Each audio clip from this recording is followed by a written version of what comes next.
All right, has everybody seen what hopefully is the final draft of the jury instructions and the proposed verdict forms? Anybody have any comments, concerns? State has seen them. Your Honor, we don't have any comments that we haven't already discussed. And verdict form gives the jury adequate space to fill in the truth. Thank you. Ms. Weinstein? Could I just double check one last Sure. thing just to make sure that my memory is accurate? Your Honor, there's been so many versions, we were just trying to make sure that the unanimous, the fact that the jurors had to find unanimously that an overact, the same overact was committed. That was in previous versions, but we didn't see it in the newer versions. Of which? I'm sorry, are we just talking about the verdict form right now? No, I mean Jury both.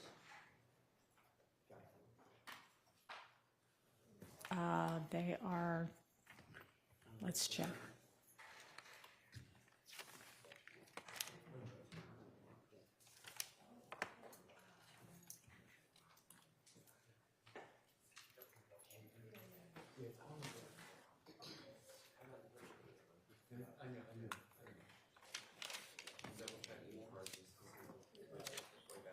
On the verdict form, it's on page 1, Your Honor. Yeah, I'm double checking the charges. Okay, I mean, the charges. that's fine.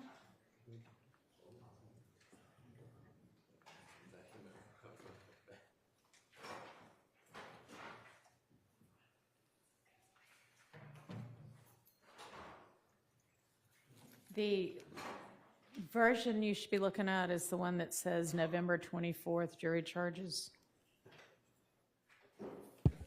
In Your Honor, I don't see the unanimity language regarding the overt act in the November 24th jury charges document anymore. I believe it was there in earlier versions, but it seems to have been eliminated in this version. Unless I'm overlooking it. I don't know. I'm trying to pull it up right now. Page 17 of 30, once it's pulled up, Your Honor.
All right, are you talking about where I give the definition of overt act? I don't see it there, Your Honor. I mean, is that where you're talking about? Yes, Your Honor. Okay, it was never there. I'm looking at the prior version, and it's Let me exactly the same. Nothing changed. Let me on see if I that can part. find where that was in there somewhere. It's certainly in the actual verdict form, but I believe they need to be instructed on that as well. And I'm pretty sure they are. If you go down to where the verdict instruction is on page 27. Your verdict as to each count must be unanimous. That means you must be unanimous in your determination that the state has proven every element of that count as defined and listed above beyond a reasonable doubt. And then skip down 2 paragraphs. On the overt act element, you must be unanimous that a conspirator committed an overt act after May 10th, 2017 to further a criminal objective of the conspiracy, and you would note on your verdict form that and any other overt acts committed in furtherance of the criminal conspiracy to which all 12 of you unanimously agree. But shouldn't that read that you must be unanimous unanimous in the overt act that you find? Something to that effect. It needs to be wordsmithed a little more, but the overt act itself has to be unanimous by the jury, It would correct? only show up on the verdict form if they all 12 unanimously agreed to it. But is there a conflict between the jury charge and the verdict form if So the charge doesn't? If they don't, anything that they don't find unanimously as to an overt act, they're not going to list on the verdict form. And if they don't list on the verdict form at least one overt act after May 10th, 2017, then they won't have satisfied they won't have found what is required in order for the guilty verdict. I'm not concerned about the verdict form, and if I agree with the court. I'm just a little concerned that this language that you point out in this paragraph, the one that begins and on the overt act element, All right, it seems to state that they have to be unanimous that they committed an overt act, but it doesn't say that they have to be unanimous that the conspirator committed the same overt act. I mean, it actually says more now than it did before. Before it said you must also be unanimous that at least one overt act was committed after May 10th, 2017 to further a criminal objective of the conspiracy. You should note on your verdict form any overt acts in further of the conspiracy to which all 12 of you unanimously agree. Okay, I'm satisfied with that. Okay. Thank you. So, Yeah, I'm only speaking for myself. I don't know Mr. Sharp's position on that. Okay, thank you, Your Honor. okay. All right, so then everybody's satisfied with both the jury instructions as they now read and the verdict forms. Is that correct? Yes, Your Honor. Yes, Your Honor. Yes, sir. Yes. Okay, thank you.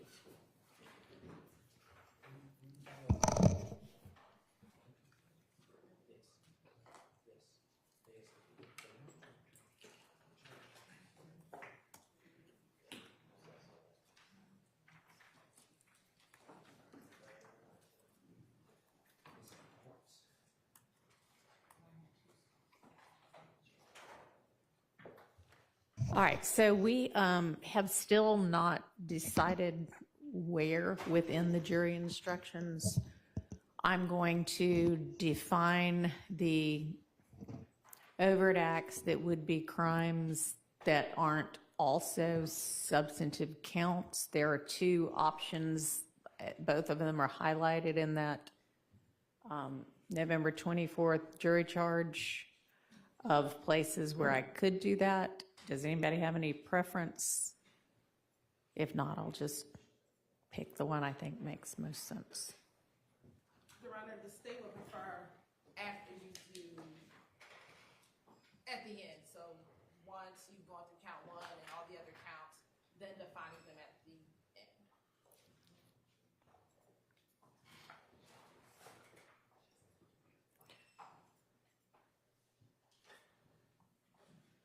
I'm going to leave it to the court's discretion on wherever the court thinks it's best to include them, Your Honor. All right. So the two choices right now are top of page 26 or bottom of page 28. Both of those would come after the substantive crimes have already been explained. If nobody has any preference, as long as they're after the substantive count crimes, then I'll just pick one of those. Your Honor, I think they probably fit best on page 26, but it does not make a big difference. I kind of think so too. All right, that's where I'll put them if nobody otherwise has any preference. Okay. And is everybody in agreement as to what those crimes or would-be crimes are? Have we?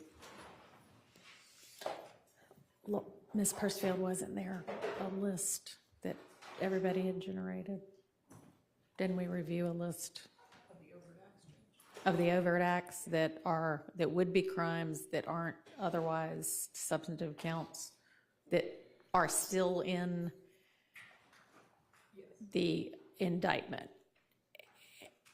I think on Thursday, the side still needed to finalize whether a few of the overt acts had evidence presented on them or not. So do we have the final list? Yes, Your Honor, I sent over to the court the redacted indictment, which should cover all of the overt acts that have been excluded. Okay. Not excluded, but we did not present evidence on. And Your Honor, we didn't receive that redacted indictment until 7 or 7:30 this morning, whatever time it was. Your Honor, And that's- He's talking. I'm sorry, I haven't had time to review that redacted indictment yet. Okay. And I just want to say, Mr. Atkins did send that to defense counsel over the weekend for review. And so when we did not hear anything back, that's when we submitted it to the court. All right, so it's the same version that, Okay. I didn't realize it was the same version that had been previously presented to all right, us. so that looks good to everybody? That looks accurate to everybody? It looks accurate to me, Your Honor. Okay. Ms. Short, yes? Okay. All right.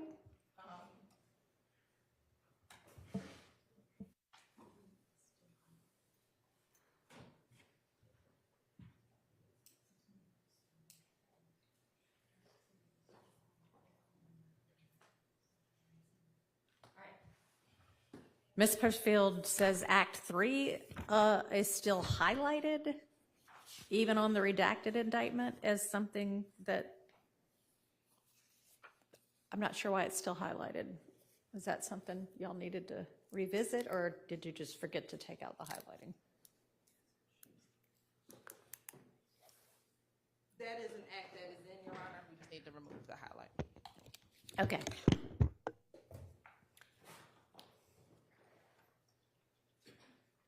All right. Anything else? Nope. Okay. We'll just recess in place till we get all the jurors.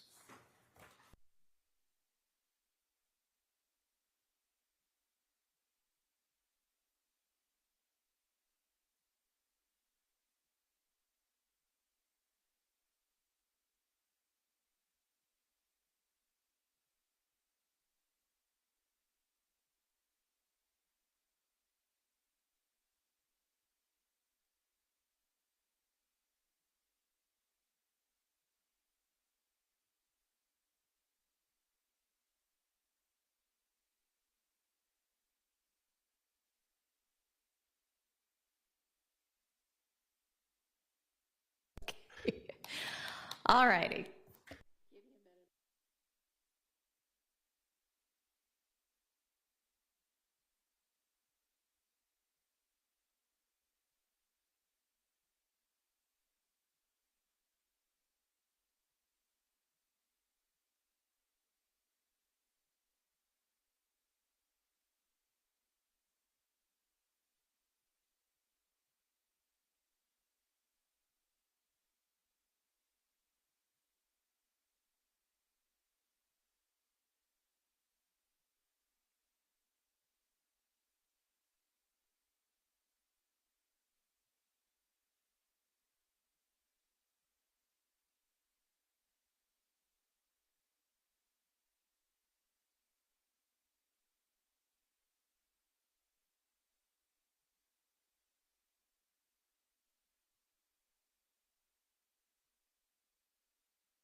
Shart.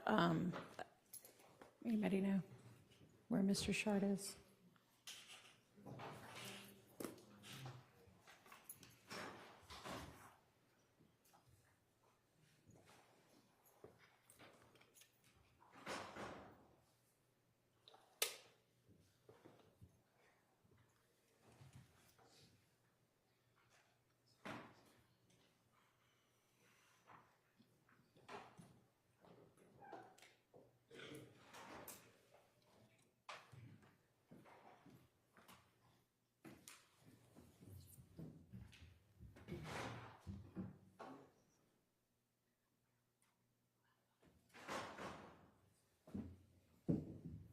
So apparently he's potentially upstairs to grab a podium.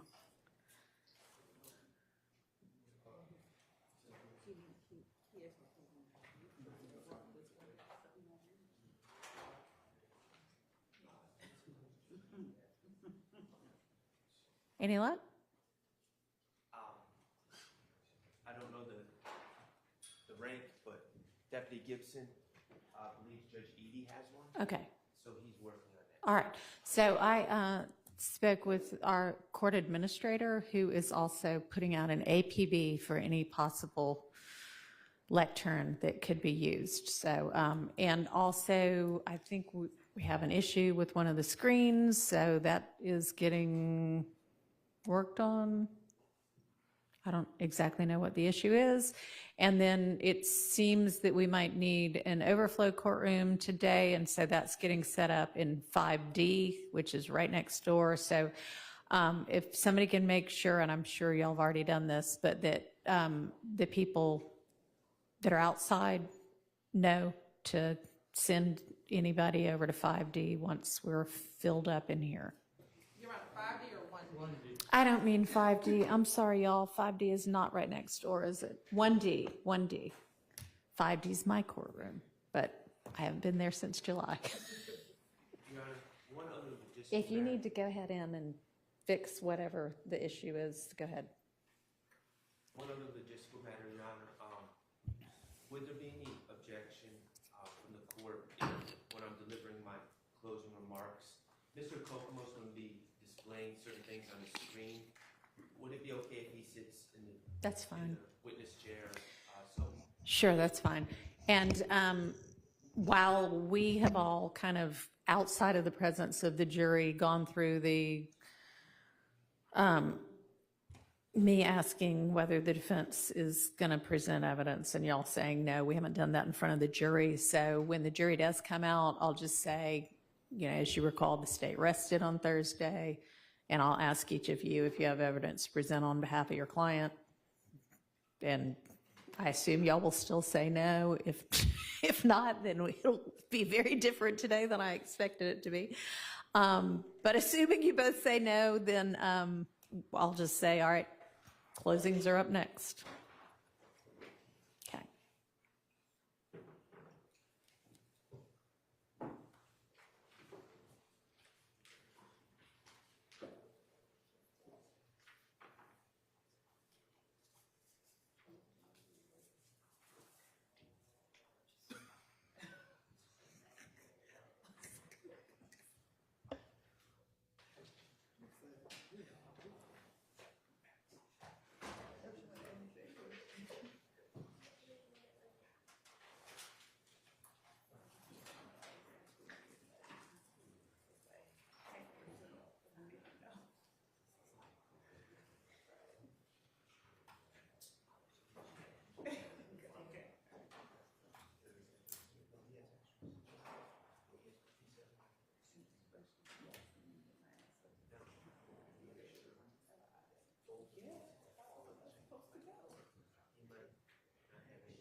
Works. Yes, ma'am. I like it.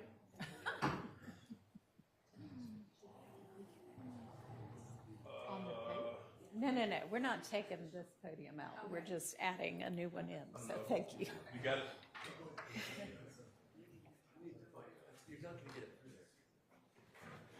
Okay, wait, stop.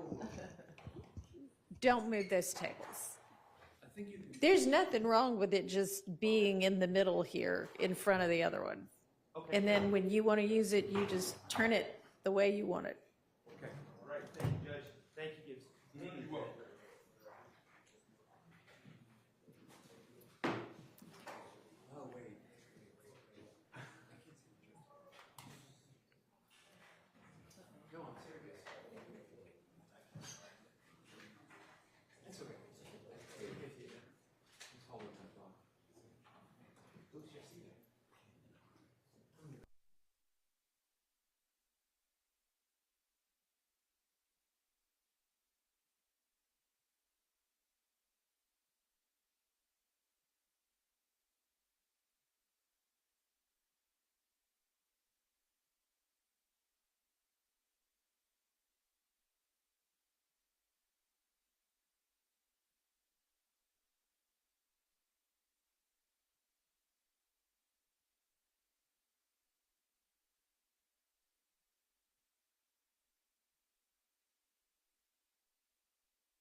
This is working. We need you next door. Yes, it's working. I can't see it, so, okay. Well, that one's nowhere near as critical as the one that the jury is going to see. Okay, we need you to go get us up and running in our overflow courtroom. Why that wasn't done before now, I'm not sure, but you may.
Using a mic when you're giving your closing so that everybody can hear what's going on, okay?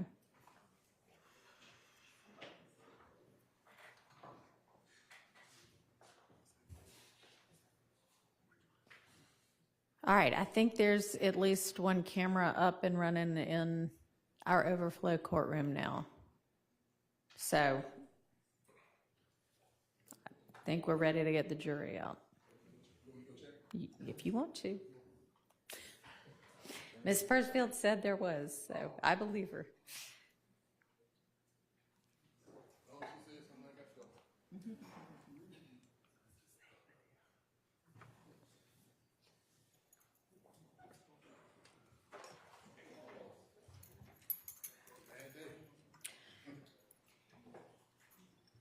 Miss Hilton, did you figure out whether that one exhibit was actually admitted?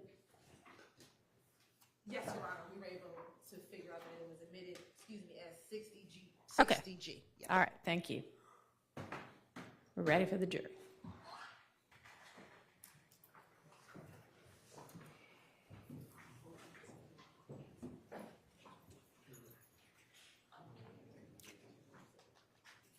Was it Wednesday when they were last here? I believe so, Your Honor. Yes.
Thank you very much.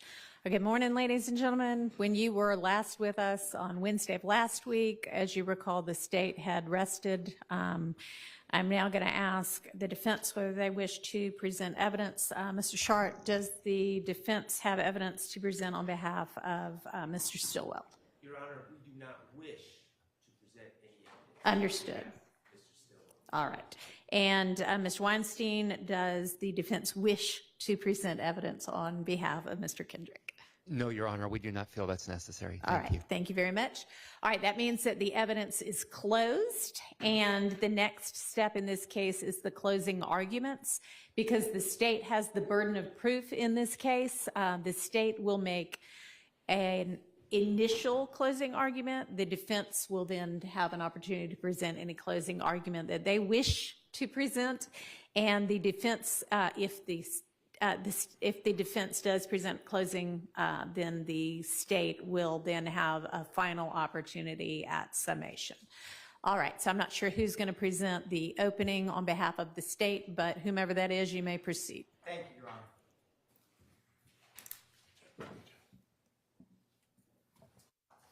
Give me just a second.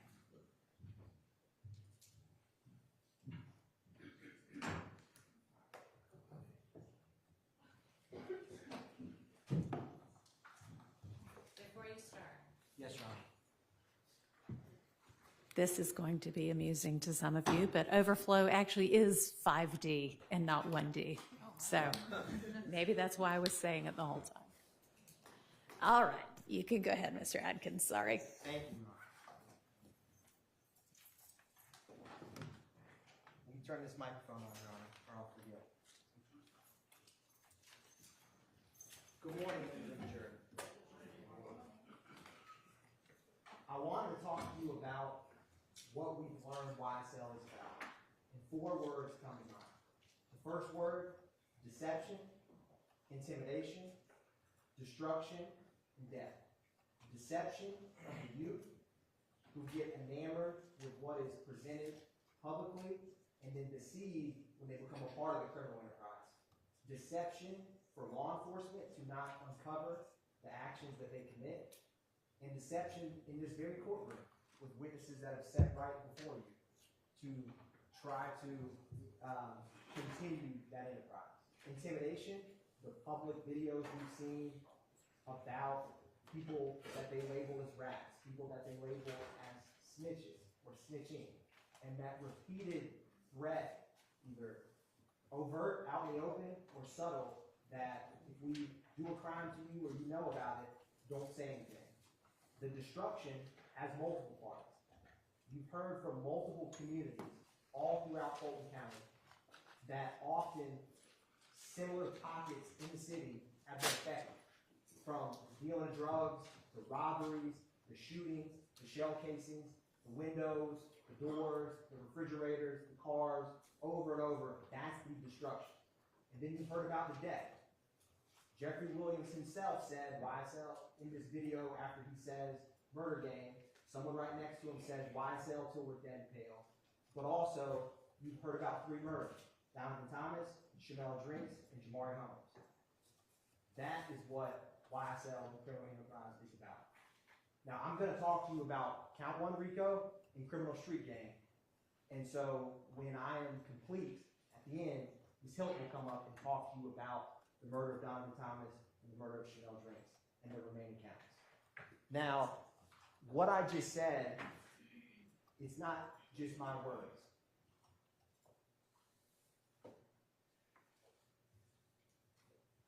This is the deception, intimidation, destruction, and death that I just spoke to you about.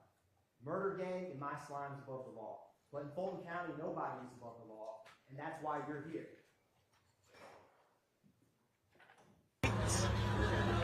You already know why I said we dead and pale, bitch. Murder gang, bitch. Yeah. Slack. Original. No cap. No cap. And we actually free. You know that. Niggas always free. Those are their own words, murder gang.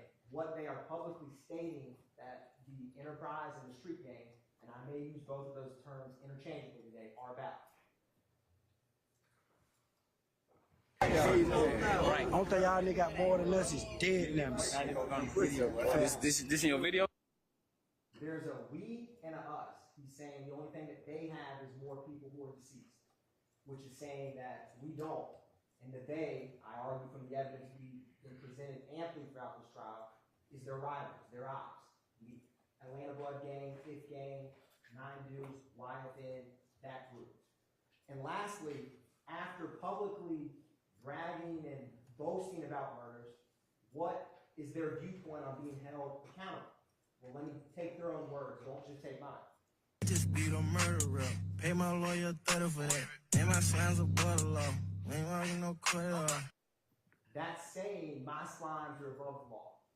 So now I'm going to equip you with the duty as jurors so that you can learn about the law that the judge will instruct you on, so that you can have the toolkits needed to deliberate and understand how to organize the evidence that we have presented. So that's what I'm going to here to do with you today. So I'm going to take a step back. In general, jurors' duties, it's to honestly seek the truth. You've heard evidence, testimony, physical items. It's not to seek out, it's to seek the truth. You determine, how you handle and weigh the evidence. And I'm going to highlight some things for you so that you can understand some connections between some of these evidence. Because there's connections between these shootings, connections between these crimes, locations, victims, and accomplices that's important for count 1 RICO. And that's what I'm going to walk through with you about right now. The duty to deliberate. When all of this is done, all of y'all will go back there and speak with one another. Speak freely with one another. Go through the evidence and talk about what you've heard throughout this trial, and talk with fellow jurors about the evidence as you reach your verdict. And like I said, seek the truth. Now, I'm going to explain to you in a couple minutes about what you can and can't consider. So everything outside of this circle has comes up in almost every trial, sometimes a little, sometimes a lot. Sympathy for victims or defendants. Viewpoints on a witness. You like the witness, you don't like the witness. You like the police, you don't like the police. You think about some issue that comes up in a case that's not about the evidence and the law. You disagree with the law. All of those things you can't consider. What you can consider, and it's going to populate in the middle, is the evidence, the testimony, the physical items, the videos, the wiretaps, the jail calls, all of those things you can consider at this trial. And it's not lost on me the length of this trial. And I could stand up here for 4 hours and explain to you my genuine understanding and frustration with how long you all and the sacrifices you've made. And what I thought about, because when you initially came on, it was 6 to 9 months, and now we're here 12 months later, and that is a significant difference. And there's one time in my life that came to mind about this. I couldn't do this again today, but I ran one marathon. When I got there that day, I was supposed to do a half marathon, just many years ago. And when I'm in line with one of my best friends who encouraged me to run, I see people much older than me. I won't call them old, but they may have been pushing 90. Marathon. And so he gave me that look, and I said, all right, I'll do the marathon with you. And during that, expecting to run a half, that day running a full, I had moments where I wanted to quit. I had moments I wanted to walk. I had moments where I wasn't ready, I wasn't prepared, I didn't sign up for this, even though technically I agreed to the marathon. And as I got to the end, like we are here, I said, if I walk off on mile 21 or 20, all of this will be for nothing, and I will regret that. So with this time, I ask you to see it through, finish strong, and by that I mean listen to the closing arguments and deliberate with one another in the evidence, because you owe it to yourself, you owe it to the victims, and you owe it to your duty as jurors. And like I said, what I wanted to do, because I can't go back and change the hands of time, I can't, is make this time valuable and give you the tools you need. Because you've heard a lot about RICO, but you've not yet had anyone explain what that means. So that's my goal, and that's what I'm here to do, is to help that you can understand the law, how it fits with this evidence, so that you can deliberate and reach the only reasonable conclusion that these defendants and these co-conspirators are guilty of count 1, conspiring to commit RICO. So I'm going to walk through that with you. Now this circle, I speak faster than I click, so it's going to catch up with me. But like I said, you consider the evidence, the testimony, you don't consider what is outside.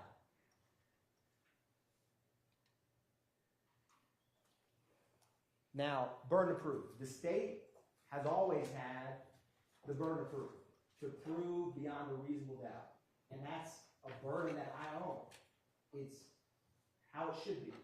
And so the state, this burden of proof rests with it until we prove each and every element beyond a reasonable doubt. What is a reasonable doubt? Everyone's heard that term, but what does it actually mean? It's not a mathematical certainty. There's no algorithm or specific number. It is a doubt that's reasonable. It's not vague. And so this presumption, I use a cloak, right, where you're presumed innocent. Everyone is. Until the state has proven your guilt on whatever crime, in this case, RICO, murder, street gang, beyond a reasonable doubt. For some of y'all, when you're back here deliberating and thinking through the evidence, you may have realized halfway through my speech today, when you understand RICO, that they're guilty. You might have come to that conclusion months ago. You may have come to that conclusion in terms of where we are in the evidence as you walk through it, at a different point. But when the state proves, as we have beyond a reasonable doubt, that cloak of innocence goes away.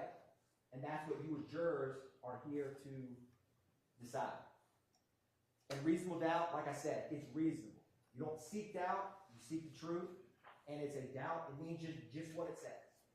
If I were to, I wouldn't do this, but if I took some from Madam Court Reporter, say her coffee pot, and there's a security camera right there, if all of y'all saw me do this, if I had a trial and never called one of y'all, I'm on trial for stealing Madam Court Reporter's coffee mug, if you didn't, if you had a trial with just that surveillance video, and it clearly showed me unmasked, taken, and leave, you wouldn't need all these witnesses.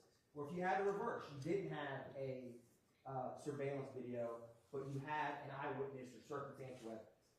Just because you don't have a piece of item or evidence doesn't necessarily mean reasonable doubt. It means just what it says. Is it reasonable? So I'm going to show you an illustration that is something we all recognize, which is a dollar bill.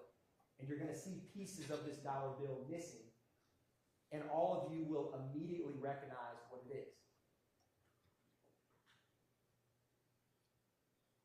And like I said, it's not a mathematical certainty, it is reasonable doubt. That's the dollar bill, right? If you have pieces of the puzzle, and some of y'all may like puzzles, that are removed, everyone knows that that's a $1 bill. There's no reasonable doubt that that is a $1 bill, even though almost 50% of it is gone. That's just a visual illustration to prove the point. Direct and circumstantial evidence. So direct evidence, physical items, it's what's said in this witness box before you, personal observations, that's all direct evidence. Circumstantial evidence can be cell phone records, where people are within a general radius, ankle monitor data, what someone's actions afterwards, who's calling who's texting who. That can circumstantially prove and lead to a conclusion. Whereas, and you can use both. The law doesn't weigh direct or circumstantial more or less than the other. And then in trial, you're going to use both. And you always have your common sense, which you always have brought with you each day and can use when you deliberate to make reasonable deductions from both direct and circumstantial. They play off one another. Like I said, these are all direct evidence. Just think what you saw, what you heard. You know, if you were to physically touch a firearm or a shell casing, that would be tangible evidence. That's all direct. A good example for circumstantial is, imagine once a week, twice a week, you all go and pump gas. You pull up to the pump, you know your car has the E, it's flashing red.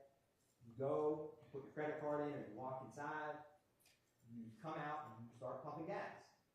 And then when you leave, when you put your credit card in, you hear it kind of click loudly, you know it's done, you put it back in, and you drive off, and all of a sudden what was on E is now on full, right? You never saw the gas go inside, but you know, circumstantially, that your car tank is full. That's a classic example of, you may smell gas, but you never actually see it. You could, but most of the time you don't. That's circumstantial evidence. It can be quite strong, like in that example. So it doesn't have any more or less weight than any other piece of evidence. Testimony of a single witness, if believed, is enough to establish a fact. Take Tarabia Hill, Act 61, the armed robbery that Christian Eppinger did with YSL on his face, unmasked. If you believe, and I can't vouch or tell you the credibility of the witness, that's for y'all to determine. So if you believed her testimony, that's who robbed me, this is what he took, and then he drove off, a testimony of a single witness is enough to establish a fact. In that case, with her testimony, it would be every fact of armed robbery. So that's one example of a single witness can establish. Sometimes it's only one fact. Where is someone? Where is someone not? But in that case, that testimony would be enough to establish the elements. So keep that in mind, because testimony is important. Like I said, you determine credibility. So you got to ask yourself, why did certain people testify how they did when they said this?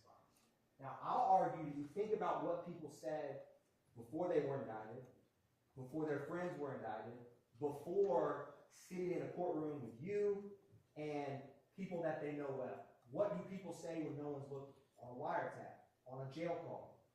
That, to me, is quite illuminating of how they really feel or think. Think about why people would testify how they did. Why people would either genuinely not remember or act like they don't remember. I'm sure all of y'all remember quite well my kind of long back and forth with the gentleman, D'Angelo White, right? Where we played a 911 call where he says, this is D'Angelo White. He wouldn't even acknowledge that. And it was a lot of back and forth. Why would he not come in here and testify about his friend, Dexter Montgomery, getting half of his head shot off when he was a kid? And he called 911. Why? You determine that. Now, I have reasons. I'll explain to you why. But think about that. You can use common sense. Y'all been sitting right here, and there's a reason you're closest to the jury box. Because y'all are the determiners of credibility. And y'all know and can think of examples, as I'm talking right now, throughout this trial that we've seen of that. Who doesn't have an interest, right? You have some, I'll use, someone from the Georgia Bureau of Investigation, right? They come in, they test an item. They don't usually know the defendant. They don't know the case. They're just doing their job. They don't have, in my opinion, any stake in one outcome or the other. They don't know.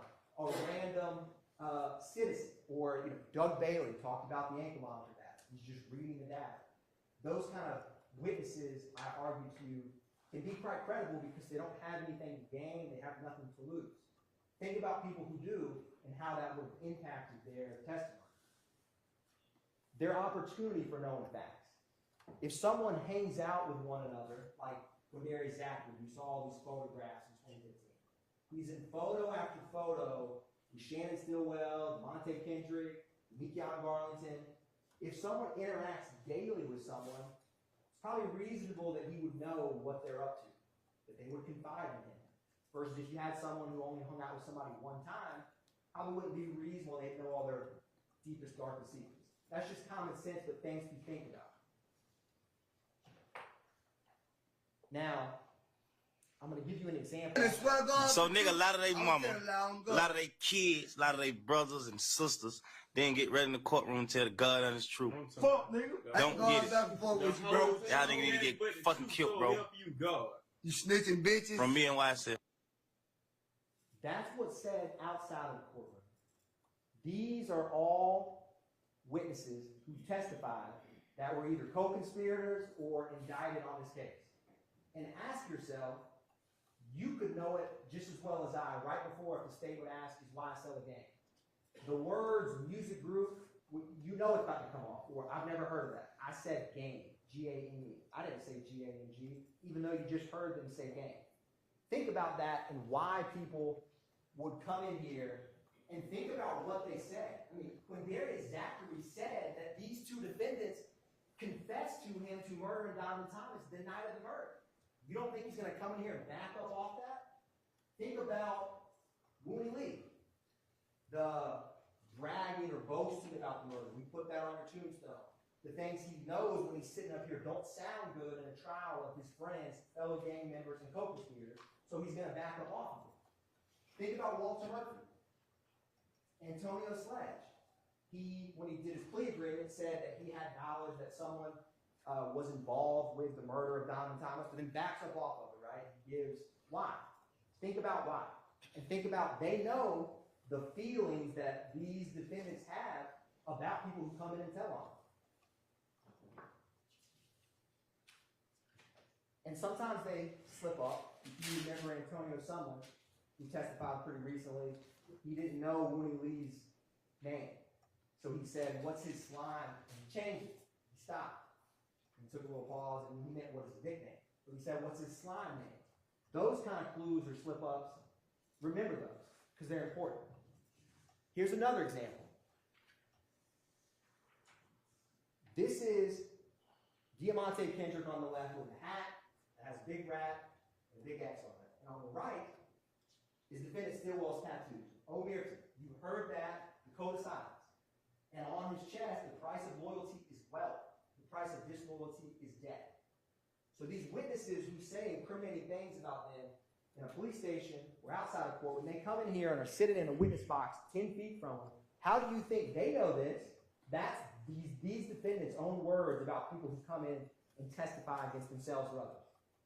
That's their feelings on it. Things that these witnesses know very well. Kenneth Copeland. This is Kenneth Copeland outside of the criminal courtroom. Last words and shout outs before we get you out of here? Shout out to the game. YSL for life. You know what I mean? YSL for life. And these are photographs he's had. He has known Shannon Stillwell for almost the vast majority of his life. Most of these photos to show the length of time. Look at these photos with Kendrick. These are all photos with Kenneth Copeland and both of these defendants in trial. They are friends. They know each other very well. And Kenneth Copeland would not want to say something, I argue to you, because of his bias and motive that would want to hurt. That's just common sense. And think about that when you hear what people say to a police station when it's just Detective Gaither and Dennis, or what they say in this courtroom. Quindary Zachary, outside the court. Yeah, big Bruce Knight. Slime takeover. Oh, fuck you mean? I got all my niggas with me when Bruce Knight. Nigga, where we at, y'all? Bruce, yeah, nigga slack. Nigga, fuck wrong with y'all, nigga. Plenty ammo for you monkey niggas. Yeah. Big guns, we on bleeding right now. Now, that's a video from May of 2015. Roughly February, March, April, 4 months after the murder of Deamonte Kendrick. That's what Condera is exactly saying. You don't think he knows who did what? I argue to you. And then when he comes into court, right, he doesn't recognize a snake emoji, or, you know, he makes jokes about the color green, things that he thinks will hurt them. You all pick up on this. I saw you write notes. You can see their reaction. You can see if someone's uncomfortable, comfortable.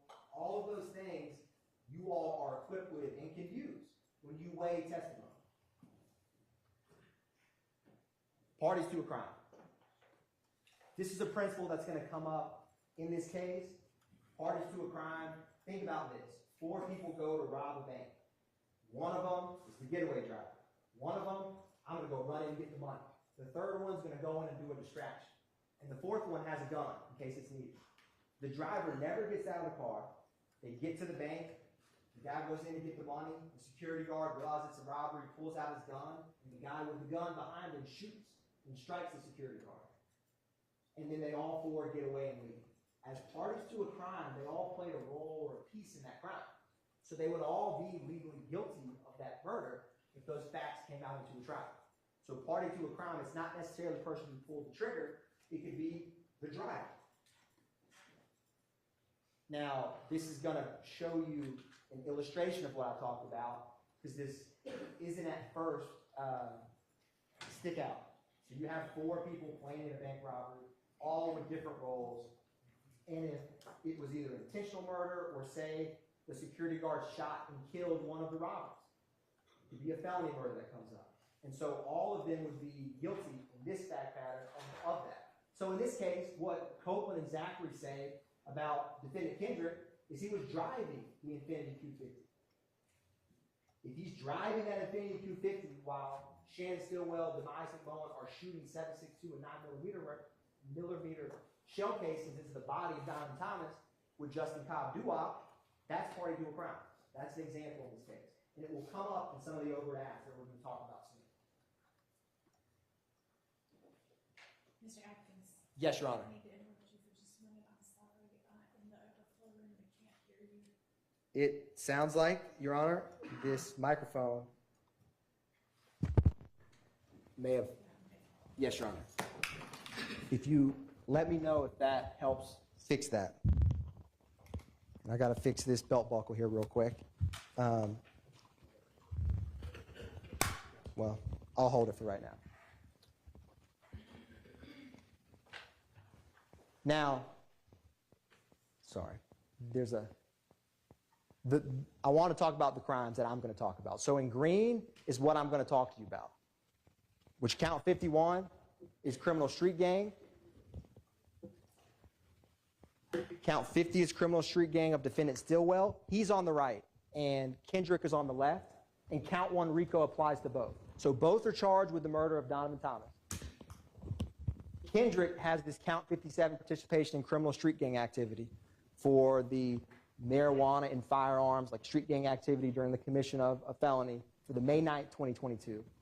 These street gang charges, which I'm going to talk to you about at the end, pertain to the murder of Shamel Drinks, a gang-related murder that the evidence has shown Shannon committed along with Demekion Garlington, Miles Farley, and Quarmavius Nichols. But first, I'm going to talk about RICO, which is count 1, which both are charged with. So I want to talk to you about conspiracy in general. And I definitely think the microphone's working now, Your Honor. So one crime, you rob someone, you do an arson, you would look at that case, did they go and set fire? Did they go and steal? One specific place, time, and perpetrator. You've already heard about a conspiracy to do armed robbery when I use that bank robbery analogy. RICO is no different in terms of this. The general concept is they're charged with conspiracy to commit racketeering. So I'm going to have to explain to you what is RICO, what is conspiracy to commit RICO, and then you as jurors with the evidence that have been presented, will reach the only reasonable conclusion that they're guilty of that count. But you need to know what RICO is first. And there's two ways to violate RICO. So what I'm going to do now is I'm going to take it bite by bite through RICO so you can understand the two ways that RICO can be committed and what conspiracy to commit RICO is. And we'll walk through this together.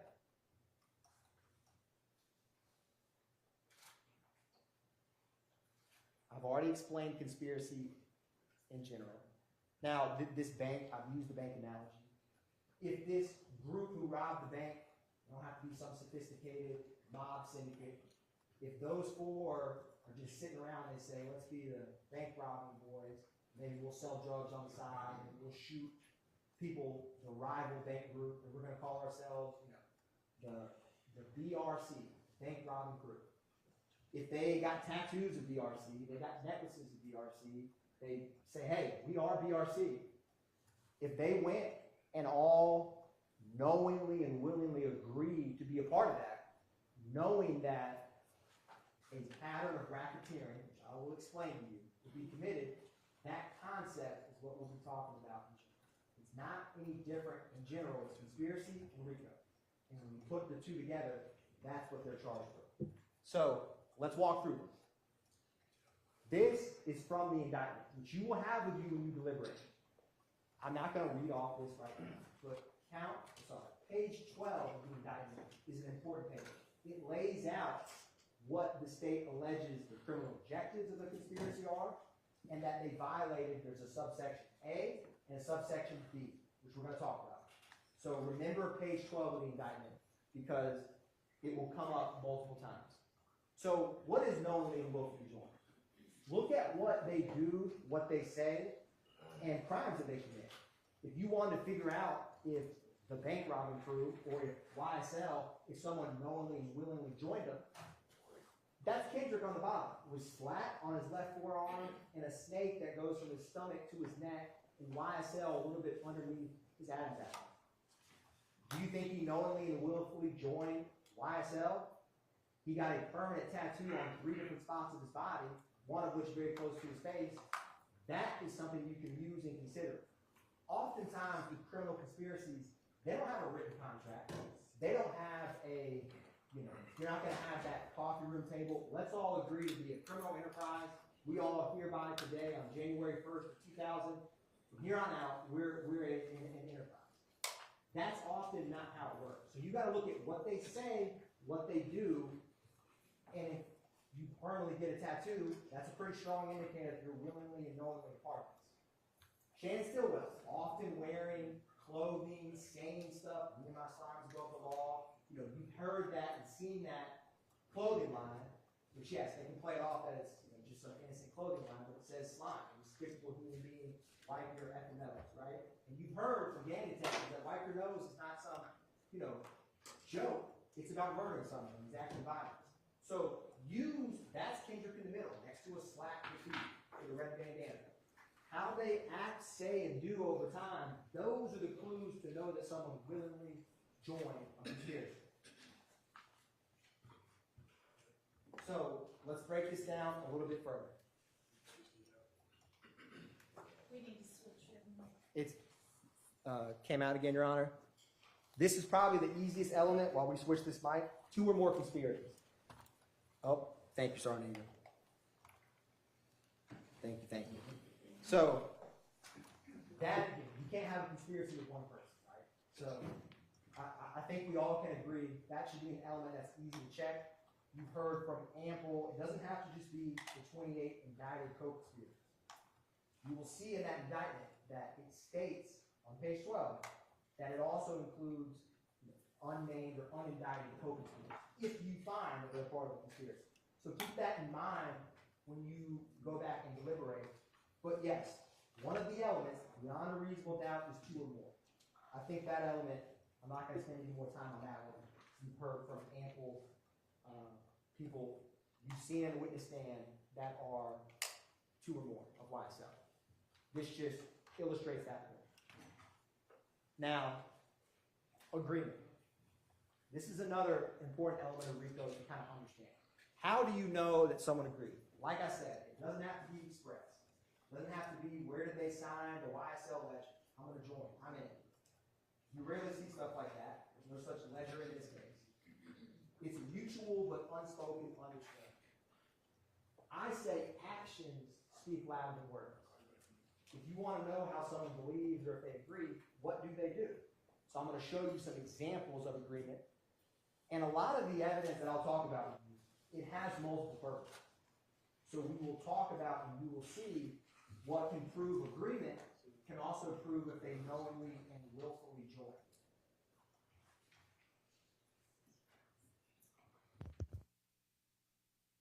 Let's see. I'll keep working on this now. So, You can just hold one. yes, Your Honor. Sounds like it's working now. So, what else can you use? Remember we talked about circumstantial evidence? So, circumstantial evidence inferred from the nature of the acts done, relation of the parties, and the interest of the conspirators. What do they have to gain? Is it for something to further the group's interest? How do you know someone agrees? Look at what they do. And I argue to you that the evidence has shown that they've all knowingly and willfully agreed. Take where we started, or take the two murders. Shannon Stillwell, January 10th, 2015, murders Donovan Thomas. March 14th, 2022, Shannon Stillwell, with 3 other YSL members in both times, murders Shamel Drinks. If you have to ask yourself, did he knowingly and willfully agree to be a part of YSL criminal enterprise with 2 gang murders? That's an easy question. That's the most clear example of if someone murders a rival gang member twice, I think it's pretty clear that they knowingly and willfully agreed, regardless if they signed on the dotted line. Same with other crimes and acts. That same shit that got Big and Tupac killed, little fuck, nigga. Pussy ass nigga, get your bitch ass killed. YSL for life, nigga. Can't come that long. Hey, gang, you bring your pussy ass down here, you gonna see me. I'm at your fucking neck. Fuck anybody. So again, what do they say? I mean, this is Kendrick and Wooney Lee. You know, you have all the Make America Slime Again. You have Kendrick with YSL pennant, and you have Shannon Stillwell where someone in the background says YSL for life. That's just one example. You've obviously seen and heard from multiple. But what do they say? What do they do? Are they publicly or actively or oftenly saying, yes, I'm a part of this YSL, there's an us and a them? Yes. I think it's pretty clear that they have. Now, some of this I've talked about, actions or evidence. So let me give you a concrete example we saw just a couple weeks ago with Viverito. So, YFN Lucci flyer. This is from Marquavius Huey's phone, where him and Jeffery Williams, they send the text message, the flyer of Lucci. In 6 text messages, this principle of agreement, you're going to see agreement in action. This text is about to come up where all that's said, right? Flyer, Jeffery Williams says, where's that at? Claremont, slatty handle, stay very low, slat for sure, been out the way. They didn't say murder, they didn't say stab, they didn't say shoot, but in 6 text messages, it's readily clear that they're talking about enacting violence on YFN Lucci. That's agreement in one, barely a screen of a text message. That principle shows you, and think about this example throughout. What do they say with one another? What do they do with one another? That's how you can know agreement. It's just like you all have family and friends, you may text one word and they know what you're saying. I'm heading home. You don't say the address, right? Agreement can be inferred with very little words, especially with people who know each other very well. And YSL has its own lingo, so they don't have to say much. Slatty handle, he knows he will handle it. Other examples.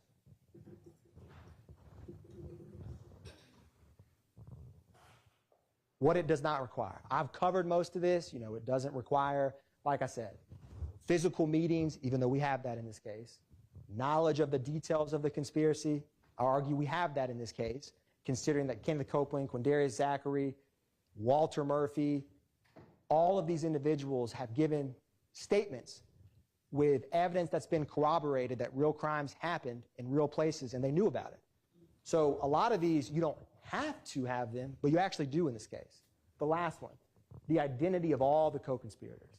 You wouldn't have to know if you had 200. members of YSL. I don't know the exact number, but you wouldn't have to know every single one. Obviously, I argue to you that they know quite a few because you see the same individuals speaking, talking, and acting in concert together throughout the case. But none of these things are necessary to reach agreement. So, and there's a slight lag on this Zoom with this clicker. So I'm gonna move through this. So at its core, the crime is the agreement. The overt acts let you know that it's real. So this is important. They're charged with conspiracy to violate RICO. So the agreement to violate RICO, that's the crime they're charged with. These overt acts that you've heard from and we're about to walk through, those let you know that this isn't just fanciful, this isn't just in their minds, it's a real conspiracy. And in this case, and we're going to explain what RICO A and B is, they've actually committed the crimes. So it's like you're asking you, did this group of individuals agree to conspire to commit all of these crimes, racketeering activity? The best evidence of that they did is they actually went and shot multiple people, murdered people, robbed for the street gang. That lets you know that there's not much to say when you actually do the crimes that you're alleged to have just conspired to commit. It'd be like if you're asked about the bank robbery conspiracy and all they do is just talk about the bank robbery, get the items, they go and buy a gun, but they never do a robbery. Fast forward, they've done 20 robberies, 50 robberies over a decade, and you're asked, did that group of bank robbers intend to be part of a bank robbing crew? You'd obviously say yes. It's common sense because of what they actually did. That concept is important. Like I said, the overt act lets us know that the conspiracy is alive and well. And I'll argue to you, going back to credibility, the conspiracy is alive and well in this courtroom with deceiving in this witness stand. So this is just a visual explanation that you have Shannon Stillwell, Deamonte Kendrick, and some, I didn't list all the photos of people you've seen, but this, the criminal enterprise, visually depicted. So let's walk through what an overt act is. So joint objectives equal joint responsibility. This is like a partnership in crime. Now, to find that someone's act is all the co-conspirators are on the hook for it, so to speak, any act done by any co-conspirator to further the criminal objectives is what counts. So if they're going to shoot a rival and you find that, yeah, they did shoot that rival and they did it to help YSL the enterprise, if that act and you find that whoever you find is part of that conspiracy, it's like they're all one and one for all. So each co-conspirator is responsible for the acts of others that are naturally and necessarily done to further the enterprise.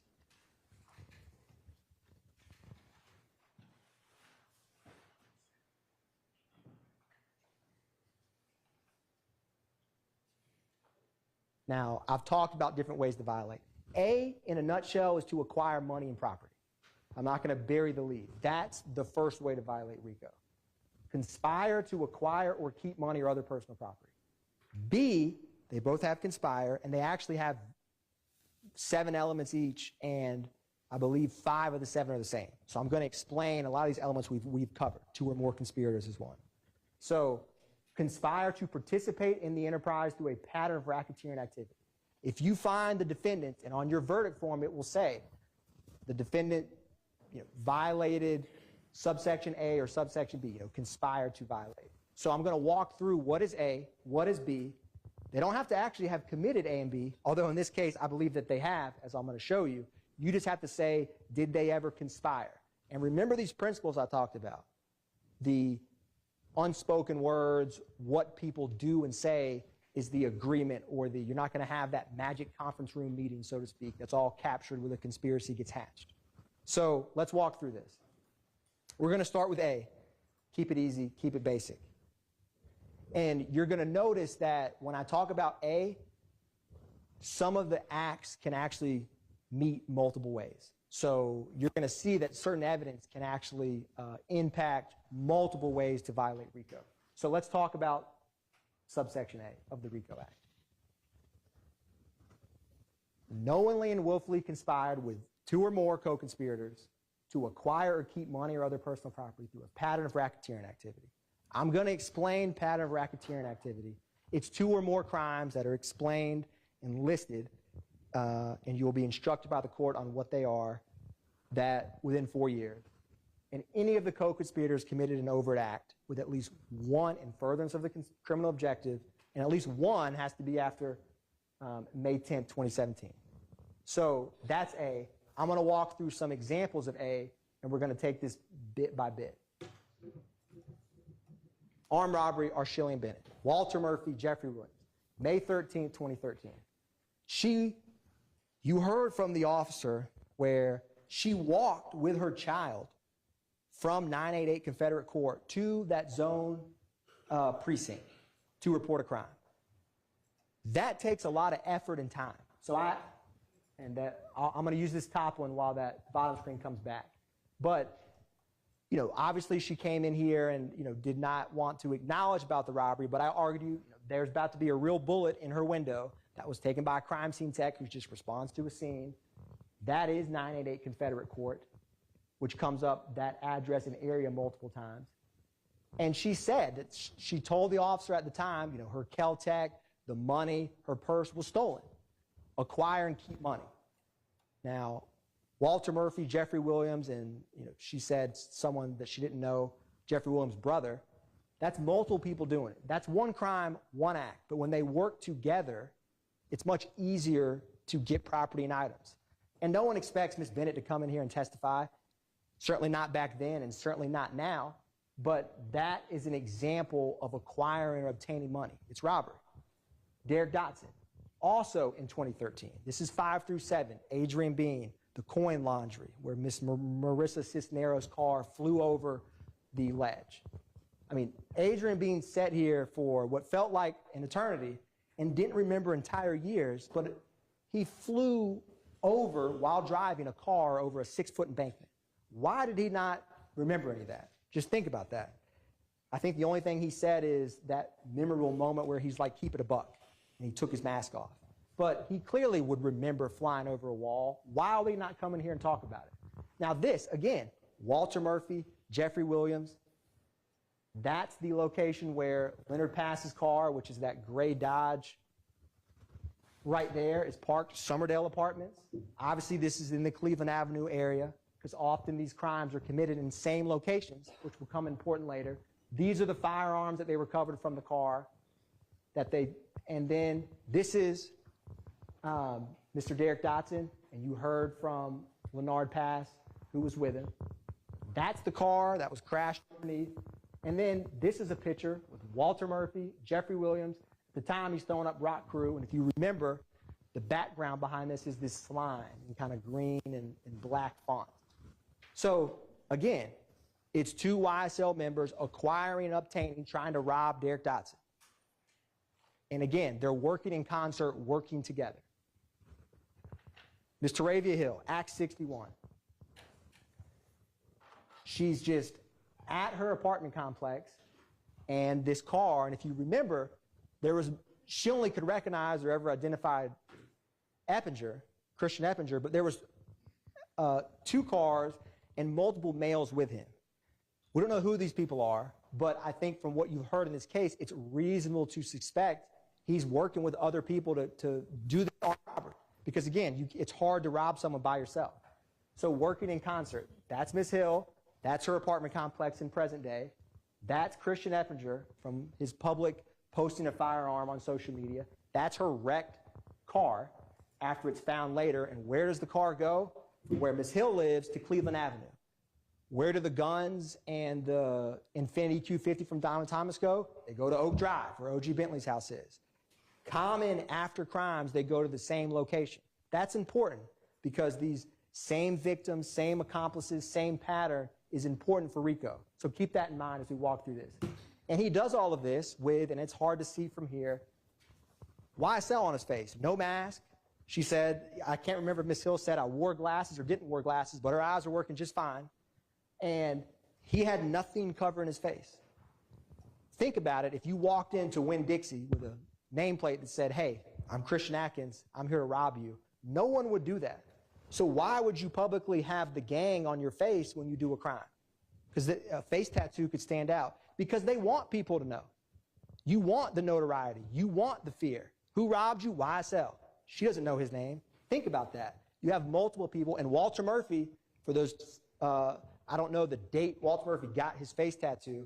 I know Ebinger had it for this, but Walter Murphy has a YSL on his forehead, right? So think about that public display of allegiance to the criminal street gang and enterprise, and when you commit the crime, because that's important. Now, stolen firearms. I'm not going to show you or bring out every firearm we've introduced, but there's a lot of stolen guns. Think about, we don't know where all those guns came from. Sometimes you heard from the person whose home was burglarized or car was broken into, and you said, yes, this was a report from this location. But, you know, you add these up, it's a decent number of stolen guns. These are all overt acts. You know, Jeffery Williams, the Sig Sauer, September 9th, 2013. Defendant Kendrick with Arnold when they were riding back into near Trestle Tree Confederate, the same location Miss Bennett lived at, right, on October 1st, 2015, after Martinez Arnold got jumped at Magic City. 40 cal stolen. FN 57, that is the stop that Officer Fikes did of Jeffery Williams and Sergio Kitchens. Why are all these stolen weapons from 2013, 2015, 2017, 2018, 2020, 2015, and 2022, you heard from Detective Liam Packer that it was some train theft from the ATF, that a cargo shipment. That's acquiring or maintaining property, stolen guns. Ask yourself where all these stolen guns come, and you've seen, like when Quindarius Zachary is arrested with the gun on May 7th, 2015, that came back with Nibin when Kilgore testified to the shooting of Miss Frida Reed's house. When it matched that, the guns exchange hands. The guns move around, and stolen guns are harder to trace. That's acquiring and maintaining property and evidence of it. I just included a couple photos because we have a lot to cover, but that is stolen property, all tethered to A. In 2022, right, this is the gun that was reported stolen that right before they went to the house on Meadowlark Drive, it was thrown out and recovered, and it came back stolen. Again, stolen weapons from as far back as 2013 to stolen weapons as recently as 2022. There's common patterns that indicate that they get stolen firearms quite easily. Subsection B. This is where all the violent acts come up.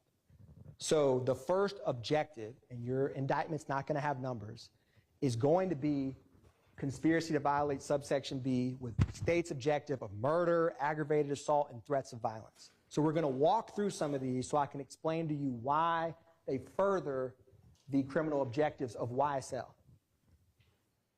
So, simple definition, while associated with an enterprise, YSL, they knowingly and willfully conspire with one or more co-conspirators to participate in the enterprise through a pattern of racketeering activity, and any of the co-conspirators committed an overt act after May 10, 2017.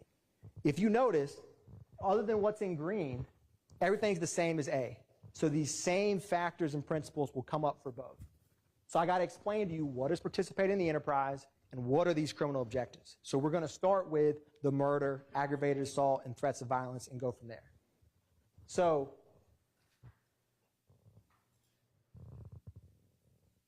again, page 12 of the indictment, it outlines the conspiracy. I'm not going to read all this for you now, but it states the Young Slime Life enterprise and what the criminal objectives are right after it. That's where you can find it on page 12 of the indictment you're going to have. These are these objectives. I've removed them from the indictment, but we're going to start with the first one. Murder, assault, threats of violence. And then we're going to talk about robbery, theft, unlawful sale, and distribution of drugs. So let's walk through this together. I just wanted to show you a brief visual of how you're going to have the indictment with you and can look through it. So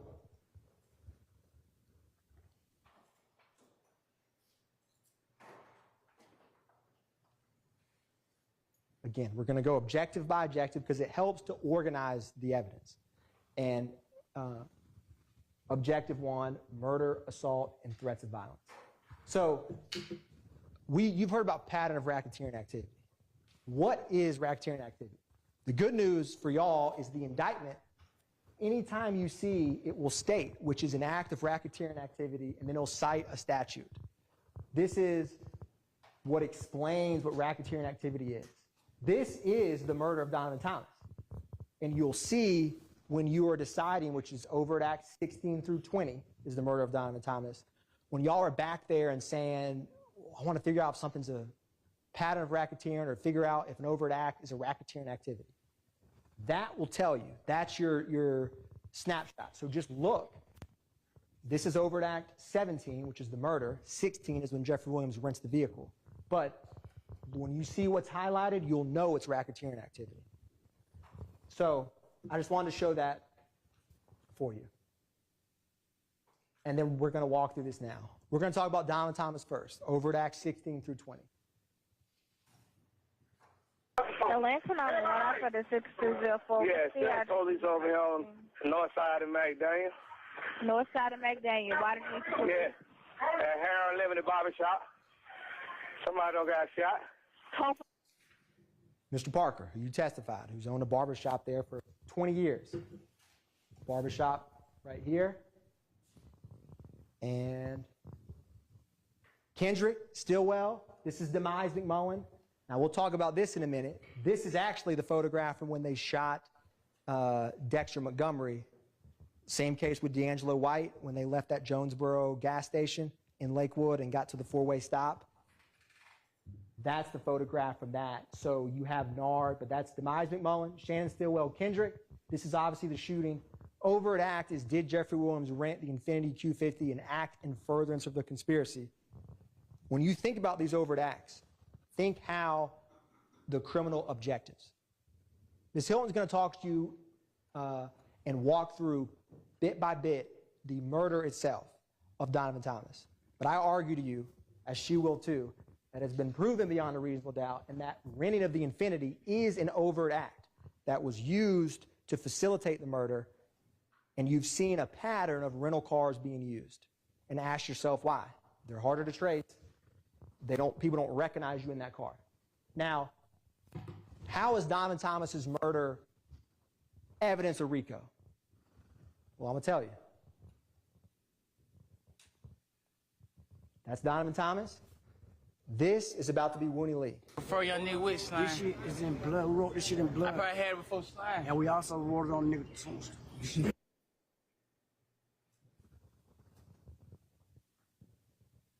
We wrote it on a tombstone. And that's Donovan Thomas's gravestone. And when Miss Edmonds, who testified to you about recognizing that, she didn't wipe graffiti, she didn't wipe paint off that tombstone, she wiped a confession. And that confession says slapped, because that's who it's for, that's who it's from, that's who publicly has acknowledged that murder since it happened. YSL, the criminal enterprise. And that same slat in green handwriting, Defendant Stillwell is posting in, 7 years later in a slime t-shirt, right, Peanut Stone Gray. That's the translation version. He put it in Spanish. Wooney Lee's comment, his comment, they're all talking about and kind of joking sheepishly about a murder of Donovan Thomas. It's we, it's us, it's criminal enterprise. Now, we talked about Kendrick's tattoo, which is about to come up on his left forearm. I don't know when he got this tattoo, when this Zoom works with me and it comes up. I don't know if he had that tattoo of slat on his arm while he's driving the Infiniti Q50 past 330 McDaniel Street and Nard and Shannon shot and killed Donovan Thomas, but that same green slat ends up on the gravestone. It's not a coincidence. And they're telling you that they did it, and they just don't care, because as you said when we started, slimes are above the law. But they didn't think about you. Now, Swear to God, we kill nuts, so they gonna stay on you. you hear it as clear as I hear it. I swear to God, we. Nobody accused Dolly of murdering Donovan Thomas. Who's the we? And then you hear in the background, we smoke nut. And if you remember that call, right before that, Woody saying, tell your brother I love him. And then you can hear Jeffery Williams say, tell him I love him. Right there next to him. We killed none. We put it on his tombstone. Slap, slap, and then just making a cheapest joke this years later. They're telling you we did it, they just don't care. And that's Shannon Stillwell in that same video, and there's a live snake and a YSL chain. It's out in the open. Beat a murder rap.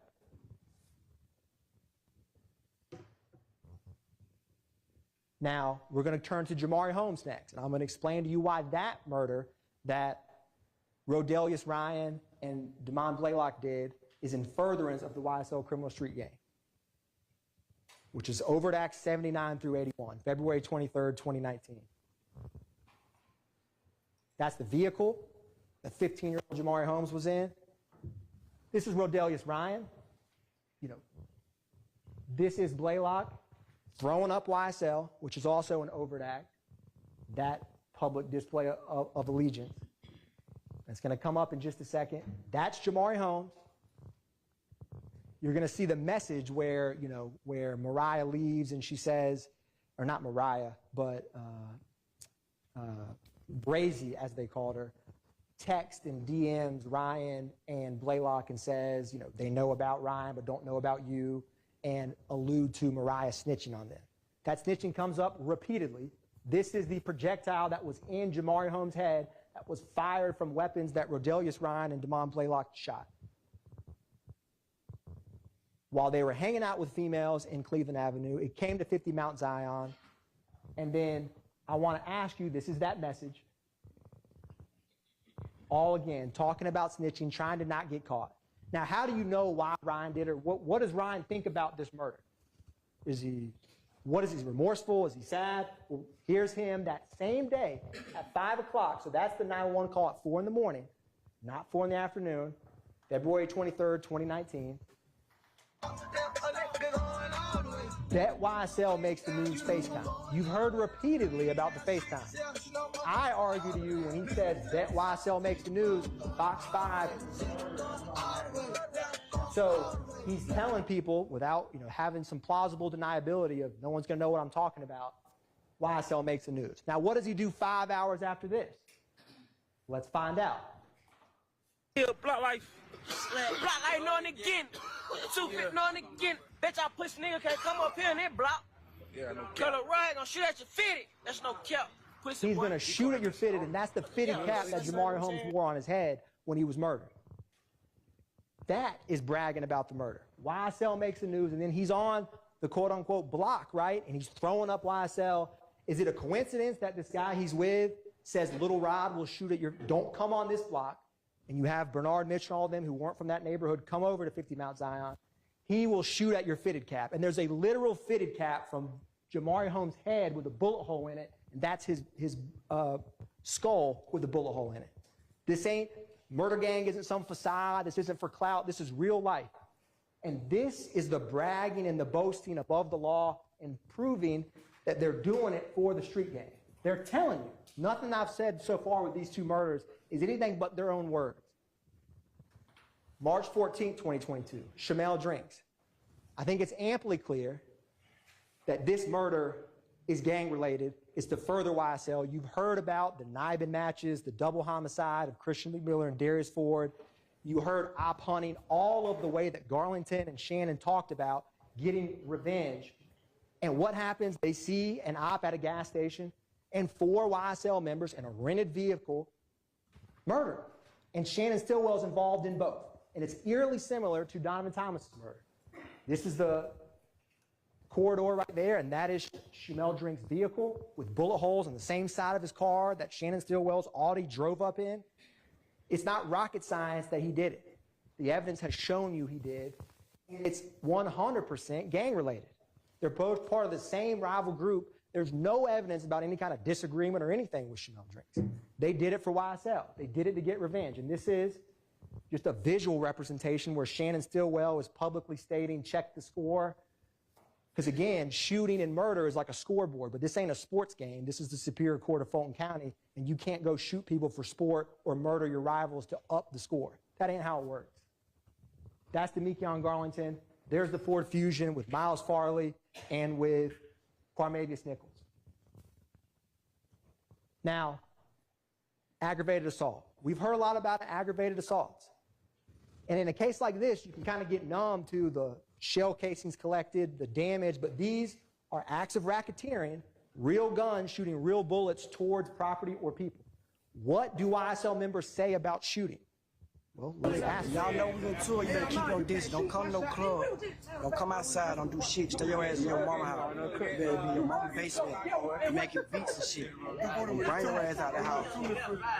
Hey, look, don't come outside. You niggas soft as fuck. You niggas pussy.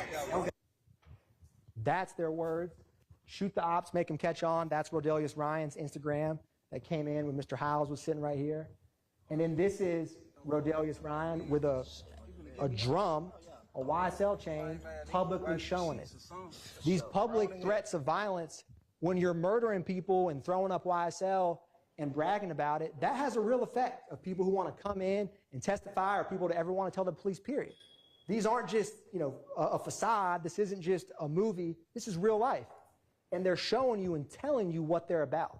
So I say take them at their word for it. April 12, 2015, Dexter Montgomery. This is important because when you boil it down from what D'Angelo White told 911 and the police that you heard, they were just driving. And it seemed like O.G. Bentley thought that they were following them. They get to the gas station. There's no real reason for this to escalate to where it did. And when they leave the gas station, from Walter Murphy's evidence, Nard and Walter Murphy come. It's one YSL member, O.G. Bentley. Maybe he was paranoid. Maybe someone was out to get him. But it wasn't D'Angelo White. It was not Dexter Montgomery. And this is their car when it stopped after the shooting, when at that stoplight. Cornelius Davis and Christian James. And that's the bullet that comes in through that car, and that's Dexter Montgomery with half of his head shot off because they followed a YSL member to a gas station. That's it. One call, Walter Murphy and Deamonte Kendrick, they didn't say, where do I sign the criminal enterprise contract? This agreement I talked about, Slat handled that. They just go. They grabbed the sticks and went. My name's D'Angelo. And D'Angelo, tell me exactly what happened. Now, we was at the gas station. And, my partner was trying to talk to a girl, but I guess they thought we was following them, and then they pulled up on and just started, and we pulled off. And then we pulled off from the gas station, and then we got away. And then we ended up driving a back streetway, and then we ended up seeing them again. They ended up shooting, and somebody ended up getting hit. Okay. Are you with the... Like I said, they're just driving. I mean, this is Walter Murphy with a stick. This is Demise McMullen, who they say hard Nard, the same person that Condarius Zachary and Copeland said was shooting at Donovan Thomas. This is 3 months later. It's a lot more likely that he's a shooter when you see him on camera with a long gun at a gas station for no reason because O.G. Bentley called him. Their same common associates with no questions come. That's an overt act in furtherance of the conspiracy. Lil Wayne tour bus, April 26, 2015. You heard a lot of evidence about Lil Wayne. What you didn't hear was any remote personal reason that Jimmy Winfrey would have even knew or had any kind of squabble with Dwayne Carter, Lil Wayne. So why did he shoot the bus? You heard about the public back and forth, and look at the actions before, during, and after of that shooting. Now, this is only a couple weeks after Dexter Montgomery. And it's 2 days before the shooting spree of Adele Drive and Drew Drive that Garlington, Zachary, and Sledge did. So all these shootings, when Gaither and Dennis come in and talk about shooting after shooting, they're not just making this stuff up. It's real. So this is Mr. Alvin Lewis's tour bus shot up. This is Jimmy Winfrey. You heard from Detective Dennis about visually seeing them, and Zachary kind of got spooked because he knew his social security number, which would probably spook out Zachary of like, how does this gang detective know me like that? And then you have this post, which is Overt Act 121, I'm free, death before dishonor. Quite similar to the tattoo that Shannon Stillwell has, YSL. And what does he say about it? And by he, I mean Jimmy Winfrey.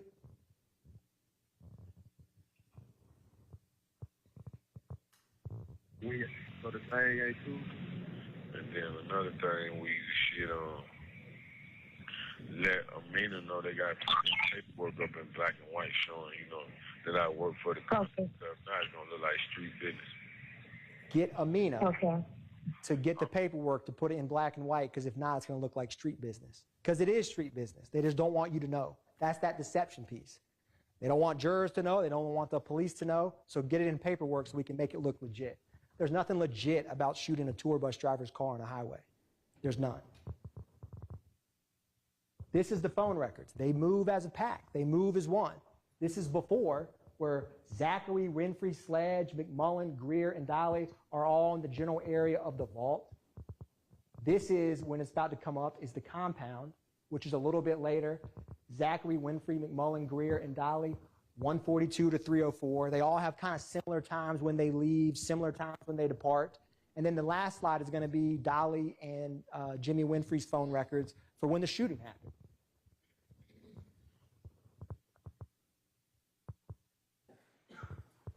And you can see the path of travel, and Winfrey's in black and Dolly's in orange, and the white Camaro that he hid and made the jail call to not get it found.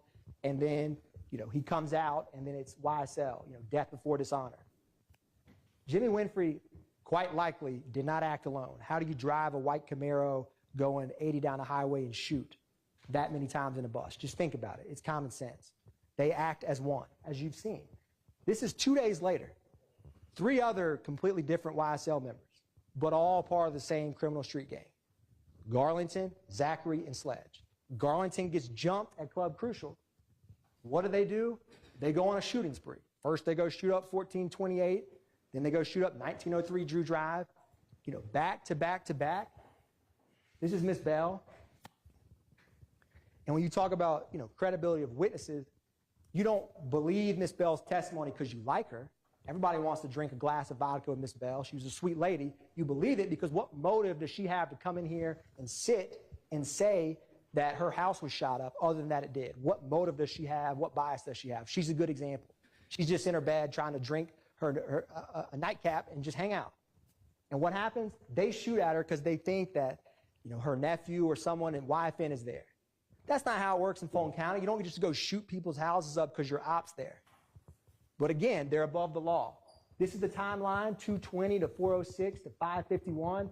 This is Zachary with what looks like an AK-47 and Deamonte Garlington, and there's Sledge wiping his nose. Just like, if you remember, he wiped his nose when he walked off that witness stand at y'all. So these are the things that they're telling you, and you're going to see photographs from these. First, it's going to be the Club Crucial shootings. When they post about guns, when they talk about guns, and then they tell you that they committed the crimes, it's not rocket science. Take them at their word, what the evidence has shown. These kind of retaliation is, again, Demekian's jumped, we got to protect him. It's a us, it's a we, it's an enterprise, right? And they act together because you have strength in numbers, protection and shootings.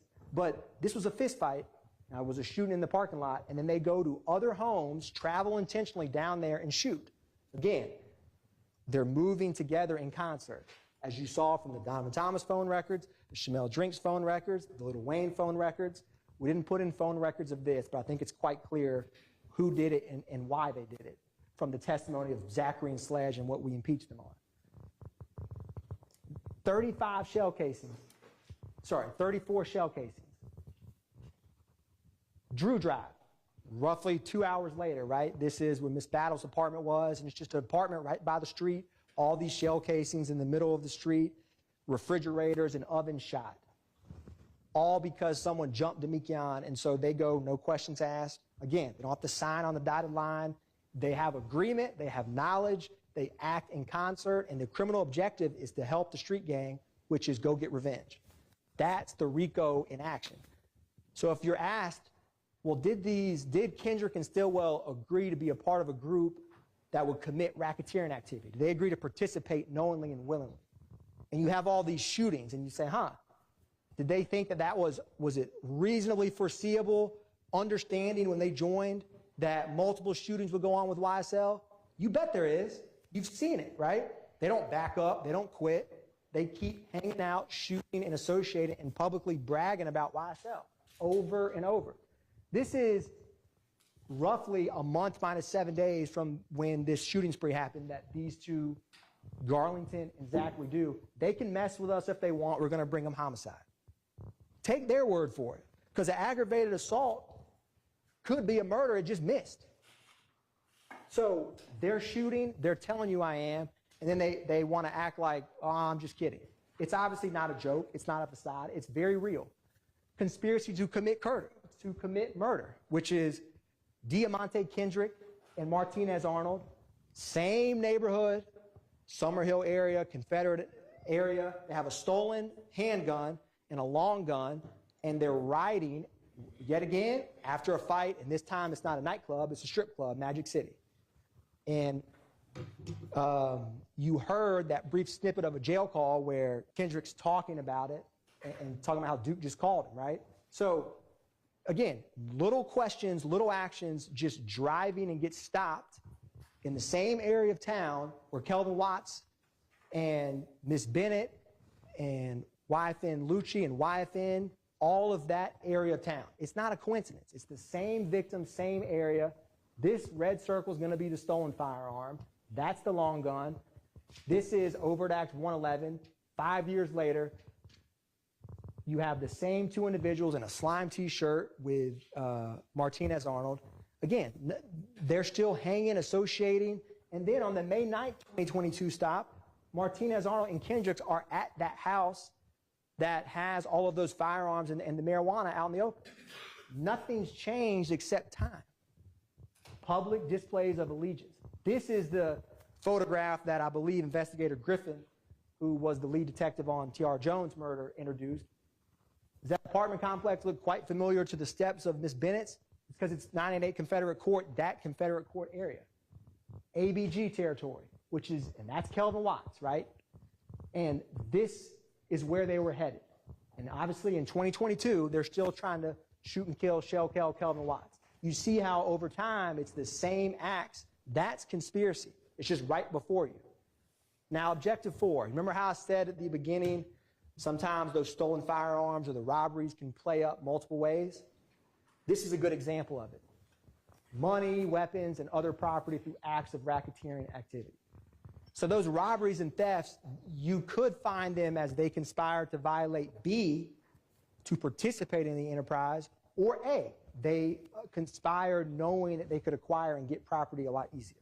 Either one. The evidence can sometimes fit multiple. And you have the unlawful sale and distribution of drugs. Now, I'm not going to walk through all of the drugs we introduced or firearms or items. I'm just giving you a snapshot. That criminal objective has multiple. I think I would focus on the areas of where they are if there's other people with them. And I think this might have skipped through faster than I anticipated. This is obviously the May 9th, 2022, which is Jeffery Williams' home. I'm going to go back one. And while that's coming up, I may get some help and put up one of these easels that we'll talk about. Yes, thank you. This just has agreement, enterprise, and pattern. This agreement to be a part of the enterprise, a pattern, and they all flow together, right? So evidence that they agreed, they go and shoot rivals together. We go and shoot the same rivals with the same people together. Evidence for agreement, evidence for pattern. Does the YSL enterprise exist? Is it a loosely formed group of individuals for a same common criminal purpose? All of these three kind of feed together. So this triangle is just a visual way to help think through this. Okay, well, it's catching up with me, and I apologize for this, but what's going to come up next, this is the Green Store, right? This is a picture of Kenneth Copeland and Shannon Stillwell. You have August 23, 2013, where one of the first witnesses, Sergeant Heeb, H-E-E-B, he was with an officer, Viverito. Sound familiar? 50 individual packets of clear marijuana. And this area of town is not far from where the Windsor Street gas station is in 2022, where Shamel Drinks was last seen alive before that stoplight. This is Trontavious Stevens' possession of marijuana after a traffic stop where he was with Stillwell. You've seen kind of over the years, multiple, sometimes at around 151 Cleveland, drugs. You've heard about the May 9th, 2022, all of the drugs that were found in that house. This is just a snapshot. These are some overt acts that you could use for this criminal objective of unlawful distribution of drugs. So I just include this as a tip. I'm not going to walk through every one. Act 48, 2015. Act 49, 2015. Act 65, 2017. 2020, it spans 7 years. BB, Nichols, Stevens, right? You've heard and seen pictures of them, identifiers of YSL over time in similar areas dealing drugs. That's another benefit or perk or objective of being in this kind of group, because no one's going to want to mess with you when you're going around shooting people and saying, I'm going to shoot. It helps you to unlawfully distribute drugs a lot easier in certain areas. Now, Objective 5 is obstructing law enforcement, right? So you've heard about this in multiple ways. This is intimidation of witnesses, because that helps the enterprise, because then you can't get caught. Maybe you can fool or deceive a juror, a detective. A pattern repeatedly, publicly saying you'll lie to all your family and friends and then come in here and tell the truth, basically saying, hint, hint, why can't you lie in court? And you need to get killed. And then agreement where all of them benefit and know and participate in this. So what evidence do we have of attacks on law enforcement? Well, one of the first acts you saw is Trontavious Stevens, where you heard from the vehicle that was stolen and Officer Pettis, and there was that firearm and that yellow bucket where he tried to go and arrest Stevens, who has this slime tattoo on his body, and then he brandished a handgun, pointing it at the firearm. Intimidation. Now, that officer was undercover, right? But he's trying to stop him and apprehend him, and he's just basically, I'm above the law, right? The same message that Shannon Stillwell is saying in present day. They don't think they could be held accountable. Police can't stop me. Now, we've talked about the armed robbery of Derek Dotson, but this also proves this objective, and I'll show you why. That's former and present. That's the... Little nigga DK shot at 12, nigga. Yeah, he said it. For no reason, boy. For no reason. He's shooting for no reason, He's shooting at 12, the police, for no reason. Shooting at y'all. Yeah, that nigga just up, boy, for no reason, Carter. That's Adrian Bean's words, right? And then he got it on him. And he got the screen up on him. Bloody DK. You know what I'm saying? Bloody DK, and I got the strap on me, and he throws up Rock Crew at the time. And he's just shooting at 12 for no reason. Another attack on law enforcement that, again, you don't want to get caught. You just tried to rob Derek Dotson, so you don't want to get apprehended by the police. Officer Rogers. You're going to hear what people say before and after some of this and their viewpoint on law enforcement. Down, I'm better take her down. Nigga, hey, do that shine shit. Hey, YSL shit. Hey, kill it 12 shit. Hey, fuck a jail shit. Hey, drink it at the bitch. This is that killing 12 shit, and that's Christian Effinger in the Cleveland Avenue area shooting Officer Rogers. That's not just words. That's a mentality of, again, slimes are above the law, and it's a public message of that. I can't think of a more clear, raw example of that than this. Don't just believe what they say, believe what they do. And he's just trying to arrest him for a warrant. And what does Rodelius Ryan say after this happens? If you look at his TV screen, you're going to see Officer Rogers' photo pop up, and this is the message he has for his fellow YSL gang member after he just tried to attempted to murder Officer Rogers for doing his job. Yeah, man, free my nigga Big Brish, man. Here's Officer Rogers. Yeah, man, live for chain gang. Fuck that boy. Fuck that boy. Spank that baby. Yeah, man. Free my nigga Big Brish, man. Fuck the DA. Yeah, we catching the bun on this shit. Yeah, we about to catch that bun, fuck nigga. We coming to get you. You know what it is. Yes, sir. That's in the hood right here, gang. Free the gang. That's in the hood. Yeah, YSL shit. YSL shit. Yeah. Just like the song said, YSL shit, killing 12 shit. This is Ryan bragging and boasting about his fellow gang member trying to shoot Officer Ross. And then he says slap, right? This shows you how they view the enterprise. Yeah, man, free my nigga Big Rich, man, by the way. The gang way. Big Rich with the big head, man. They gave my nigga a bun today, man. Smell me. Overt Act 180. Nigga, lie to your kids. You know, so Ryan's words there are kind of telling, right? Because he views what Eppinger did on the one hand by himself as a collective, we, us, he's with me, and he's saying YSL and SLAT, because it boosts your street cred. Quite frankly, it boosts your street cred to shoot at the police. And that furthers your gang because you get more of a reputation.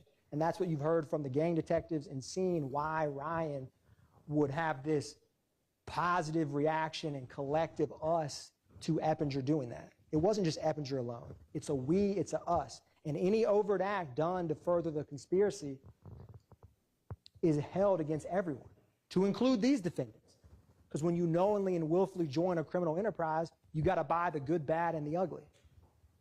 Now, we've talked about intimidating witnesses. I started with that video of Jeffery Williams. What's Antonio Sledge's position on You lie to your kids, you lie to your mama, but you get in the courtroom and in the investigation room and tell them punk-ass people the God-honest motherfucking truth. Puss-ass. And that's Antonio Sledge as a witness, right? So you realize what people say outside of court. Think about that Antonio Sledge and that. And it, how people are in the witness stand, right, is quite different. But you don't want to get caught. You don't want people to come in here and tell them. It's as clear as that. Miss Bennett, Antonio Sumlin, Quindarius Zachary, Walter Murphy, Kenneth Copeland, about to be Adrian Bean up here, Wooney Lee. You saw their reactions, the awkward pauses, the kind of contemplation of, man, what am I going to say here? Or some bad piece of wiretap or jail call that gets played that doesn't sound good. Trontavia Stevens and Adrian Bean.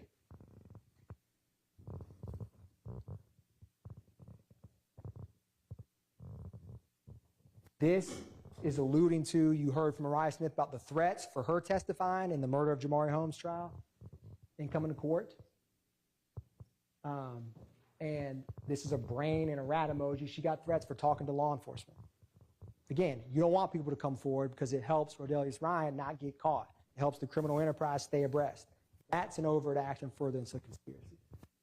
What's a pattern of racketeering? So all of these crimes, these aggravated assaults, these murders, it's not, they actually did a pattern, but the conspiracy is, did they knowingly and willfully conspire to join YSL knowing that that could be a possibility? I think it's ludicrous to say otherwise, right? They knew exactly what they signed up for when they tattooed YSL on their body and shot people for YSL. And it can be from anyone. Within 4 years of each other, they're not in it for the long haul. You don't tattoo your face if you're just in something for a couple weeks. It's a permanent thing. And you've seen evidence in present day and evidence in the past that's shown that allegiance. And that's where this agreement, pattern, and enterprise all play together. You have agreement for the enterprise. There's a pattern of racketeering activity, shootings, murders, robberies, that feed and promote the enterprise. That's RICO conspiracy. And it can be by any co-conspirator. But you certainly have overt acts from both of them. What is interrelated? This is key, right? What makes a pattern of racketeering interrelated? Same victims, same accomplices, same or similar intents, results, or methods of commission. With what we've talked about so far, you've seen a repeated pattern. The same opposition group moving together, the same individuals committing it. Over and over, all of these interrelated, they're not just interrelated, it's like a yarn of, it's like a ball of yarn that's just so intertwined tight, you can't get out of it. It's like they're all related. And I'm going to show you some examples of that will cut through time and cut through RICO conspirators, and you'll see patterns and connections that can be hard to miss with all of this evidence. So let's focus on some distinguishing characteristics. So what's the best evidence that someone violated conspiracy to violate RICO? Is they actually did it. That's, if you want to figure out if someone wants to conspire to rob a bank and they go rob 20 banks, Well, they probably agreed to do that bank robbery. It's as simple as that. So let's look at what they did. Let's look at what they said and look at how it's related. Same victims, same accomplices. So I'm going to show you some examples that are going to mirror together exhibits from different parts of the trial. Actions speak louder than words. They just do. It's like what your grandparents say, or dad or mom, don't do what I say, do what I do. So believe them. Let's see what they do and how they do it and why it's interrelated.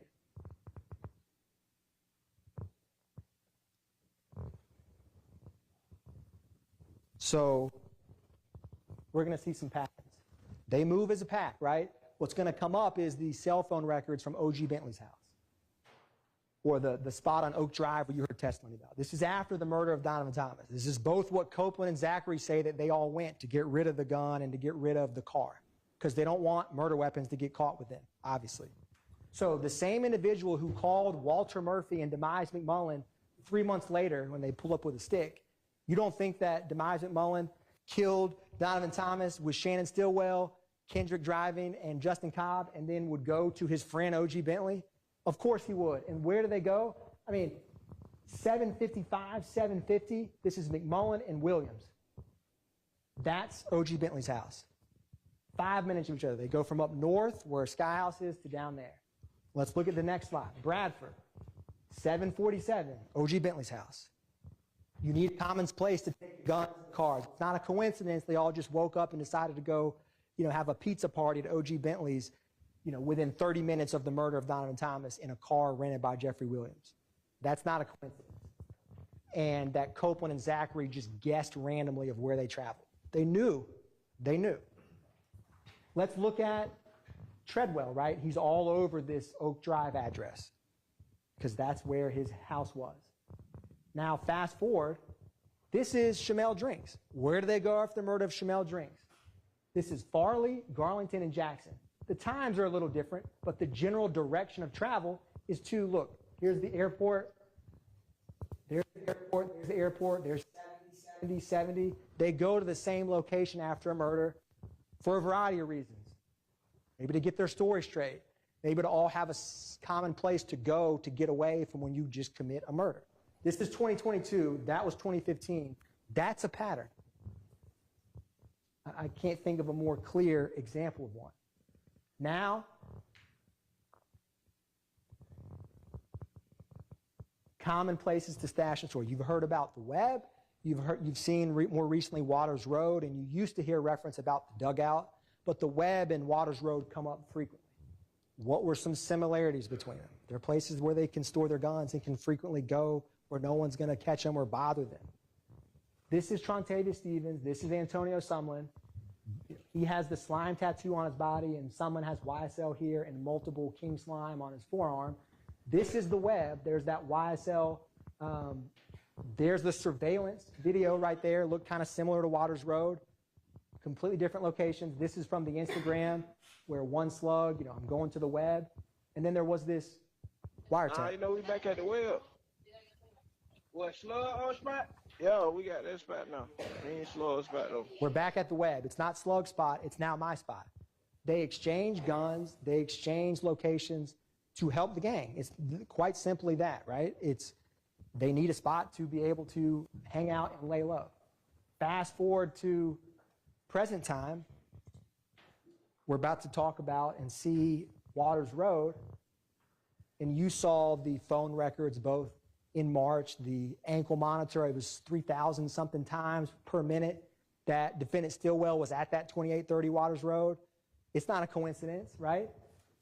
You just saw that surveillance at the web. Yes, you can have surveillance system in your home, but with the evidence of guns, and let's go to the web, Waters Road, with all of the assault rifles and bullets that were there, that's the surveillance video on the 16th. That's the cables removed on the 17th. Same address, Waters Road.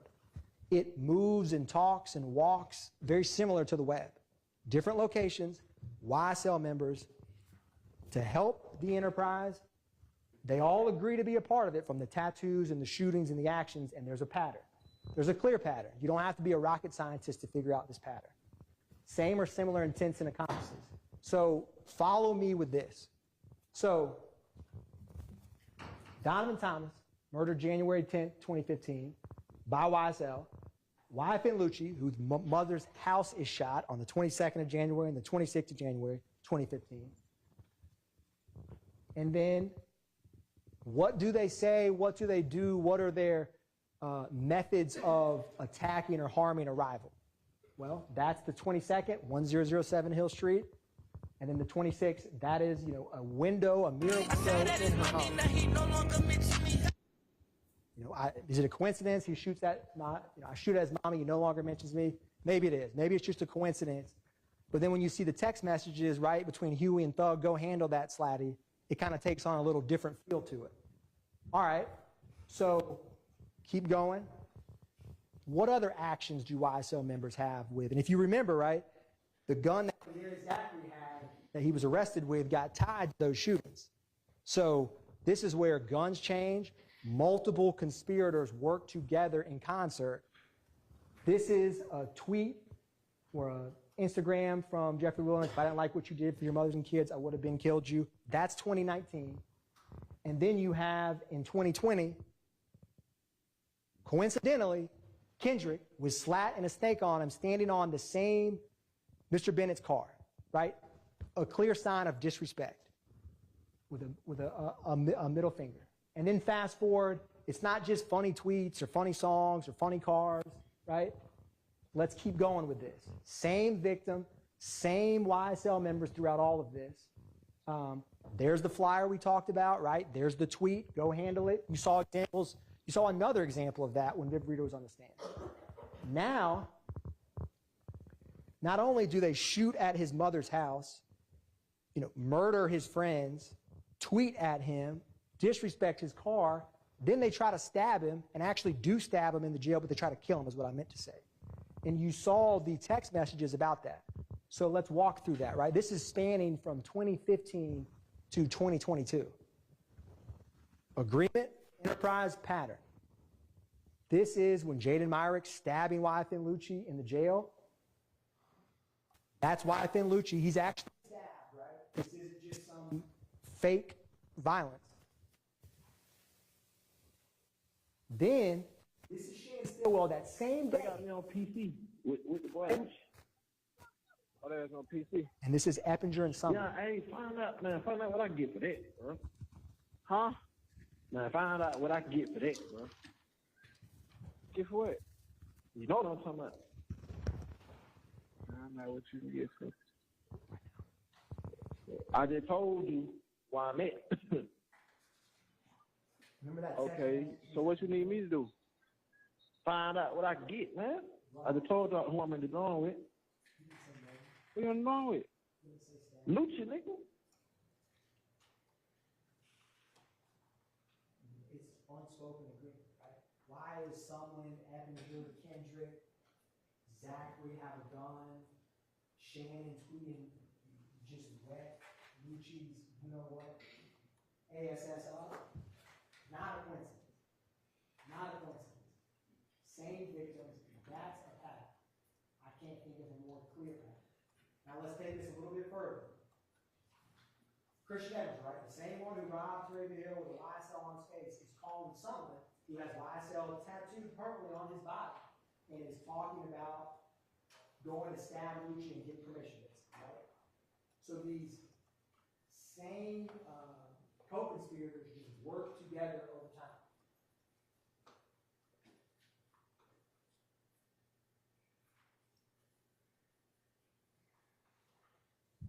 It's going to come along.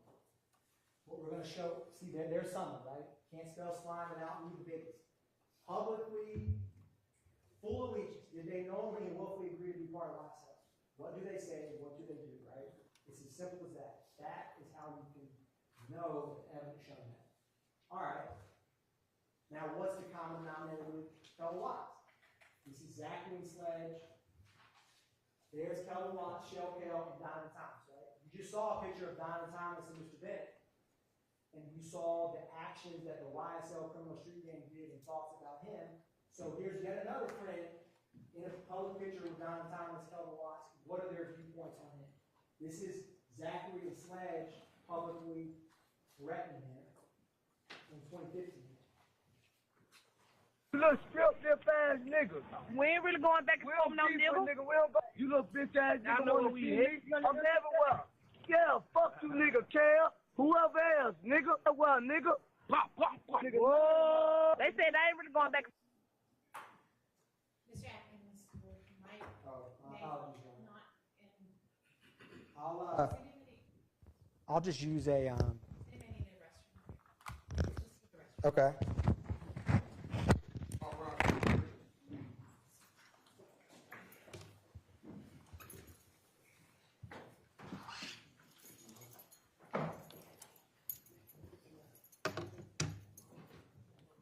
No.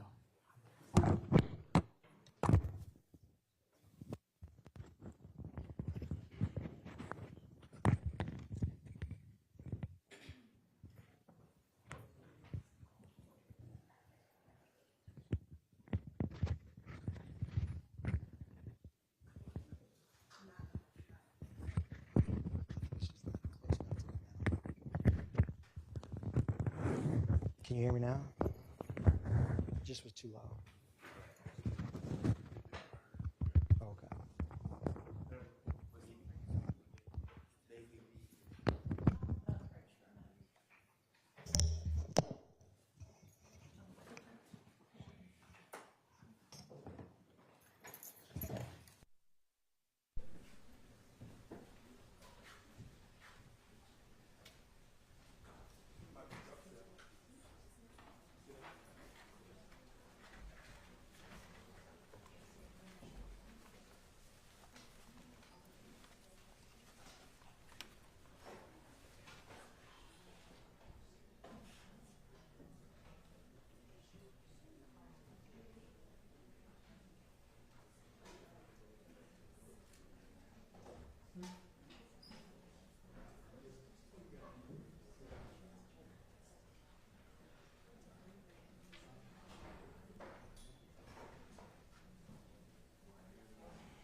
Anybody that needs to can go ahead and use the restroom right now too while the jury is out. Then we'll finish the states open and we'll break for lunch.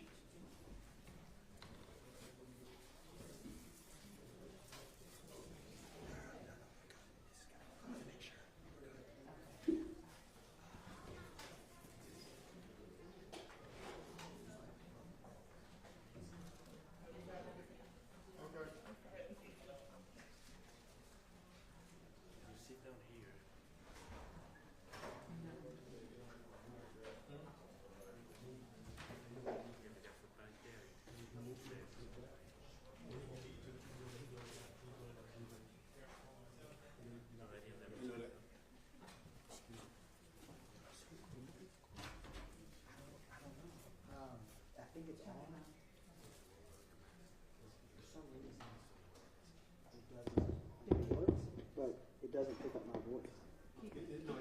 It'll pick it up. Okay. It just went out. Okay. Maybe. Okay. I'm gonna make sure it's off right now. Okay.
Well, if I move it there, then it blocks it.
Just get out of here.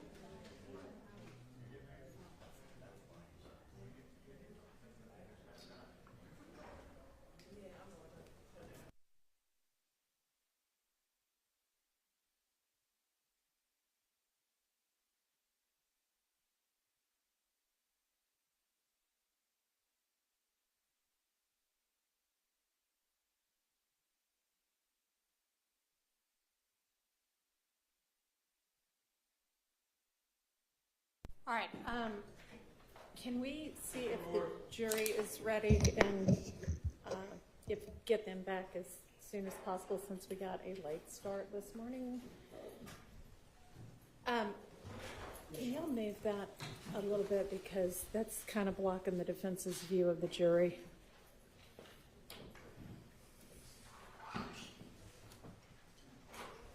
Is this all right? I don't know. Is that okay? Is that better?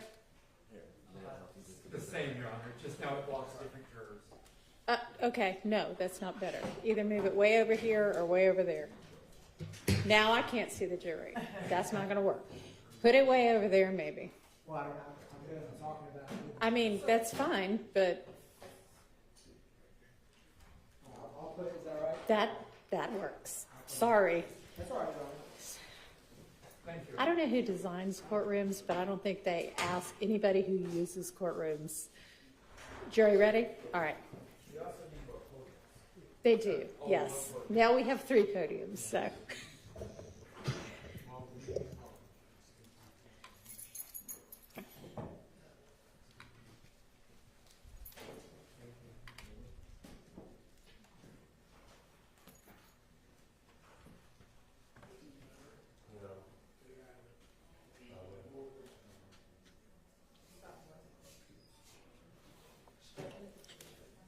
You can roll the screen over this way some, maybe, if you want them to be able to see them both. I don't know.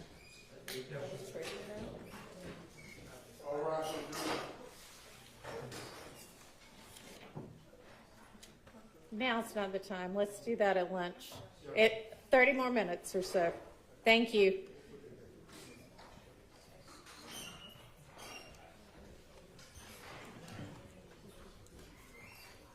I think that screen maybe stopped working halfway through. So the other one, either the one above or the one, I think the one below doesn't work, but the one above does. But they'll switch it up at lunch.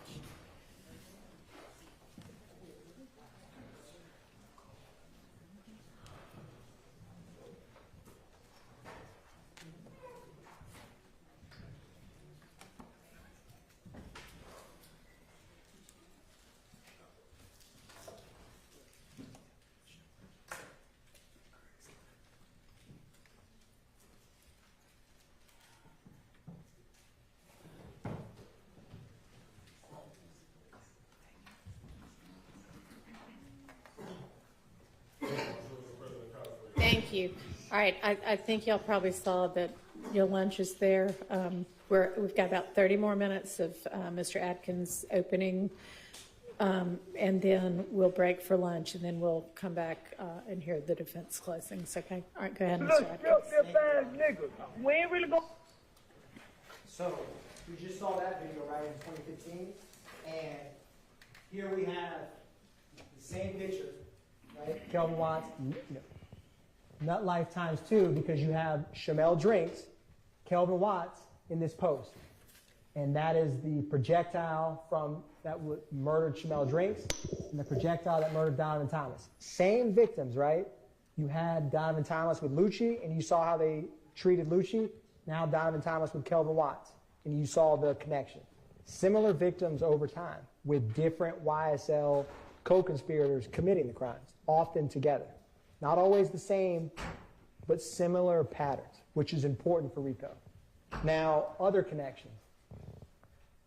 You heard about, and we got to take Buddy's name out of the songs in case she gets whacked. I fuck around and get whacked. You know that shit come down on us. Yeah. Because it's going to come down on us. This lets you know that they try to toe the line to get right to where they can diss an op or say something but have some deniability. And then this is song. That's Garlington. Get shell whacked. It doesn't, yes, it's just a song, but when you're shooting and continuing to promote violence on the same people, that creates a pattern. And that was Deamonte Garlington and DeMarco Boyer, who was those phone calls you heard about the night of Shamel Drinks' murder. So what other connections do we have? Well, if you keep going, we talked about this drug sale, right? This is Deamonte Beebe. Who was with him? Darius Ford, right? This is back in 2020 at, I believe, 151 Cleveland. There's Darius Ford. Now, you have, it should come up here. This is Rodelius Ryan and Deamonte Beebe, right? So remember this. Ford, Beebe, Ryan, it's like a 6 degrees of separation through different crimes. So follow me here. This is Darius Ford and Rodelius Ryan. We right back run through this shit. Yeah, fuck wrong with y'all, nigga. We right back run through this shit. Fuck wrong with y'all. Yeah, peace and blessings. Gang, peace and blessings type shit. Peace and blessings. This is Rodelius Ryan saying FYFN. Then you have Garlington, right? We got y'all boys.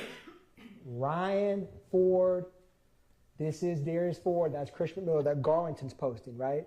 It's the YSL enterprise and how they view each other, and if you exact violence on one of them, they're all going to try, or if you get a rival or an op, it's for the gang, it's for the enterprise. And then if we keep going with this is 05 Driving Slim. This is Christian McMiller with Rodelius Ryan at Slime Business Rod, right? And he puts the heart emoji in the snake. Then you have Shannon Stillwell and Darius Ford, right? And then you have Garlington talking about spinning it every night. When I smoke, we giving out in bum playing a song where in the mix of shooting Shamel drinks, back right? to back. So yes, Y'all niggas it's a can't even song, trap, but it has a different post context up, nothing kid when with you the know what they whole do. barbecue, nothing. We spin. This is from Ryan's Instagram, right? Slap. This is SB. What's up? Using Garlington's Instagram to Rodelius Ryan, right? There's connections between the co-conspirators, and it shows a pattern where they commit crimes together. It may just be Darius Ford and BB selling drugs, but then it also may be shooting up all of these homes or murdering people, and they work in concert together. Now, it has to have, what is an enterprise, right? In this case, it's the criminal street gang. It's got to have a common purpose. It has to have a common kind of ongoing nature. It doesn't have to be a formal, like, employee roster or something like that. It can be a loose or informal relationship amongst them. It's as simple as that. You've seen how the way that YSL, the common identifiers, and the way that they act and speak in concert shows that they have, I would argue, more than a loose relationship with one another. In determining it, you can use the pattern to prove the enterprise. This is where the crimes themselves and how they're committed kind of help you. And is there an enterprise? Well, the way that they work in concert shows you that there is. And I misspelled. There's always one word in every slide, and I've checked this thing 20 times, so I apologize. Racketeering. I knew there'd be one. Okay. So, is this a RICO? Right? Yeah, Uncle had wanted me to call you. The man got jumped on.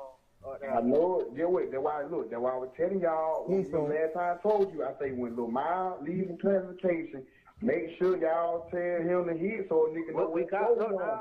We called you soon. He got up there, but see what Uncle was trying to see.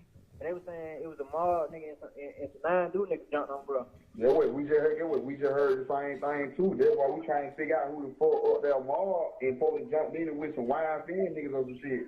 Yeah, that what folk was trying to call you and see like who the hell that was. So do it for Phil, right? Trying to get protection is with in the other car with Parmavius Nichols after the murder of Shamel Drinks. Talking about Unfunk. Do it for Phil, the person who's hashtag top shotter, happy snake day at Slime Business Ride, is Miles Farley. The same person who's in the Ford Fusion with Parmavius Nichols when they're at the gas station and then pulls out behind Shamel Drinks, right? So you see this connection and support where when one goes in jail and someone tries to jump Farley, the gang gets protection. And they may use an allied gang. That's a pattern, and it's to further the enterprise because you don't want to get caught or get harmed. So take it a step further. This is Christian Eppinger, YSL Brish. That's Unfunk he's posting. Here's Eppinger, Wooney Lee, and BB, right? Only the Slimes all together. Now, when you have Unfunk, Garlington, and someone, so you have Eppinger in 2016 saying free Unfunk, right? Then in 2022, you have Christian Eppinger and Sumlin having that jail call to try to get Lucci, and then you have Unfunk and Garlington trying to get protection because YFN, the same group of Lucci, is trying to hurt Miles Farley. So there's connections between the acts. There's patterns in the interactions amongst each other. And if you take it a step further, then you have Wooney Lee with Shannon. You heard about No Slime Left Behind. Wooney Lee with Kendrick, actively promoting the gang. Yes, it may just be a photo, but when people think you murdered people, shot people, and got away with it, it has a different context to that. It has a much different context. What is Kenneth Copeland, roughly 2 weeks before this indictment, how is he interacting, right? He comes up here like everything's in the past. This is Man, what Ken the hell? Copeland. He heard somebody. Police been lock up 43. They got a 43-man indictment. That what Font said? That what Toon said. I don't know. He ain't told me that. Yeah, he said that what he heard, but you know he probably just talk. Ain't no telling. Yeah. Yeah. What he said? What? I had Jake out of what's the name of him? What he said? For what though? He just said RICO, I guess. RICO, I guess. That's what he said. But I don't know how true it is. I told that shit. Let's stay off Instagram. Better stay off Instagram. Not like RICO. Yeah. What RICO? I'm not a criminal enterprise, right? They're casually Copeland, and it kind of makes you think when he's in this witness stand, like, I'm a changed man or I don't hang out with them anymore, right? This is him in April 23rd of 2022. If you look at the indictment date, it's May 9th, 2022. That's 2 weeks before that indictment, and he's calling Garlington, who he said told him about what happened, that all of these two defendants when they murdered Donovan Thomas. Think about that when you determine credibility in RICO. Taking it a step further, you have some. No, listen, man. I just got. Well, it's the call where he says he just got off the phone with Woody, and that YSL stuff is hot. You need to take that down, right? And then at the very end of that, and I won't play the whole thing, but it's in evidence, they say, we need to take that YSL because it's hot, get off social media, right? So that shows you that they know, they just don't want to get caught. This RICO conspiracy, this is your verdict form. When we talked about A and B, it's going to look like this. As to conspiracy to violate subsection A, we the defendant. A, acquire and maintain property, knowingly and willfully conspire. B is those objectives I talked about. Did you participate in the enterprise knowing and understanding that a pattern of racketeering, which remember, check the indictment for the crimes. Do you think that they knew, when these two defendants from January 10, 2015 onward, that there would be robbery, aggravated assault, intimidating witnesses? I mean, of course they did. But think about that when you look through this, because you have to decide, is it A or is it B? I believe it's both, but you can find either as a jury when you deliberate. And remember, some evidence can factor into both. The robberies can be A.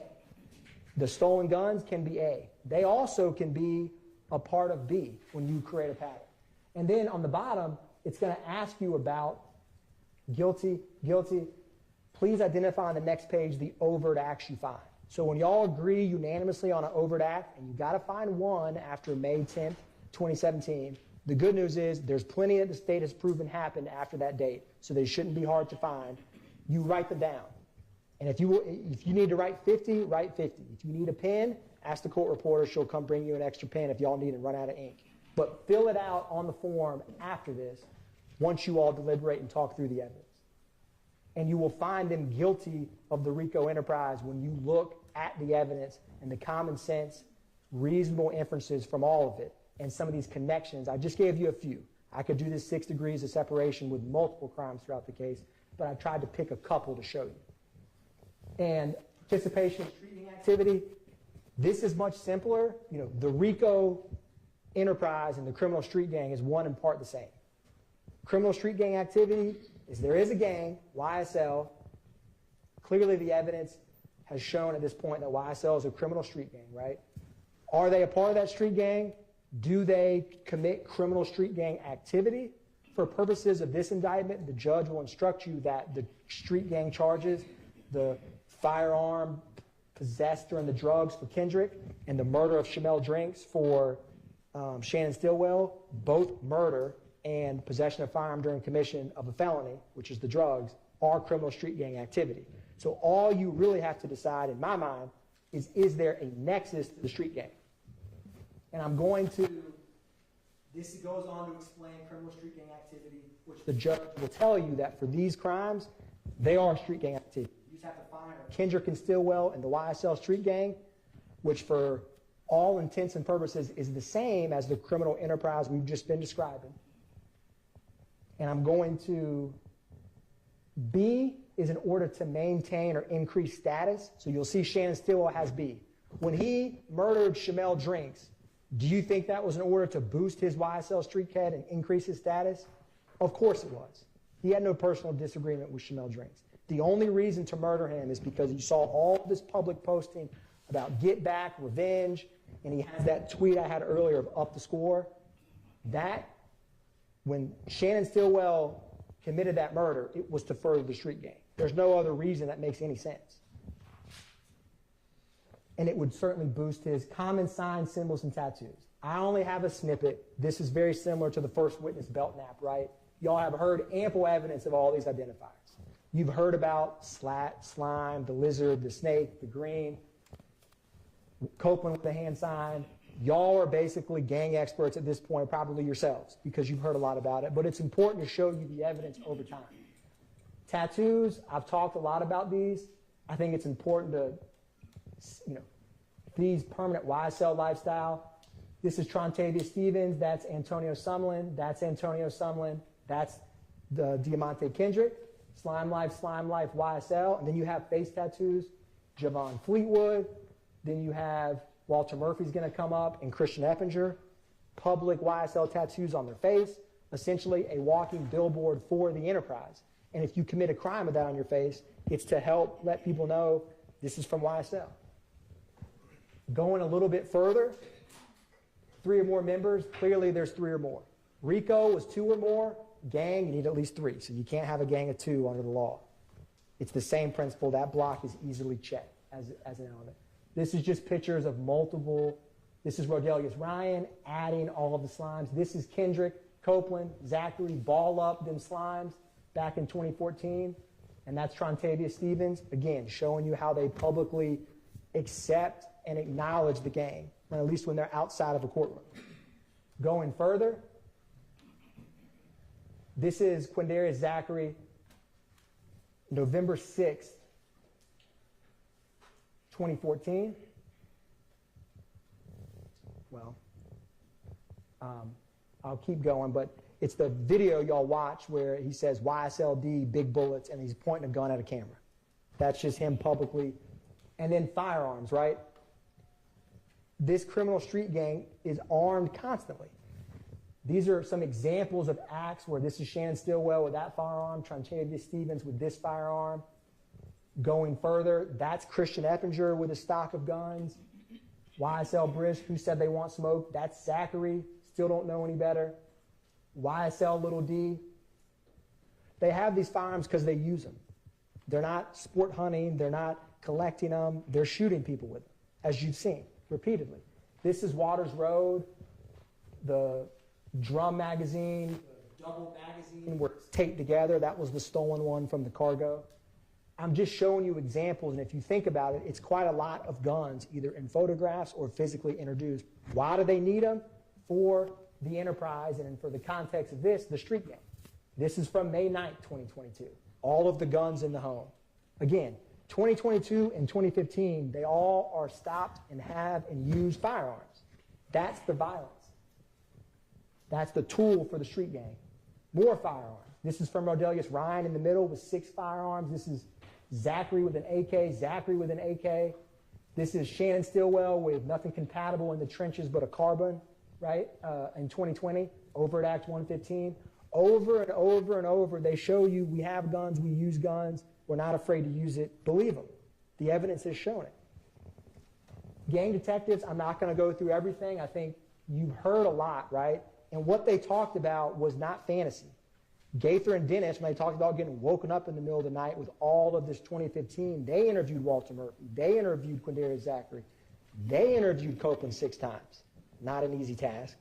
All of that stuff they did repeatedly. They didn't just, and they all acknowledged. This is Jeffery Williams. The cops asked them all. They know my business in all the jurisdictions. They all testified about YSL Street Gang, identifiers, identified members. Are they all wrong? Are they all just, Gaither and Dennis are just making up crimes? No.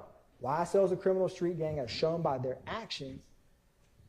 And Detective Belknap discussed the origins of Rock Crew, how it became YSL. He also mentioned how YSL, the street gang he started hearing about in schools before the record label was formed, and the rivalry between the YSL and Inglewood family. I just simple 2 words, or I guess it's 3. 2015 first wave. This is waves of violence and a tsunami of evidence about a criminal enterprise operating throughout. And the second wave, Rito told you about it. She told you about all these back and forth shootings in 2019 and 2020, and she talked about what was going on in just 1 month, March of 2022. And all of these social media she was clipping by, it seemed like almost the hour, to show this public disrespect. Same groups, same victims, same rivalry in YSL and YFN.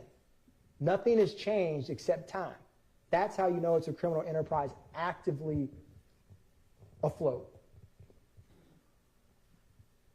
May 9th, 2022. So for Kendrick, he's with Duke, Martinez Arnold in 2015 when they're stopped by Trestle Tree. You've seen the photographs of the marijuana and the firearms. He's in Jeffery Williams' house. This is in May of 2022. You know, him actively having this arm protection, firearms, and being in a house and then running when the police come with 2 other identified, documented street gang members. It furthers the gang's interest to have multiple YSL members together, even in one of their own homes, because as you've seen, they're going to always be armed and have firearms. So all you have to decide, in my opinion, if you meet the other elements, is there a street gang? Is there 2 or more members? Is his possession of the marijuana and firearm collective construction, which Ms. Hilton will talk to you about, in furtherance of the gang? And I'll argue that it is. Shannon Stillwell's, when you talk about participation in criminal, I made it green to say found. Like I said, I don't need to belabor this much. I think it's quite obvious that Shamel Drinks is a textbook example of a gang murder, where they literally just shoot him because they happen to see him at a gas station. He's a rival, that they're following Kelvin Watts and other postings that are dissing or alluding to the murder of McMiller and Ford, and that's why he kills them. But you don't have a license to just kill who you want because they happen to be in an Instagram post, or you think, or they are associated with a rival gang. That's to boost his street cred within the gang. And then, you know, every slime plays nasty. What does Rooney Lee say about that? Yeah, they can argue that they're just trying to watch the local basketball game on the nightly news. And ESPN got bomb on me because we blowing niggas down. He's got a gun and says ESPN because we're blowing people down. I mean, I don't know what else to say. This is Kendrick's tattoo. You're going to see this is Miles Farley, ESPN tattooed on the back of his neck. This is going to be Christian Effinger coming up here.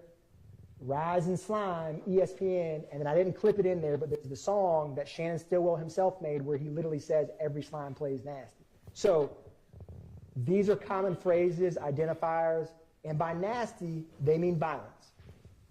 You've seen it. Going a step further,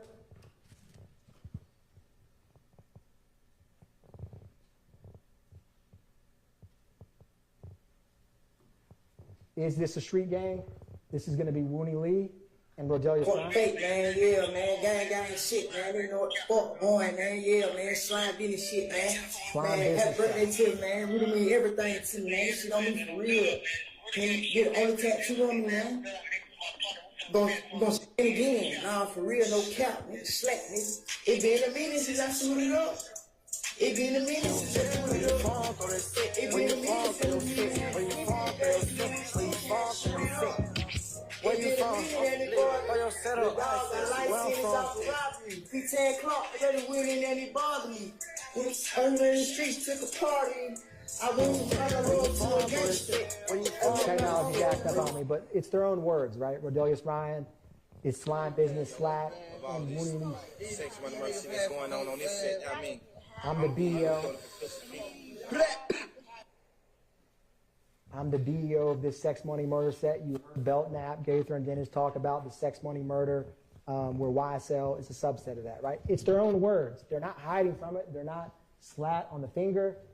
And then you're going to have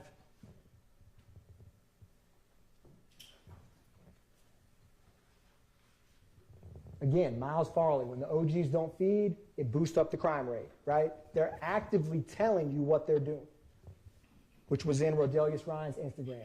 You all saw this video. Again, take them at their word. Don't just take mine.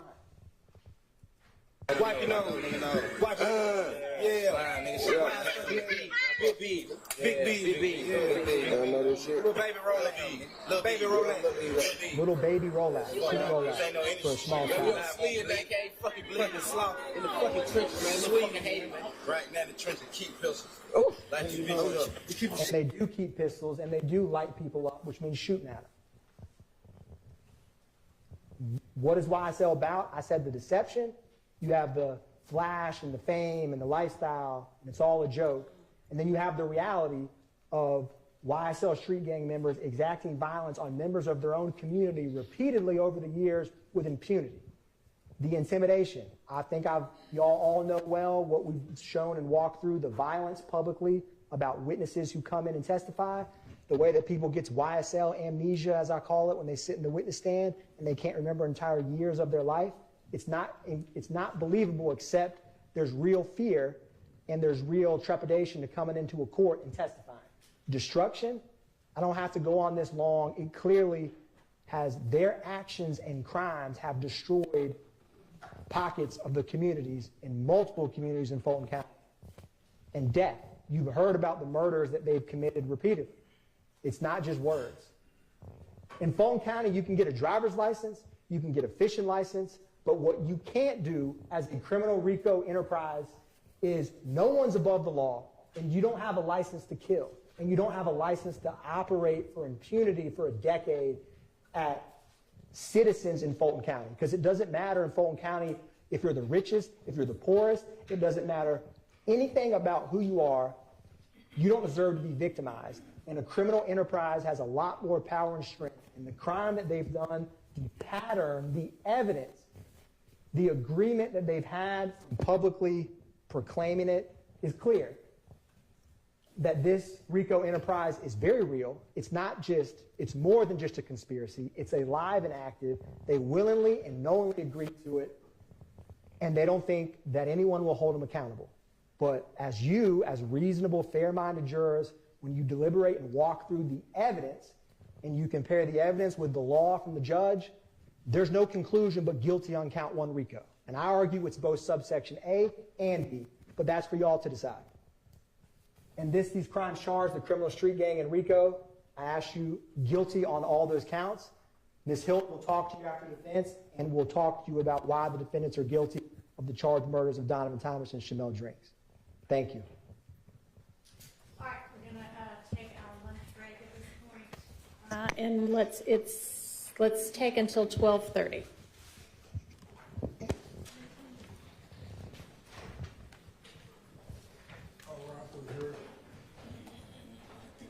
All right, for jury, please.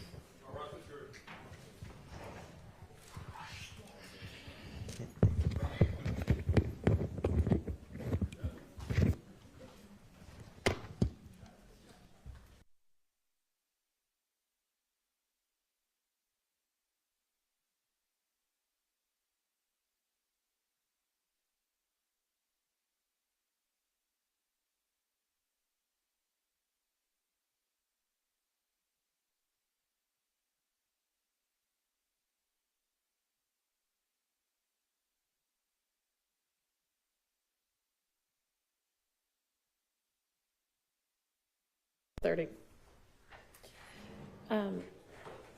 On the jury charges that I sent, the overt act definitions include some that are previously defined, but on the possession of a firearm during the commission of a felony and possibly by a convicted felon, we will go back during lunch and make sure that the previous definition, when it's in the counts, covers only the crimes that these two defendants would be charged with, and that there may be others, so we may have to kind of do a little definition of those again to make sure that it includes whatever crimes might be alleged in the overt acts. So that's one change that's going to need to be made.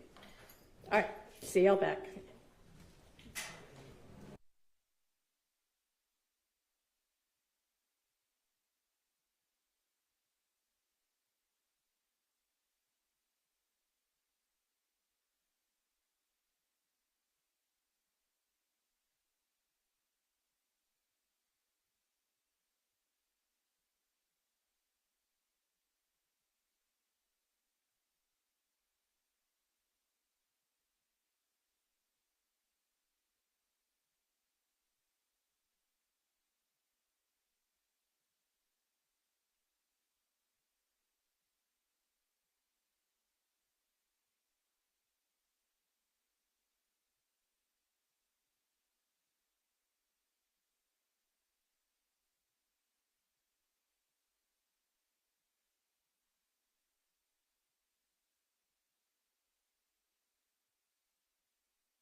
Thank you. All right, Mr. Shart, you may present your closing.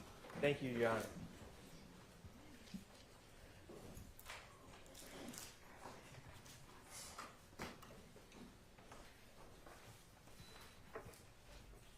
Accusations are easy to make. Allegations are easy to wage. And this indictment has plenty of both. But here's the thing.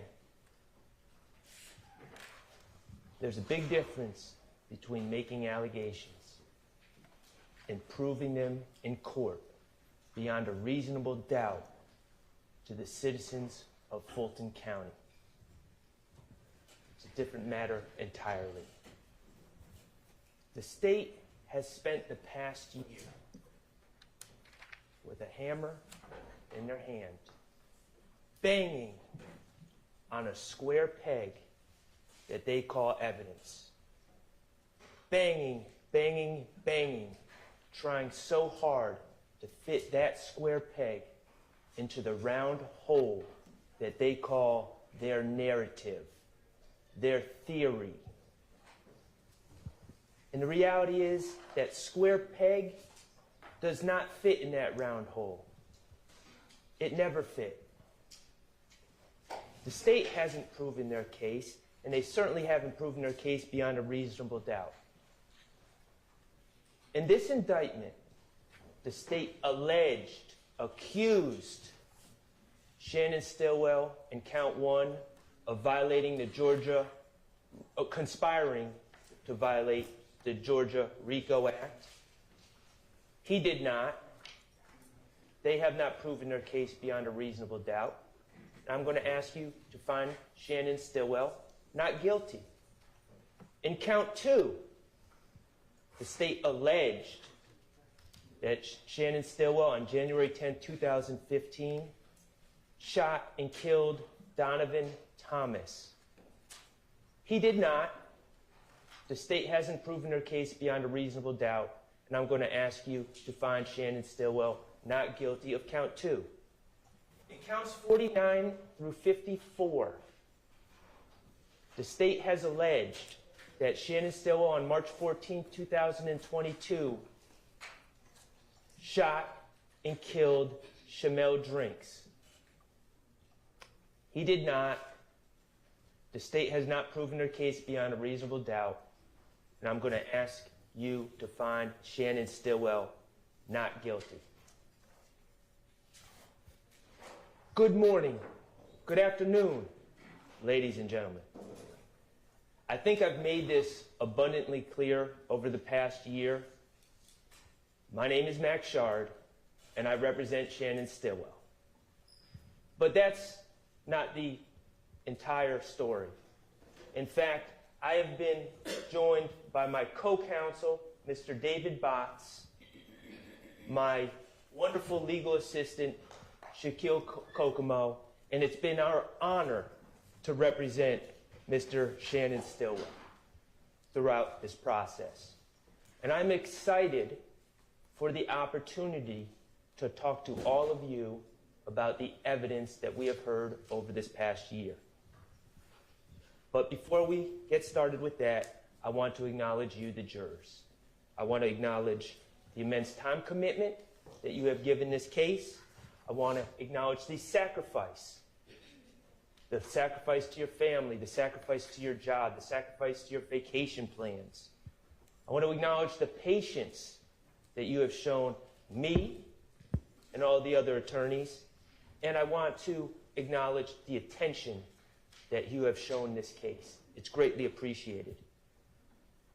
I acknowledge the fact that you have been paying close attention to this case, and for that reason, I'm going to try to avoid rehashing every piece of evidence. I'm going to try to be as direct and concise as possible to avoid unnecessarily taking up too much more of your time.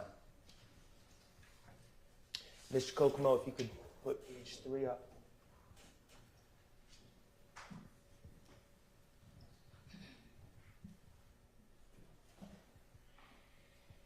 So, ladies and gentlemen, let's just get into it, okay? Count one, as the state discussed in their opening, Mr. Stillwell is charged with conspiracy to violate the Racketeer, Influence, and Corrupt Organization Act. And essentially they're saying he conspired to acquire, maintain directly or indirectly an interest in and control of United States currency and other personal property through a pattern of racketeering activity, and while associated with an enterprise did unlawfully conspire to conduct and participate in, directly and indirectly, such enterprise through a pattern of racketeering activity. It's a lot of words, that's a mouthful.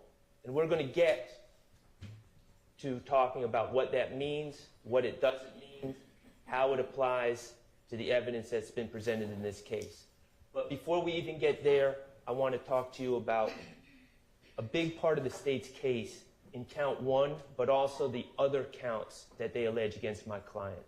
And that is the state's use of quote unquote expert witnesses, more specifically the gang investigators that they have called. Mr. Kokomo, if you could put on page 4. They've called, as you probably recall, a gentleman named Belknap, Investigator Underwood, Investigator Dennis, Investigator Gaither, and Investigator Viverito. Some of those people they've called multiple times in this case.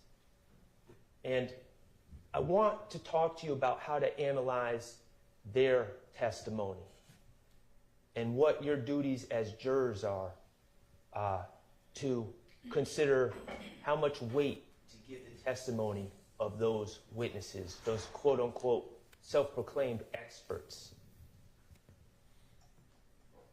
You'll be given this jury instruction, 130-130, about expert witnesses, and I'm going to focus on the second paragraph. It says, you are not required to accept the testimony of any witnesses, expert or otherwise.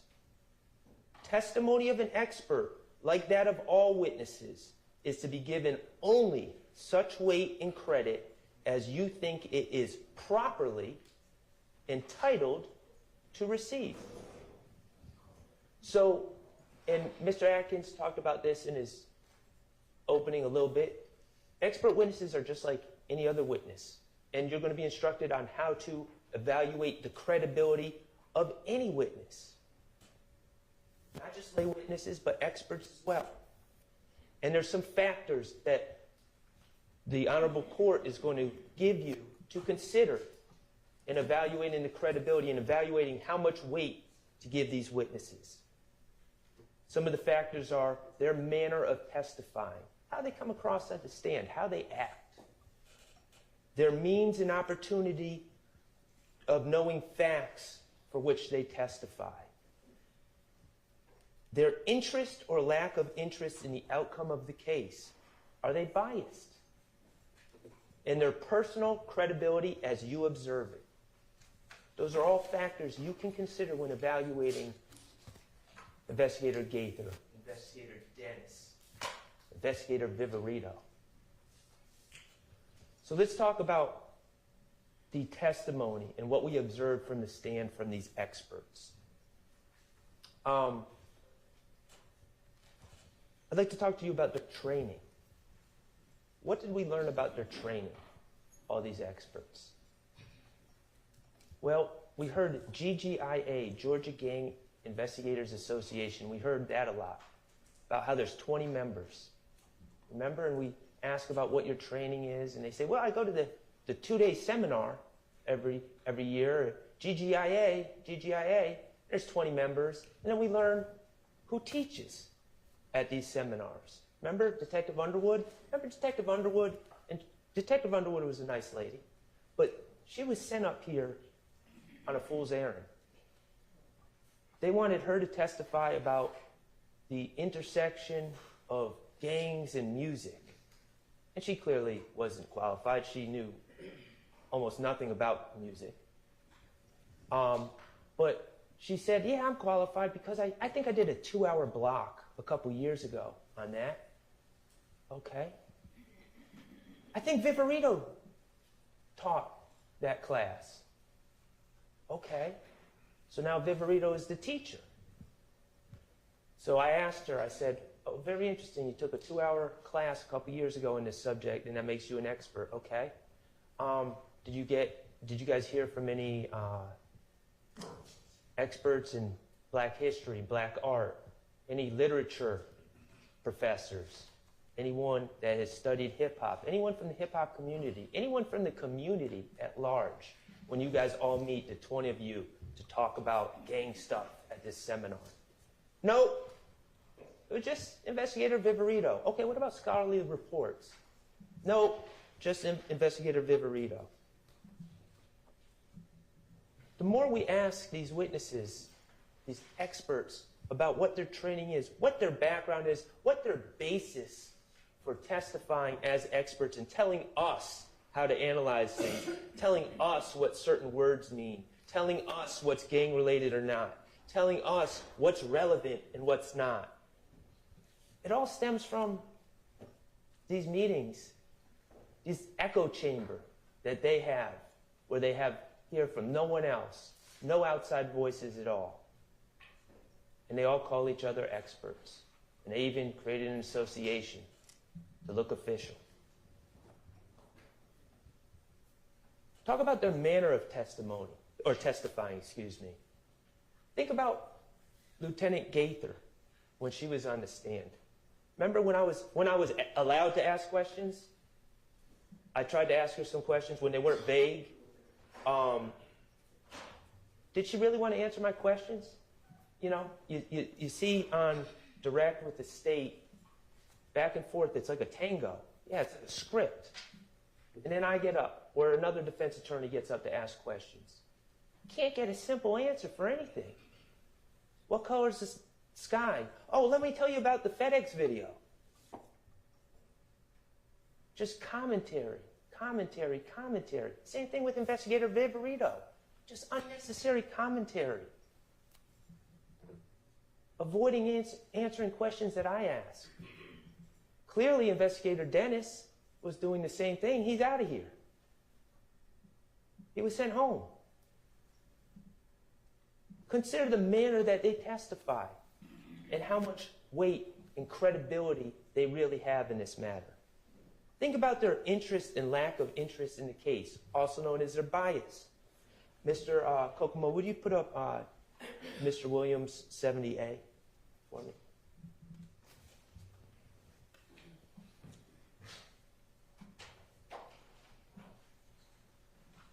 Remember this? Remember Lieutenant Gaither getting up there? Oh yeah, I saw that. This was important. This was a symbol of a gang war. This is the gang war that was going on. This is YSL declaring war on Bird Gang, which is an offshoot of the If Gang. Oh yeah, that's what it is. She told you that. As sure as can be, the expert that y'all are supposed to rely on. Well, what did my good friend, Attorney Brian Steele, do? Brought in the album cover. Wait a second, you're saying that this is a hawk skull and a gang war? Isn't this an album cover of a collaboration between my client, Young Thug, this is Attorney Steele talking, Young Thug and Future? And isn't his label Free Bands? And isn't Future's Free Bands mascot an eagle? Isn't this album cover just signifying the collaboration between the eagle and the snake? Doesn't that make more sense? After all, that's exactly what the album is. Okay. Mr. Kokomo, could you put up 471 VV?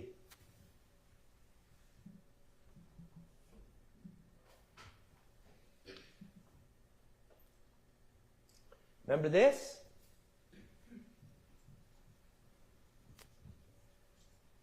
Ms. Kokomo, that's not 471 VV.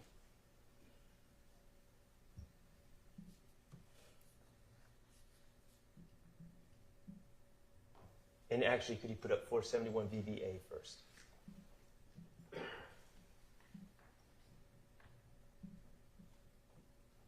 Okay, we saw that video. But first, actually, VV.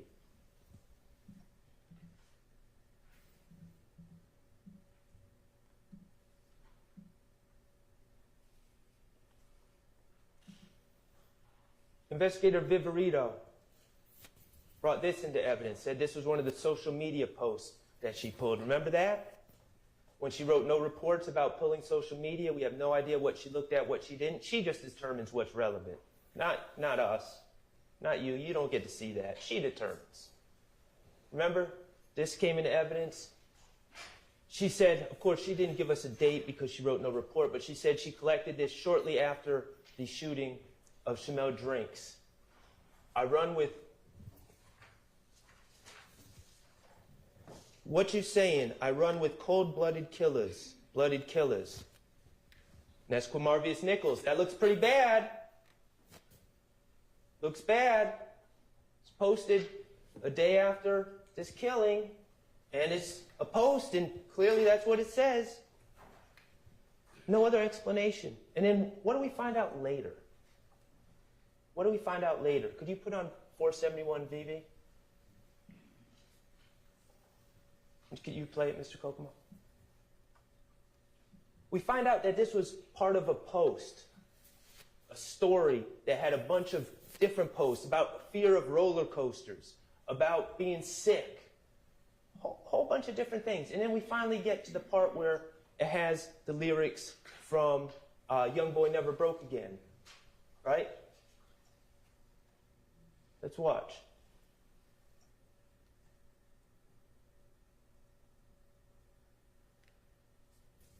We don't even see these lyrics.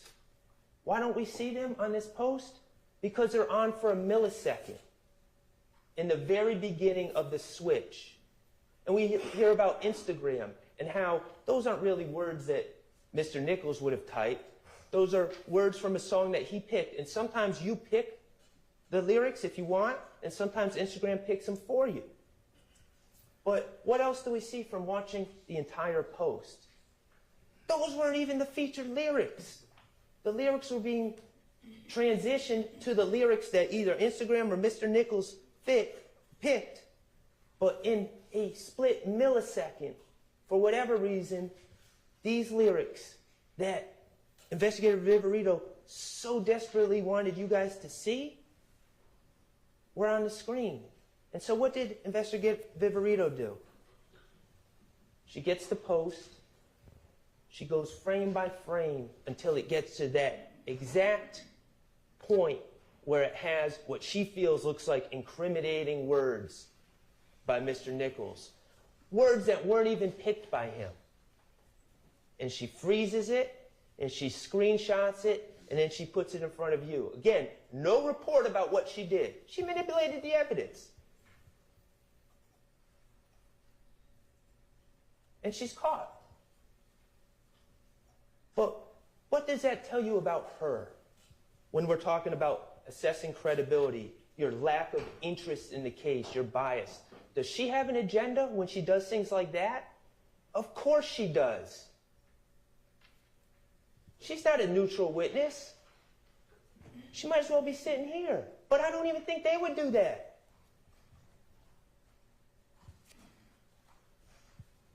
Personal credibility as you observe it. Mr. Kokomo, could you put that other exhibit that you put up, the affidavit?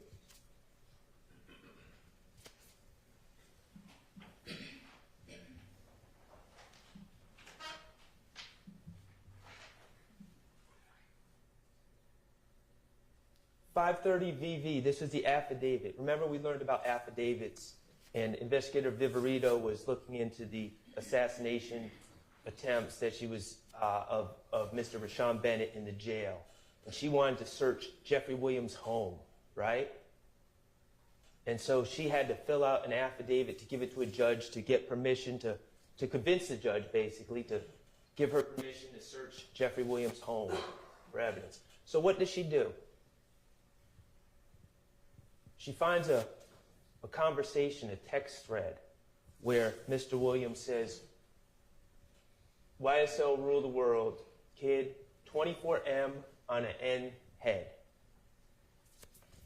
And she bolds it and makes it bigger and circles it for the judge to draw attention to that, because of course she wants the judge to feel that Mr. Williams is just ordering hits on people. That's the implication. That's the message she's sending the judge. And here I am. I know about Jeffery Williams 3 and Jeffery Williams 4 that Mr. Steele brought in, about the day before this text thread about Lil Uzi Vert putting a $24 million diamond into his own forehead, and Jeffery Williams thinking that's funny, and that conversation happening, and this having nothing to do with ordering hits on anyone. And here I am. I say, oh, let me confront Investigator Viverito with this. And what was my point, really? What should have happened? Oh, yeah, I misinterpreted that. You're right. And then I would have been Mr. Smart Lawyer and say, see, jurors, Investigator Viverito doesn't always know what she's talking about. She misinterpreted that one when she's telling you what my client means when he says things, what other people mean when they say things. Investigator Viverito doesn't know. She makes mistakes. That's what I thought was going to happen. But what happened? Something far darker. Investigator Viverito sat in that chair and said, she doubled down. And she said, you know what? Even knowing what I know now about 24M on an N's head, even knowing what I know now, I would still put it in that affidavit. That's all I needed to hear. Yeah, I would mislead a judge. Yeah, I would lie in an affidavit. Yeah, I would cheat because I'm that invested in this case. I'm that invested with taking these guys down. I'm that invested. And if she's that invested in that, and the rest of these gang investigators are that invested, consider their credibility. Take what they say with a huge grain of salt. You don't have to believe what they say. You can disregard everything they say. The law allows you to do that. When they say, oh, this is a hybrid gang, and they can't even explain what that means or why it's classified as a hybrid gang, and it's just something that they come up with at their little private meetings every year at these 2-day seminars where they don't get input from anyone else. You don't have to buy that. It's not a hybrid gang.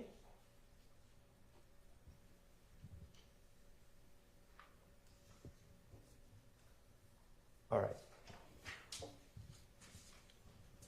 Let's start talking about count 1. Mr. Kokomo, if you could put page 14 up for me. And I did not envy Mr. Atkins because this is very complicated to even discuss. But essentially,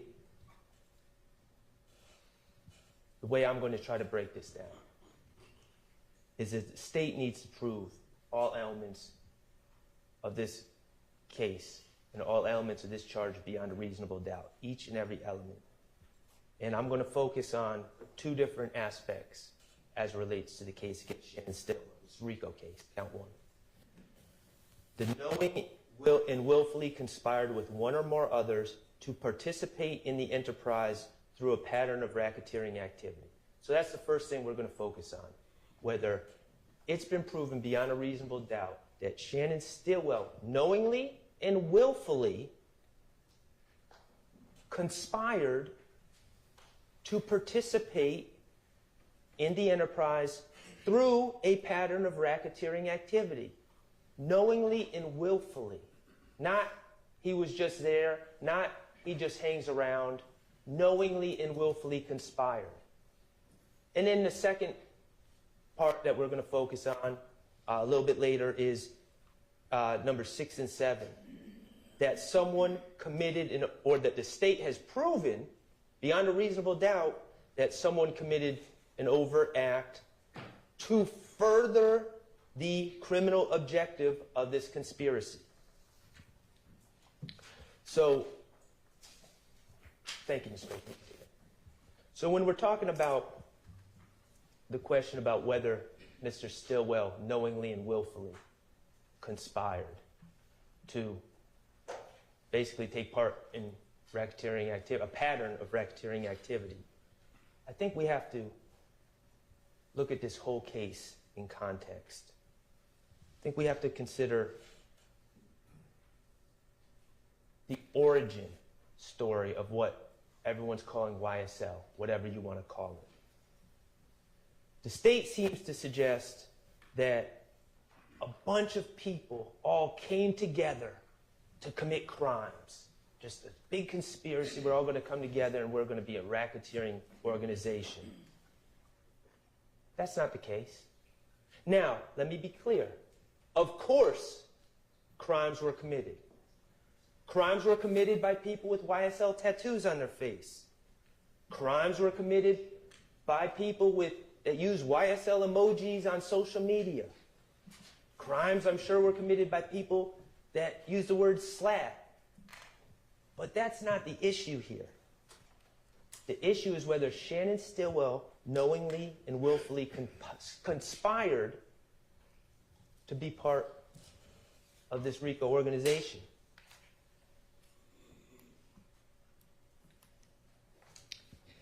We've heard from different young men, and again, we heard from them in the year 2024, talking about things that happened in 2012, 2013. So please keep in mind, when you see a 28-year-old testifying in 2024, we're talking about maybe a 16-year-old back in 2012. And we've heard testimony from people from Cleveland Avenue. We heard from Walter Murphy. We heard from Trontavia Stevens. We heard testimony from people from Capitol Homes. We heard from Quindarius Zachary. We heard from Antonio Sledge. We know that my client, Mr. Stillwell, is from Thomasville. We know that he was raised by his grandmother. His mother was never part of his life due to her drug addiction. We know about these communities, about poverty, about the lack of education. I'm not trying to paint with a broad brush. This does not apply to everyone in these communities. But as a whole, we know the struggles that these communities have had. Lack of education, underemployment, drug addiction, kids looking for food, sharing clothes with peers, hopelessness, a sad, tacit acceptance that it's either rap, prison, or death.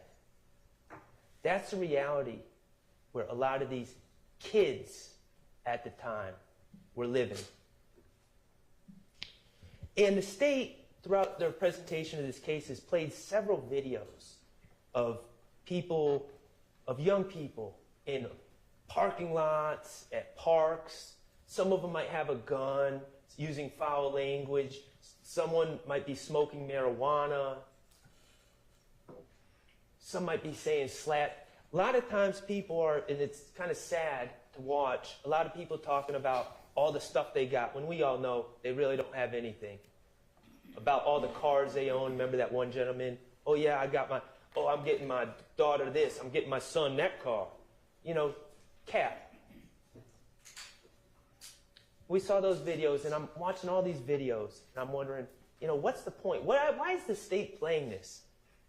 Just to show, like, bad kids, or who they feel are bad kids, just to show who they feel are future criminals? Like, what's the point of these videos that are really sad to watch? And then they played this video, and it's marked 54W, and I'm going to ask Mr. Kokomo to pull it up, but not play it yet. And it's a video where you see a group of people hanging out in the park, in a parking lot in the park, and you see Jeffery Williams. Shannon Stillwell's not in this video. And you see Jeffery Williams leaning on a car.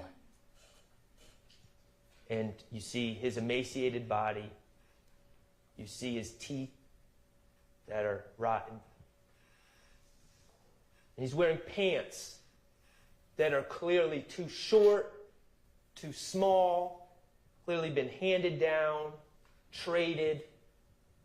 They didn't come out of Phipps Plaza. You see him wearing a Alabama Letterman jacket. And I'm not talking about like the cool Letterman jacket that you might get at Mitchell and Ness. That's where you get like high-priced sporting goods, throwback stuff. Not cool like that.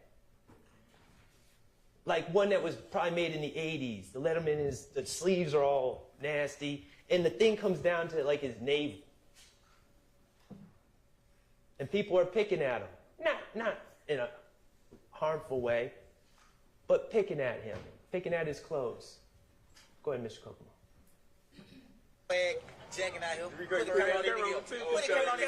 Hold on, look. My partner say the man stole his swag. No. Hey, Jay, how you say he do it? Hold on. Let me wind it out. Hey, Pop, I get on the nigga. Hold on.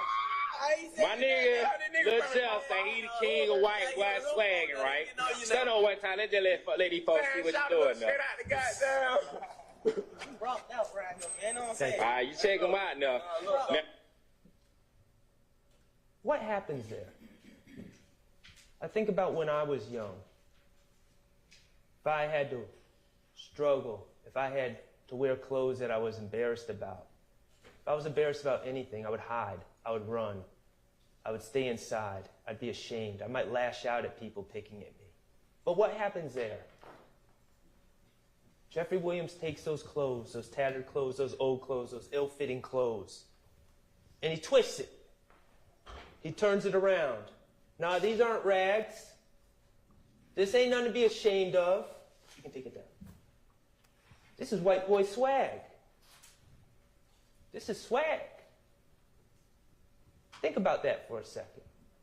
What that means, and I'm not suggesting Shannon Stillwell saw that video, but that mindset. I'm not ashamed where I came from. In fact, I'm going to turn it into a positive. I'm going to turn it into a sense of pride. And lo and behold, what happens? Everyone starts wearing the skinny jeans.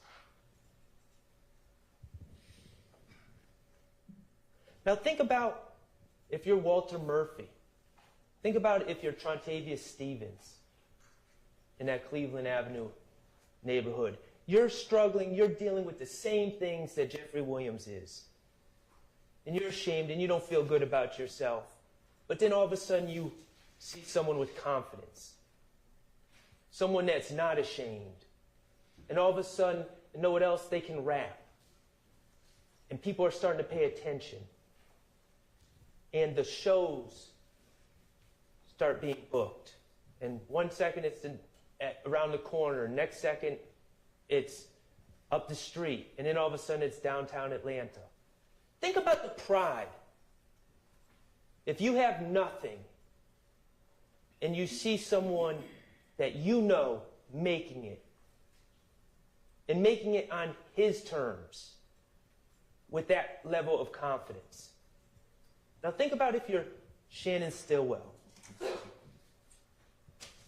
raised by your grandmother, facing many of the same issues that Jeffrey's talking about, that he's rapping about, that these young men in Cleveland Avenue are facing, many of the same challenges. And then you also want to be a rapper. And all of a sudden, this person that you can identify with, this person that has the confidence you wish you had, this person that's taking everything negative and turning it into a positive. And then he raps too. And it's all blowing up in your backyard. And you want to be a musician. And you want to go into the studio. And you want studio time. And you know Jeffery Williams and his friends have studio time. Because now they have backing. And studio time ain't cheap. And you want connections. And you know he has connections. And you know those connections have paid off. B Slime, we know he's been on songs with B Slime. Vito, a songwriter for 300 Entertainment. Dolly, Rooney Lee, a signed artist. Shannon's been on songs with him. If you're Shannon Stillwell, isn't that exactly where you'd want to be? Isn't that exactly who you'd want to associate with? Not to conspire to violate any RICO laws. You want to be there because he's doing what you want to do and you are identifying with him.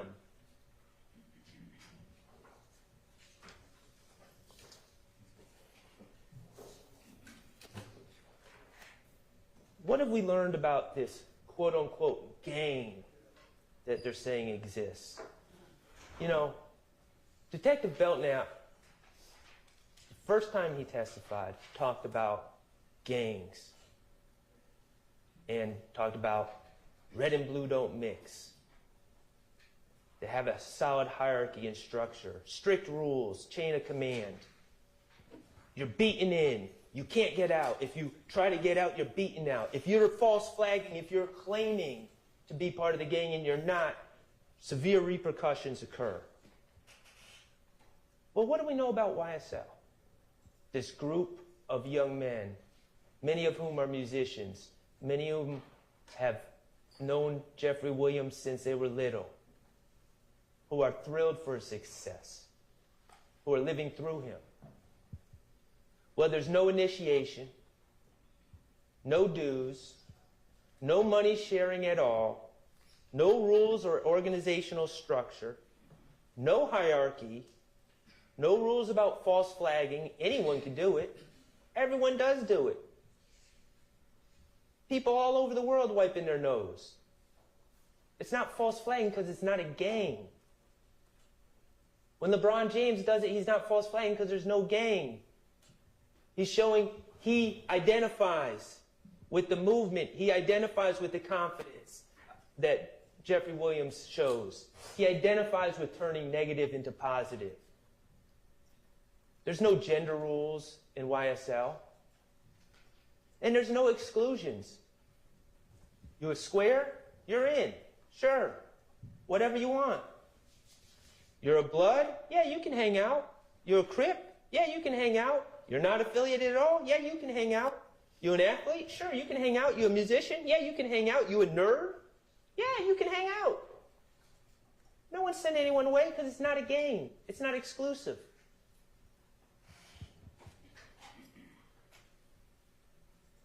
The only people that say this is a gang are those people that all talk to each other at GGIA, at the Georgia Gang Investigators Association, that don't want to hear from anyone else and just want to have their conclusions.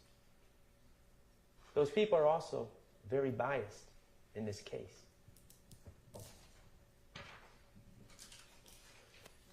So, has the state proven that Shannon Stillwell knowingly and willfully conspired to participate in an enterprise through a pattern of racketeering activity? Well, Mr. Atkins says, well, he killed Donovan Thomas, so that's proof right there. Well, that's pretty circular logic. He didn't kill Donovan Thomas. Well, he killed Shamal Drinks, that's proof right there. No, he didn't kill Shamal Drinks. What have they proven Shannon Stillwell has done to say that he knowingly and willfully conspired to do anything other than to be around Jeffery Williams and try to make music and further his rap career and be around people that he identified with? Okay. He's been in social media pictures with many of the people that he hangs out with. Okay. He uses the word slat. He uses a green snake emoji. Okay. A lot of people do that. He posted, he spends time in a recording studio with other people that know Jeffery Williams. Yeah, of course he does. He makes rap videos and posts them online. Yep. Are his friends in the videos? Yep. He uses hand signs such as wiping his nose. Yeah. Post video. The state played one video in their closing about Shannon Stillwell calling out game. Look at the bottom of that video. What's it say? Baller alert. Shannon wants to be a rapper.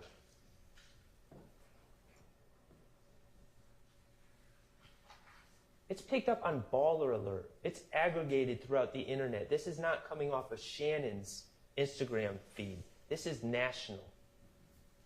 Think about how many eyes are seeing that.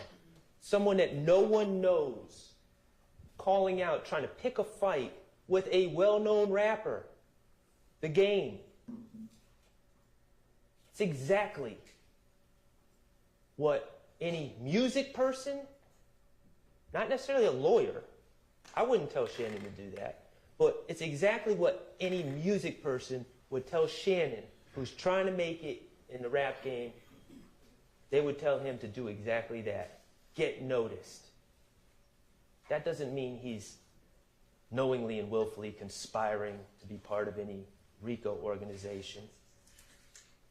Mr. Kokomo, will you please put up page 13?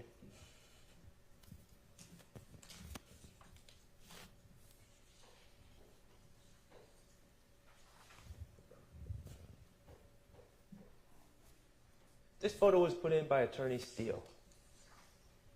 Who's going to tell LeBron that he's acting like a RICO conspirator? Who's going to tell LeBron that he's now a hybrid gang member?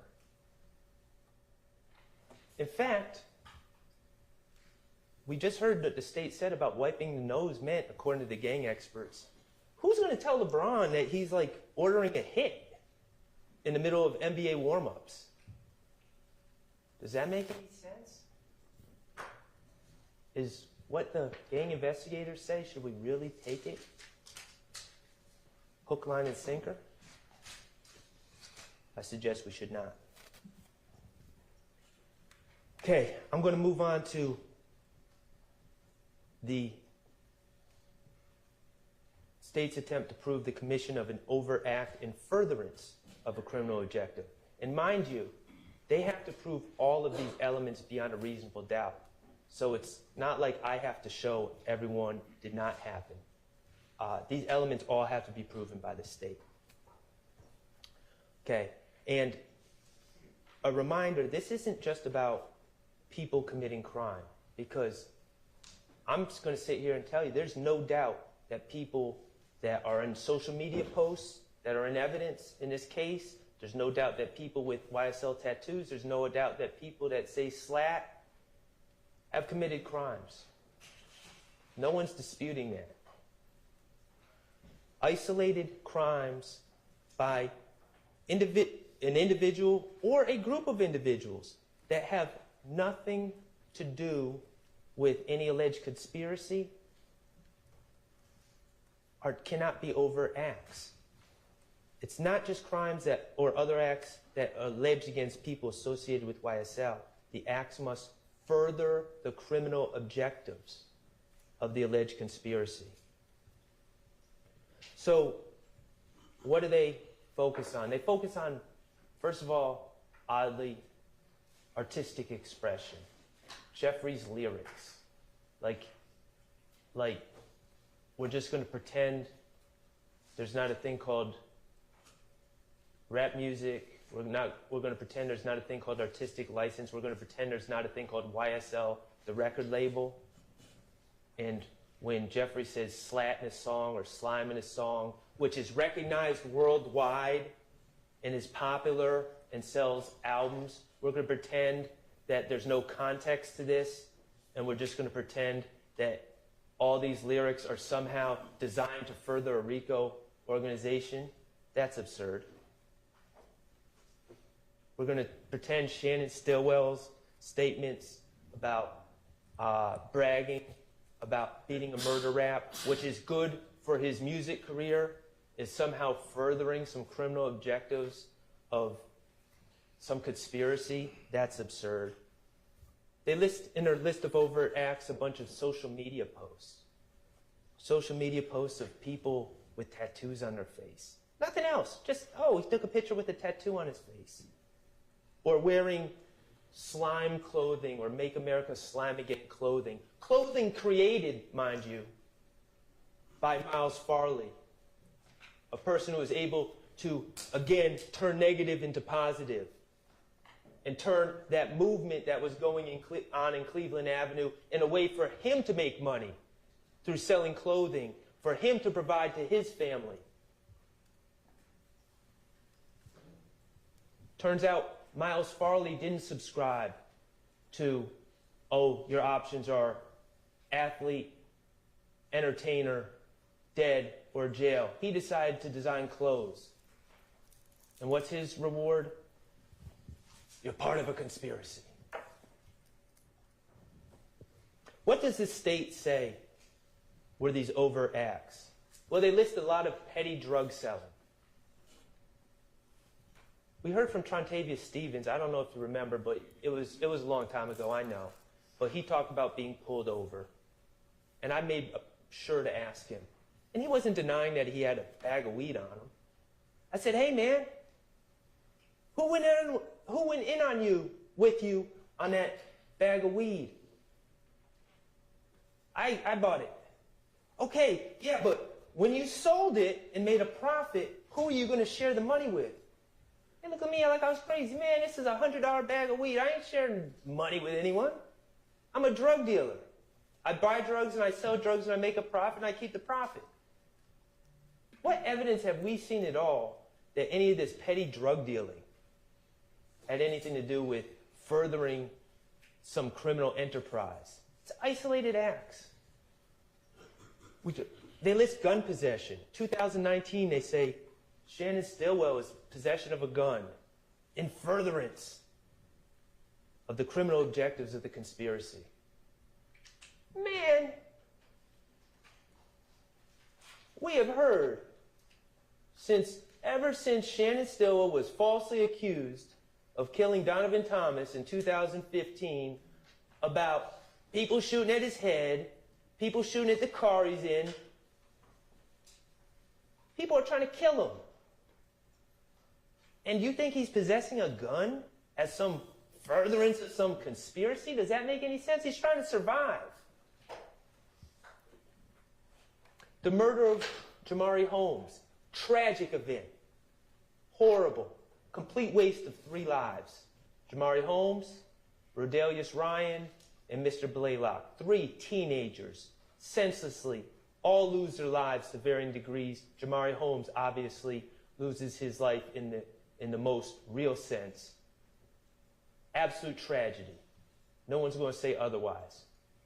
It's listed as an overt act in furtherance of furtherance of the criminal objectives of the alleged conspiracy. It was like a 15-year-old doing something incredibly stupid. What objectives was that furthering? It wasn't. It's an isolated act committed by someone who screams out YSL and screams out SLAT. But that doesn't mean it's furthering any conspiracy. We hear about Jaden Myrick. First of all, who the heck is Jaden Myrick? I know they put him on this indictment like to try to say, oh yeah, he's a co-conspirator in this too. But they're the ones that put his name on this indictment. What have we heard about Jaden Myrick? We ever hear about Jaden Myrick ever meeting Shannon Stillwell? Do we have any indication that Jaden Myrick knows Shannon Stillwell? What about Jeffery Williams? Any indication that Jaden Myrick knows Jeffery Williams? Who the heck's Jaden Myrick? But some dope in the jail that's looking to make money by doing something incredibly stupid and attacking Rashawn Bennett. So he calls another dope, and they come up with their own little plan, but it has nothing to do with some broad conspiracy that Shannon Stillwell willfully and knowingly joined.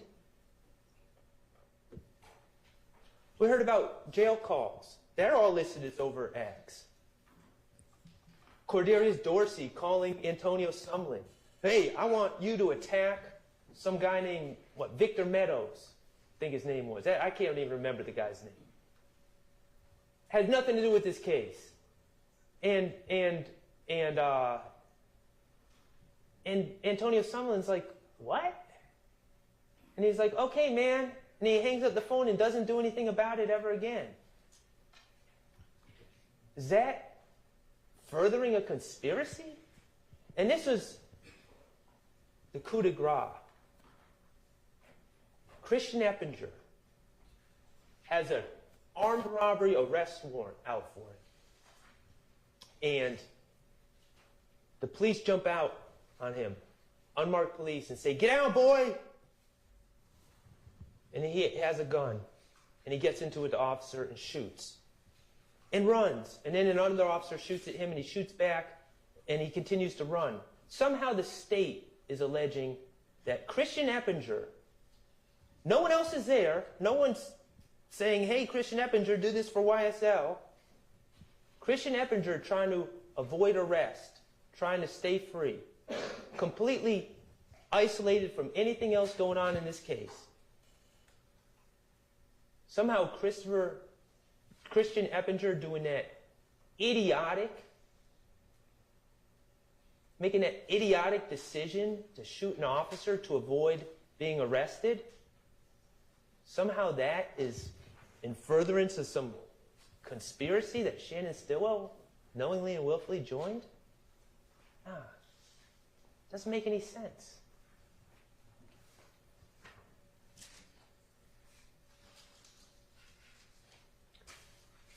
In review of count 1, ladies and gentlemen, YSL is many things. It's not a gang, full-fledged or hybrid, and it's certainly not a RICO enterprise.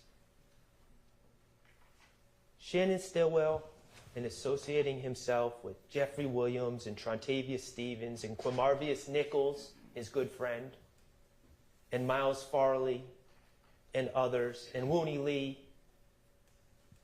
he wasn't knowingly and willfully conspiring with anyone to participate in any enterprise aimed at a pattern of racketeering activity.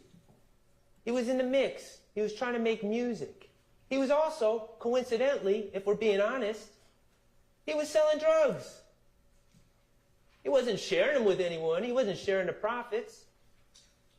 He was selling drugs and trying to make music.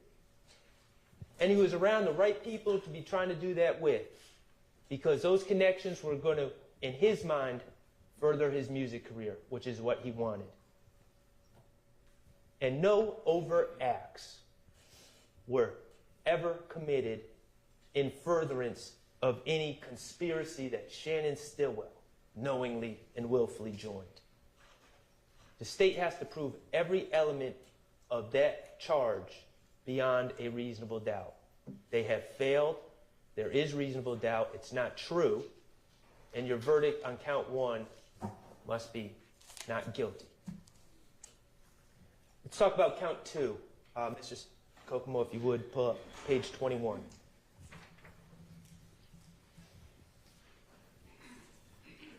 Actually, you don't need to do it. Count 2 is the charge from January 10, 2015, the murder of Donovan Thomas. Okay?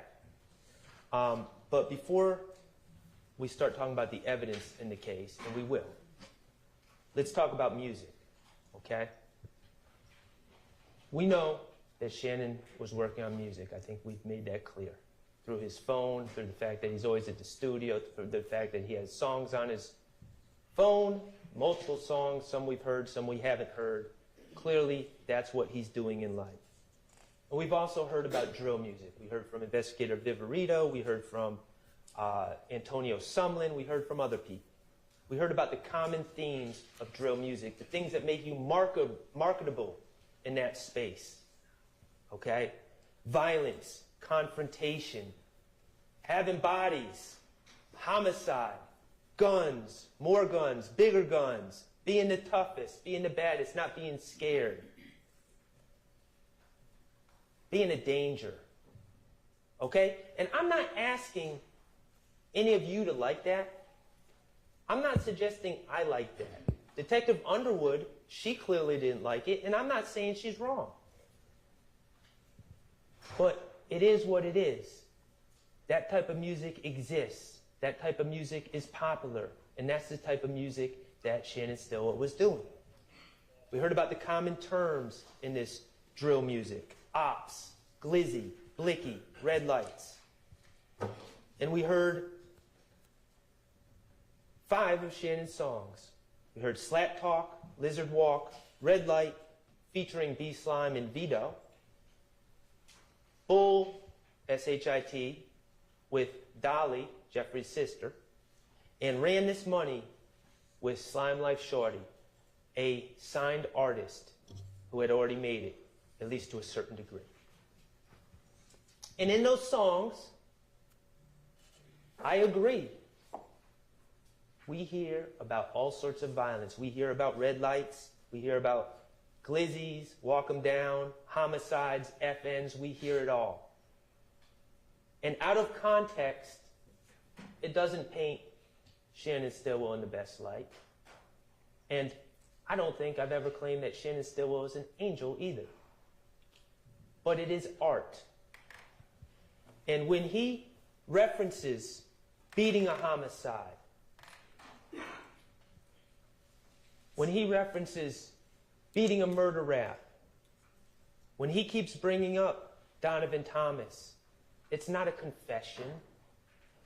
That's how he's known. That's what he's known for. That's his selling point in this type of music that celebrates it, much to some of our chagrin. It just is what it is. We saw a post that Shannon Stillwell made on January 27, 2022. Page 24, Mr. Kokomo.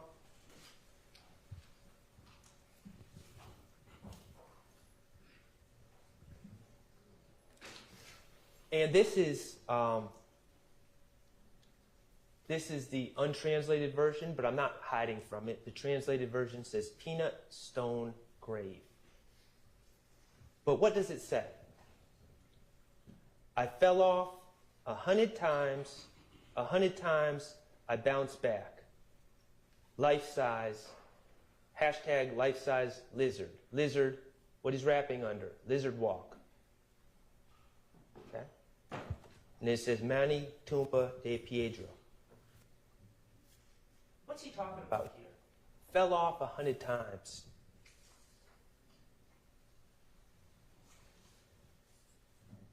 Why does he keep referencing Donovan Thomas? Years later, he's already been arrested for this charge. Wouldn't he be quiet about it? He would if he did it.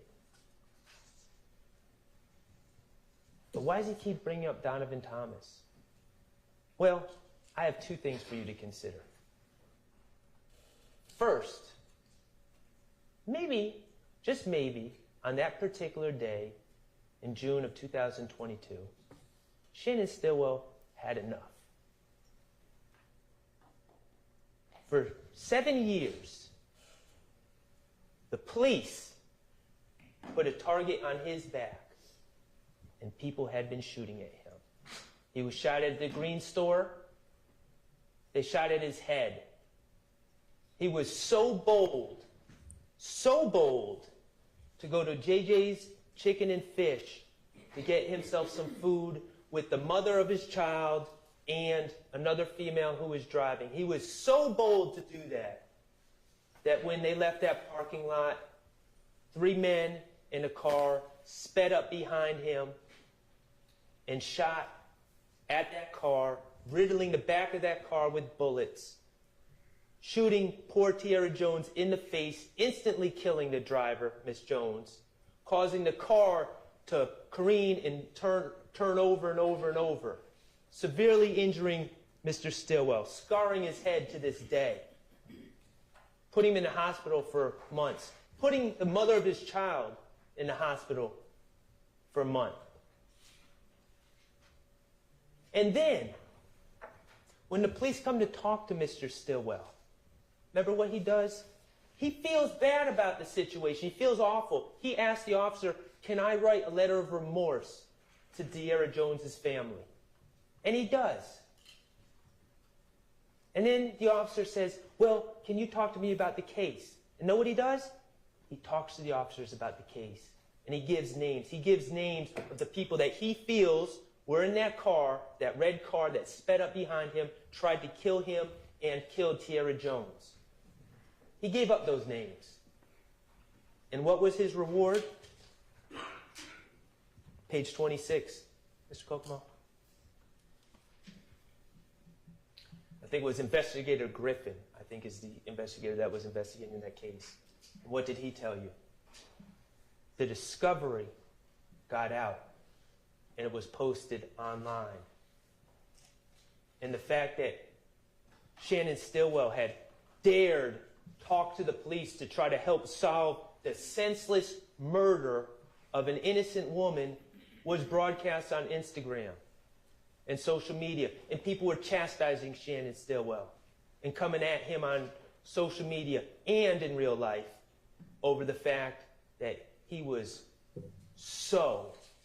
made such a ridiculous decision as to try to bring justice to Tierra Jones's family. That was his reward for that. So yeah, people shooting at his head, narrowly missing at the Green Store.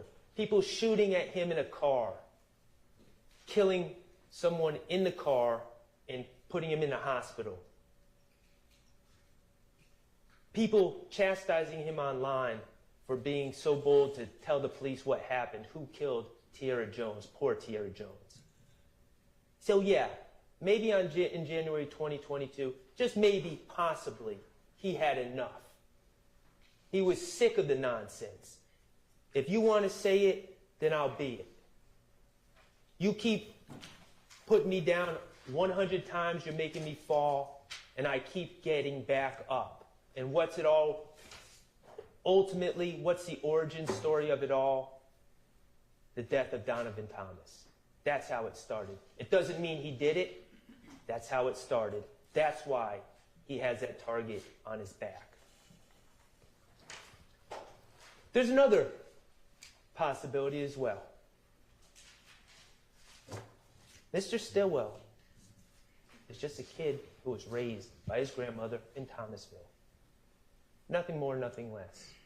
But all of a sudden, he was known as a tough guy behind this. Wasn't true, but that was the public perception. That was the persona that was thrust on him. And maybe, while he was sick of it, sick of being shot at, sick of being chastised, sick of being threatened, maybe also a calculation was made, you know what? If they're going to keep shooting at me, I might as well lean into this a little bit. That does have traction in the streets. That does have traction in the music industry. Maybe that's why he's hashtagging his rap name in the post. The bottom line is, yes, I acknowledge he's referencing Donovan Thomas in songs. He's not giving any inside information in these songs that wasn't publicly known. Remember, he had been arrested. He'd been at prelims. He knows what the case is about. He's heard testimony about the case by this time, by the time he's making his songs. So he's not sharing any information that only the killer would know. Of course he's not, because he's not the killer. But maybe he is leaning into the bad boy image a little bit. But here's the thing. You might like my explanation or not. But could you put on 27, please? But let's just think. If songs were confessions, what would that really mean? Could you put on 28? Remember that song, Homicide by Lil Woody, Kenneth Copeland? Who played the role of the assassin? Threat, Trevante Turner. You watched the video. I don't think we need to watch it again. Who gets killed? Someone who looks like Donovan Thomas. Who put money on his head? Kenneth Copeland. If songs are confessions, then Kenneth Copeland is confessed. He hasn't been charged. He's not sitting here on this indictment. So maybe songs are just songs. And posts are just posts. So let's talk about Donovan Thomas and some of the evidence in this case. Eyewitnesses. Who did we hear from? We heard from Reginald Hendricks. He was a gentleman that was shot. He was standing near Donovan Thomas. He didn't identify anyone.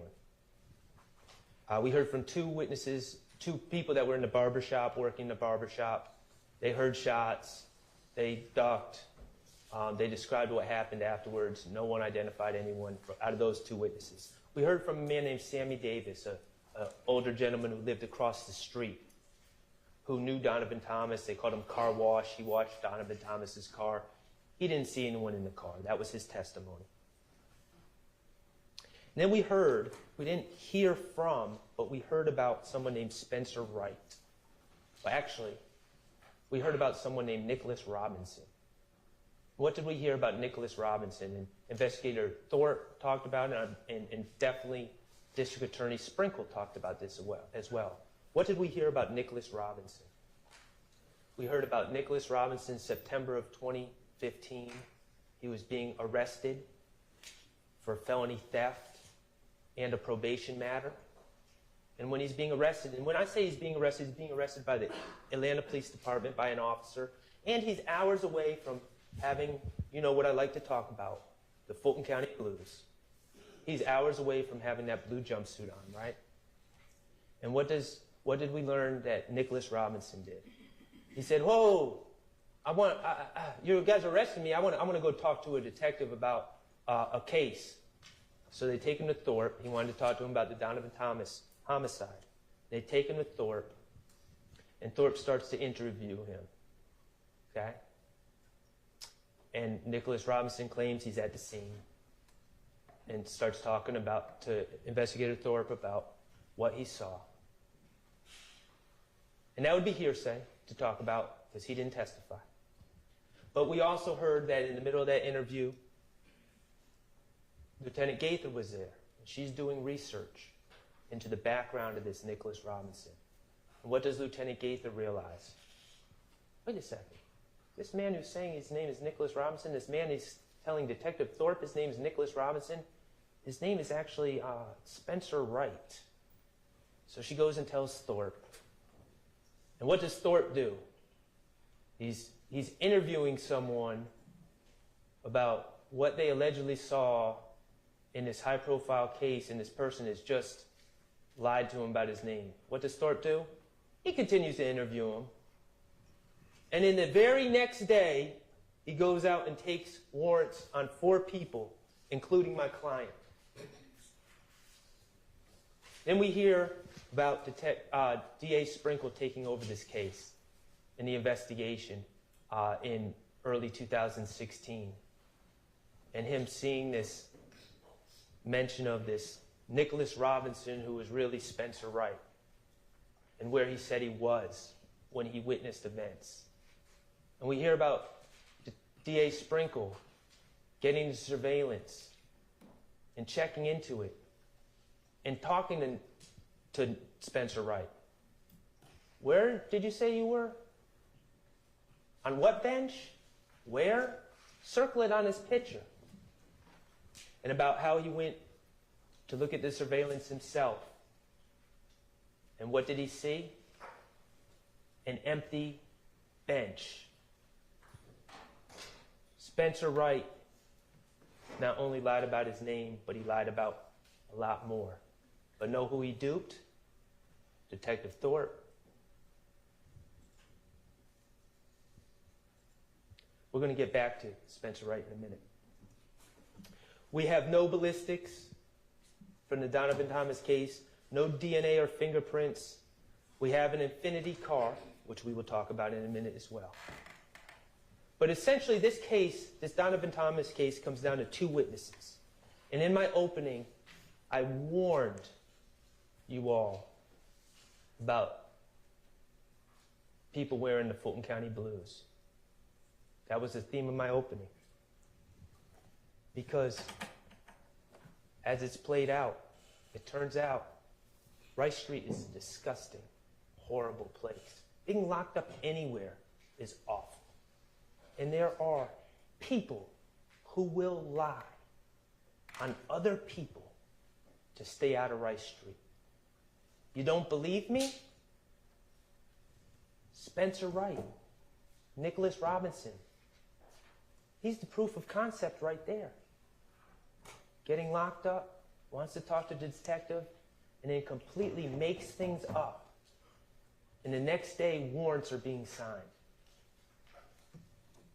This is not some theory that I have that people lie to get themselves out of trouble. It's proven. Spencer Wright did it. He's not the only one who did it. So the state has these two witnesses, Quindarius Zachary and Kenneth Copeland. Those are the two witnesses. And I've been doing this long enough. They're horrible witnesses. They're liars. They have every reason to lie. They have every motivation to lie. They are inconsistent. They tell different stories every time they talk about the things they talk about. The state knows they're horrible witnesses. But here's what happens. In closing, the state says, they're not our witnesses. We didn't choose those witnesses. They're Shannon Stillwell's friends. He chose those witnesses. That's their line. They might not use it now because I already said it. But that's their line. But let's think about that for a second. That's not their witnesses?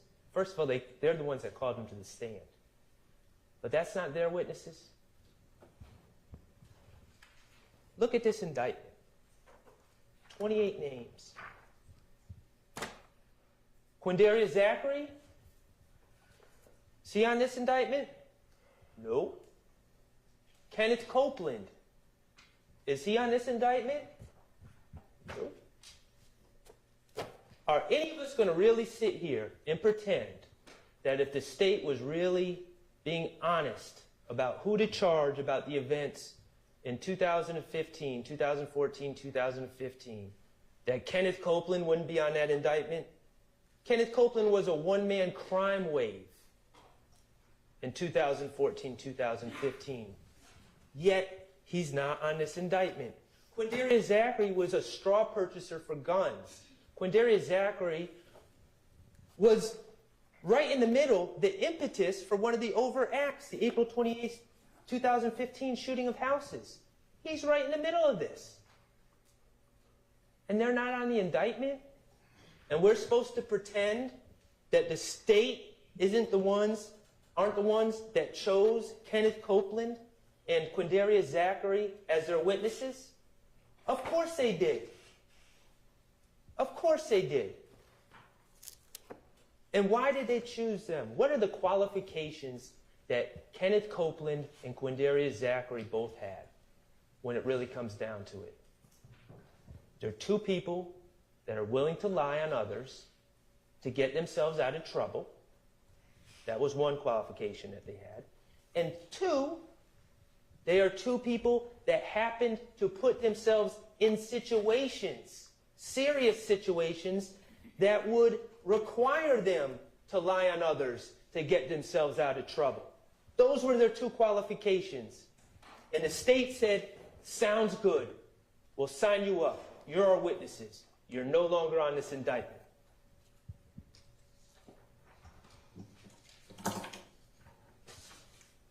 Let's talk about Kenneth Copeland's credibility. So use the same tests you do for those quote-unquote expert witnesses.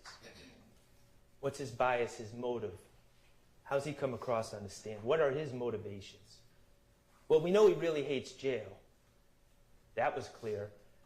I submit to you that it seems that not only does he hate jail, but he almost has a mental disorder about, he literally said, I'd rather die than go to Rice Street. That's extreme. He's told us, I would do anything to stay out of jail. I would lie on anyone to get myself out of trouble. He has his own term for what he does, the finesse. He really hates jail. What else do we know about Kenneth Copeland? Well, we know about, I'm going to ask y'all to think back and remember this when he was on the stand, a case, 21 CP 197618, State of Georgia versus Kenneth Copeland. Remember that? When he was actually in jail, and he picked up another charge because he claimed that a jail worker attacked him and sprayed him with OC spray for no good cause. And he brought charges, or tried to bring charges, against this poor jail worker. What do we know? The surveillance from the jail was pulled. The investigators looked at it, as they should. Even Kenneth Copeland, a known liar, when he makes allegations against the police, yes, it should be looked into. And it was. And what did they find? No OC spray was emitted. In fact, the officer that was accused didn't even have OC spray on them at the time. So what happened to Kenneth Copeland in that case? Well, he was charged with false statement and false report of a crime. 2 felonies, excuse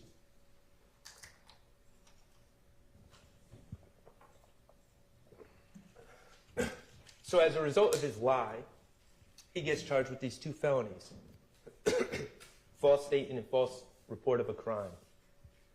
And it's pending, and it's pending, and it's pending. Then all of a sudden, as this case is ramping up, and Mr. Copeland's going to have to take the stand and be asked about his pending charges and his prior lies, all of a sudden, on January 18th, 2024, Fonnie Willis and her employee, Kenneth Hutcherson, quietly dismissed the case against Kenneth Copeland, the case of false statement, a case of false report of a crime. Why did they do it, according to that sheet? Was it, oh, we actually looked at the video again and it actually supported Kenneth Copeland? No. Was it the victim didn't want to prosecute? No. Prosecutorial discretion. They decided it was in their best interest to dismiss that case against Kenneth Copeland before he testified. Remember I told Kenneth Copeland about it? Thought he was going to get up and hug me. He said, my case is dismissed? Yep, sure was. State took care of you. You're not on this indictment either. Kenneth Copeland's a liar. He's a proven liar. And let's talk about his prior statements he made, because we know on June 10, 2015 is when he said Deamonte Garlington gave him certain information and that Shannon Stillwell was one of the people responsible for killing Donovan Thomas. Deamonte told him at the McDonald's. That's what Kenneth Copeland said on June 10, 2015. Well, we learned that Kenneth Copeland actually met with the police in 2015 4 times prior to that June 10, 2015 interview. We learned that he met with investigator Thorpe on January 11th. Now, mind you, all these meetings, presumably, if it were true, Kenneth Copeland would have that knowledge of what Deamonte Garlington said to him for all these meetings. January 11, 2015, he goes in to talk to Thorpe. Doesn't say anything about Deamonte Garlington telling him that Shannon Stillwell is involved in Donovan Thomas's murder. Places himself at the Green Store, which is less than a minute away from the scene of the Donovan Thomas murder. And he's asked about, specifically by Detective Thorpe, if he's ever rented or driven an Infiniti. And what does Kenneth Copeland say? No, never. Denies it completely. That's on January 11th. That's the night going into the morning after of the Donovan Thomas homicide. And of course, we know that's a lie because Kenneth Copeland was in the Infiniti on the night of January 9th with Quindarius Zachary. So he lies right off the bat to Detective Thorpe. January 28th, he meets with Thorpe, Dennis, and Gaither. Again, never mentions this supposed statement by Deamonte Garlington about Shannon Stillwell being involved. In fact, he's asked specifically who he thought killed Donovan Thomas. He mentions his friend Doc and goes back and forth about whether Doc could have done it or not. He shares a theory about Donovan Thomas running off with someone's drugs. He shares a theory about Kelvin Watts robbing people and Donovan Thomas being caught in that situation. And he's also asked on January 28th about a rumor that he stole Donovan Thomas's chain. And what's he say? Oh no, I didn't do that. Someone else apparently stole Donovan Thomas's chain, and they brought it to me, and I realized it was Donovan Thomas's stuff, and I returned it. I don't have any problems with Donovan Thomas. Me and Donovan Thomas are cool. He also said that on the 11th. So then we go to February 20th, the third statement he gave. Again, never mentions anything about what Deamonte Garlington supposedly told him. And Curry, investigator Curry, asked him about the Donovan Thomas case. Doesn't know anything. And then on February 21st, with Gaither and Thorpe, he's again asked about the Donovan Thomas case. Never mentions, oh, Deamonte Garlington at the McDonald's told me that Shannon Stillwell did it. Again, he's asked about Donovan Thomas's chain, and it's another lie. Oh, well, someone brought it to me. He sticks with that lie. Lie after lie after lie. Denying beef with Donovan Thomas, denying stealing Donovan Thomas's chain, denying ever being in an infinity. Those are the statements that Kenneth Copeland gave leading up to June 10, 2015. Could you put on page 33, Mr. Kokomo?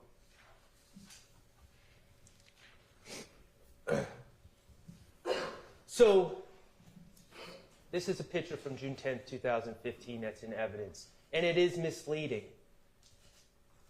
It shows Mr. Copeland wearing street clothes, civilian clothes, not a blue jumpsuit, but let's not get confused, let's not get it twisted. On June 10, 2015, Kenneth Copeland, for the first time, was headed to jail for serious charges. That's what's different about this interview. He was headed to Rice Street. He had a gun charge from the Dunbar Rec Center. Remember when he brought the stick into the rec center and left it on the bleachers? He had just been arrested on that warrant from when he did that. And when they arrested him on the warrant, they came into his girlfriend, Deshawn Quarterman's apartment. And what did they find? They find another gun, a stolen Smith & Wesson, in Deshawn's kitchen. And they find a stolen MacBook in Deshawn's apartment. And they find stolen IDs and stolen property in Deshawn's car. And so now we got two guns, stolen property. Oh, and then the police are saying, oh, this stolen property, it's linked to auto breakings that have happened in your neighborhood. So he's got guns, and he's got a federal agent in there as well, Agent Cunningham, who's talking about these cases going federal. He's got a lot going on. And promises are made. Well, let's talk about the threats first. And all these officers say, oh, I wouldn't threaten him. I wouldn't threaten him. I threaten no bodily harm on him. I'm going to tell you, Max Shard said this here today. Y'all threaten to punch me in the face anytime. But don't threaten to put me in prison for 25 years, no parole. That's a real threat that gets my attention. You can punch me. But the state and the police act like statements that Agent Cunningham made, like, you're an armed criminal. We got you dead to rights. You're facing 15 plus 10. That's 25. No parole. You're not going to get out till you're 48. And that's not even including the conspiracies. You won't see your children till you're 48.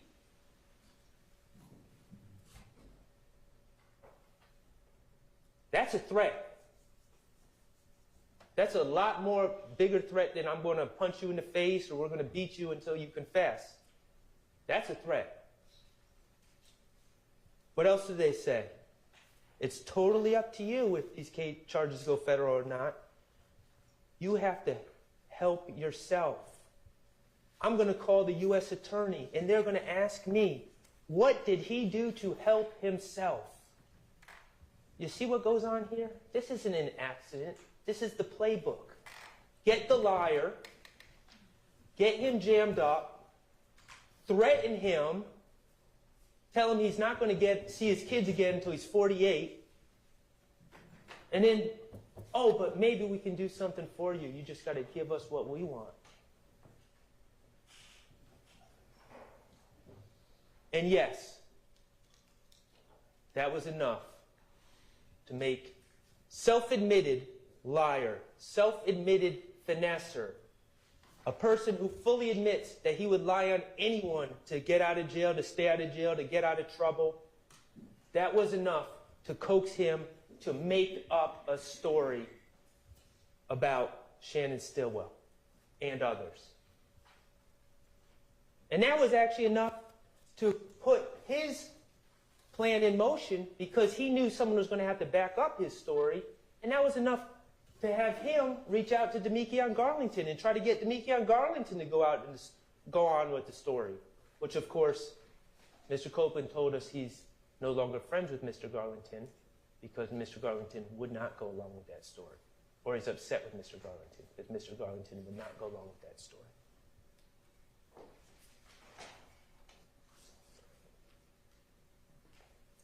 Maybe you say, Max, we get it. He's a liar. He was jammed up. But maybe this threat of prosecution was what was needed to bring out the truth. Maybe he was being truthful on June 10, 2015. Well, let's think about what else he said on June 10, 2015. Remember when they were talking about those auto breakings that they suspected him of? And said, you're going to have to answer these auto breakings. Why do you have all this property in these cars? We know you're involved. Remember what he said? Nah. That was Lil Mike and Quez that did them. Remember the detectives? They looked at each other, Lil Mike and Quez, Lil Mike and Quez. Well, what did we learn in the cross-examination of Kenneth Copeland? Little Mike and Quez, not only did they not do the auto breakings that Kenneth Copeland claimed they did on June 10, 2015, Little Mike and Quez, they don't exist. He made them up on the spot on June 10th of 2015. So my answer to you, if you think, oh, this pressure was needed to get Kenneth Copeland to finally be truthful, nope. He was lying. He made up people that didn't exist in this very statement that the state wants you to take as truthful from one of the biggest liars we've ever seen in our lives. Mr. Kokomo, if you could play what's on page 35. And what did Kenneth Copeland say on a call from the Fayette County Jail on December 21st, 2022, on a recorded call that Attorney Steele brought out? And I did it. And I did it. I ain't got nothing to do with it. I lied on to it because, you know what I mean, I found out that he I can't say that, I can't say that on the phone, but, you know what I mean, it's some shit happened between me and him back then. And just so happened I got locked up the next day. You feel me? He admitted. He said, I lied on Thug. The very same interview, he was saying all sorts of things about Thug. He admitted he was lying. He was making stuff up to get himself out of trouble, to get out of his situation. And he got caught in a recorded line saying as much. Ladies and gentlemen, Detective Thorpe fell for the finesse. Kenneth Copeland said it was easy. Lieutenant Gaither fell for the finesse. The police report fell for the police department fell for the finesse.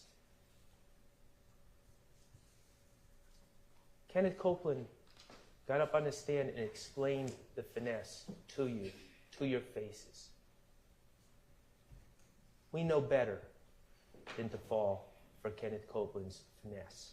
We know better than to just accept his words.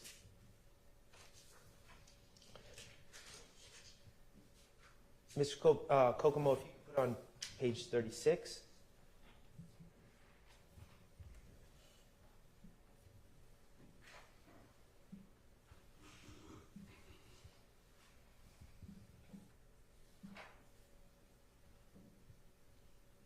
This is the other state's witness, the other witness that they chose to bring in front of you, Quindarius Zachary. And yes, he's wearing the jail blues, and he had every reason to lie to get himself out of trouble. First of all, what did Quindarius Zachary say at trial? He admitted that he lied on Shannon in 2 prior statements. One August 5th, 2015 to Lieutenant Gaither, and then one in a proffer session on March 3rd of 2017. And he also admitted on cross-examination that even those 2 statements, those 2 lies he told about Shannon Stillwell, were not even consistent with each other. But none of the police seemed to mind. None of the prosecutors seemed to mind. Why? Remember his lie? His lie was, oh, the night of the Donovan Thomas killing, Shannon Stillwell confessed to me at Jeffery Williams' condo. And then he also went on to lie about Shannon Stillwell on this August 5th, 2015 statement, lied about Shannon Stillwell's involvement in really a bunch of other cases. Cases that Shannon Stillwell has never been charged with. He just lied on Shannon. And he admitted his motivation for lying on Shannon. He admitted that he knew, or he was under the belief, that when he talked to the police, when he talked to Lieutenant Gaither, first of all, he needed to get bond. He had been locked up for about 7 days. His family had been calling Gaither, we heard about that, begging her to go up and talk to him. What was the urgency? Well, we didn't get into details, but we learned that Mr. Zachary has a serious illness. A serious illness that he wasn't going to fare well at Rice Street under those conditions. So he needed to get out. So he has people calling Gaither, come see me, I want to talk to you. And then he also has the motivation of the April 28, 2015 case, which he was facing at this time. He told you, I was under the impression, and I didn't do the math, this may be right, this may be wrong, but this was his impression, that he was facing something like 185 years. Yeah, that's pretty good motivation to lie. And then he was also concerned because he got caught with a gun on May 7, 2015, that he knew was ballistically linked to other crimes. So that was a reason for him to lie. And finally, why Shannon? Because he wanted to get back at Deamonte Garlington, because Deamonte had told the police about the April 28, 2015 incident. And he figured blaming Shannon for things was a way to get back at Deamonte, because at that time, Deamonte and Shannon were close friends. So those were his motivations. Let's talk about the statements he gave. We heard about Investigator Gaither being called repeatedly to go down there and talk to him on August 5th, 2015. And she said, okay. Remember, he wanted to talk about other stuff. He didn't want to talk about his case. He wanted to immediately get to the point where he's telling lies on other people to get bond or get released, get consideration. And Gaither, to her credit, said, no, we got to talk about your case first. Let's talk about April 28, 2015. And what he said, I wasn't there. I wasn't there. The only reason I know about it is because Deamonte Garlington told me the next day. So immediately, he's lying to the police, saying he wasn't there, which of course we know he was there. Lieutenant Gaither knows he was there. But what's his explanation? It's odd. It's interesting. It seems to be a recurring theme. I wasn't there, but... And where did he say was also? I was at home because I'm always sick, right? I was at home. I'm always sick. I wasn't there. And the only reason I know about this is because Deamonte Garlington the next day confessed to me. Seeing a pattern? Everyone's always confessing to Quindarius Zachary, according to Quindarius Zachary. Of course, that was a lie. Demekion Garlington had not confessed to him. That was made up. He made up a story about someone confessing to him. And in fact, he was there. Gaither called him on it. He about 2 or 3 times said, I swear I'm telling the truth. I swear, I swear, I swear. And finally he gave up the lie.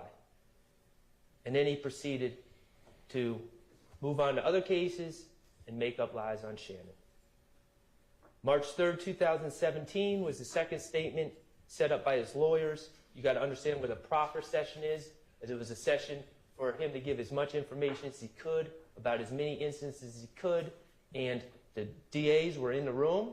They can consider the information given, and then they can give any consideration that they deem appropriate to Quindarius Zachary for his assistance in providing information. Those were the 2 statements. But here's the thing. You know, it's not complicated to keep a story straight if it's the truth. But if you're making up lies, the context, the details tend to change. It's a little bit more difficult to keep everything straight. And I think about all of us. You know, I think about when I was a kid. I saw a space shuttle explode on TV when I was sitting in a classroom watching it take off. And I remember exactly where I was. I remember who was sitting next to me. I remember whose class it was. I remember what grade I was in. It's etched into my memory. I remember when my favorite football team first won their Super Bowl in my lifetime. I remember everything about that. I remember who the announcers were. I remember who won the MVP. I remember what room I was watching the game in. I remember who I was watching the game with. I remember when this country elected their first black president, our first black president. I remember who I was watching TV with that night, the emotions, what room I was in, what channel I was watching. I remember even silly things. I remember watching the Oscars and seeing a man run up on another man and slap him in the face while I was watching with my wife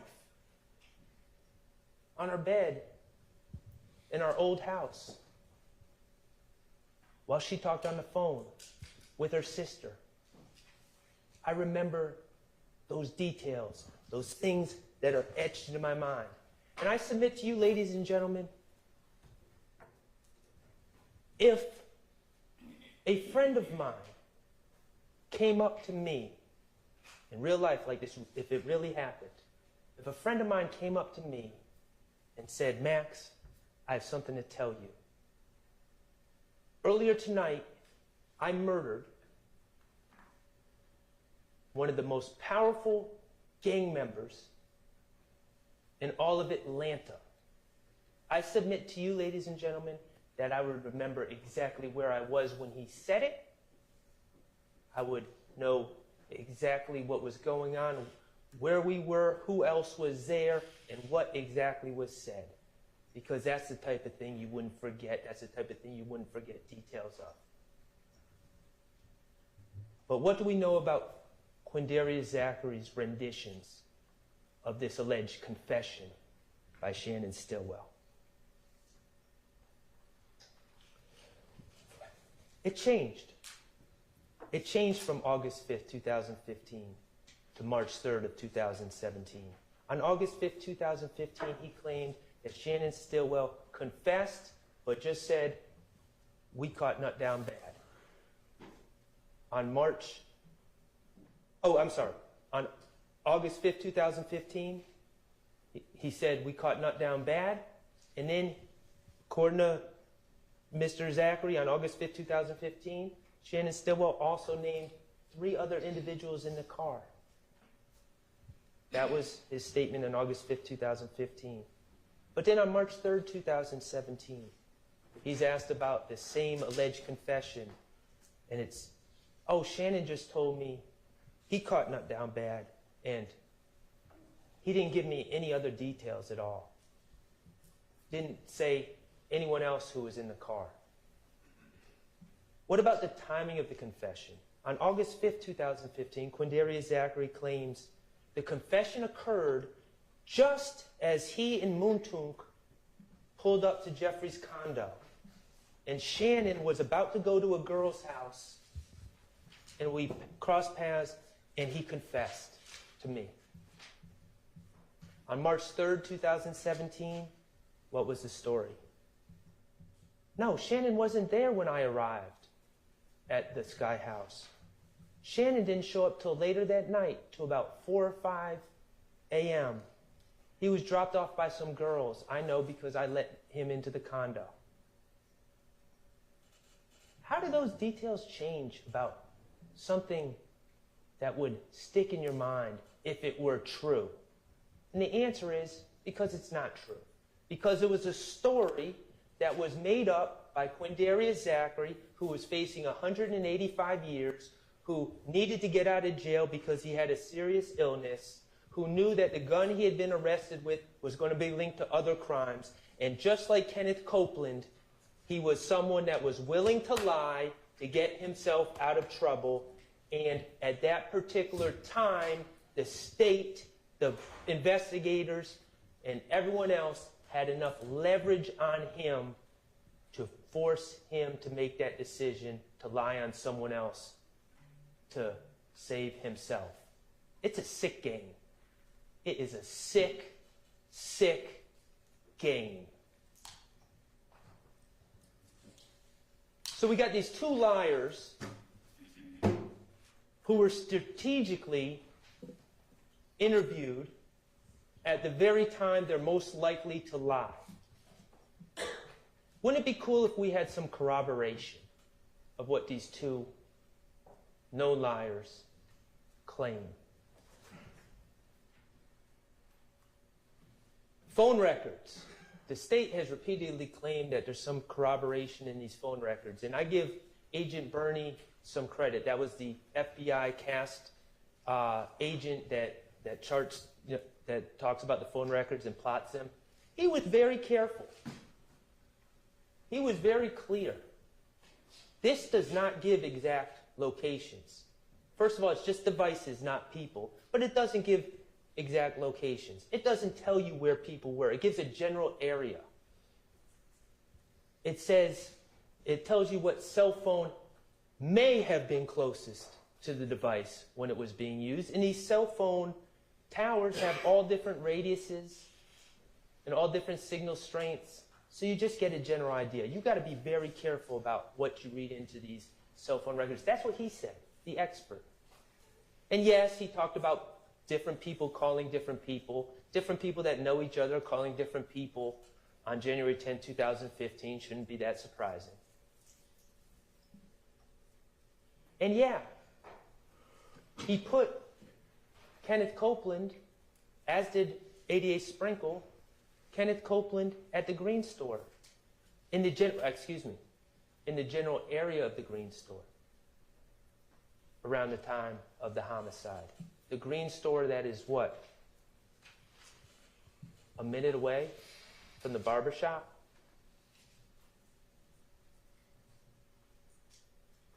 What did the phone records corroborate again? That Kenneth Copeland was right there at the time of the murder? That people were generally going north and south on the highway? What did they say about Shannon Stillwell? Where did they say he was? Go look at those phone records. Did they provide any cell phone records for Shannon Stillwell? How about Deamonte Kendrick? What is the power of those cell phone records again? What did they corroborate? Did they have Kenneth Copeland wear a wire? Remember, when he was so desperate to get out of jail, I'll wear a wire, I'll wear a wire. That would have been an idea. Prove what you're saying, Kenneth. Don't just, you're a liar. You're a known liar. Don't just tell us stuff. Prove it. Nope, they didn't put a wire on Kenneth. What about wiretapping phones? We know they know how to do that. Did they wiretap anyone's phone to corroborate anything Kenneth Copeland and Quindaria Zachary said? Nope. So then we get to surveillance video. And this is where this gets kind of ugly. Kenneth Copeland claims he was at the Green Store, not outside the barber shop at the time of the killing. And his phone records put him in that general area. How many times have myself or Attorney Steele asked about the Green Store? Detective Thorpe claims that he went to the Green Store to try to get surveillance, but he didn't think they had any. Really? Because I heard about my client being shot at, his head being shot at that very same Green Store, and I heard the officer responded and looked at the surveillance to determine who was shooting at my client. I've seen pictures of the Green Store. I see the cameras. They don't have surveillance. Okay, Detective Thorpe, so you tried to get surveillance. Do you have that in any of your reports? Any documentation of you going to the Green Store to try to get surveillance to corroborate the claims of Kenneth Copeland? Oh, no, that's not in my report. Ask Gaither, Lieutenant Gaither, about the Green Store. Why would I go to the Green Store? That's not even relevant. Really? I beg to differ. She had no interest in corroborating Kenneth Copeland. So then we talk about the McDonald's surveillance. The McDonald's at Old Hateville and Cleveland Avenue, the very spot where Kenneth Copeland claims in his story that everyone met and that Demekion Garlington told him who killed Donovan Thomas. Well, we know the McDonald's has surveillance. That's been testified to by several officers. And we know we don't have the McDonald's surveillance for January 10th, 2015. So I ask, Attorney Steele asks, I ask, other attorneys ask. First we ask Gaither,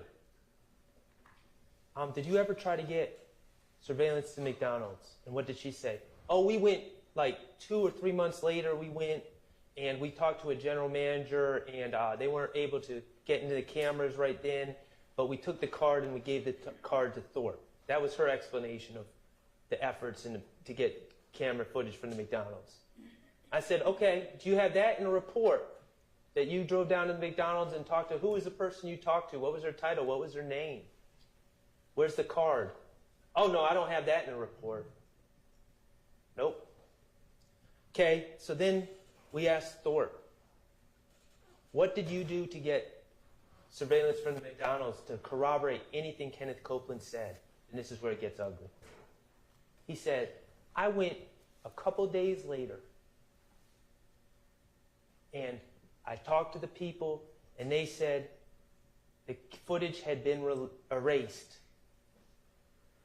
The 15-day or however many days the cycle is ended and all the footage was erased and it started all over again. That piqued our interest because everyone knows that's not the way surveillance cameras work. Everyone knows it's first in, first out on a rolling basis, meaning if it's a 15-day cycle, at the end of 15 days, everything isn't just erased, but it starts taping over the beginning parts again, so you always have 15 days memory. Everyone knows that you wouldn't go to the McDonald's 2 days after an incident and find out that the whole system had been erased, because that's not how surveillance systems work. And we asked every officer, it seemed, that came up here. You ever hear of a surveillance system working that way?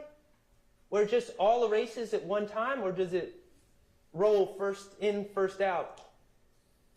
Every one of them said they never heard of a surveillance system just erasing all at one time. Every single one of them.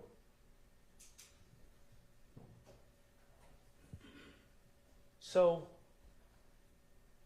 does that McDonald's on that corner of Old Hateville and Cleveland Avenue have a one-of-a-kind, a one-of-one surveillance system that they're operating?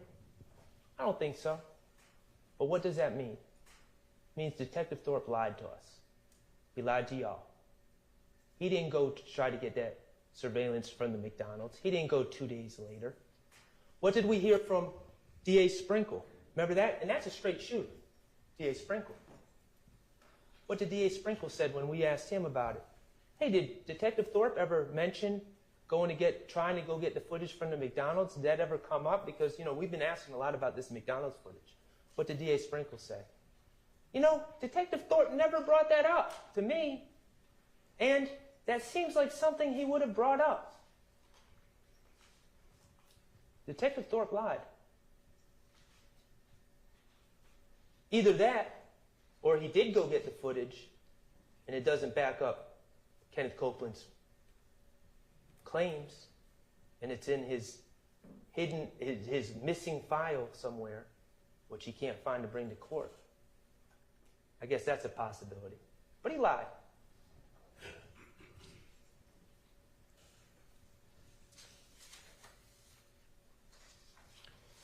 All right, so the elephant in the room.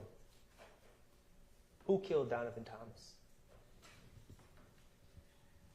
It's not our burden to solve this case, first of all. The jury instructions are clear. It's not our job to solve cases, especially cases that happened 9 years ago. But to the extent that it factors into the question of reasonable doubt that Mr. Stillwell committed that crime, let's just leave it like this. I know someone who has a closest associate named Deamonte Turner. I know of someone who is arch enemies with a man named Kelvin Watts, who's the brother of Donovan Thomas. I know of someone who, with Deamonte Turner, went and shot up Rich Homie Kwan's father's barber shop in 2014. I know of someone who stole Donovan Thomas's nut chain and wallet and cell phone out of his truck in late 2014, and when asked about it by the police, repeatedly lied about that situation, repeatedly pretended that him and Donovan Thomas were cool. I know someone who was jumped by Kelvin Watts in Club Crucial on January 6, 2015. I know someone who basically admitted on the stand, I'm listening, to shooting up the TIG studios at 675 Metropolitan Avenue on January 8, 2015, 2 days before Donovan Thomas's death. A shooting which shot a hole in Rich Homie Kwan's windshield. And if you recall from the officer who responded to the scene, a shooting that very well may have occurred while Donovan Thomas was present. Remember, I asked that officer, were there people there in the studio at the time? Yes, there were. Who were they? I don't know. They wouldn't open the door. They wouldn't come and answer. And I know someone who was put on the proverbial plate by Donovan Thomas on January 8th, 2015. Mr. Kokomo, could you please play DS24F?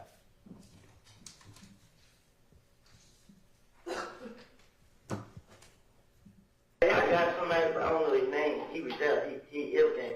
He called the night. Well, I forgot what day they got killed, but it was a Friday night. It was a Thursday night. Mm-hmm. They had a barbecue. Mm-hmm. But a barbecue just about it was blood and everything blood. Mm-hmm. And the whole meeting was based upon me.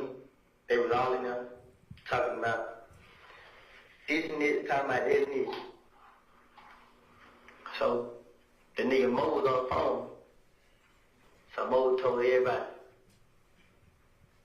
I mean, every last one of y'all, whoever 90s scraps here, whoever that was the nickname, supposed to kill me. They gave all them guns. The same night, gave every last one a gun. Said, treat me to a gas station and kill me. I forgot what else. But he called and he told me everything, and he said, is this person a friend of yours? That's good. The whole meeting was based on me. Gave all of them guns. They were instructed to trick me to the gas station. This wasn't some universal Donovan Thomas after everyone. This wasn't Donovan Thomas after YSL. It certainly wasn't Donovan Thomas after Shannon Stillwell. They were after Kenneth Copeland. I know somebody who had the opportunity. Not only does cell phone records put him right in the area, but we know the car was, we know the shooting, the murder was perpetrated using a certain Infiniti. An Infiniti that was rented for Kenneth Copeland by Jeffery Williams. Because Kenneth Copeland needed a car. An Infiniti that Kenneth Copeland was in possession of the day before the Donovan Thomas shooting.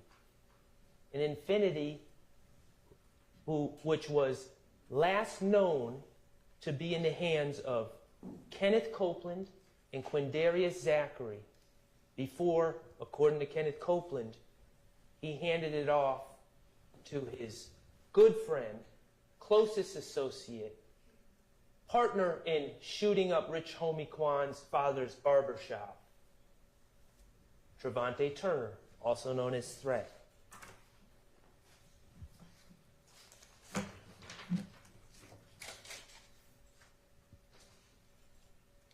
In conclusion, regarding count 2, ladies and gentlemen, there is an absolute lack of reliable evidence against Shannon Stillwell. He had no motive. His problems with all these people happened afterwards. Once APD falsely accused him. Once the streets falsely accused him of committing this crime. That's when people started shooting at his head and shooting at cars he was riding in. He didn't have any problems with Donovan Thomas. There's no evidence of that. There's no forensics, no DNA, no cell phone records putting Shannon Stillwell at any scenes. He's not on the Texaco video. It's just 2 witnesses, both proven and admitted liars who changed their stories repeatedly on tape, right in front of all of us. Both people who had every reason to lie when they gave their stories. 2 people that were chosen by the state to be the key witnesses in the case. But 2 witnesses, to their credit, who at least came in here and owned up to the fact that they were weak. They chose themselves. They chose to lie on others to save themselves, and at least they came in and told you that. Other than that, there's no corroboration at all. All right. We got a little more to go, okay? Let's take. That was my hint. I picked up. All right, everyone, let's take a bathroom break.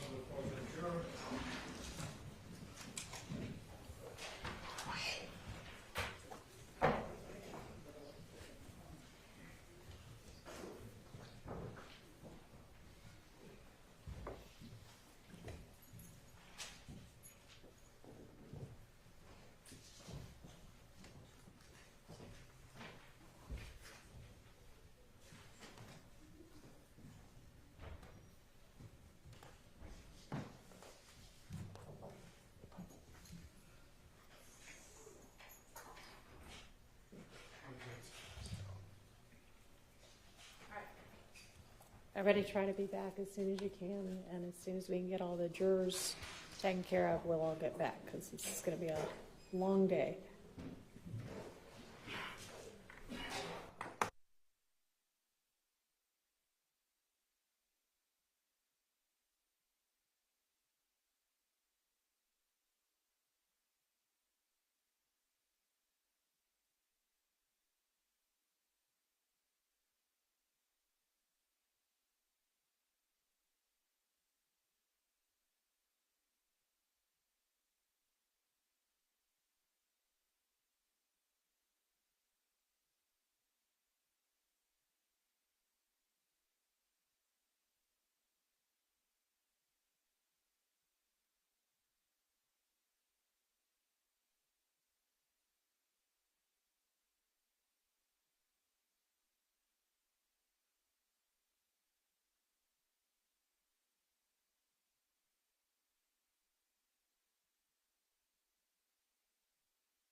Please.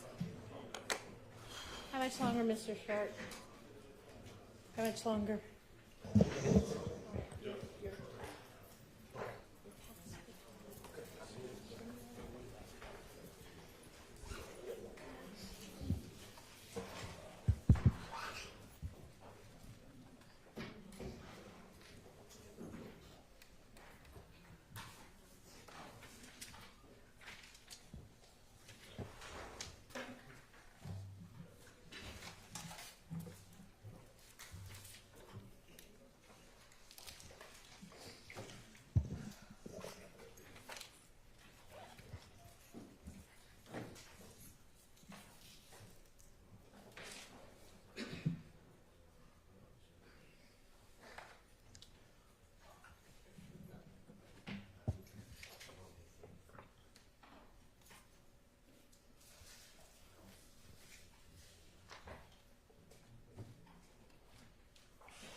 Oh, page 44, count. All right,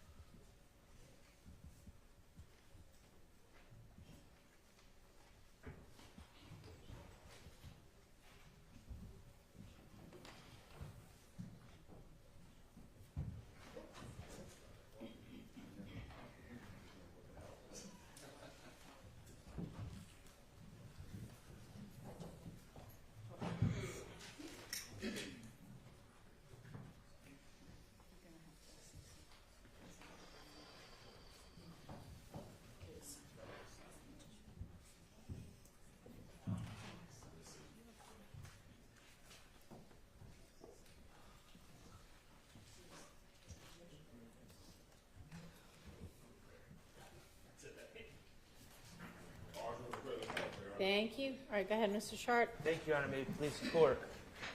I see the coffee. I can take a hint. We're almost there, okay? We're going to move on to the Shamel Drinks murder from March 14, 2022. And there are several counts regarding this case. Count 49 charges my client, Mr. Stillwell, with murder. Mr. Kokomo, if you could show 50. 50 charges participation in criminal street gang activity based on the murder. 51 charges criminal street gang activity based on the murder. And 52 charges possession of firearm by a convicted felon for March 14th, 2022, based on the belief that if a murder was committed by Mr. Stillwell, he must have had a gun.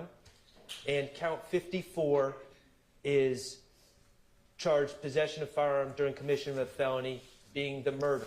My point is all of these counts are predicated on the murder charge. And so I'm not going to focus on any of the other counts. I'm just going to focus on count 49, which is the murder charge. Okay, so turning the page to the March 14th, 2022 Shamel Drinks murder case. Let's start out by just reviewing kind of the basic evidence, standard evidence, and then we're going to get into some of the more complicated matters that came up during trial. There's no eyewitnesses. There's no DNA. There's a fingerprint that was briefly alluded to that was found on Shmel Drinks' car that does not belong to Mr. Stillwell or anyone else in this case. There's no ballistic matches. We know that the projectiles or the bullets that hit Mr. Drinks twice, once in the neck, once in the arm, we know that they were .40 caliber bullets. Okay? That's what we know. What else have we heard through trial? We heard about a phone that Mr. Stillwell had. We heard a lot of his songs off that phone, and we also heard about some other things. We heard about a article that Mr. Stillwell, or someone with Mr. Stillwell's phone, we'll say Mr. Stillwell, clicked on March 17th, 2022. Okay, it was a Fox News article about a shooting on Windsor Street. Okay, that's 3 days after the homicide. That is after Mr. Stillwell's girlfriend at the time, Miss Alexander, alerted him to the fact that there was a shooting on Windsor Street. It's after the fact, it's after she sent a post posted by someone else on Instagram about this shooting on Windsor Street. It's after his grandmother, Miss Jackson, reached out to him to check if he was okay because she saw the news report about this shooting on the news. All that happened on the evening of March 14th. That's how quickly news traveled. It should be of no surprise that by March 17th, probably sooner than that, there was an article about this incident on the internet, on the Fox News website, the local Fox 5 website. Mr. Stillwell clicked on an article 3 days afterwards. Additionally, we heard about Mr. Stillwell being in the, we know that he's in the rap, or he's trying to make his way in the rap game, and we know that on the evening of March 14th, going into March 15th, Mr. Stillwell was in the studio. And we know there was a note in his phone that talked about a very standard, very common, not a particularly unique line at all, not unique at all, to be quite honest, from drill music, about ops. That was put in his notes while he was in the studio making drill music. So we have that. Neither of those two things in his phone are particularly noteworthy. They're not strong evidence of anything. But they were brought to your attention by Investigator Viverito, who searched his phone far and wide for any information she could find.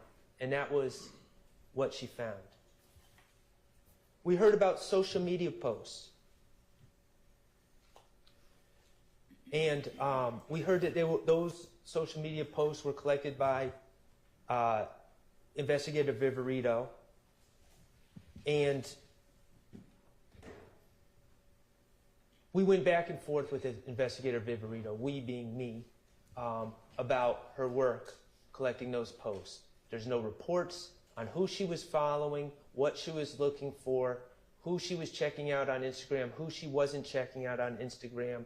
We also know from the post by Mr. Nichols that was presented to you initially in a far different form than it was actually on the internet, that Investigator Viverito was not only collecting posts, but she was manipulating posts to present to you in the way that she deemed fit, because she is biased. We learned that there were several people that made posts about the goings-ons in March of 2022.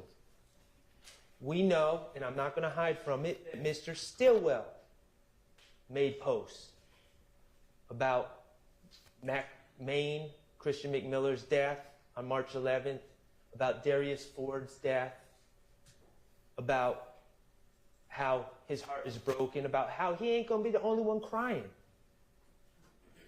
We know that there were posts on both sides from everyone in the community about what was going on in March 2022. But the takeaway from the post is this, and it actually came from Investigator Viverito. I don't think she really wanted to admit it, but she did. We talked to her about the March 11th killing of Christian McMiller and Darius Ford, and about that investigation.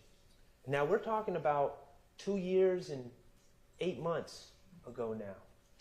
How it remains unsolved, how no one's been charged. Okay? And we looked at some of the posts that were made in reference to that incident. We learned about a Big Nick who posted just after that incident, slime and chalk. And we know what that, it's pretty self-explanatory. And we know about these other accounts. Edgewood, I think it was Edgewood James and Joey Hurst, 2 other accounts that weren't necessarily their names, may have been kind of like pseudo accounts or fictitious accounts, celebrating in really the most vile ways possible, celebrating the deaths of Christian McMiller and Darius Ford. And I asked Investigator Viverito, and she confirmed, even if they're fictitious accounts, you can see who was posting. You could pull an IP address. You could try to look into that and figure out who was posting. If you really thought that these posts, if you really thought posting about the crime was a confession to murder. And she agreed, she could, but they didn't, because it's not. We learned about Kelvin Watts, also known as Shell Cal. And we saw the post that he made right after the murder of the double homicide of Christian McMiller and Darius Ford, about him putting 2 shells under Donovan Thomas's eyes, about him looking in the camera and putting 2 shells under his eyes. 4 different posts. Another post about with 2 shells and lips sealed. And we talked to Investigator Viverito about what those shells meant. And they meant bodies, in her estimation. So Kelvin Watts is sitting there posting, putting symbols of dead bodies under his own eyes, in his own way with the shells. And I asked Investigator Viverito, and he also made a song. We heard about the song he made, Mafia Story, where he's celebrating the death, where he's describing the death, how they were in a fast car, and how they died on the freeway. Direct references to the death of Christian McMiller and Darius Ford. And so I asked Investigator Viverito, all these posts that Kelvin Watts has made,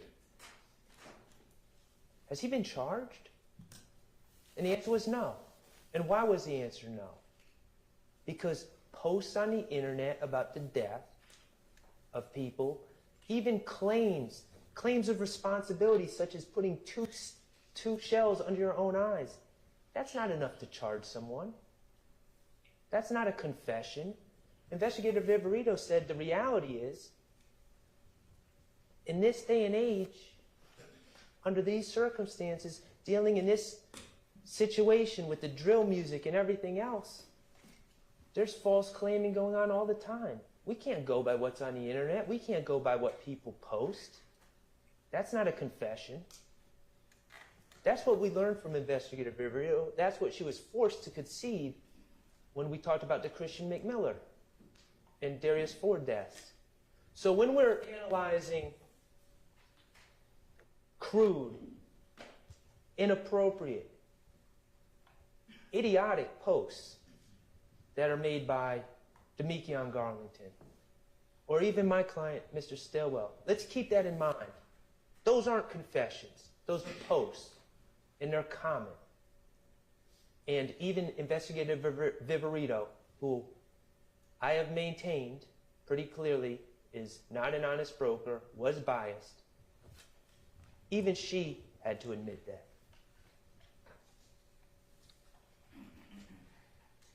Ballistics is interesting Because we know about the FN that Mr. Stillwell is allegedly being linked with. 5-7 FN. And that was always a hole in the state's case, right?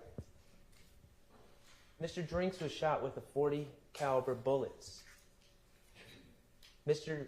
Stillwell has never been linked to any weapon that shoots .40 caliber bullets, at least not in 2022. So Investigator Viperito shows up in court, looking to put her stamp on the case, looking to sway the jurors. And she looks at a video, and she says, yeah, on that table, I think that's a Glock 27 based on the bottom of the grip. I'm not an expert. I'm not saying it is, but I'm just going to kind of hypothesize in front of the jury that it's a Glock 27, and they shoot .40 caliber bullets.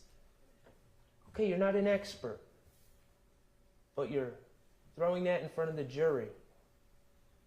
Never said it before until you're on the stand. And what's your experience with Glock 27s? Well, one time I went to the gun store and I was trying to decide what kind of gun to buy, and I held a Glock 27. That's it. Think about Investigator Viperito and her bias and her trying to sway you and identify or claim to identify a firearm and a make and model from that picture and what her basis is, what her real basis is. Any evidence that Mr. Stillwell ever possessed that gun? And what did she say? She just can't answer no, because of course there's no evidence that Mr. Stillwell has ever possessed that gun. She says, well, do you have any evidence? Or I don't have any evidence that he didn't. Well, geez, that's an interesting shifting of the burden of proof from the state's witness. She's biased. She came in there to try to solve a key problem of the state's case, which is that Mr. Stillwell is not linked to any weapon that could possibly shoot the fatal bullets in the Shamel Drinks case. And she tried to solve that problem for the state with her little trick and her little identification based on one time handling a gun in some pawn shop or some gun store somewhere. Don't fall for it. It just shows her bias. So we heard the wiretaps. State brought on the wiretaps. And yes, the wiretaps do show Mr. Stillwell. We heard a call with Mr. Stillwell laughing about sneaking out when the police showed up and talking about taking a stick and his FN from the house after the police showed up. We own that. We acknowledge that. Neither of those guns could shoot the bullets that killed Mr. Drinks. But there was another wiretap that was played that I'd like us to just hear again. And Mr. Kokomo, you know where I'm going? Okay. It was from a call on April 1st, 12:29 a.m. And the state made such a big deal of this. Of course, the wiretap, hold on one second, Shake. Just don't play it yet. Thank you. The state made a big deal of this because it's a wiretap. Deamonte Garlington's on one end on his cell phone. And the state made such a big deal about Mr. Stillwell, what he was doing on this call on April 1st. Of course, we know he was in jail. He'd been arrested on March 17th. So he's in jail, and he's talking to Deamonte Garlington. And they make a big deal. He's on a contraband phone. He's on a contraband phone. Now, I'm not saying that's right, but let's think about that scenario for a second. We've been sitting here for a year listening to the same. This call is subject to being recorded, right? Every time someone comes from the jail, because it is recorded. Mr. Stillwell's on a cell phone. He doesn't know Mr. Garlington's phone is tapped. Mr. Garlington doesn't know his phone is tapped. As far as they're concerned, they're having a private conversation. They have cut out the recording and are having a private conversation about March 14th, 2022. And what do they say? First, Mr. Kokomo, could you play 239 to 310? Yeah, that's what I'm saying. Like, that's what I'm telling folks. I'm like, shit, what the hell they locked up for? Like, they just saying about the camera. I'm like, bro, they good. I'm just like, they gonna assume some shit like that anyway. They gonna assume that, like, y'all ain't did, ain't kill me, so. That's what I keep telling goddamn Lil. I keep telling him, like, just chill. Like, I know, cause they think he panicked. Nothing. Yeah, I'm like, this ain't nothing, bro. Like, they just doing that cut. They seen it as a goddamn gas station. Like, just chill. You see what I'm saying? Yeah. In this private conversation that they're having, they're not saying, oh, how can we cover this up? Oh, I think they're onto us. Oh, no, I think they got us. They're saying, we didn't do anything.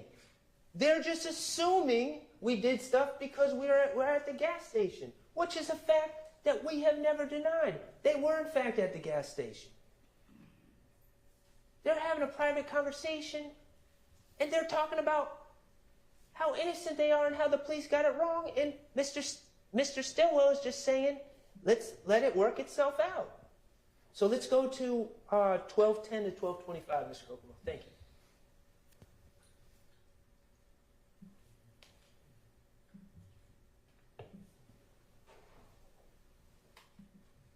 Yeah, I already know, like, when they got down, go to wiping down, doing them got down, them, you know, they gunpowder, forensics, all that shit there. Yeah. You gonna come back clean, you see what I'm saying? So I ain't tripping on that. Uh-huh. Yeah. Okay, let's consider that comment. First of all, no one said the car has been cleaned. It's going to come back clean, is what was said. And now, listen to what Mr. Stillwell says. Once they GD going to wipe it down, doing GD, you know, the gunpowder forensic, all that S, H-I-T, the gunpowder forensic, does Mr. Stillwell sound like an expert in gunshot residue there? Does he really sound like someone that's going to say, oh, I have so much inside knowledge on this forensic work that the police do on the inside of cars that we must clean the headliner of all things? No.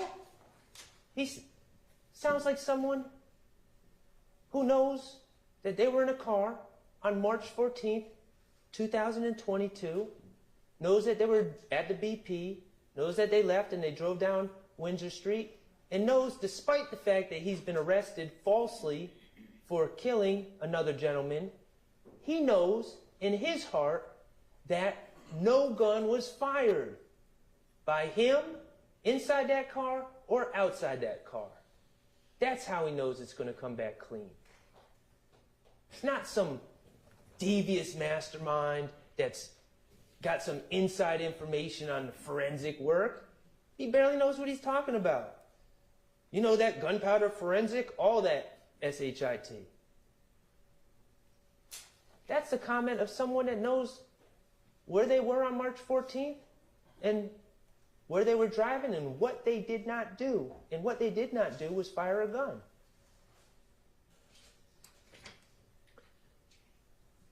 Let's talk about the rental car. The state made a big deal of this rental car. Yes, Mr. Stillwell rented a car on March 14, 2022. First of all, we've seen the BP tape.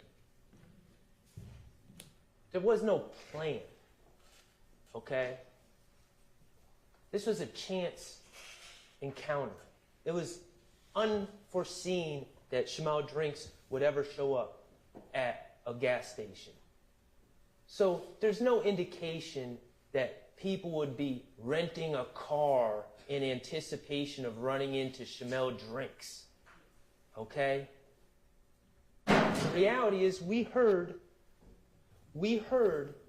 about what was going on in Mr. Stillwell's life. We know from his phone. We heard from Miss Alexander, who testified. Remember what she said? March 9th, I was robbed. I said she's in the cash business. She said, no, I dance. Okay, that's fine. I didn't want to put it out there, but she did. She dances. She carries large amounts of money. And people ran up on her with their guns out and tried to rob her. And remember what she said? I said, you shot at them in self-defense. She said, no, I shot them. She didn't have any remorse about that because people ran up on her to try to take her stuff at gunpoint. But she was concerned about the blowback. She was concerned about people coming back to get her. Couple that with the fact that Mr. Stillwell has had a target on his back since 2015.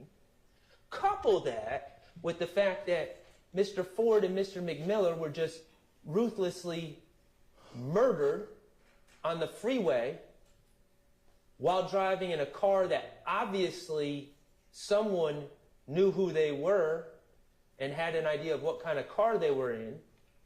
Is it really any wonder why a car was rented by Mr. Stillwell and Miss Alexander on March 14th?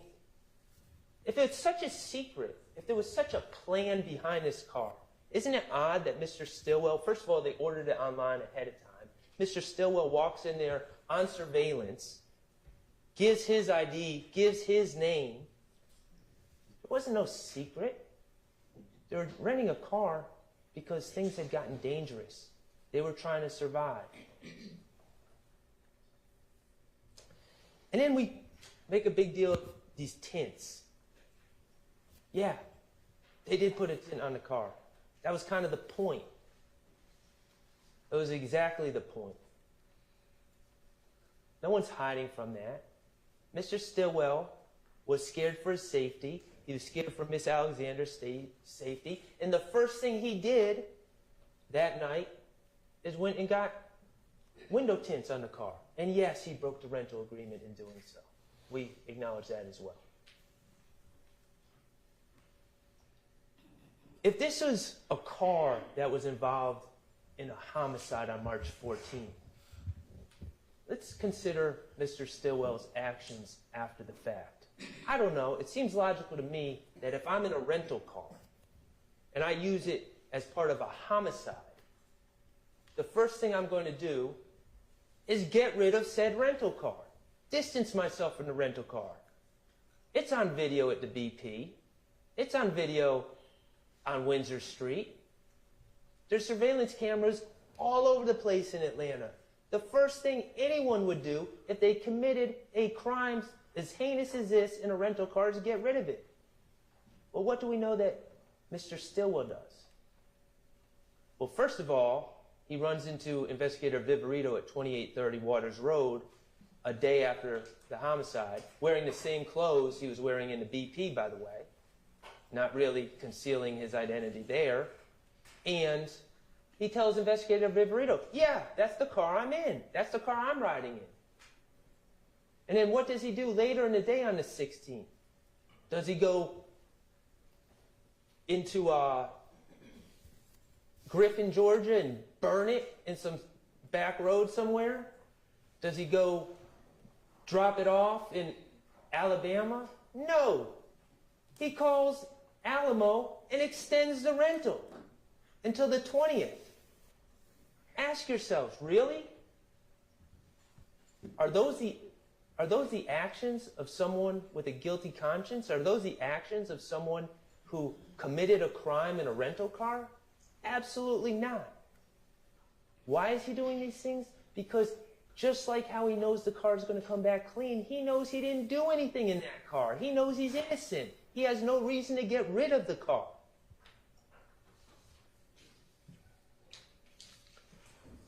Okay, let's talk about Dr. Melissa Sims Stam. She was the medical examiner who performed the autopsy on Shamel Drinks. She was very important. We didn't realize how important she was at the time, but she was very important. She testified that there were 2 wounds to Mr. Drinks, one to his arm and one to his neck. We don't know which order they came in, but we know the shot to the neck was the fatal injury, It caused a massive injury to the base of his skull and the base of his brain. Dr. Sim Stanley testified about the effects of such an injury. Death would be immediate, and if not immediate, imminent. But, more importantly, conscious control of bodily movements would be immediately lost due to this massive injury to the base of the brain. The ability to move body parts up and down would be immediately lost. That came out in her testimony. Now, the state followed up and said, is it possible if Mr. Drinks' foot was already on the brake when he was shot, is it possible for his foot to remain on the brake? And Dr. Sim Stanley's answer was yes. And of course it is, because staying on the brake does not require any conscious bodily movement.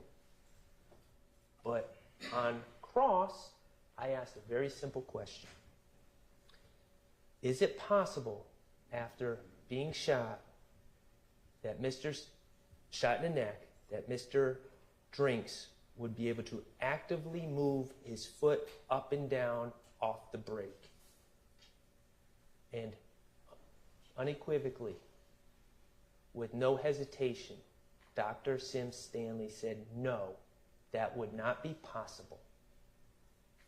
It would not be possible for Mr. Drinks, after being shot in the neck, to move his foot up and down off that brake. We're going to get to why that, I'm certain many of you know why that's important, but we're going to get to why that's important in a minute. Let's talk about gunshot residue. Detective Hogan was the lead detective in this case. We know, much like the video, he took out warrants without ever having watched the video in this case, the FedEx video. He relied on a FedEx employee to describe it to him. We also know that he didn't wait for any gunshot residue results to come back before taking out warrants either, before assuming the guilt of my client, Mr. Stillwell. He, in fact, when he testified, seemed unaware that there was even any gunshot residue tests performed or anything had been collected.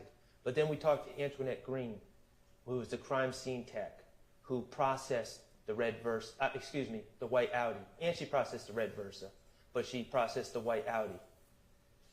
And she informed us that it was, in fact, Detective Hogan who requested that she collect the headliner for the purpose of testing for gunshot residue.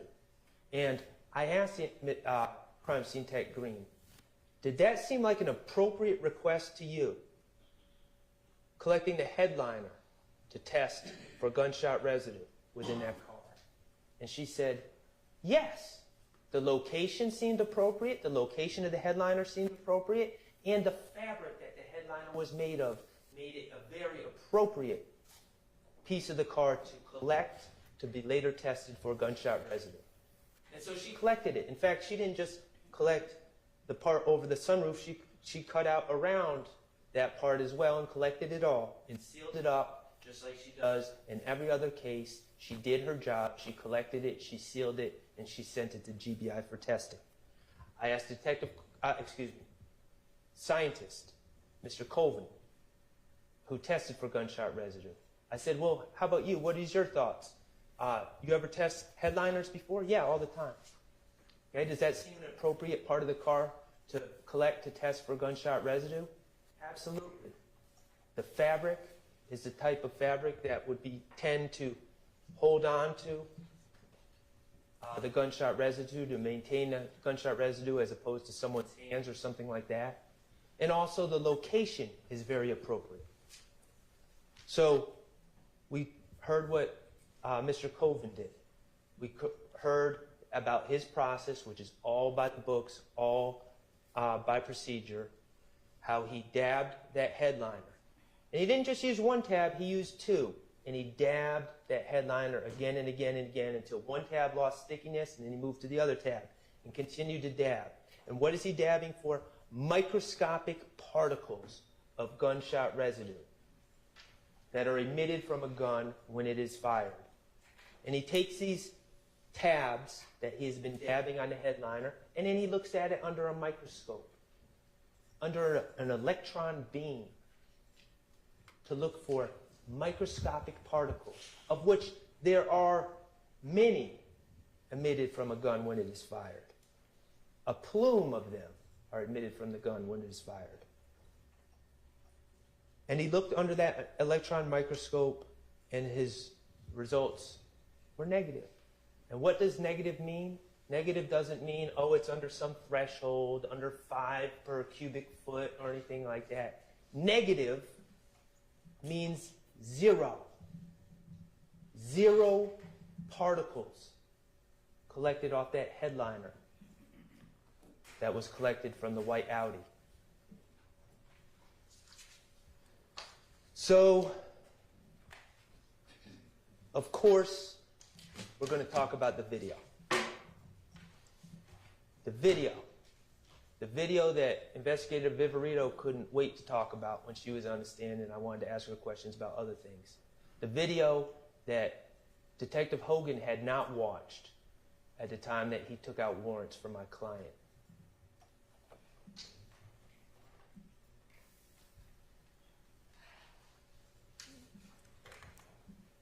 Mr. Kokomo, could you pull up the video?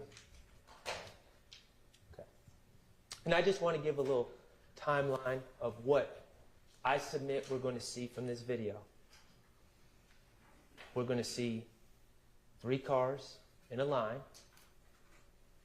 We're going to see a 4th car, a white car, pull up behind Mr. Stillwell in a driving fast. We're going to see Mr. Stillwell pull off.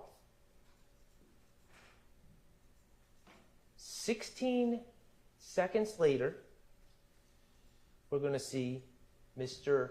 Drink's brake lights go on and off. 16 seconds after Mr. Stillwell has been long gone. 18 seconds after Mr. Stillwell leaves, we're going to see a 5th car make an unexplained U-turn. 30 seconds after Mr. Stillwell has pulled off, we're going to see Mr. Drink's brake lights flicker on and off again. And finally, for a 3rd time, 33 seconds after Mr. Stillwell has pulled off, we're going to see Mr. Drink's brake lights go on and off once again. Investigator Viverito wasn't correct. It doesn't happen one time. The brakes go on and off 3 different times in this video, and we're going to watch it.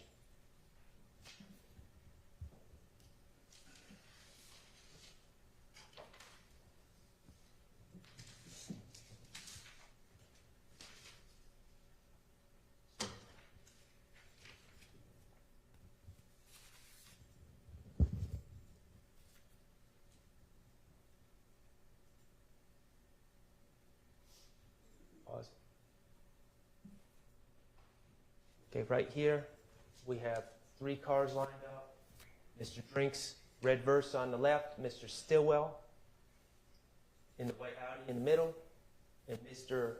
Nichols and Mr. Boyer, according to the state, and Mr. Farley in the right. I invite you, when you're deliberating, I invite you right now, when you're deliberating later on, if you need to review this video, you can look as many times as you want. I want you to look to see if you see a muzzle flash. At any time when Mr. Stillwell's car is next to Mr. Drink's.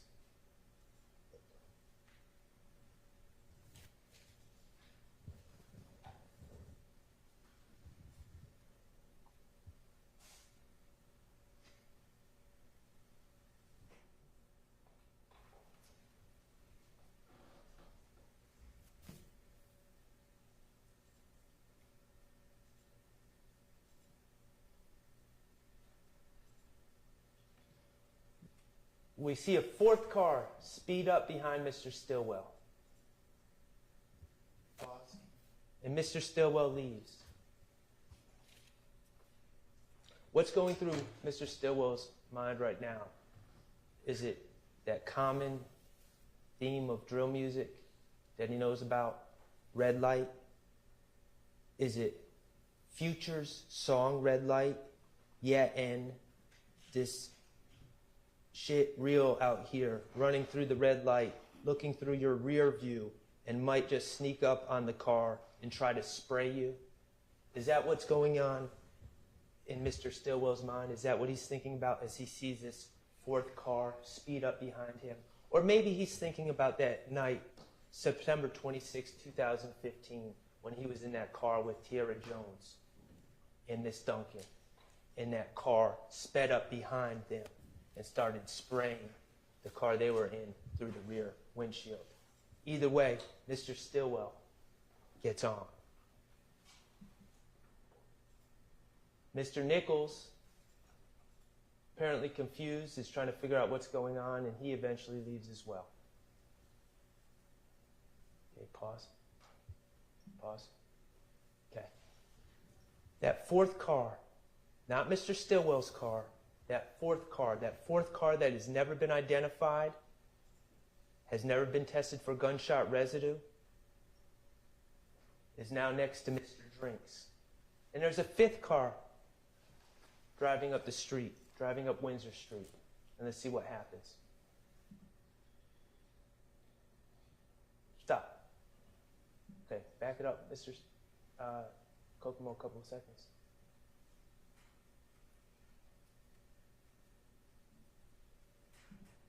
Okay, pause. Okay, I want you to look closely. Right here, we're going to see the fifth car make a sudden U-turn.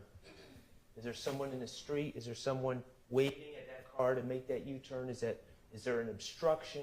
Is there anything going on that would explain why that car makes that U-turn at that exact time?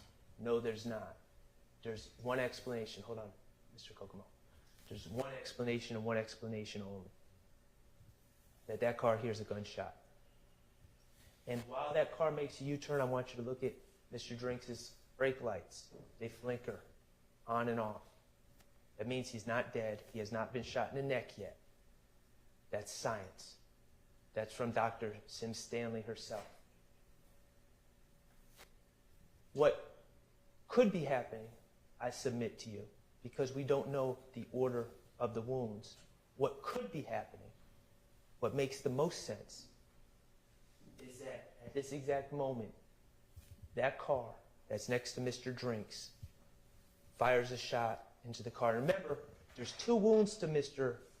Drinks, but there's really 3 shots, because one projectile ends up going into his arm, and it's on the seat, and is collected by Miss Green, CST Green. Another projectile ends up, sadly, in his body, and is collected by the ME.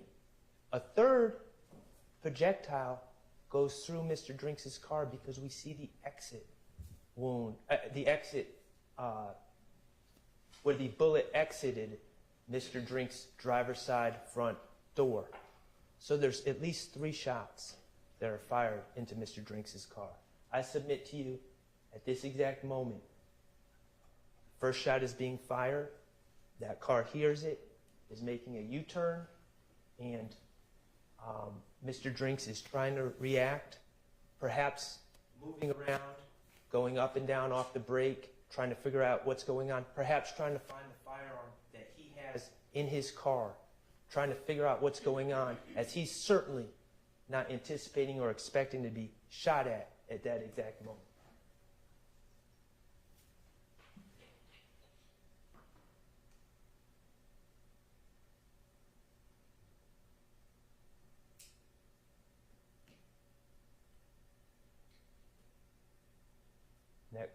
That white car remains next to Mr. Drinks.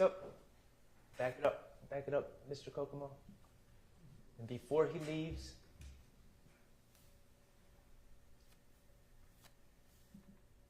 we see a slight flicker of the brake light right there. And then if we play it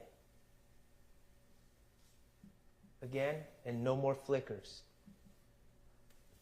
At that moment, tragically, the fatal shot was fired from that 4th car into Mr. Drinks' red Versa going into his neck, causing him to immediately lose all bodily control and eventually leading to his imminent death. And that white car, that fourth car, leaves the scene.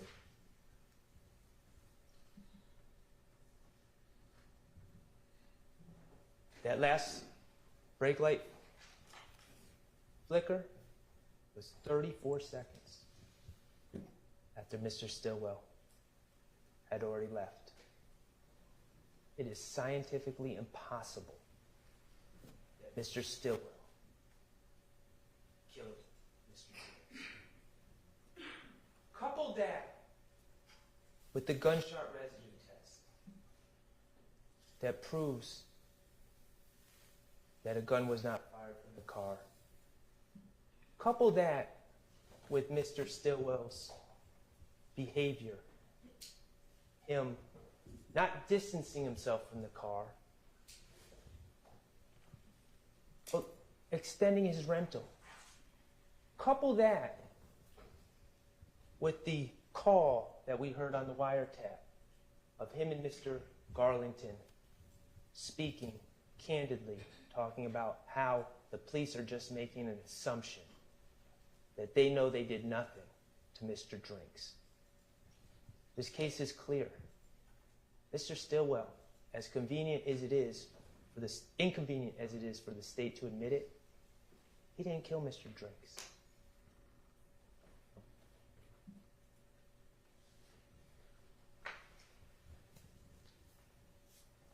Ladies and gentlemen, I'm about to conclude. For nearly a decade, the prosecution, the police, the gang investigators, they have focused on this group of people. Jeffery Williams, Shannon Stillwell, and many others. They're young men that grew up in hard times and had dreams of their own. They saw something different in Mr. Williams, a confidence, an ability to turn negative to positive, like so many hip-hop artists before him. They were attracted to Mr. Williams. They identified with him, but they also saw opportunity to chase their own dreams, to get in the studio, to make connections, to hopefully make it big. And it worked out for some of them. Wooney Lee is now a signed artist. He's not alone.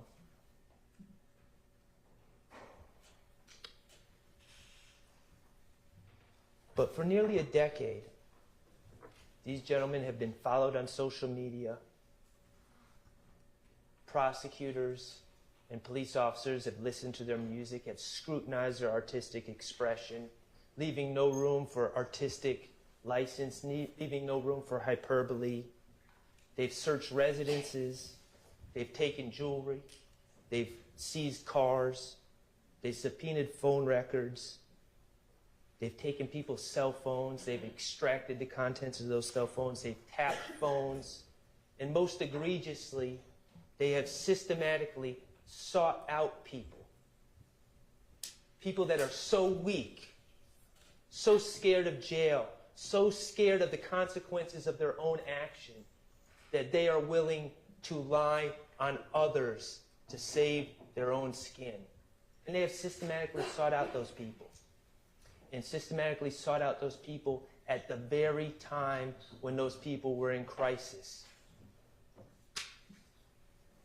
And they've made threats to those people about how they're going to be locked up for decades, not get out till they're 48 years old. And they've made implicit promises to those people. Help me help you. You're a small fish. We're interested in the big fish. I'll be on the phone with the DA as soon as we are done. This ain't 68 plus 1.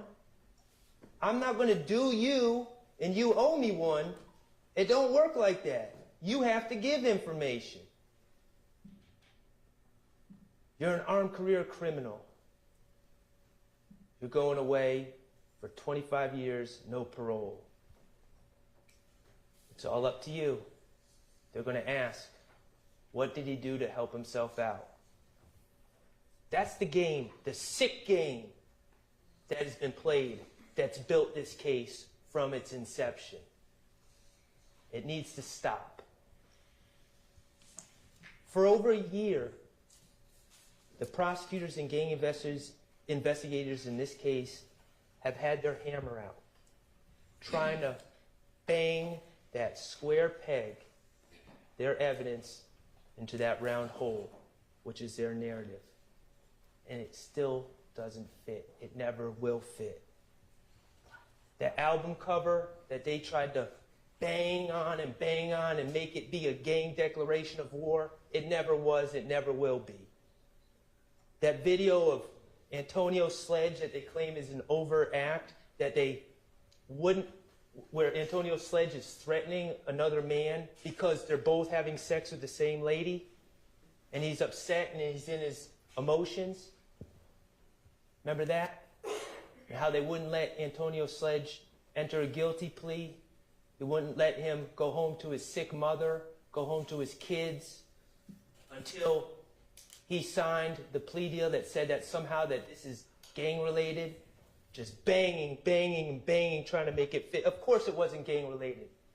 They were both having relations with the same girl. It was over a girl. It had nothing to do with gangs. But they tried to make it fit. 24M on an end's head. They say it's putting money on someone's head, ordering an assassination, and they bang and try to make it fit. Of course, it had nothing to do with that. We all know what that was about. And the gang investigators do it too. No rules, no initiation, no jumping in, nothing that is synonymous with gangs as we know it, letting whomever wants to be part of the group in on their own terms, out on their own terms. Worldwide, people identifying with YSL, and they bang and try to make it something it's not, and label it a hybrid gang. Think about the FedEx video. How many different versions did we hear? How many different hypotheticals from the state? Oh, no muzzle flash, must have been shot inside the car. Oh, well, no GSR, must be shot from outside the car. Oh, well, the windows were just tinted, can't roll down the window, must have opened the door. Oh, no GSR, must have been cleaned. Oh, no evidence of it being cleaned, must have been vacuumed. Oh, or maybe scientist Colvin with the GBI, maybe he tested it incorrectly. Maybe he only dabbed on certain parts that didn't have GSR, as if GSR all accumulates in one little spot, as if it's not a plume, as if it's not all over an object where it's shot. These are all their theories that they try to use. Oh, the GSR must have fallen off in the bag, the sealed bag, this bag that was sealed and protected from the elements, just like every other piece of evidence they use in prosecutions of other cases. Just throwing stuff out there. Just continuing to try to bang. Just make it fit. Make it look good. It's never going to fit because it's not the truth. They don't have an explanation of why that car did a U-turn. There's only one logical explanation. They don't have an explanation for that negative GSR test. They don't have an explanation of why their own witness, a doctor, the ME, said that upon that shot, all bodily control would be lost, and we see the brake light go on and off 3 times after Shannon Stillwell's gone. They don't have explanations, but they just want to bang, and try so hard to make it fit. I've had enough of the hammering. I've had enough of the square peg. I've had enough of their narrative and their theory. It's been a year. It's time to put the hammer down. Let's follow the evidence and not the state's narrative. If we follow the real evidence in this case, not what they're trying to sell you, you will come to the conclusion that the state has not proven count 1, conspiracy to violate the RICO Act beyond a reasonable doubt, and you will return the only just verdict in that case and find Mr. Stillwell not guilty. If we follow the evidence and not the narrative about count 2, Donovan Thomas, you will find that the testimony, the uncorroborated testimony of admitted liar Kenneth Copeland and admitted liar Quindarius Zachary is woefully insufficient. That there's reasonable doubt all over the place, and you will find Mr. Stillwell not guilty of count 2. And if we follow the evidence, you will find that not only has the state not proven that that Shannon Stillwell shot Shamel Drinks, not only have they not proven that beyond a reasonable doubt, but it's crystal clear that Mr. Stillwell did not commit that crime. And the only just verdict for counts 49 through 54 will be not guilty. Ladies and gentlemen, I appreciate your time and attention.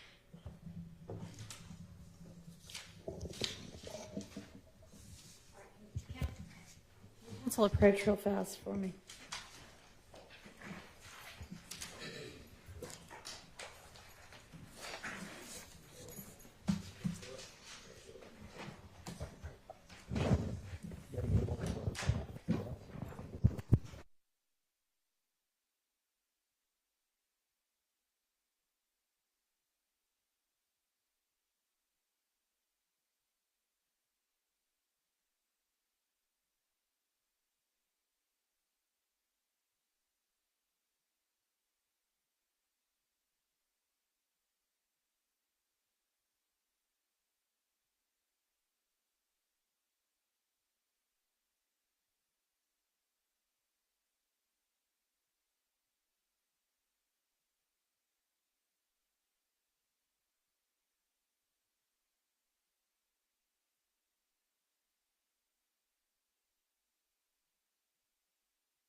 I'm trying to figure out timing. I know y'all were told that this might be a late day, and it's going to be a late day. We're going to hear from Mr. Weinstein. We'll have a quick break, and then we'll hear the state's close, and then we'll be done for the day. We'll come back tomorrow and get the instructions. All right. Go ahead, Mr. Weinstein.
Good afternoon. I'm Doug Weinstein, as y'all know, and I have the pleasure of representing Deamonte Kendrick, along with my co-counsel, Katie Hingerty, who's sitting back there right now. Mr. J. Apt also represents Mr. Kendrick, but he can't be here right now. And good afternoon, Your Honor, and good afternoon, counsel. I am thrilled to finally be able to speak directly to you all. We've seen each other in the hallways, we've seen each other in the break room and here in court, but I haven't been able to address you directly. The first thing I have to say is thank you. Thank you for your time over the last year. Thank you for your attention. It is sincerely appreciated. And I am going to do something that you have not seen much of. I am going to try to move at a brisk and deliberate pace and not take up any more of your time than I need to, because I think we have already taxed that enough at this point. I know that your time is valuable. I know you want to be able to spend the holidays with your family. I would also like Mr. Kendrick to be able to spend the holidays with his family without the weight of this trial hanging over him. So let's get a move on. You have heard a bit about Deamonte Kendrick over the course of this trial, so I want to just talk about him for a few minutes. As you heard, Deamonte, first of all, he originates from Miami. He came from Miami, he moved here, but he was a football star at Grady, and he had a scholarship to UGA to play football. That's a path out that a lot of people take. That is a path up. For a lot of folks in Deamonte's situation, the path out is football, either as a career or as a scholarship opportunity to get a college education, to make a better life for yourself. And then another alternative is often music. And while he had that chance to go to UGA, it got derailed. And it got derailed through something that was at no point Mr. Kendrick's responsibility, but it got derailed. So he had to look for something else. And what did he look for? He looked for music. He turned to music because he didn't want to live in that life anymore. He wanted to move beyond it. But yeah, he made some mistakes back then. He made some mistakes back in 2015. And he has paid his price for that. He has paid his dues that he owed society for that. And since that time, he has done nothing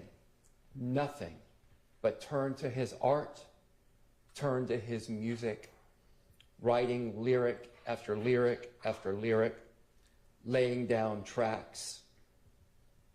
But instead of allowing him to move on with his life, he has become sucked up in this targeting of Jeffery Williams and has become collateral damage. And these attacks and use of his lyrics against him, the use of the lyrics against Jeffery Williams, is frankly shameful. It's an attack on the First Amendment. And there's been so many rights, so many notions that I think we hold dear as a nation that the state has simply swept away. So why has the state taken a year of your life away from the work that you enjoy, the family that you love, your travel, your vacations, your children, grandchildren, parents? Why have they done that? What has been the point? The state told you in their opening that there was a point. And the point was that Jeffery Williams was the head of a wolf pack. That is what they told you. But I don't think anyone sitting in here has seen that. You'll make that decision, not me. But I don't think anyone has seen that. What have they proven about Jeffery Williams? They have proven that he was a man that through incredible hard work, dedication, and talent came up out of Cleveland Avenue. And instead of forgetting everyone back there, instead of leaving them behind, he tried to reach out to those people that were friends of his that he came up with and say, you don't have to live this life. You can come with me. You can get into music. You can hone your craft. I can take you on the road with me. I can take you out of this. And some people took advantage of that and pulled themselves out, took advantage of Jeffrey's help. Some people tried to do that and failed, and Jeffery Williams sent them back home. They didn't succeed. And Mr. Kendrick took a hold of that. And Mr. Kendrick took advantage of that opportunity that Jeffery helped him. But instead, law enforcement put a target on Jeffery Williams' back. Because God forbid anybody pull themselves out of that. Because what does society want to do? Drag them back again. Never let them leave their past behind. God forbid someone leave that behind and pull themselves up from their bootstraps. That's what we tell ourselves as a country. If you work hard enough, you can pull yourself out. Let's see what you guys say. So I would argue that we have not wasted your time here for a year. I'm going to argue that the state hasn't wasted your time, that this court hasn't wasted your time, and that we can salvage something out of this year that we have taken from you. And that is to send a message. And you're going to send a message by going in the back, looking at the evidence that's presented to you, and I think any review of that evidence would have you come back with findings of not guilty on all the charges against Mr. Kendrick. Deamonte Kendrick is one of Jeffery Williams' best friends. And as I said, he's a casualty of law enforcement's war on Jeffery Williams. Mr. Kendrick is charged with racketeering, murder, and several other charges, about 4, all relating to drugs and guns that were found at Jeffery Williams' house when Mr. Kendrick was over there visiting. What evidence, what testimony, what witnesses, what physical evidence has the state shown you that Mr. Kendrick committed these crimes? I would say almost nothing that you've seen in this courtroom. Sure, they've played some videotapes, but what have you seen from this witness stand? Nothing. When this case began, we stood up here in opening and we told you the state would not be able to present evidence against Mr. Kendrick. We told you they're not going to be able to show you guns tied to him, that there would not be ballistics tied to Mr. Kendrick. There wouldn't be fingerprints tied to Mr. Kendrick. There would not be witnesses putting Mr. Kendrick at the scenes of these crimes. There wouldn't be any video of Mr. Kendrick involved in the tragic murder of Donovan Thomas.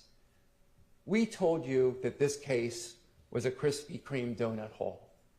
I think the phrase I might prefer is a nothing burger. But that's what we told you. That's what we promised you. And that is a bold promise for a defense attorney to make. And it's one you'll rarely hear. But we made you that promise. And we also told you what would happen, that the state was going to parade hundreds of witnesses through here to throw everything they could against the wall to see what would stick. And frankly, I would submit that nothing has stuck, that we have kept our promises to you. What did the state promise you? Again, a wolf pack with a ruthless wolf pack leader. It's late in the day. With a ruthless wolf pack leader that is here. And instead, you saw that man that wouldn't leave his friends behind. As the state has told you, as Mr. Sharp told you, the state has to prove these charges beyond a reasonable doubt. And they have to prove every element of these charges beyond a reasonable doubt. So let's just talk about reasonable doubt for a moment.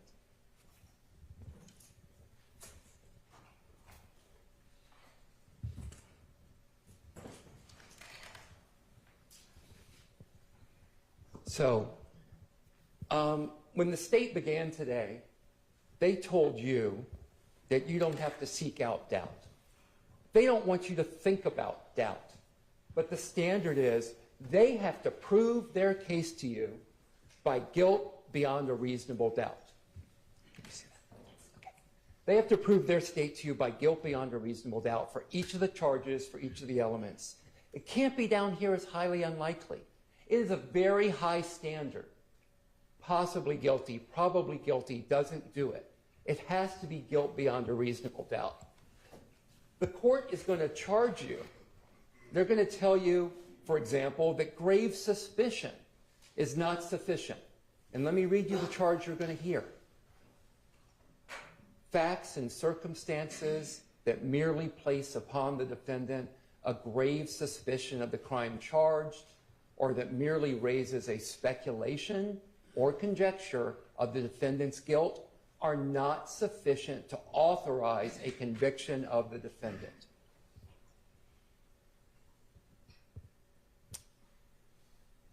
Mr. Short already explained so much about the evidence presented regarding the tragic killing of Donovan Thomas. And I need to start by saying I have deep, deep sympathy for the Thomas family. I cannot imagine what it must be like to lose a loved one to gun violence or any type of violence like that. I myself have 5 children, and just the thought of losing a child tears me up. So I don't know what they must be going through. But I think the evidence that has been shown to you does not demonstrate in any way that Mr. Kendrick is guilty beyond a reasonable doubt of the killing of Donovan Thomas. And as Mr. Short so ably demonstrated to you, I think that there are others whose perhaps guilt or responsibility for Donovan Thomas's death has been demonstrated far more than my client's alleged responsibility. Briefly, to not belabor the point that Mr. Short brought up, let's talk about Kenneth Copeland Little Woody. He was a character, right? I mean, he sat in that witness box, and he's a charismatic fellow, a very interesting guy. And he has certainly made the most of his star turn in this courtroom. But he never testified on this stand that Deamonte had anything to do with the killing of Donovan Thomas. He never testified on the stand that Deamonte Garlington told him all this stuff, that Kendrick was involved in killing Donovan Thomas. He didn't tell you anything about, at the McDonald's, he learned anything about the killing of Donovan Thomas that Deamonte Kendrick was involved in. You didn't hear it at Sky House. You don't hear that from the stand from him. To the degree you heard any of that, it is in that June interrogation tape that was played to you. He was not under oath during that interrogation. And you heard the circumstances from Mr. Sharp, all the pressure that he was under. That was his 5th interrogation following the murder of Donovan Thomas, and the first time he comes up with this story clearly concocted by Deamonte Garlington. How'd you like the testimony of Deamonte Garlington? Oh, you didn't hear any testimony from Deamonte Garlington. Everything Garlington allegedly said, you heard through other people. And again, why did he lie to police? To use Mr. Sharp's phrase, because I always steal from the best. He didn't want to wear the blue jumpsuit.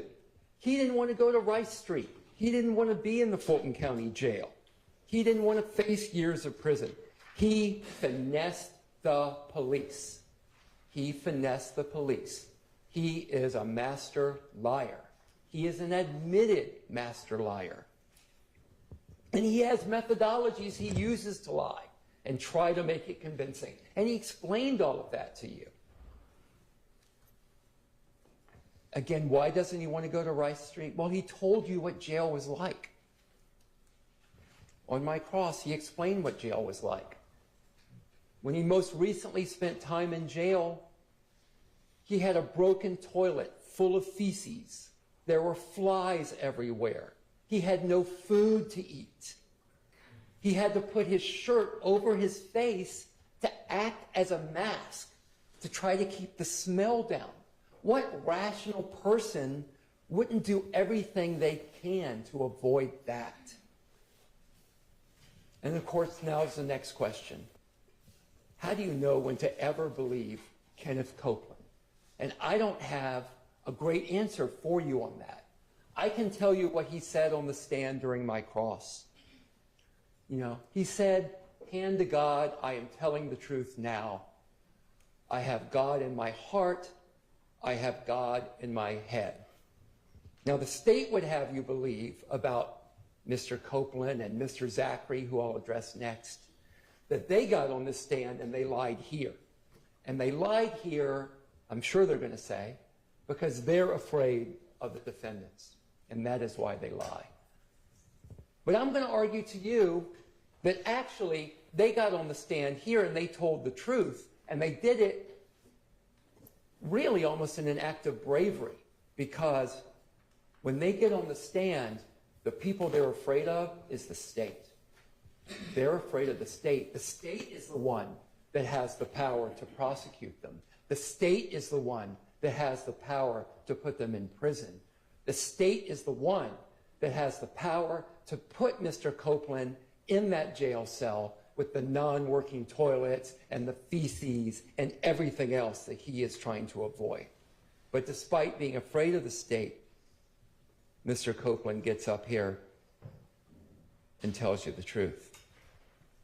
Quindarius Zachary, again, he lies to police.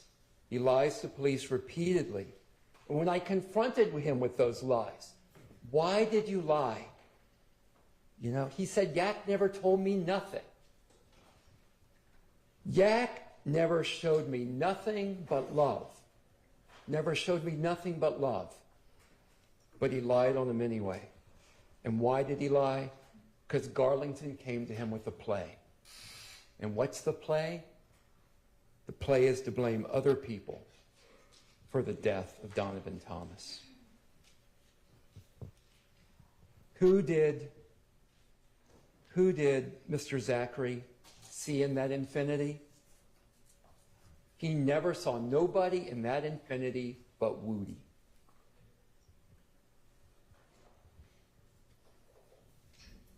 The Texaco. Oh my gosh, there's the smoking gun. There's the smoking gun that shows that my client murdered Donovan Thomas. He's on video at a Texaco station a block away before the murder. Heaven forbid. He pulls up in that Texaco in a Pontiac. He leaves the Pontiac. He goes, you've seen this video 1,000 times. Well, maybe not that many, but it must feel like it. He leaves the Pontiac to go into the Texaco. And he buys some junk food in the Texaco, goes back into the Pontiac. He sits in the Pontiac. He talks to another car that pulls up. He gets back in the Pontiac, and he leaves in the Pontiac. Go in the back. Watch the video 1,001st time. You're never going to see him get in an Infinity. You're never going to see it. How does he get in the Infinity? Was there a witness that got up here and put him in the Infinity? No. Do they have video from the surrounding area that shows him transferring into the Infinity? No. I mean, presumably, he teleports into the Infinity. I have no idea what their theory is going to be when they argue to you, but I'm going to be fascinated to hear it, because there's been no testimony about him in an Infinity. How do we know it's an Infinity in a drive-by? Well, the state is pretty sure it's an Infinity. The state put on, this is one of my favorite experts of all of the state's experts, they put on an Infinity identification expert who has worked with, Infinity for years. And he can tell in any kind of grainy video that that car is an Infinity. That's an amazing expert, but I'll take his testimony. That's fine. I think he's right. I think it's an Infinity. And Mr. Kendrick is not in an infinity. And it's pretty hard to do a drive-by shooting if you are not in the car that did the drive-by. It is absurd. So again, there's no eyewitness testimony of Mr. Kendrick involved in the shooting. No weapons tying Mr. Kendrick to it. No ballistics. No fingerprints. No gunpowder residue. No DNA. Nothing. Nothing that you would expect to see. Now, the state has told you, well, you can look at circumstantial evidence. This is true. You can. And the state put up a dollar bill with some puzzle pieces missing. So, well, you can kind of infer that that's a dollar bill. And that's true. But don't go try to spend that dollar bill anywhere, because that dollar bill will not spend. And this evidence is not sufficient to convict beyond a reasonable doubt. Where's the cell phone data? Oh, my gosh. You poor folks. You had to spend days listening to experts come in here and talk to you about cell phone location data. Where was Mr. Kendrick's cell phone location data putting him there? They didn't show you any. Who killed Donovan Thomas? I don't know who killed Donovan Thomas, but I think Mr. Shart's theory has some merit. Let's turn to the allegations that YSL is a gang. The state had to bring in 5 different gang experts. You guys had to sit through 5 different gang experts to try to convince you that YSL is a gang. Now, they gave you the definition of a traditional gang, and these gang experts, who, as Mr. Sharp pointed out, all sit there and train each other in this insular little unit, but they told you, yeah, they're not a traditional gang. They don't meet the definition of a traditional gang. But lo and behold, we have another category of gang. It's a hybrid gang. Ooh, a hybrid gang. This is fascinating. Let's talk about hybrid gangs. What's a hybrid gang? Oh, a hybrid gang is whatever we say it is at any given point in time to fit our narrative. That's what a hybrid gang is. I use the term nose of wax. They can twist it any way they want to fit the group of people they want and say they're a hybrid gang. It's a catch-all. It's a catch-all used to throw all kinds of people together and say, well, you don't meet the definition of a gang, but because we are gang experts that train each other, we have decided you are a hybrid gang.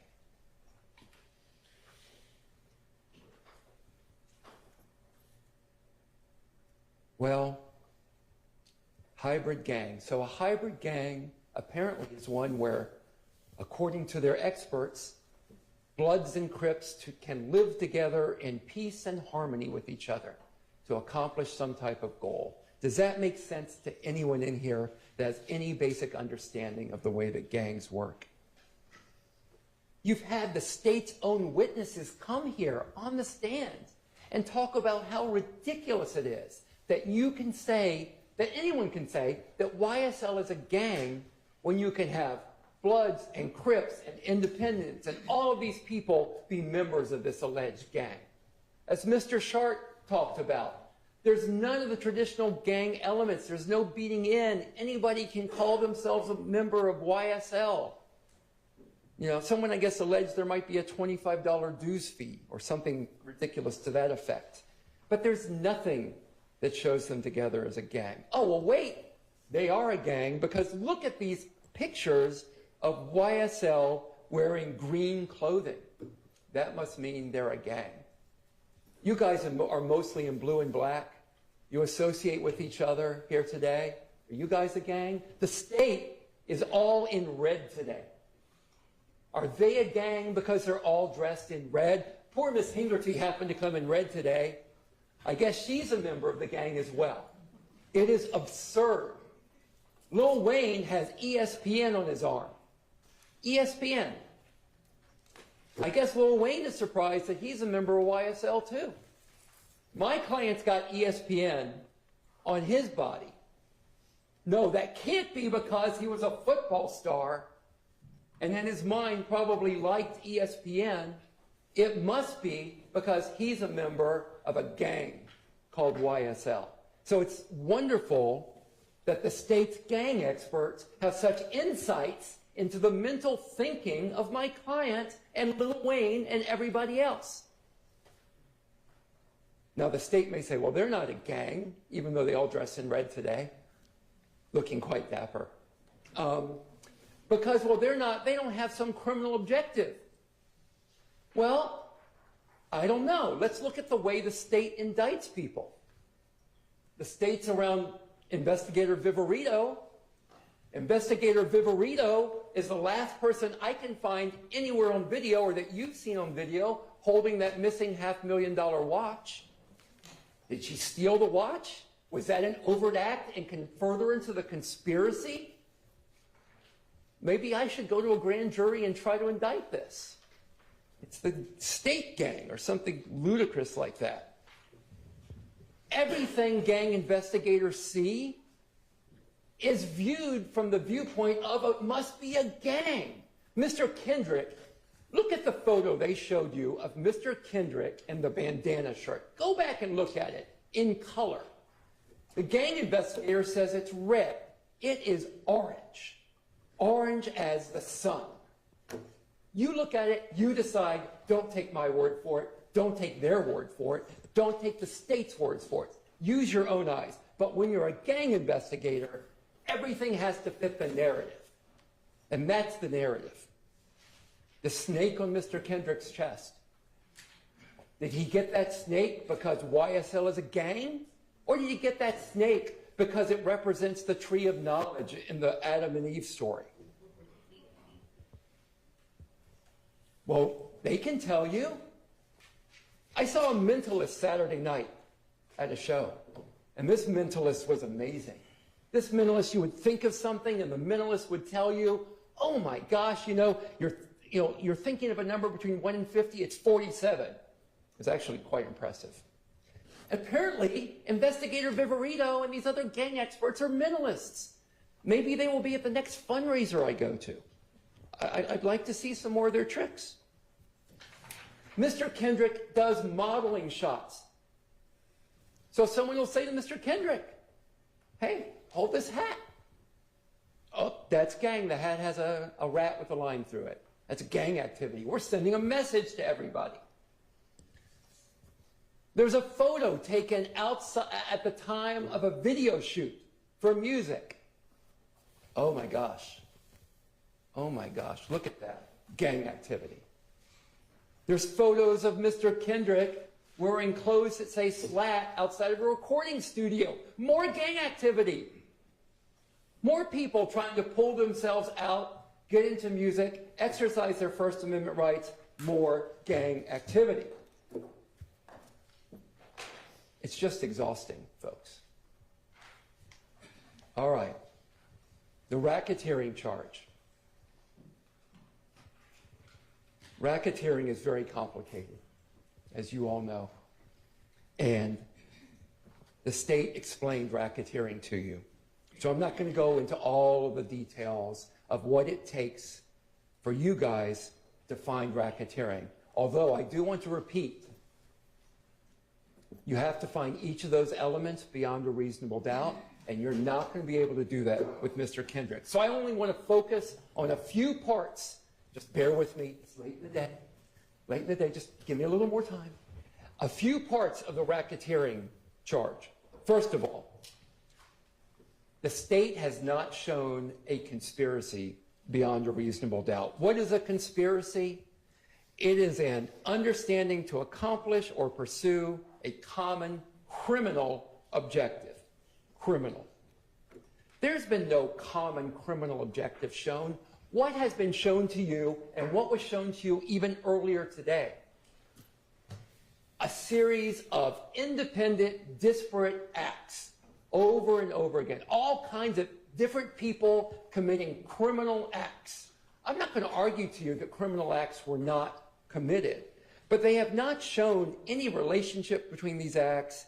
They have not shown you anything that's shown it was done for a common criminal objective. That was not demonstrated. Again, as Mr. Sharp said, when Mr. Stevens was here, Tick, and Mr. Stevens was talking about selling pot, he did that for his own benefit. He's not paying up the ladder. And by the way, there is no ladder. Investigator Viverito told you because this is a hybrid gang, there's no structure to it. So I don't know how Mr. Tick is supposed to, Mr. Stevens is supposed to spread the money around. But it doesn't matter. They're going to say there's a common criminal objective. Nothing has been shown. Tick. I have to go on a side note on Tick, Mr. Stevens. Mr. Kendrick, Mr. Williams, they were trying to avoid the fate of Mr. Stevens. Mr. Stevens, remember, I'd love you to go back and listen, read his testimony. Remember, look at your notes.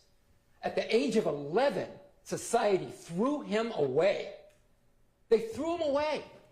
They tossed him in juvie, where he learned about gangs and drugs and everything else. Threw his life away.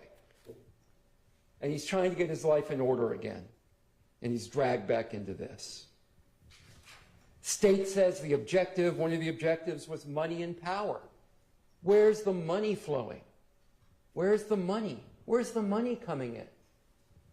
The state had the power of the courts, their subpoena power. They could have gotten Jeffery Williams' banking and financial records. They could have subpoenaed his accountants. They could have gotten all of that to see the money flowing.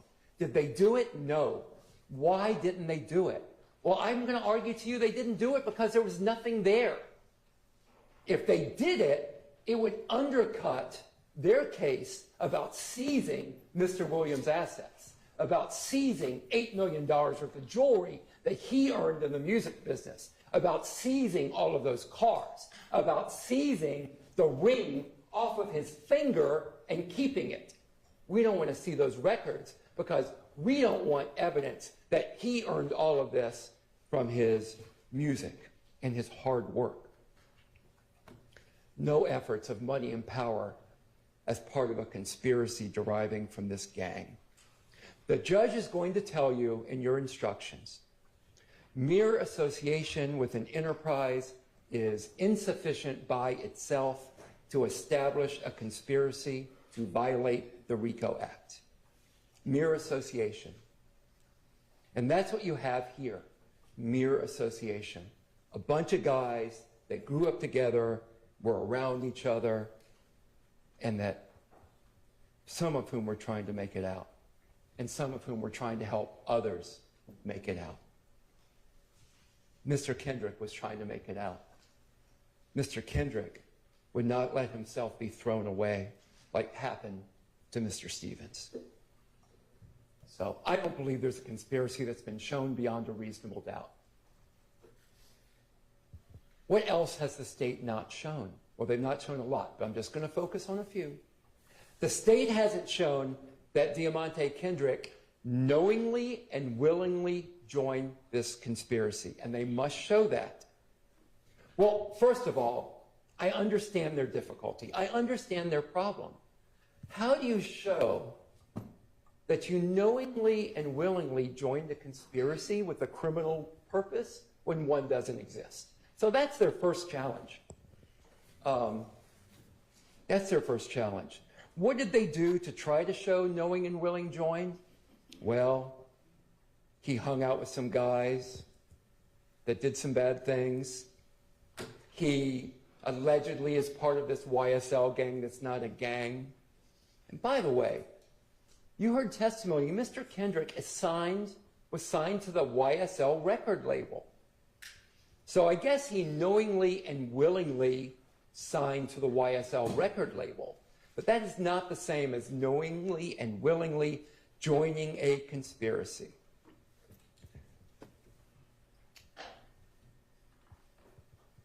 Depending on the outcome of this case, at least to this point, being signed to a record label, even a rap record label, is not a crime in the U.S.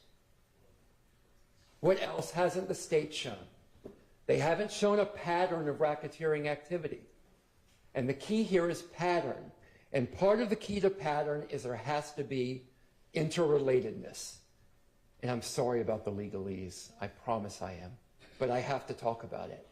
These acts have to be interrelated. And instead, what you've seen for a year of your time is isolated incident after isolated incident. We're going to throw everything against the wall and hope something sticks. But even if a few things stick, if they're not interrelated, it is not a pattern.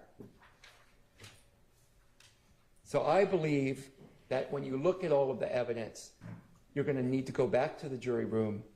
And I believe once you deliberate, you're going to find that Mr. Kendrick is not guilty beyond a reasonable doubt of conspiracy to violate RICO. The last charges are easier to discuss and will go faster. Every count, counts 57, 58, 61, and 63. These are the last 4 counts against Mr. Kendrick. All of those relate or based upon drugs and guns found at Jeffery Williams' house. Not a single witness, photograph, fingerprint, lab test, DNA, everything you can imagine. Nothing shows that Mr. Kendrick possessed any of those guns and drugs. Nothing. When they arrested Mr. Kendrick that day, did they test his clothing for any type of samples that there might be drugs or... No, nothing, nothing. You didn't see any of that. Why was he arrested? Why is he arrested for drugs and guns? It's merely his presence at Jeffery Williams' house that day. The judge is also going to tell you this, and bear with me while I read this, because it's too long to memorize.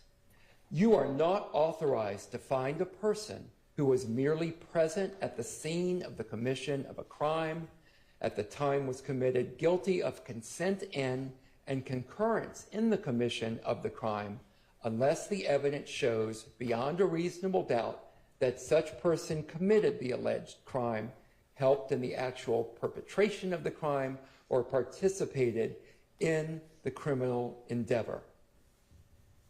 They're trying to show Mr. Kendrick guilty of those crimes just by being at Jeffery Williams' house. I don't know about y'all, but when someone invites me over to their home, I do not ask before I go there, do you have drugs stashed away throughout your house? I do not ask before I go there, have you got a machine gun hidden under the couch in the basement? Have you got guns stashed in your cabinets? I don't ask that. And when I get to their house, I don't go looking for those things. Why did they charge him with this? Why did they charge Mr. Kendrick with this? Because, as I have told you, and from what you could see in this courtroom, Mr. Kendrick has done nothing but work on his music. But they have to drag him in. They have to suck him in to this vortex caused by their relentless, ridiculous pursuit of Jeffery Williams. It is offensive and it is absurd, and presumably they felt they needed to do it to help out on the RICO case and to help get Jeffery Williams. Briefly turning to each of those counts. Count 57, participation in criminal street gang activity. That is purely based on his alleged possession of marijuana and a firearm. But again, no one got up here and said Mr. Kendrick possessed any of the firearms or any of the drugs at the house. Now, here's what the state is likely to say. This is what I'm anticipating. Possession can be one of two ways, and you will hear the judge instruct you on this as well. It can be actual possession, you're holding it, or constructive possession. Constructive possession requires the state to show that Mr. Kendrick intended to possess those weapons, intended to possess those drugs. So when the state tells you that, I want you to please remember what I've just told you and think, what witnesses have you seen? What evidence has been presented that Mr. Kendrick intended to possess those weapons or those drugs or that marijuana? Nothing. Zero. Donut hole, nothing burger.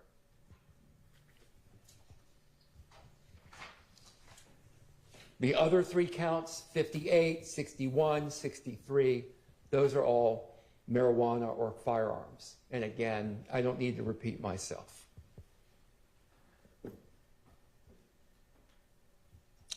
While I have had wonderful help from Ms. Hingerty and Mr. Apt on this case, for the most part, Deamonte only has me up here representing him. The state has an army of prosecutors, investigators, law enforcement to assist them. So, I mean, Deamonte only has David.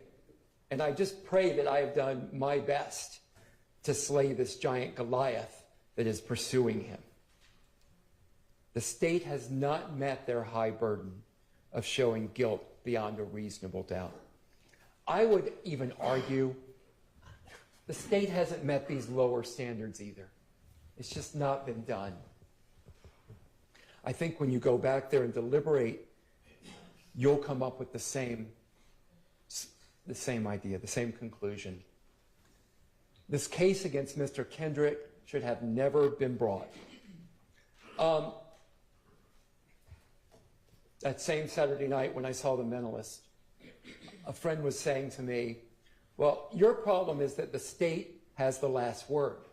You're going to get up and talk to the jury, but then the state gets to go again. And they're great lawyers from the state. And they may not remember what you say. They're going to have the last word. And I said, no, you are wrong. You are wrong. The state does not have the last word. The jury has the last word. You guys have the last word. Each of you will decide the fate of Mr. Kendrick. Each of you individually will decide whether the state has met their high burden on each of these counts and on each of the elements of the counts to show that he committed this beyond a reasonable doubt.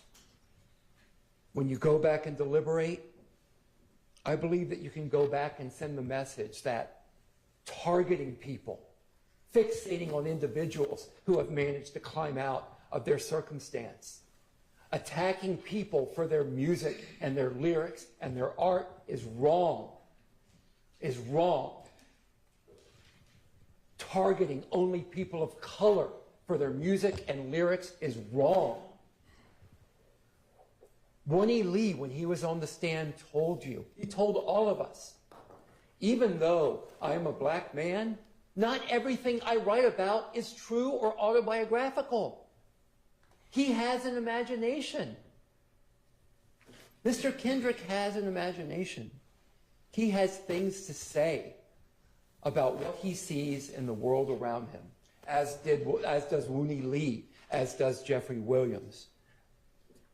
And the use of lyrics and artistic expression against individuals is wrong, it's un-American, and it shows the desperation of the state that they have to reach to that level in order to try to make a case against Mr. Kendrick.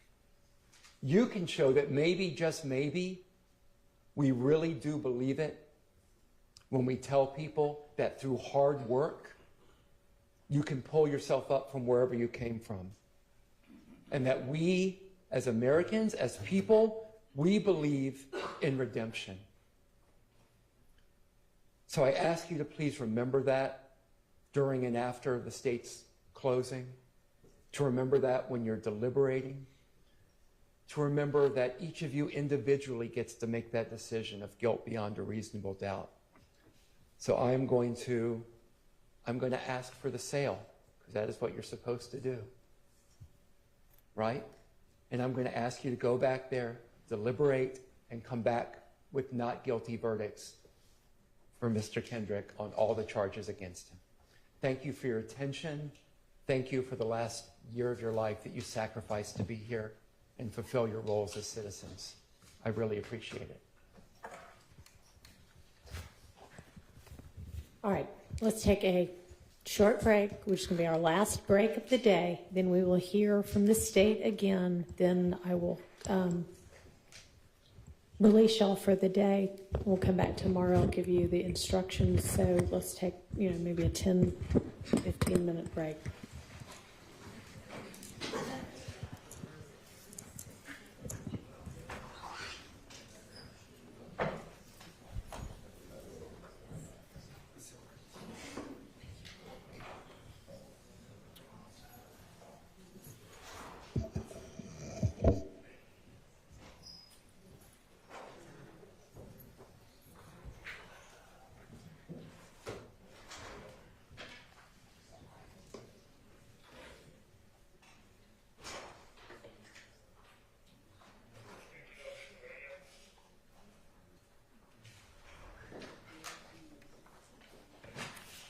All right, it's going to be our last break for the day as well.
Doing the argument. Where'd she go? She needs to, she's getting here.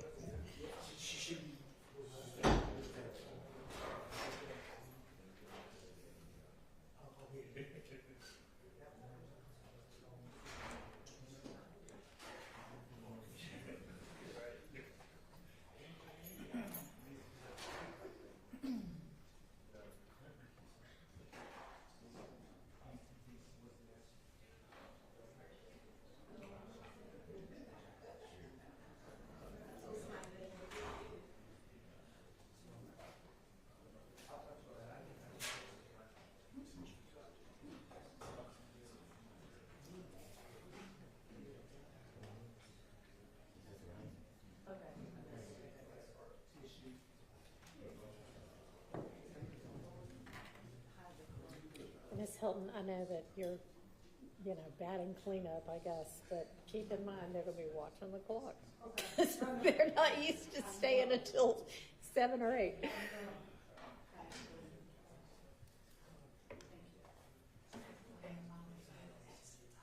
Let's hope she doesn't do that one, but yeah.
Thank you very much. All right, Ms. Hilton.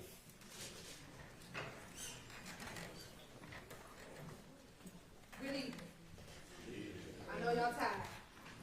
And I get the harsh responsibility of closing you out for the next couple of, for a little while. I ain't gonna say how long it's gonna be, but for a little while. And I just want you all to bear with me and bear with us as a state. Mr. Agnes told you this morning that this is kind of like that marathon. They were kind of at that last spot, right before the finish line. And I know this has been a long trial, and like every one of us has said, we thank you for your sacrifice. We know that we have taken you away from family, friends, trips, work. Maybe y'all didn't want to go to work, but from work to be here with us. And so we're going to ask of you just to bear with us for a little while longer. Now, Mr. Weinstein said something very interesting as he closed. He said something to the effect of, the state should be ashamed of themselves for targeting people of color. And I was a little taken aback. Why? Because I am a person of color. The majority of this prosecution team are people of color. And we are not targeting people of color. We are targeting gang members who decided to wreak havoc on communities in Fulton County. And the ironic part of the communities that they violated were those communities were communities of color. See, no one rarely talks about the victims in this case. But the victims in this case, most of them are people of color. Because in Fulton County, you don't get to victimize anyone in our county without being held accountable for your actions. And what we're going to ask of you today is hold both of these defendants accountable for their actions. because they are guilty of every single crime for which they are charged with. But as both Mr. Shard and Mr. Weinstein were talking, I was reminded that what is right is often forgotten by what is convenient.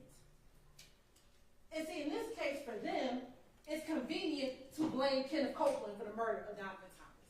But we're going to talk about that doesn't even make sense. For them, it is convenient to tell you that we have not met the elements of RICO because they're just not a gang. They just get YSL tatted on them. They just get snakes tatted on them just for the fun of it. That's convenient for them. But that is not the truth. And while it may have taken some time for us to get all that evidence out here, it took a while. Some days the evidence came out good. Some days the evidence came out bad. Some days I had to take a couple of breaks. At the end of the day, the evidence shows what is clear. YSL is a gang. YSL is an enterprise. They commit criminal street gang activity. They murdered Deamonte Thomas, murdered Chanel Drinks, and they're guilty.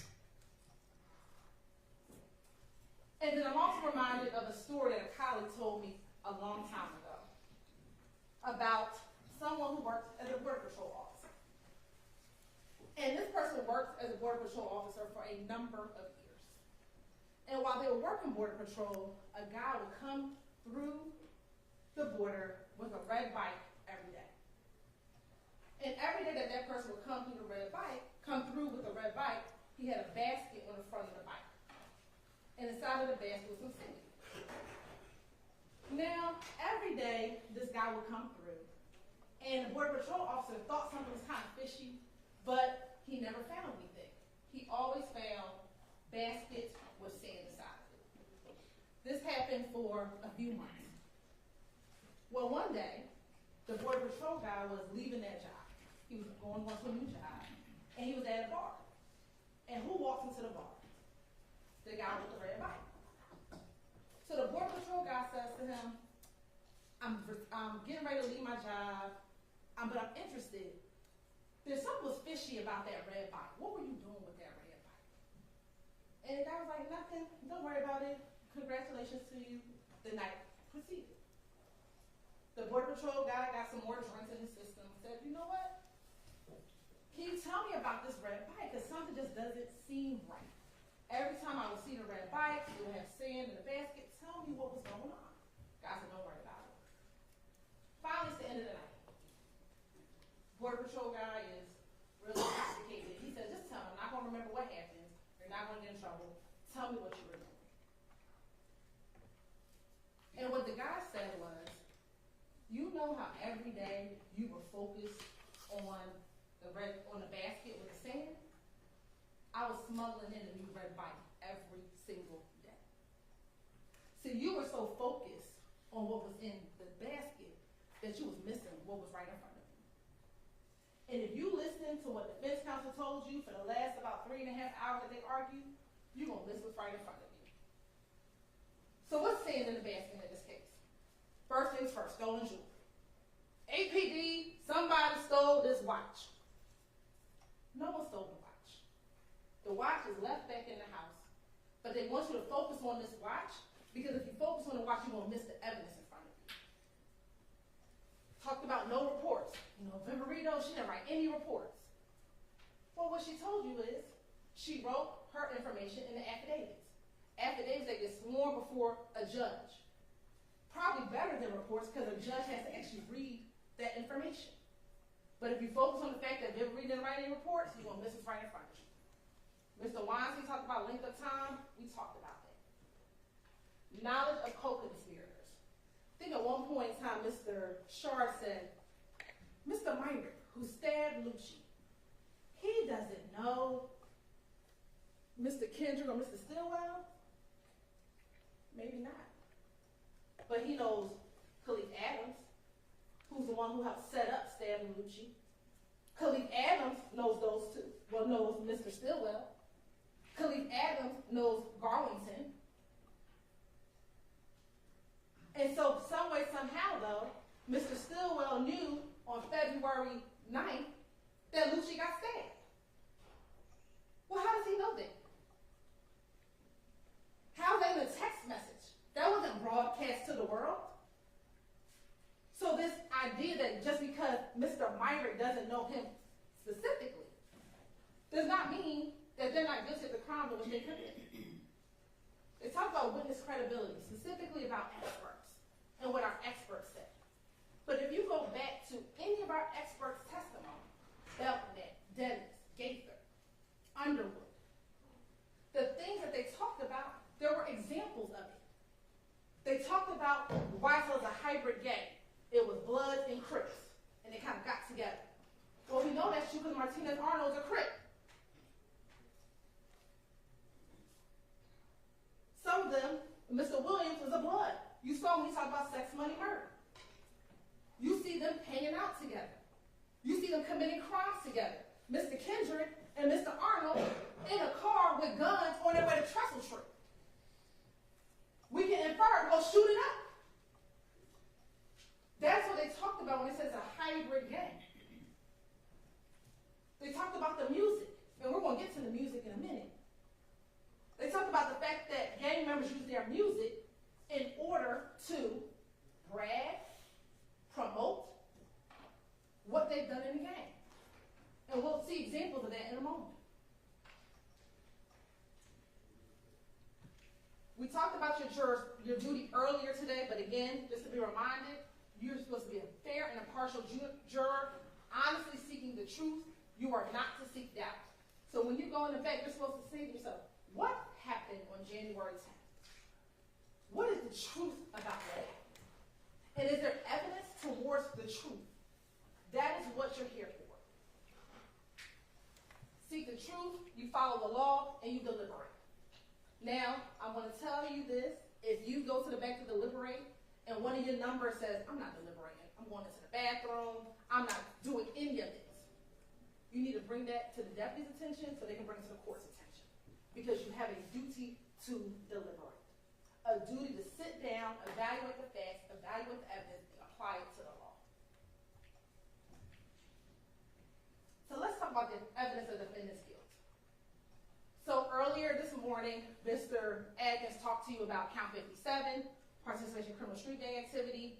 He talked to you about count 1, conspiracy to violate the RICO Act, and counts 50 and 51. I'm not going to harp on that again, but I thought it interesting when Mr. Weinstein said, well, we haven't proved count 50 and 51 and 57.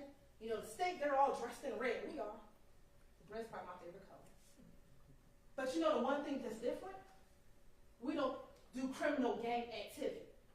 And the court's going to define what that is. See, we're not here because people wear the same colors. They can wear all the greens they want. They can wear all the snakes they want. If they all want to tattoo YSL on them, that's fine. We told you it's not a crime to be a part of a gang. The crime is when you start doing criminal street gang activity, like murdering Donovan Thomas, murdering Chanel Drinks, murdering Jamari Holmes. That is what the violation is, not being a member of a gang.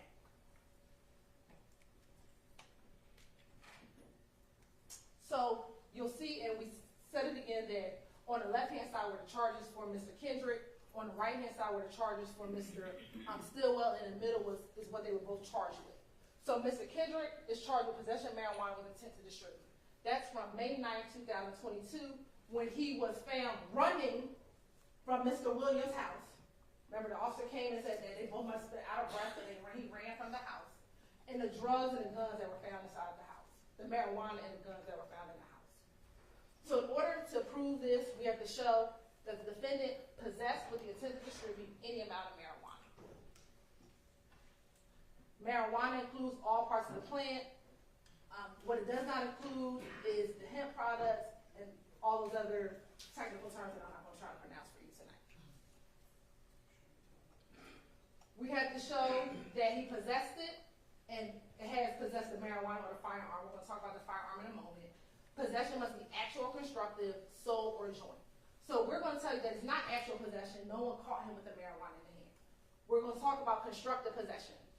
At the time of the alleged offense, he did not have direct physical control over the marijuana or firearm, but did knowingly have both the ability and the intention to exercise control over the marijuana.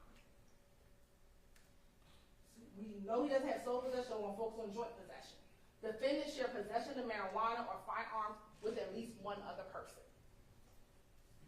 What evidence do we have of it? And I know Mr. Wine said we didn't have any evidence. We do. Pictures are evidence. That's direct evidence like we talked about earlier. This is inside of the home of Mr. Williams. That's the money counter that was sitting next to the Tupperware bowl full with the marijuana. That's the Tupperware bowl full with the marijuana. That's the more marijuana that was in that cabinet in that same kitchen right across from where the Tupperware bowl of the marijuana was. And those are the two guns that were found inside that area. Now, ladies and gentlemen, you heard the testimony that SWAT, when they came, did not immediately make entry into the house. It was like announced, it was loud. So I submit to you that they had the opportunity to put stuff away, to hide stuff, because they didn't just come in immediately, ladies and gentlemen. So you can take that into consideration as you deliberate. Possession of a firearm during the commission of a felony. So the state must prove that the defendant had a firearm on his person or within arm's reach while committing a crime against or involving another person. For Mr. Stillwell, it's murder. For Mr. Kendrick, it's the possession of marijuana with intent to distribute. So how do we show this? On the left is Shannon Stillwell. That is Mr. Drinks inside of the vehicle. We know that Mr. Drinks was shot with a 40 caliber gun, possibly of a Glock, and we're going to talk about this Glock in a moment. So you can infer, although we do not have the gun, that Mr. Stillwell possessed the gun that shot and killed Mr. Drinks, because he's dead and because we have the bullets. You can infer that that's that circumstantial evidence. Your direct evidence is someone is deceased. You have bullets. We know that those bullets come from a Glock firearm. So the only way you can infer that the shooter, Mr. Stillwell, possessed a firearm. Mr. Kendrick, again, you have the firearms inside of the house at the time when the house was raided. There were two found inside of that cabinet. There was the one that's found on this counter. Now, they're also both charged with possession of a firearm by a convicted felon. You have to show for Mr. Stillwell, he has 2 counts. And interestingly enough, I was listening, Mr. Shard never talked about count 64. But we're going to talk about count 64. But count 52 is that he's a convicted felon and he had a firearm when he murdered Shannon Drinks. And in count 64, which is when he was apprehended, the gun that was found in the middle of the road, that we charged him with that weapon as well. And then again with Mr. Kendrick, that there were guns and drugs at Allison Drive on May 9th. And let me also say that in the indictment, possession of a firearm by a convicted felon is going to be a lesser included of what is charged. What is charged is a different charge, but possession of a firearm by a convicted felon is a lesser charge, and the court is going to instruct you, and you can find both of them guilty so long as you believe that both of them possessed a firearm and they have been previously convicted of a felony. What do you have in evidence? You have State's Exhibit 60G and State's Exhibit 30Q. Both of those are the indictments of Mr. Stillwell, which he was charged with and convicted of a felony. So that is the felony that we're saying he should not have been in violation of, or he should not have possessed the firearm. As I just discussed, because he's a convicted felon, he should have never had a firearm when he murdered Shannon Drinks. For count 64, what do we have? Remember, this is on March 17th, after they fled from the Chick-fil-A, and remember Trooper Campbell came in and said that he found the gun in the middle of the road. You saw the dash cam video where he kind of turned around and found this gun. Then we brought in Mr. Stillwell's former girlfriend at the time, Taisha Alexander. She said that she aborted the gun. That was her gun. That gun came back to Ms. Alexander. We were able to compare the serial numbers on both the gun that was collected and the receipt from Arrowhead Pond. And further, we played these jail calls, wiretap calls for you. Hello? Yeah. I don't know. China called like him and Clay on a high-speed chase to the Baba house. Yeah. Why can't he in a high-speed chase if he in a rental? His rental legit. Yeah. He got my legit gun. So the fact that she says he got my legit gun, which is that gun right here, he should never have ever even been in possession of it. I don't know what it is. I don't know what's going on. I don't know what's going on either, because usually they'll call, like how he got my gun. Yeah. They'll call and be like, come get your gun, but they ain't even called me. So I don't know where my gun is, I don't know what's going on. And again, this phone call was done on March 17th, the day he got arrested. The day Mr. Stillwell got arrested. Now for Mr. Kendrick, you have in evidence State's Exhibit 487 BV, which is a certified copy of conviction of Mr. Kendrick. And again, because he's a convicted felon, he should not have been in constructive possession of any of these guns that are inside the home. So now, based upon what we have shown you, they are guilty of, right now, count 1, count 50, 51, 52, 54, 57, 58, 61, 63, and 64.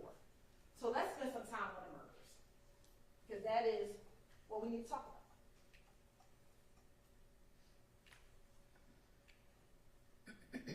So for the murders, Mr. Stillwell is charged with count 2 and count 49, which is Donovan Thomas Jr. and Shamel Drinks. And Mr. Kendrick is charged solely with count 2, which is the death of Donovan Thomas Jr. You're going to hear the court read you an instruction about intent. Intent is every essential element of any crime must be proved by the state beyond a reasonable doubt. It may be shown in many ways, provided that you, the jury, believe that it existed from the proven facts before you. It may be inferred from the proven circumstances or by acts and conduct, or it may be in your discretion inferred when it is the natural and necessary consequence of the act. Intent does not mean an intention to violate the law or to violate a criminal statute, but it means simply the intention to commit the act that is prohibited by the statute. So what are the elements that we have to prove for murder?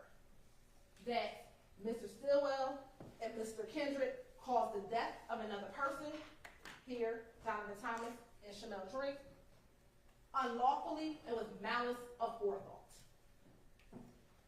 What is malice? It is not necessarily ill will or hatred, rather it is the unlawful intent to kill. You may find malice when the circumstances show that the defendant acted with deliberate intention to unlawfully take the life of another person, or where there does not appear to be significant provocation and all the circumstances show an abandoned and malignant heart. You often hear about premeditation. Some of you like watching these crime shows. The state does not have to prove premeditation to prove murder. So we don't have to sit and say you planned it out and you all mapped it out and that you knew you were going to kill Donovan Thomas or Shamel Drinks right at that moment. If a killing is done with malice, it is murder regardless of how briefly the malicious intent existed. So when Deamonte Kendrick rode by the barbershop and they saw Donovan Thomas sitting outside with his friends, and I'm going to submit to you, they started calling saying, yo, Donovan's out here. Let's go do this. That's enough. Or with Shamel Drinks, when Shannon and Garlington are sitting in the car and they're backed in and they see Mr. Drinks pull in and they realize, oh snap, that's the dude from the Shell Cal post. And they see him walking up and they decide at that moment they're going to get him because they're going to get revenge, they're going to get back. That's enough right there. Doesn't have to be days planned. Within moments, that is enough. No specific length of time is required for malice to arise in the defendant's mind. It may be formed in a moment, and instantly a fatal wound may be inflicted. If malice was in the defendant's mind at the time of the act of the killing and moved the defendant to do it, That is enough for the killing to be murder. Now, motive. The law says we don't have to prove motive. You want to know why? Because oftentimes I can't get into the mind of why someone wants to murder somebody.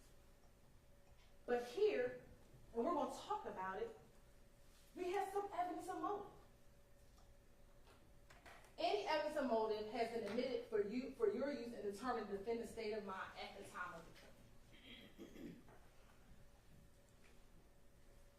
So you heard Mr.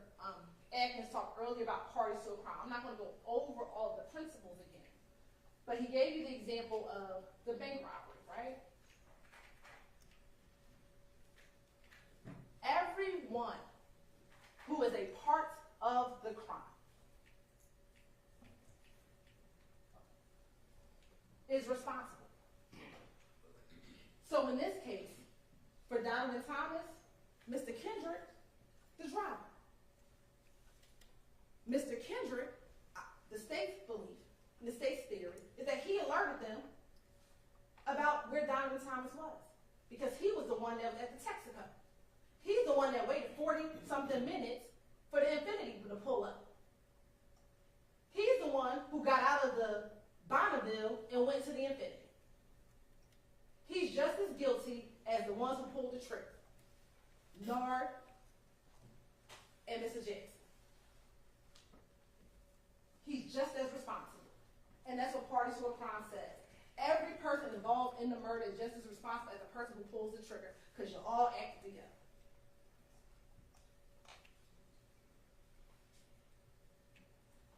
Now, we have in Chanel Drinks an individual that you kept hearing about, DeMarco Boyer. And someone brought up that DeMarco Boyer isn't on the indictment. Well, this is the law that's going to be instructed to you. Any party to a crime who did not directly commit the crime may be prosecuted for commission of the crime upon proof that the crime was committed and that that person was a party to it, even though the person alleged to have directly committed the crime has not been prosecuted or convicted, has been convicted of a different crime or degree of crime, is not amenable to justice, or has been acquitted. Mr. Boyer's day is for another day. We're not going to talk about Mr. Boyer today. Today, we're going to talk about Mr. Stillwell and Mr. Kendrick. You can look at presence, companionship, and conduct before and after the commission of the alleged offense, and those things may be considered by you in determining whether or not such circumstances, if any, give rise to an inference or the existence of a conspiracy. So what does that mean? You can look at what they did before, what they did during, and what they did after. And for both of those murders, we're going to talk about conduct before, conduct during, and conduct after. So let's talk about Mr. Donovan Thomas Jr. You heard from his mother, you heard from his father. He was from Atlanta, he had kids, he was in a gang, but he had started to kind of try to get into the music business. And he had started doing that by, one, he had a relationship with Rich Homie Quan. Two, he had just put Lucci on, YSL Lucci. So he was trying to kind of turn that mark and do something different. What did you also hear about Donovan Thomas?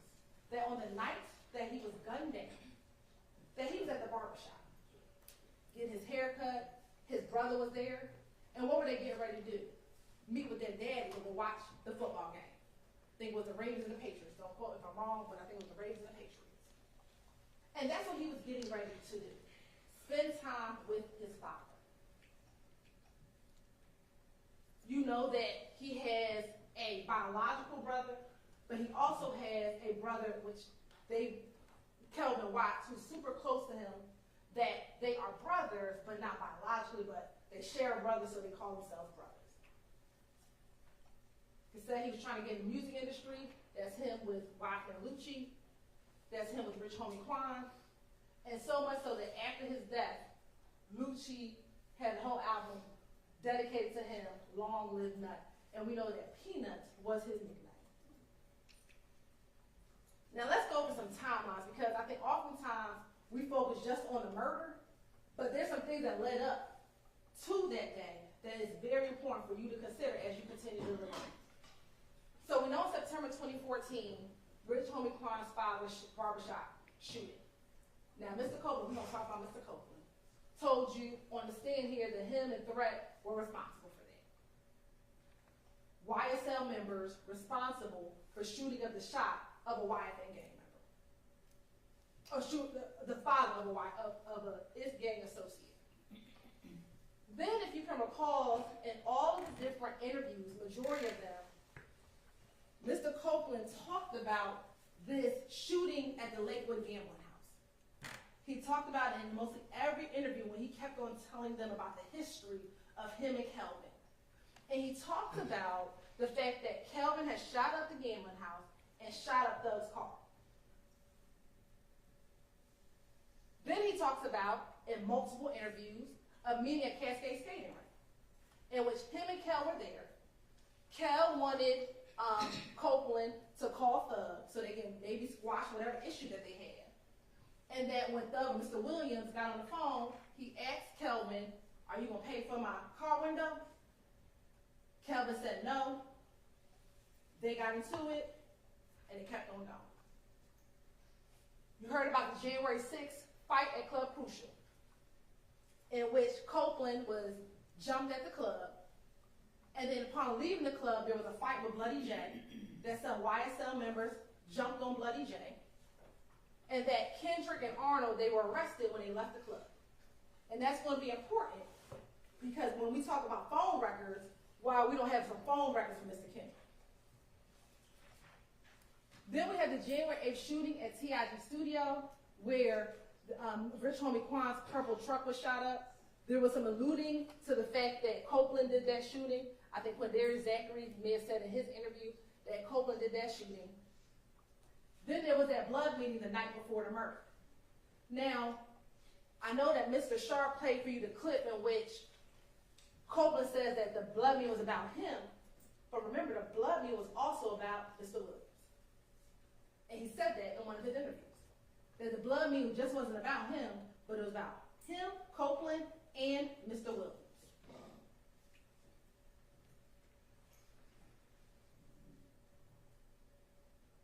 Then on January 10th, you have the death or the murder of Mr. Donovan Thomas at 330 McDaniel Street. Then you have the retaliatory shootings begin immediately. See, the streets knew what it took the state and the government a long time to figure out. They went directly to who they thought killed Donovan Thomas. They immediately started shooting at Jeffery Williams' family's house and Kenneth Copeland's family's house because they thought that both of them were in on it. Also, in the late morning hours, early on January 11th, Kenneth Copeland meets with the Atlanta Police Department, and many of the YSL members, they flee to Miami. You have more retaliatory shootings.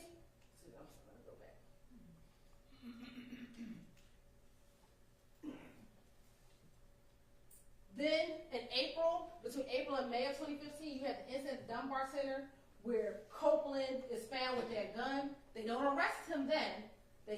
He calls Gaither. Gaither speaks to him. They let him go. But once they did more investigation, they got the video surveillance from the Dunbar Center. They arrest him on June 10th.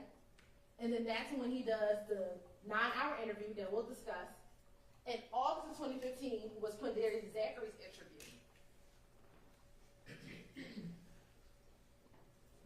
In September of 2015, Shannon becomes the target of 2 shootings, one at the Green Store, the other one with Ms. Tierra Jones. In October 2015, arrest warrants are taken out for Garlington, Copeland, Sledge, and Stillwell. In November 2015, there was a preliminary hearing. The case was dismissed against Sledge. In 2016, the case was dismissed against Garlington and Copeland, and Stillwell received a bond. Between 2016 and 2018, there was some additional investigation and follow-up, and the indictment came in 2022. We're going to talk more about these dates, but I want to give everyone a general timeline overview. As Mr. Atkins talked to you about earlier, you determine the credibility of the witnesses. And I can't remember if it was Mr. Shard or Mr. Weinstein who said it, but they are absolutely right. We don't choose our witnesses. the witnesses and our victims are chosen by the crimes that are committed. So when you do your gang murder and you brag to your gang member friends that you murdered someone, then the person I have to bring in here to tell you what happened is the gang member friend. And the gang member friend isn't going to want to tell you in front of them what they told the police.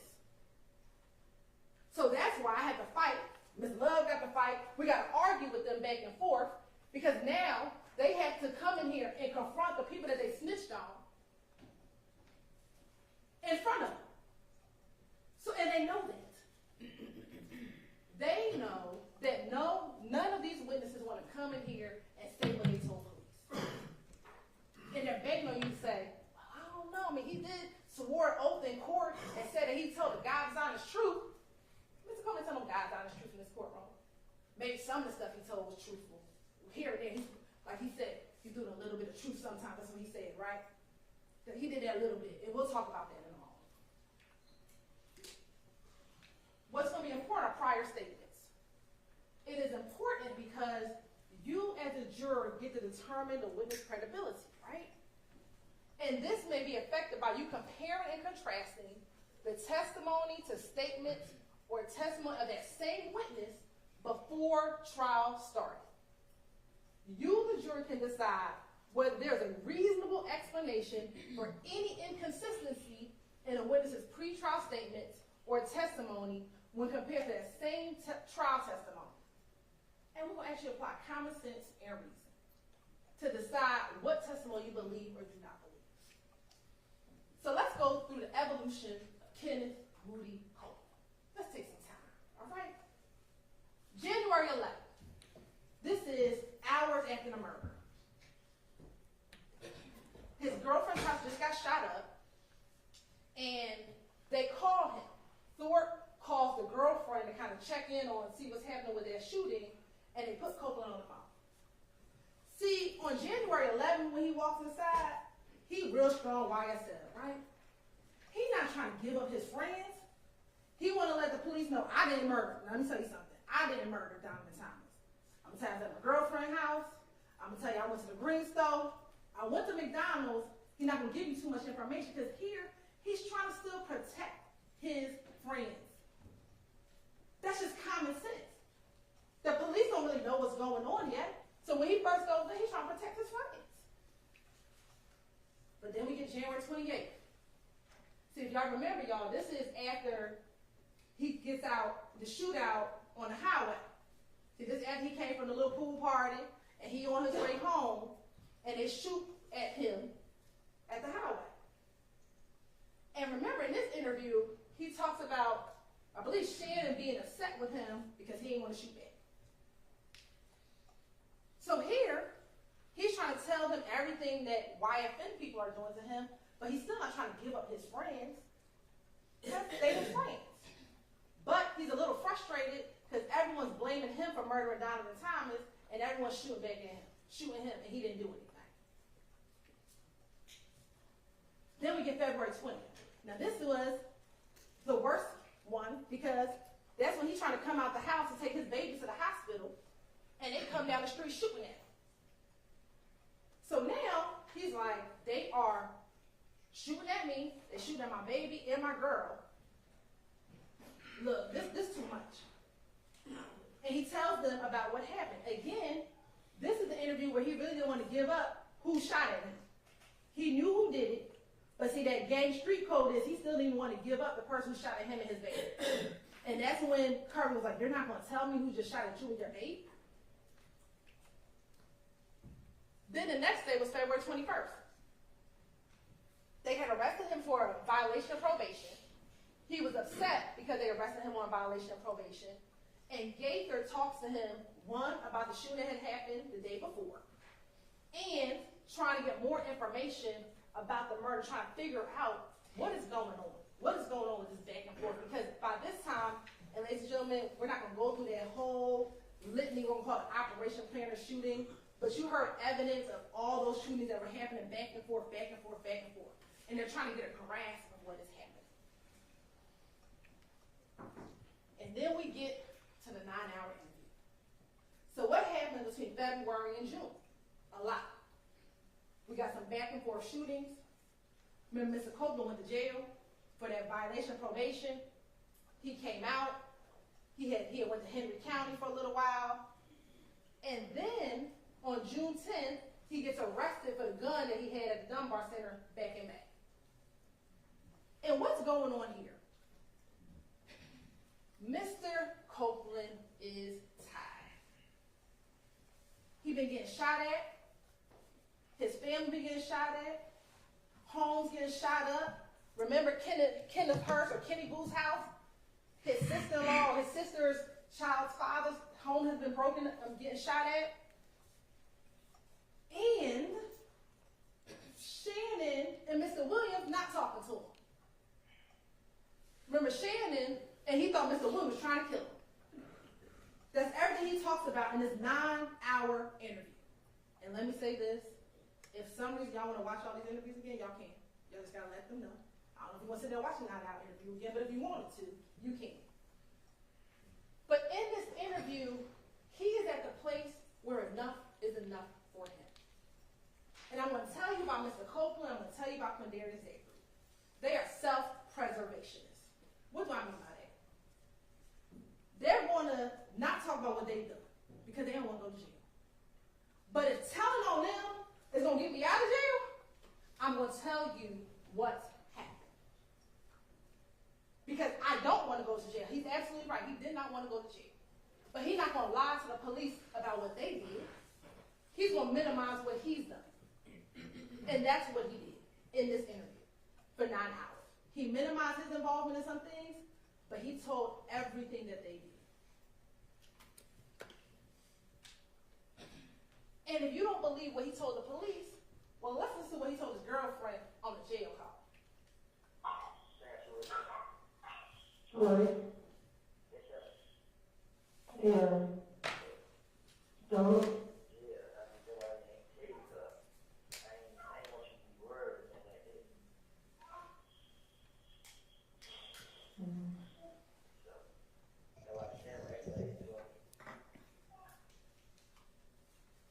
Okay.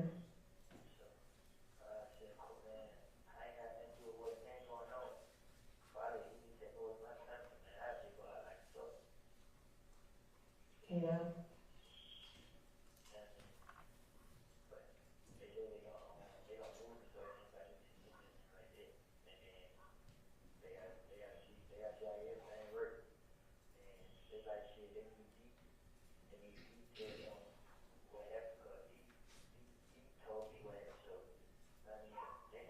This are you and with.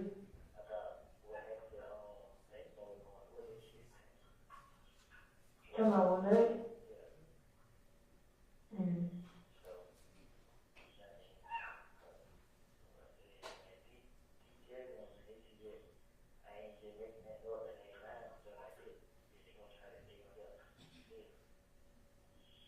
Yeah.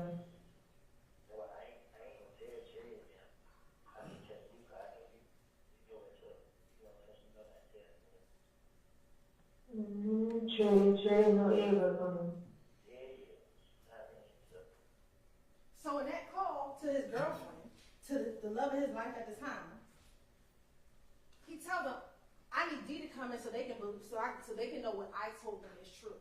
They had to verify what I said. So when he came in and said, I will finesse the police, I will lie to them. No, because you wanted them to verify what you told them.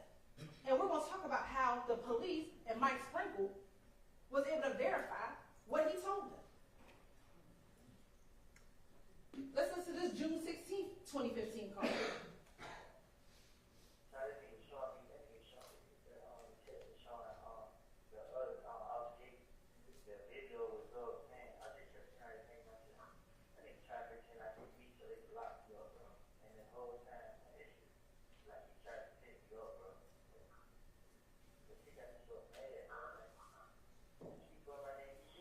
They didn't go out to work, huh?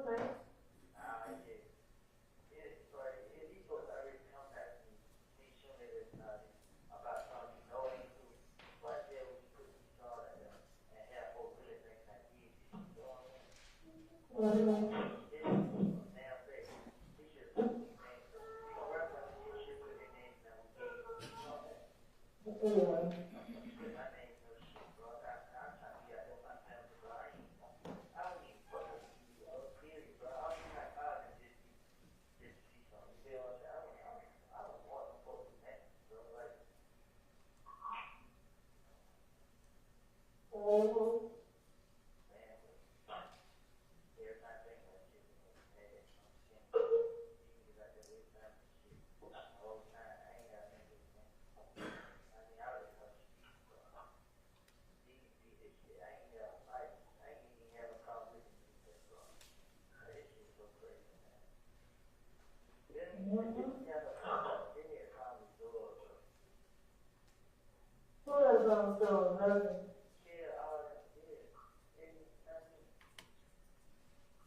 So what is he saying there?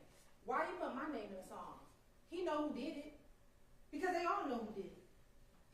They knew that it was Yak, Doo-Wop, Shannon, and Nard. And Kendrick is, Copeland is upset because he's like, why you put my name in the song? Put the ones who did it in the song so they can stop targeting me.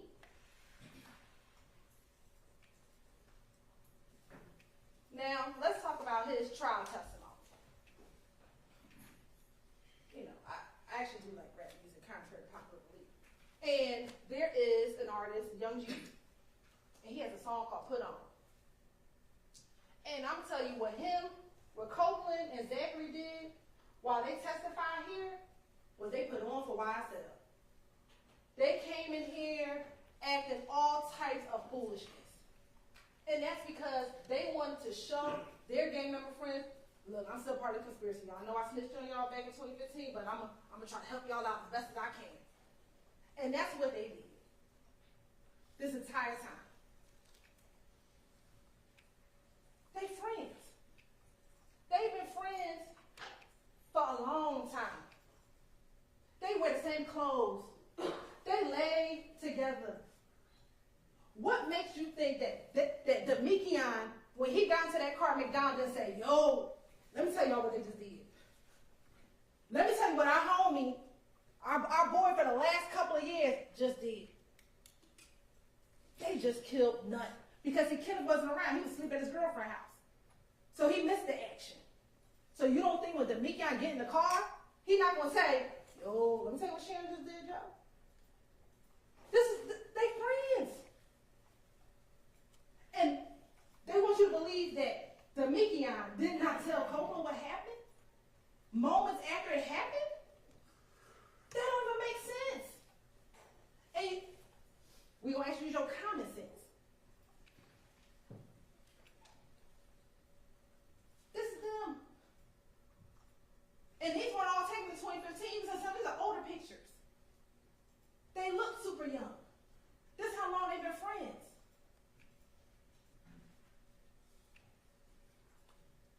Now, it was interesting when Mr. Shard asked, why we show you this video from 2009? Let me tell you why. Because Quindari's been around for a long time.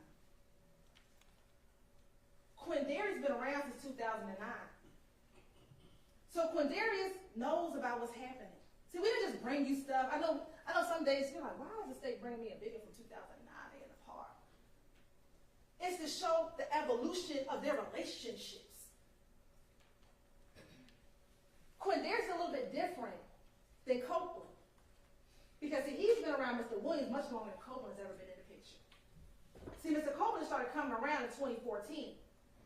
Mr. Zachary's loyalty is a little bit different. He's been around since 2009.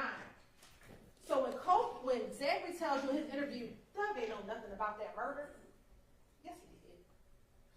But his loyalty is a little different because he's been around. 2012, that's Mr. Zachary. You want to know why we showed you the video of them outside in the apartment complex? To show their association. Again, Zachary been around again for a long time. He real better than it. He rocked through YSL. So he had a motive to lie for Jeffery Williams that Kenneth doesn't have as much of. In his interview. See, when Quindarius interviewed, he asked to come and speak to the police. And you're going to watch his interview, because what both of them do in their interviews, both Copeland and Quindarius, and this is how you know they were telling the truth, they would correct the officers. If the officers were repeating something that was wrong, they would say, no, I didn't say it like that. I said it like this.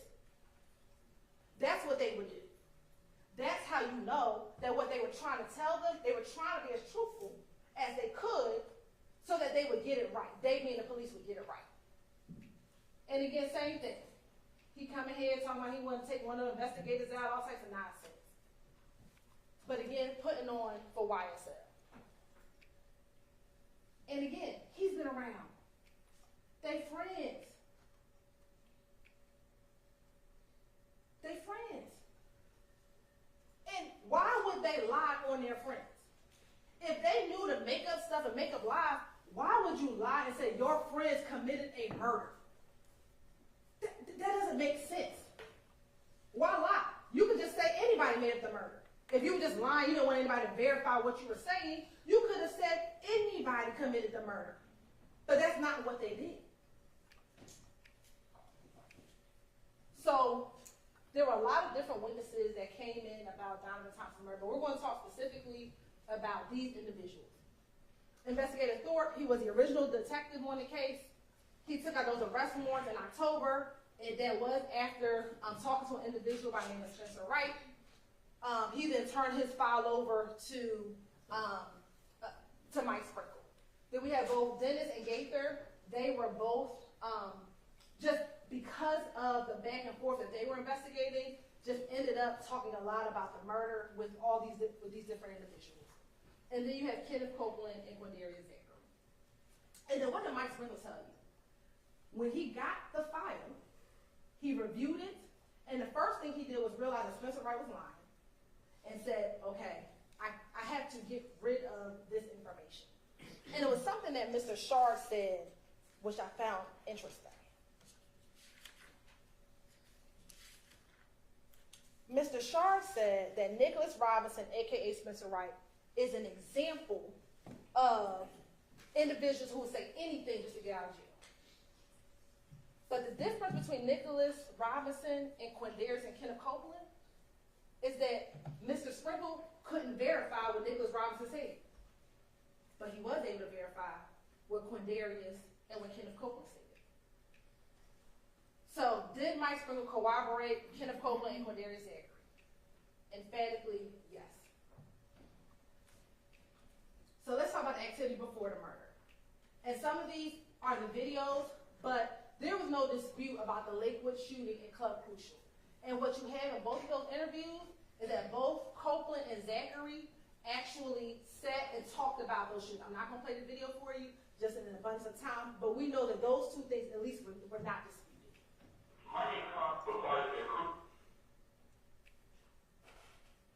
So let's talk about the day of and the days after the murder. So what did Copeland tell you about that morning? So when I woke up, they know that she had her tongue, she go to the mouth. So I woke up, she said, I got that. I called her, what you with? She like, oh, I don't know, she don't want the $1,000 head, we going home there. I'm like, dang, you got it. Well, long story short, she don't know what to do. This is near where the murder happened. Yeah, so this is great tonight. So, after that, I had that night the murder happened. What did the phone records tell you? I know that's kind of small, but you'll have the phone records in the back. That between 6:37 and 7:26, Copeland's phone was in the area of his girlfriend's house, right? That's QR's, Copeland's girlfriend's residence, which was on Maury. His phone was pinging in that area, and that's between 6:37 and 7:26. If you can recall, the 911 call for the murder came in at 7:22. At 7:26, he is still at his girlfriend's house after the murder. So this notion, when they say, well, Kenneth Copeland did it, I know somebody who could have done it, well, it wasn't Kenneth Copeland. The person who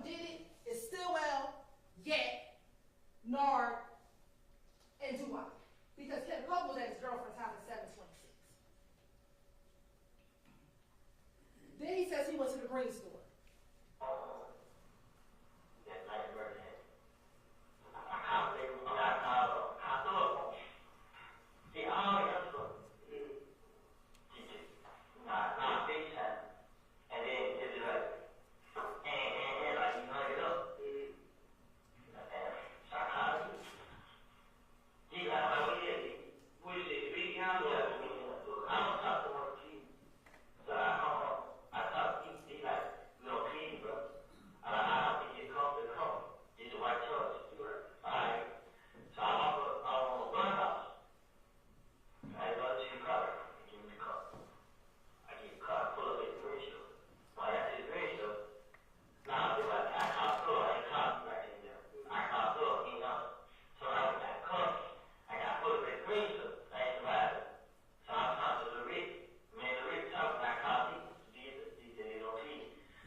What did the phone records tell you? He went to the green store. He's at the green store at 7:28. Between 7:28, he's at the green store. And then he travels down towards the McDonald's, like he told him. And here's the thing, ladies and gentlemen, about cooperation and phone records. He doesn't know we're going to pull the phone records later. He doesn't know that Mike Sprinkle in 2016, almost 8 months after this, that we're going to pull the phone records to see whether or not what he's saying is true. I know he came in here and told me, I got 2 phones, I had 2 phones and all this other stuff. He didn't have 2 phones. Or if he had 2 phones, the main phone is the phone that he was calling his girlfriend on. You can look at the records. The records will show who he's talking to. He's talking to his brother and his girlfriend on the phone he's talking about. Cooperation, I'm not going to play it, but he says, because you just heard him say he goes out to the McDonald's. I get car. I ride cheap. I pull up at the McDonald's. I pull up at the McDonald's. Pull it outside. The one that I'm usually, yeah. So I pull up at the McDonald's. So these guys put it in. So they put it in. Who was he with? He was Benjamin. So they put it in. Benjamin, who he said, I know that. Oh, he been there. Oh, he know that he was. It was D, no, and Ben, the only I think still come. No, I'm not. They the white key, it was D, no, Bentley, Doe, Shannon, and yeah. All of this one car, yeah. What kind of car was it? The Jeep, the actually got the white key. Boom. They got out. I mean, no, D got out. So when D got come, D got money. So we talked about that white nitro. Ladies and gentlemen, that is from the Dexter Montgomery shooting. What is that? That's the white nitro that Nard and DK came in from OG Bentley's house. So is it ironic that, oh my goodness, OG Bentley has a white Dodge nitro? That small fact is corroborated. He talks about getting the call from Antonio Sledge. I got a call, right? So FaceTime like, oh, she knows she got shot. I heard what? Like, man, you know his name is screaming. I said, I know he's screaming, but I'm telling him, like, I think he got told. And what I'll say is, we'll just go back just very quickly. He told you that he FaceTimed with Antonio Sledge. We know that FaceTimes don't come up on records, on phone records, but that entire night, him, Antonio Sledge, and Zachary are in communication. What you will see is none of those 3 people rarely talk to another group of individuals that we're going to talk about next. So again, things are corroborated that Copeland is saying. Here he's going to talk about that everybody went to Jeffery Williams' condo. So the one guy in the car, he stopped talking. So we don't get on the spill. Where are they following y'all? Yeah, nah, they don't have to follow them. Okay, y'all follow this. Yeah, but when you told me, I ain't gonna follow it. But I said, you even got covered. I'm trying to keep these, I should have going on. Boom. So we followed at the drug house. They stayed downtown on Chicago. That's it. I followed them down. So I followed that.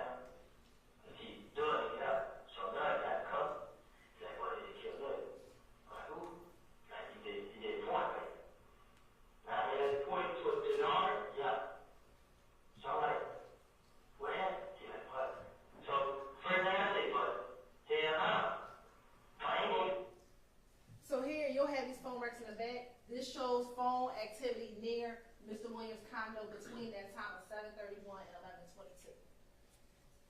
Again, he talks about the condo.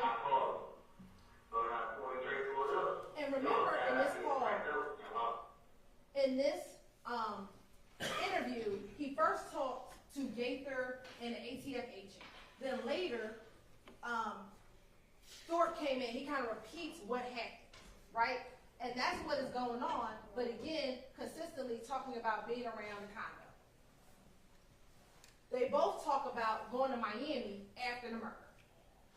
This is the same night that you got kids, not this right, all the time.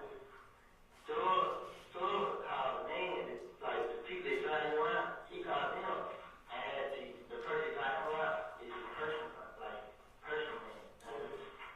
So he had him to drive him straight to Florida to murder me. Like him, Doug, his sister, a girl,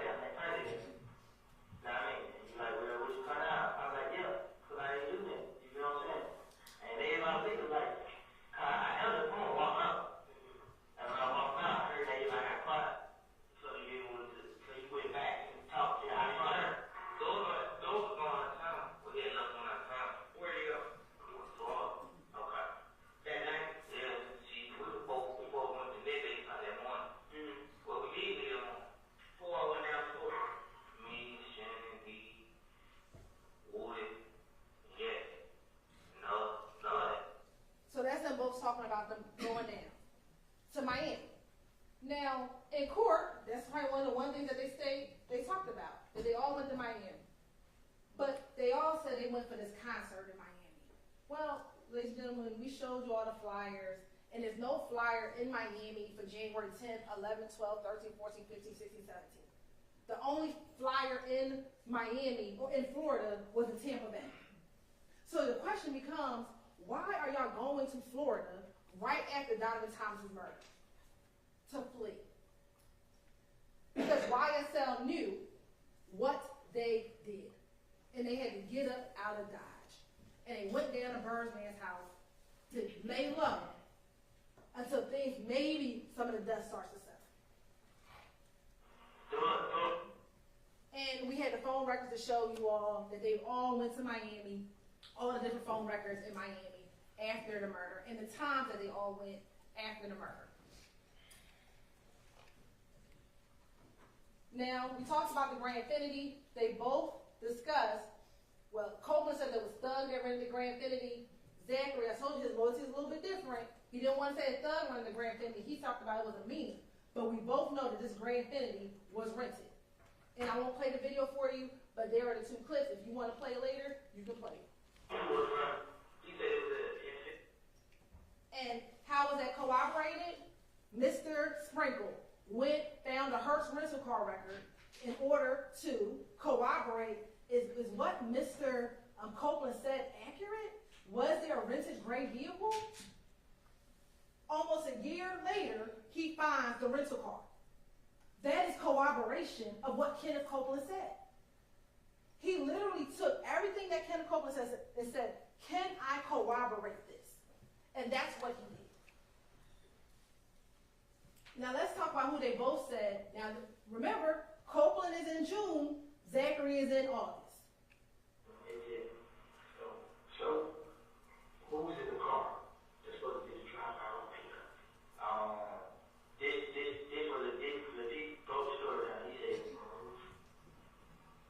I think he was in the island, even shadows. And he said, they rolled past the same place, standing outside. They went somewhere and changed clothes. Nah, they know it was. I dropped Shannon D out the door. I went home my big mom. And then Doug left and was rolled past nothing.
what Stillwell and Yet told him. But how are we have the same people? Yet, Nard, Doo-Wop, Stillwell. That does not change. That's corroboration of each other. 2 different interviews. 2 different times. Saying the same people? Ladies and gentlemen, that's evidence. That ain't no coincidence. And remember what Copeland said, which I found interesting. When they asked, do you remember what gas station? He's like, I don't know what gas station. How would he know that Yak was at the gas station and that they circled the block and pulled up and saw Donovan outside? If they didn't tell him that. He didn't even know what gas station they were at. But what did Mike Sprinkle do? He said, well, let me go pull the gas station footage and see if I can corroborate what he's saying. And that's exactly what he did. He pulled up the January 10th Texaco gas station and see when the car pulls into the gas station. The Bonneville. And in that same interview, they asked him, well, what kind of car was Yak in initially? He tells them it was a Bonneville. How would he know? He doesn't know that we're going to find a surveillance video. But they want you to believe Kenneth is lying? For what? You have Yak going inside the gas station. That's him in the gas station. They sit at Texaco from 6:44 to 7:15.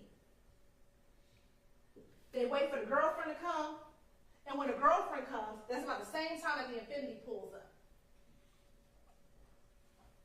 What you waiting for 30 minutes at the gas station for? Who waits at the gas station that long? You had to meet Bushi at that gas station? What did Reginald Hendricks tell you? YSL folks don't hang around out there. They get their gas, they get on. If they even get gas over there. Because that's not their territory. Their territory is Cleveland Avenue.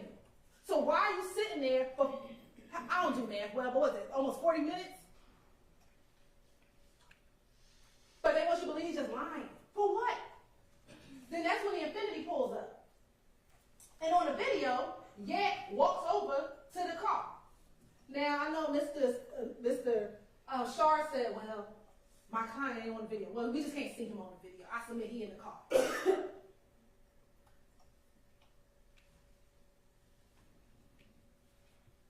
Then they both leave at the same time, and they both turn right on Northside Drive.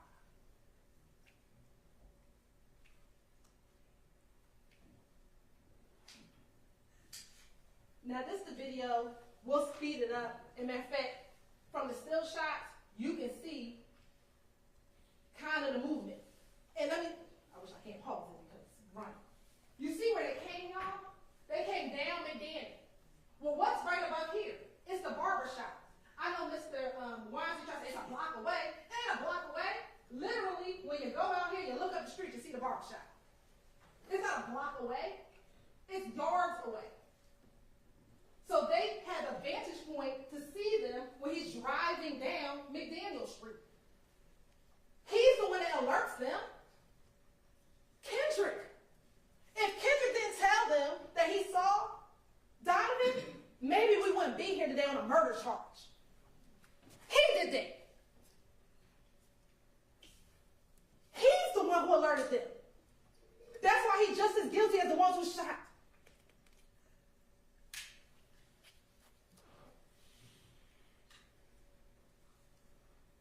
This is them when we sped through the video. So now it's about 9:05.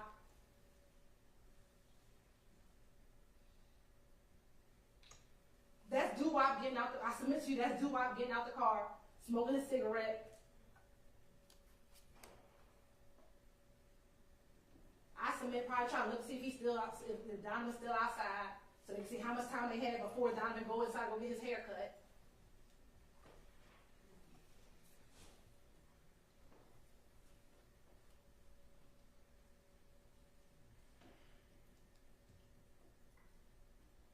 And they just waiting.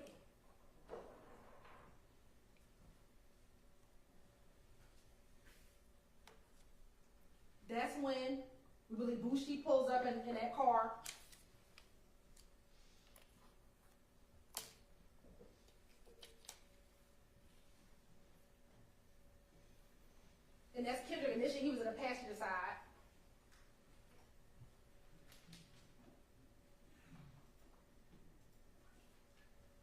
then that's the driver, as I submit to you all, that's Bradford.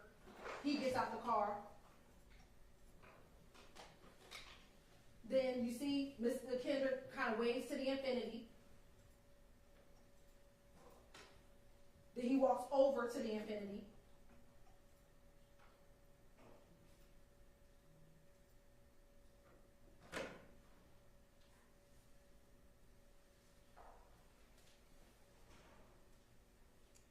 I submit that's when they're going to talk about what they're going to do, how they about to kill Diamond, what they're going to roll around, do what cars, what guns in the car, how they going to do it, who going to do what.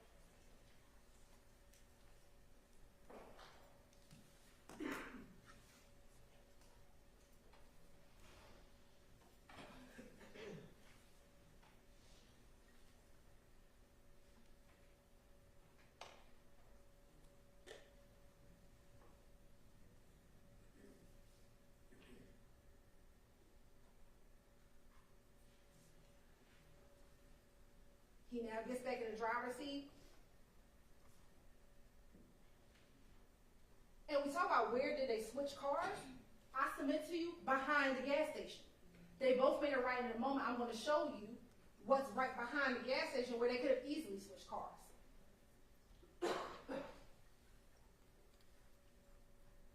And then, and remember we talked about the time, so it's not 8:08. Remember this time is off by a few moments. And that's them coming down the street in the infinity, shooting. Of course, you're going to see, and I'm going to play this all this, the reaction, what happens in the store. You got babies running. Bullets have no names. And they have the audacity to tell you that we're sitting here trying to charge people of color? No. You should not have to be sitting here on a Saturday trying to get your hair cut and have bullets come inside of a barbershop. Bullets have no names. And there was babies in the front. But you just spraying down the street for what? For your status in YSL?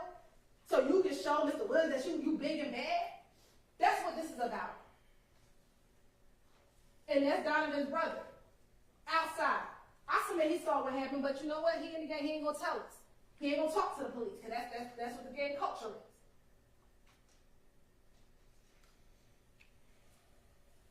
So this is the Texaco.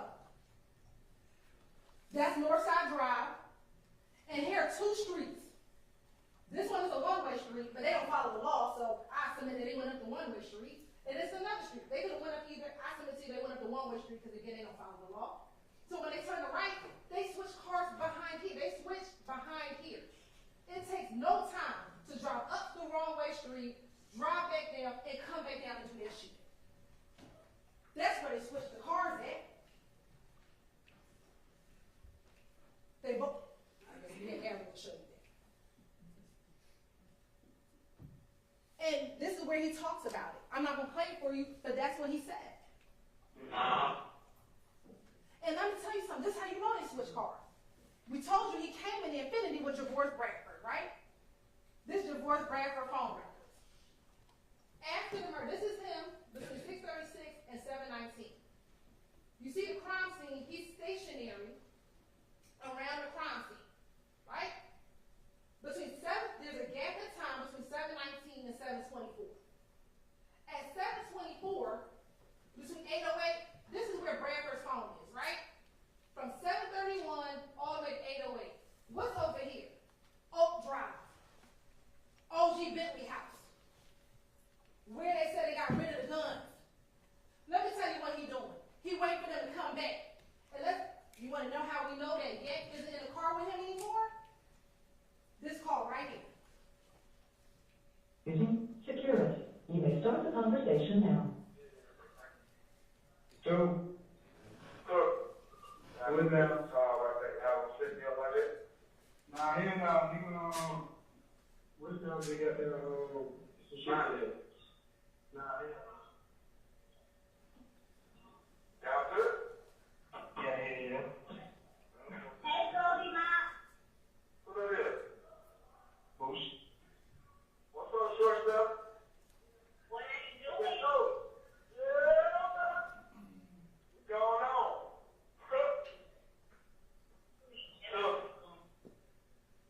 Yeah. Where you at?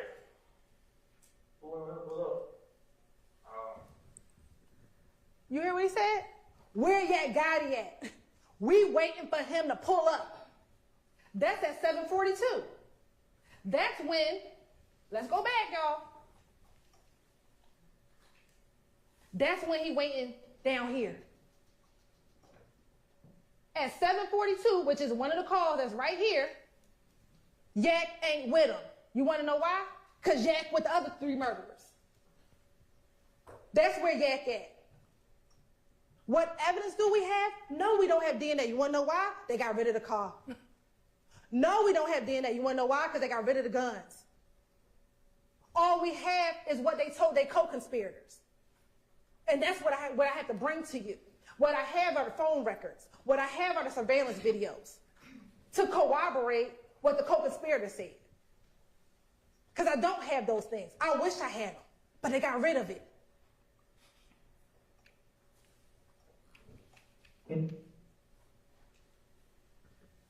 That's Yak the night of. What'd he say? Maniac's back. That's what he said, right?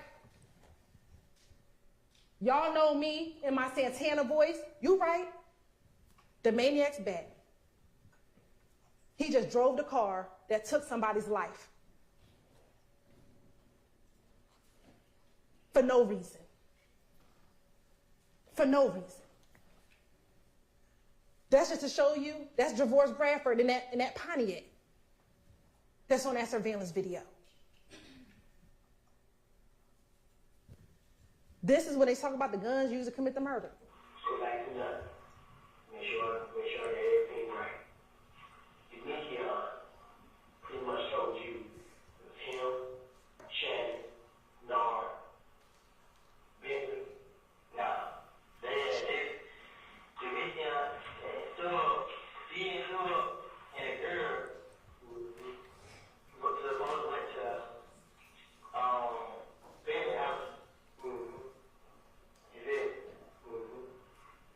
And when they got them doing it, they supposed to put them up in the house. But I think the girl in the bush, the girl is supposed to be skinning. She knows what's going on. I mean, this the girl Shannon tried to teach me. They can't try to do it while they come. This girl I thought told them that I was going to go tell her. So it was Yak driving, Shannon with the AK, Nard with the pistol, and Doo-Wop with the pistol. Now, I don't think Doo-Wop had the pistol. Okay. Alright. But you just know what seats, how they got to sit in the car, and all you know is that Yak drive. You guys just know that. They said Yak when he drive. And that's based on what Mickey told you. Yeah. Little me. Okay.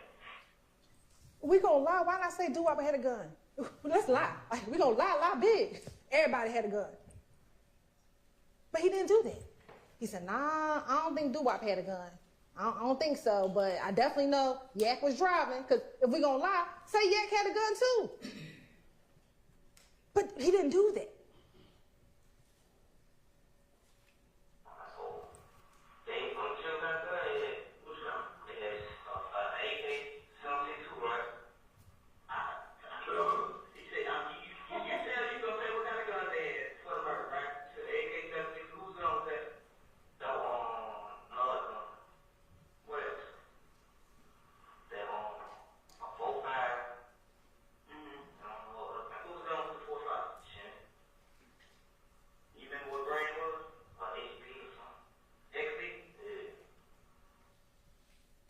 What are the shell casings?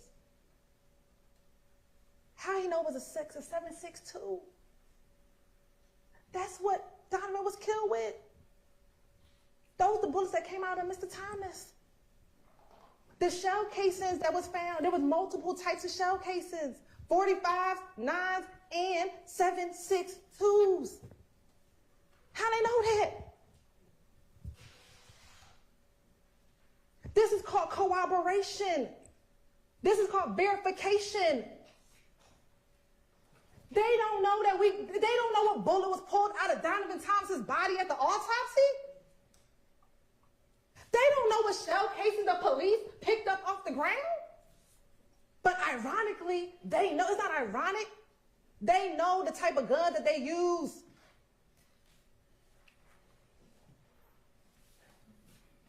And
when he finishes, he's at the airport.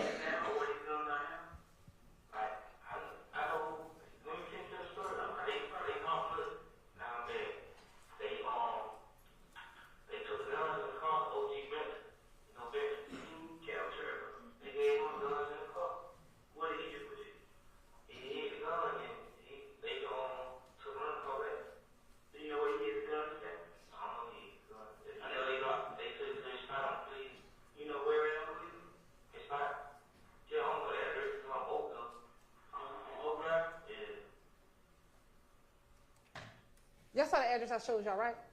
It's on Oak Drive. That's Bentley spot. And isn't it ironic that that's where the guns was kept in April when Dexter Montgomery, when they went and shot up Dexter Montgomery, they got all the guns from Bentley spot. Bentley keep the guns. That's what happened here. When we talk about interrelatedness, this is the interrelatedness that we are talking about. The same location, you drop one gun off, you pick one gun up. That's what happened. That's what Walter Murphy, I'm not even gonna play the clip, but that's what Walter Murphy told you back when he was interviewed in July about OG Bentley spot. You think that that's ironic that both Copeland and Zachary talk about the guns going? Oh, and the phone records corroborate that all the phones was at Bentley house right after the murder? All of those things are corroboration. That's evidence.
And I know this is kind of faint, but I'm going to tell you what he says in this call. Let me give you a little background about this call. This is November 19, 2015. This is after his preliminary hearing. Y'all heard about the preliminary hearing, right? And you heard them talk about the fact that a couple things, that they didn't talk about witnesses by name. They said it by witness number 1 and witness number 2. This is what he says. Fuck D. Fuck them niggas, bruh. All that fake friend shit. Fuck nigga. He know what's going on. Pussy ass nigga. That's what he said. Fuck niggas a rat. He ain't say he lied on me. He said he a rat. I just went to court and they let everything out. That fuck nigga a rat. Him, Woody, and the other little D. Bitch, you in love with a rat, hoe. That's anger. Why? Because you just heard that your friends, because you didn't really know it was them, but it said witness 1 and witness 2, you were able to infer that your friends told the police about what you did the night of Donovan Thomas's murder. These are his words. He didn't say, yo, them dudes, I went to my prelim and they lied on me. He didn't say, oh man, they I don't know where they got this information from. He said they are rat.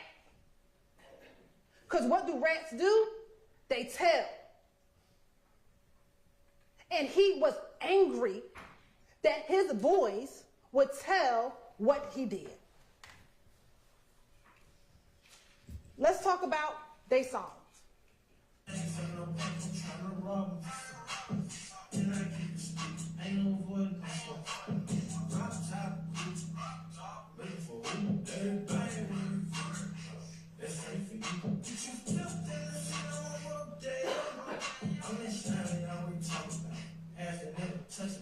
I just be a murderer. Pay my lawyer better for that. And I sign the blood law. Make my no clear. Sign the ghost man on you with 50 bucks. Then I wipe your nose in your film face and just smile out. So what's important about the timing of this? Ladies and gentlemen, we told you that between 2016 and 2019, there was no court involvement. From 2019 to 22, there was no indictment, nothing happening in the case. So in 2019, which is 4 years after the murder, he knows that Sledge has been dismissed, Copeland has been dismissed, and Garlington has been dismissed. His case is the only one that ain't been dismissed. In 4 years, you haven't heard about an indictment. You think you beat a murder rat. This isn't, oh, he was on this and that. He thought he beat a murder rat because you're not indicted until almost 7 years later. So you think you got away with it. I keep a stick, ain't avoiding no smoke, a chopper. I just beat a murder rat, pay my lawyer $30 for that. Me and my slimes above the law, I know it's mumbling, but he says, we don't work in court at all. And I wipe your nose, send your family's face, and just smile it off. Some of these things he repeats in multiple songs. What's this song? Let's go. Walk up in the chopper, been up, clean it out. If we really living like they gonna take them down. I'm really living like they up to the one made it out. I just be a hermit. Walk it out. I mean, I hermit. Walk them down. And anybody can't show me. I just let it go on the curb, call me Picasso. I work, chalk, work, block, work. Can't tell you the feeling consequences, cause they did not want big little, big slash. Up by my name and big shots. Bitch that, big shots. Riding on your block, hanging at the top. They know I go bumpers, they just want some pop. Yeah, I'ma give you drop, push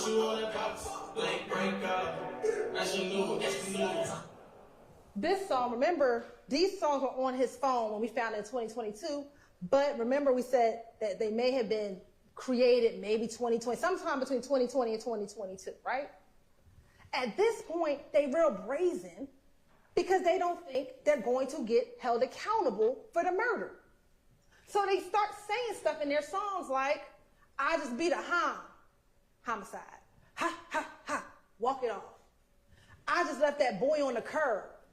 Well, where was Donovan Thomas found, y'all? On the curb. I'm a big lizard, big slime, big shots, riding down your block, hanging out the top. Oh, shoot. Didn't Reginald Hendricks say that somebody was shooting out of the top of the infinity? See, now you start bragging on it because you think you beat it. So now you, like our experts told you, they start bragging about it. What we call is dry snitching. You telling on yourself. Because you don't think that the police are going to find your phone. That's why you threw it. But luckily for Viverito, she listened to them jail calls and found that phone. Because you didn't think we were going to find it. This is called confession. This ain't rap. This is a confession over a beat.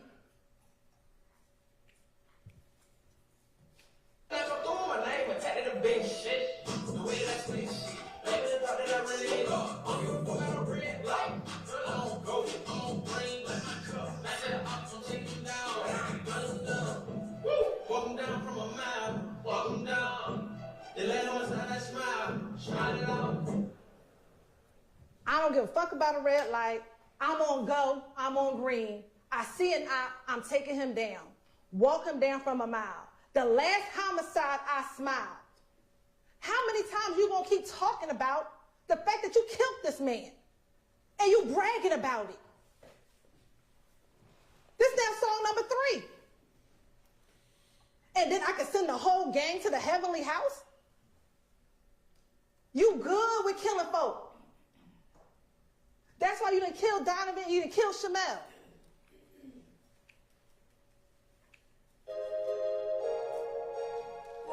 I ain't even gonna play the song, let's just talk about the words. Dodging all your shots and I'm watching my ops. Let that bitch rain out the top of the drop. Here we go again. Lizard walk your block, let that glizzy rock. Oh, glizzy, ain't that a Glock? Dang, one Shamel killed with a Glock? Wasn't there a Glock on that table? Well, what investigator Viverito said it looked like a Glock. And I found it interesting because we're gonna get to Shamel soon. We're about to get to Shamel. He said that Shannon wasn't linked to the 40, but he linked to having guns thrown away. That's what he did in 2015. He's linked to the gun that was probably in the house an hour before he killed Shamel, sitting on the table in front of him.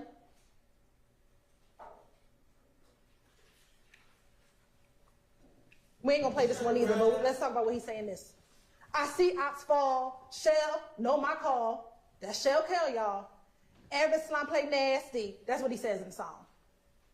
They wonder how we lasted. Bout my gang, it will never end. Again, beat the hum. What do you think, y'all? No evidence. He don't realize that what his 2 co-conspirators said is evidence. Those interviews are evidence. His confession over a beat is evidence. This is evidence, ladies and gentlemen. And this is evidence you can take to the back, deliberate, and find him guilty. The surveillance video is evidence. No, we don't have his phone records, but you got his 2 friends telling y'all what he did. And they don't got no reason to lie on him. For what?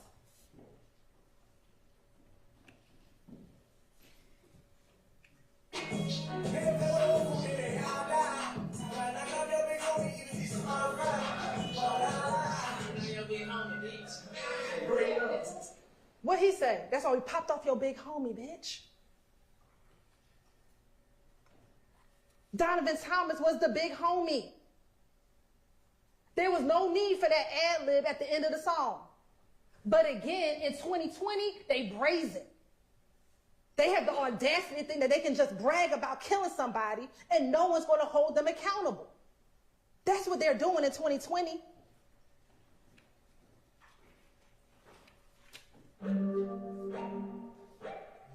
Slay.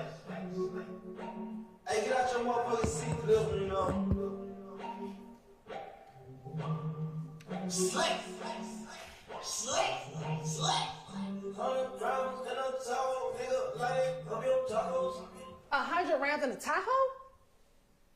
Everyone knew that Donovan drove a Tahoe.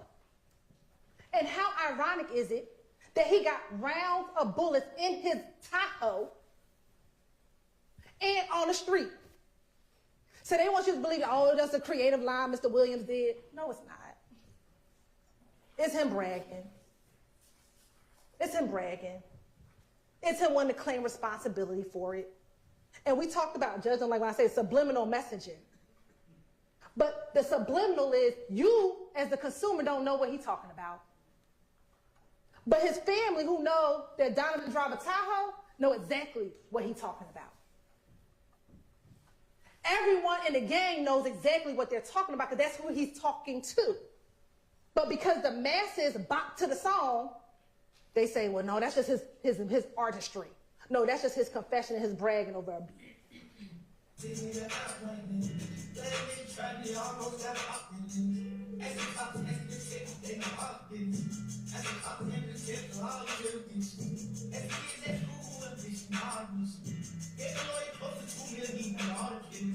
I don't know and I don't want no vlog business. I don't know what's going on, bro. I think they all skinning. Don't speak that shit on West, it's all my business. We don't kill them, we just catch some wild kids. I done bought the foot. I done did the riding. I done did the jacking. Now I'm full rapping. I put on my brothers. I put on my bitch. Had it with a grip, cause I had a stick. You know what a bag is, anyway. I can't forget. Let's talk about the symbolism in that video. When he says we know how to kill the biggest kitten of all kitties, what do he got crawling up on him? A snake. They sign. That is a subliminal message to everyone else. Yeah, we did that. What's at the end? He got a rat going down his mouth because they eat rats. They eat the people who snitch on them.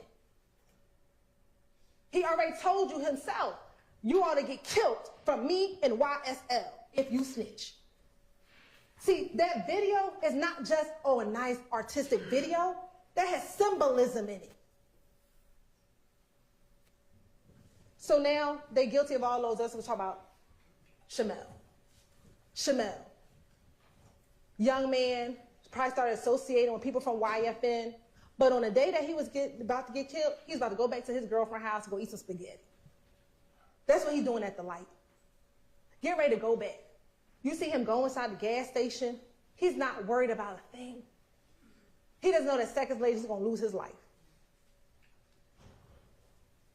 So the timeline here, this is, and I'll tell you here, this is a direct result of retaliation from the stabbing of Lucci.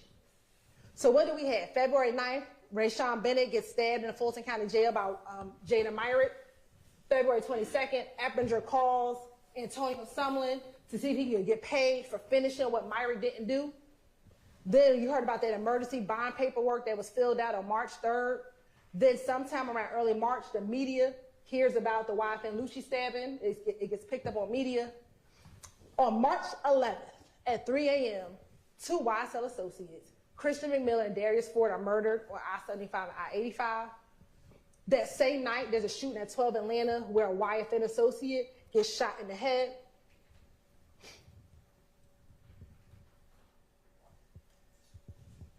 On March 12th, there's a shootout on Cleveland Avenue with Demekion Garlington and the ops. On March 12th, there's a 911 call shooting at 2830 Waters Road. March 14th, Shannon Stillwell rents the Audi A5 and puts dark tint on all the windows. March 14th, 10 o'clock, is the murder of Shamel Drakes. On March 16th, the shooting at Waters Road, where investigator RICO comes out. March 17th, there's a search of Waters Road where everything is taken out except for a few guns that they left behind. And then Stillwell and Nichols are arrested. Again, we talk about the state does not have to prove motive, but here, ladies and gentlemen, this is motive. Again, that's that same video with Quindarius, y'all.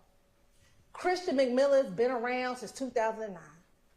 This is Mr. Williams' long friend, old friend, good friend. And he gets murdered by YSL associates. Oh, you got to pay for that. Here we have just different pictures of them, both Mr. Ford and Mr. McMillan, all with other YSL associates. You'll have these in evidence, ladies and gentlemen. That's unfortunately the car that they were driving in when they were tragically gunned down on March 11th. So here's where the motive comes in, y'all. Just like YSL brags about doing stuff, YFN does the same thing. It's tragic. These posts were despicable. That post crossing out that young girl's daddy and saying that, despicable. But that's the type of stuff that gangs do, right? To keep nudging each other. Well, that would make you mad. You see how heartbroken YSL was for the death of Mr. McMillan and Mr. Ford. They were devastated. These are all different YSL members posting them because they were devastated. And that's where revenge kicks in. That is Mr. Stillwell's post. I ain't gonna be the only one crying. Nope, you're right. The Drinks family crying. Because he had to make sure. And then what does he say here? Just rest, Mac, I got you, man. Crying emoji, broken heart, taped up heart, devil emoji. He was ready to go op hunting. I know that was in January, but that just goes to show you he already knew how to be on the prowl. He already knew how to go op hunting. And this is what Deamonte say on the wiretap on about March 11th or March 12th. March 12th. I ain't talking about the AV. Oh, AV. Yeah, you know he don't know. Yeah. You know what he on. He on looking for them folks who killed our boys. That's what he on. Yo.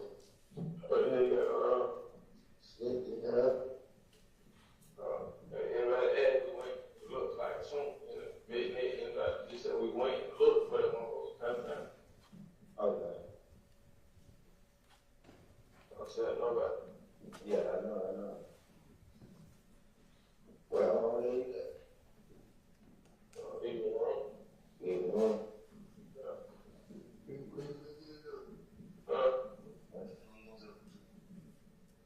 Still same old shit. Same shit. Same shit. I was like, what?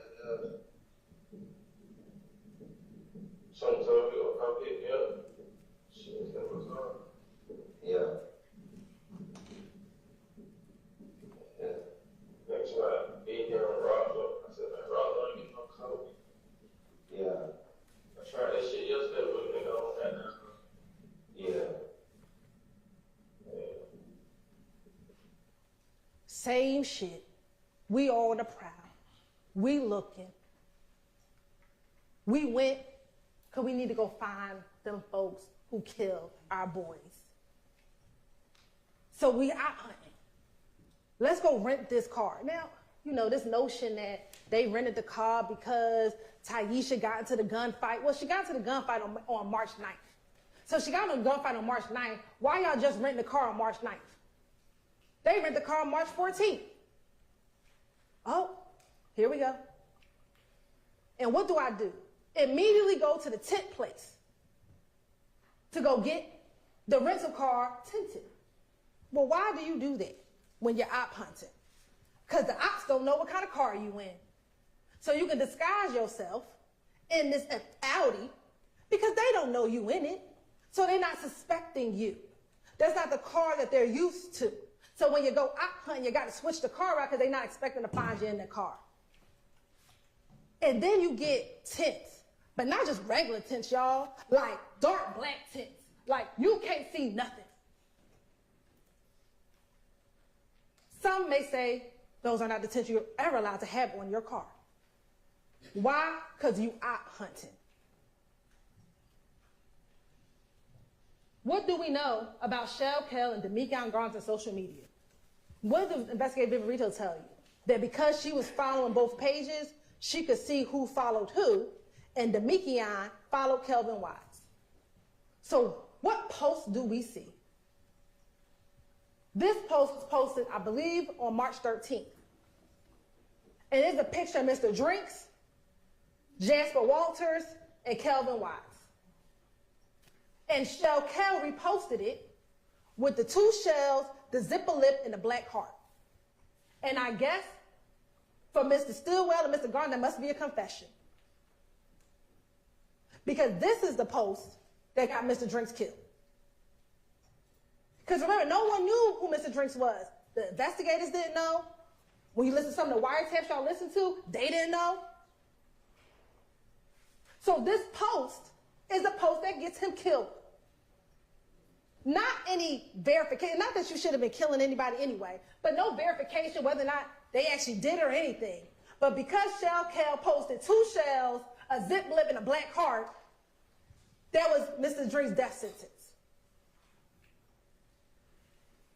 Op hunted. The reason why we took this picture, y'all, is if you remember from the video, and we're going to look at the video in a moment,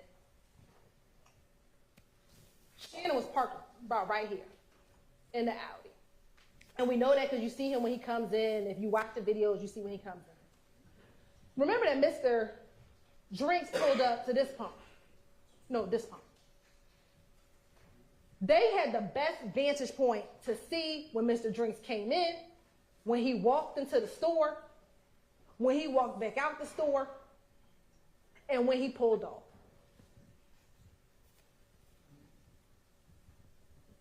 They were scoping it out, verifying. I submit they in the car, like, is that him? Oh, yo, I think he do got the same sneakers on. I think that's him, y'all. Scoping it out. Sit back, watching it. Let's watch the video.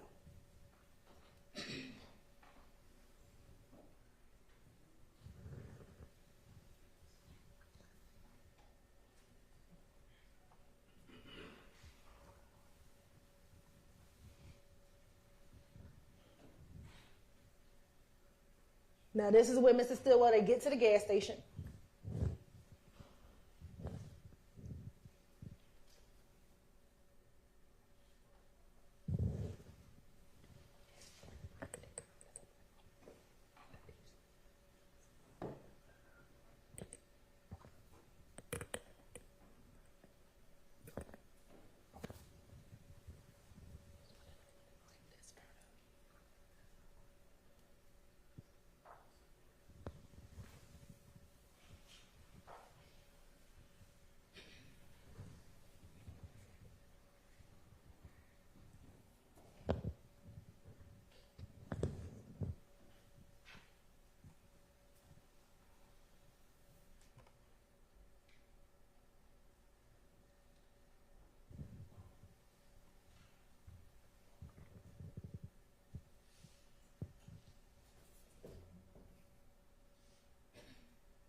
Now you see when Mr. Cormavius Nichols gets to the gas station.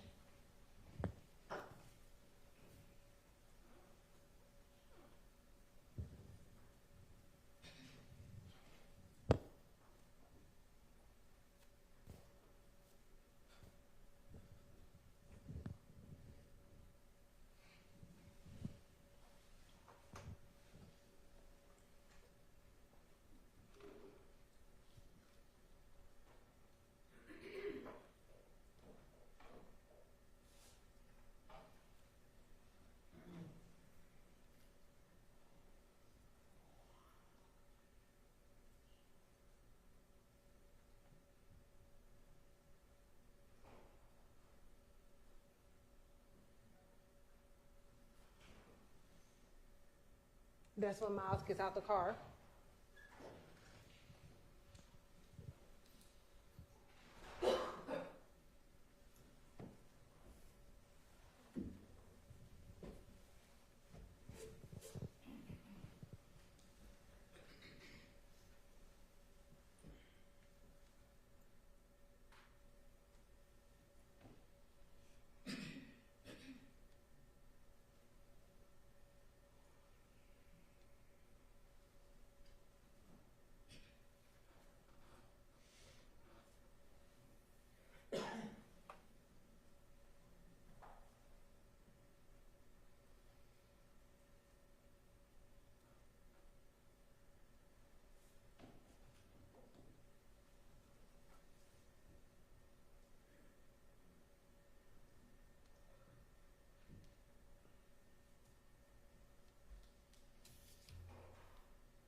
That's when Shannon walks in the car first, and we know it's Shannon because of the March 16th, and wearing the same clothing.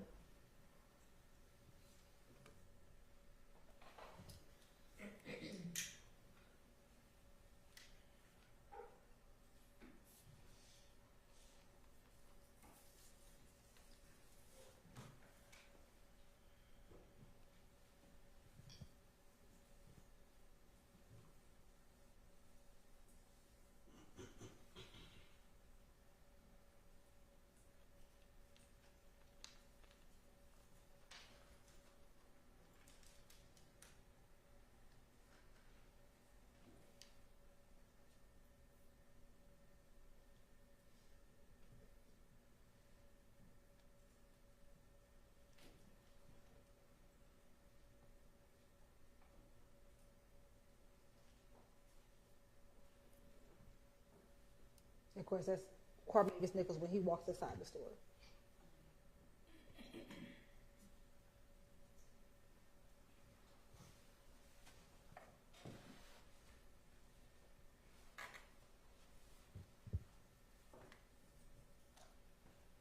And then that's when Miles walks into the store.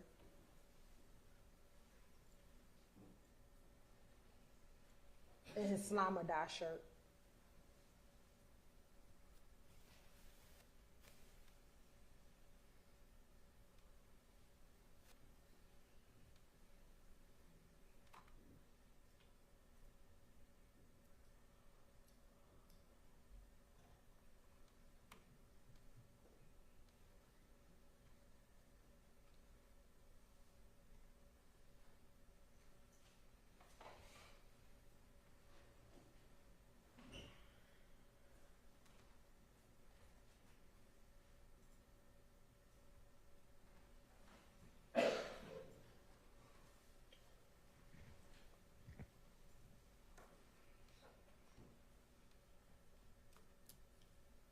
Miles and Carmeza leave out the store, and Miles, in a moment, gets back into the car, and Carmeza is pumping the gas.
Mavis goes back into the store.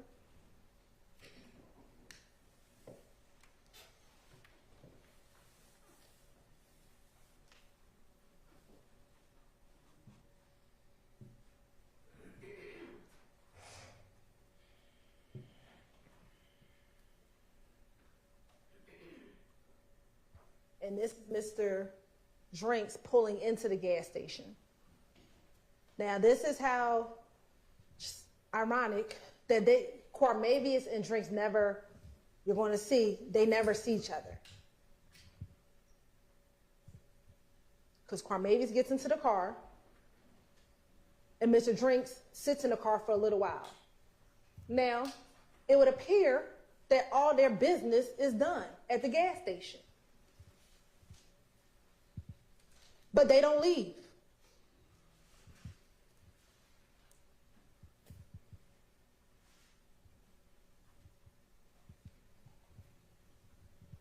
It is 21:56.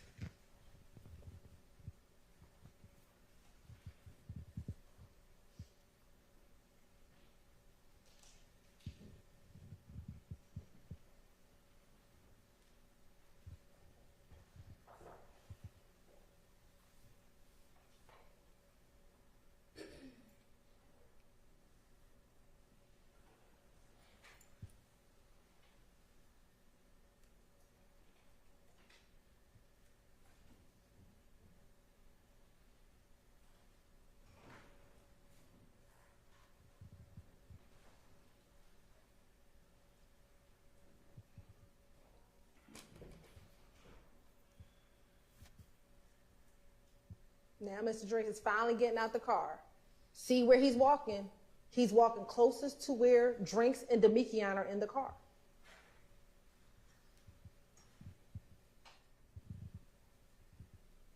Because remember, from here, y'all, you see the Audi lights. The Audi's here. He just walked right here. In the same sneakers from the picture. And coat and jacket.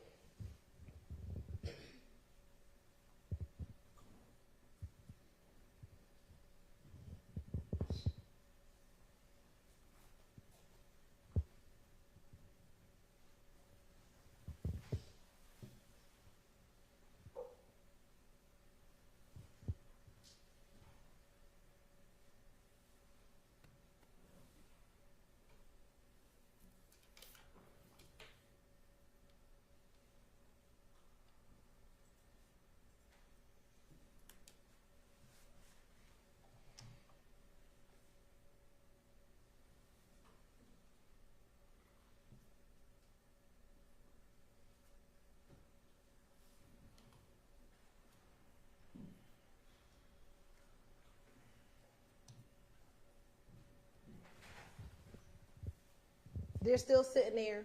None of them come back into the store.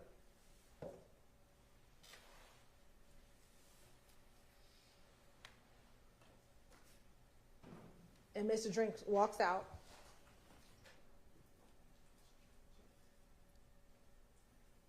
And he walks back to his car. Now it's 21:58.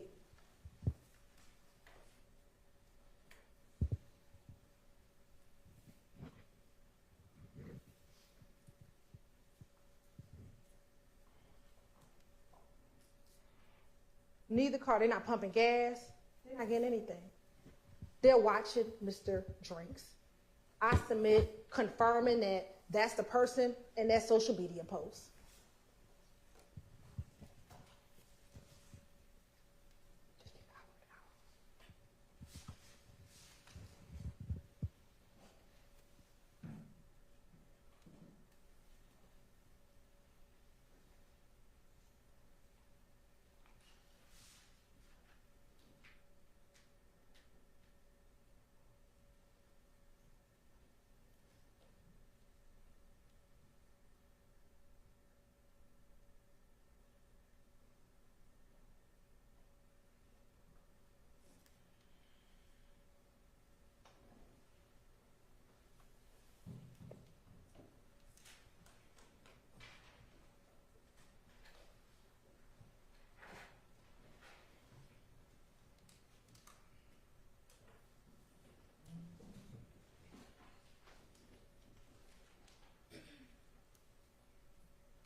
Now Shema has finally gotten into the car.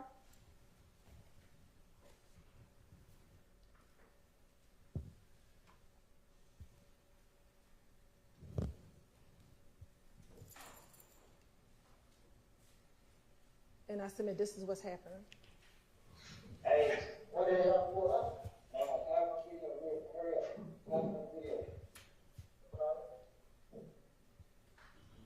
He wanted him to call on video real quick. Call him on FaceTime real quick. You know what happens on FaceTime. You've heard testimony about what happens on FaceTime. What happens on FaceTime is that is when criminal activity is planned because they think that FaceTime, you cannot track it. Now watch as Mr. Drinks pulls out of the gas station. They have been sitting there for minutes, y'all. Y'all been watching this video like, what we gonna do next? That's how long we've been sitting here. And as soon as Mr. Drinks pulls out, that is when vehicle number 1 pulls out, hunting car. And then that's when the second car immediately pulls out. They sat there, y'all. We were quiet for at least 2 minutes here when they did nothing. And they want to tell you that some other car killed him? That's them driving by the liquor store. They laid in wait until Mr. Drinks pulled out. You have to look at all the evidence together, not just the FedEx video, but we're going to talk about that FedEx video. This is them pulling up to the light.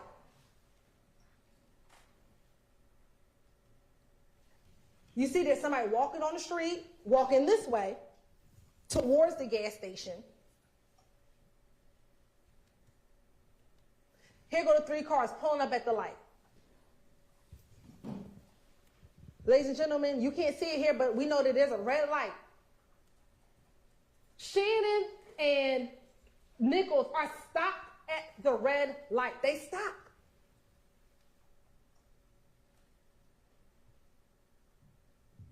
Drinks is in the left turning lane. Shannon is right next to him, and Quarmez is right next to Shannon. Y'all now see the traffic going in the opposite direction that they are in. Then you see Nichols pull up. I'm just going to submit that this car stops here. This car, I think, saw what happened. Because he stops a little behind it, like, whoa. You had the person walking down the street.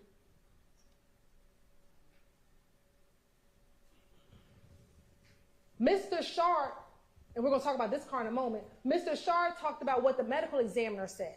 What she said was there will be no conscious movement. She didn't say anything about unconscious movement. Because that is what you see with the brake lights, y'all. No, he could not consciously say, let me go.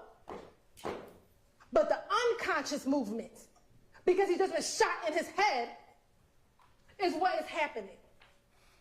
They, y'all got to think about this, because this is what they didn't want to show you. Shannon, went from 18 miles per hour to 90 miles per hour. See, Mr. Shard ain't want to talk to you about that.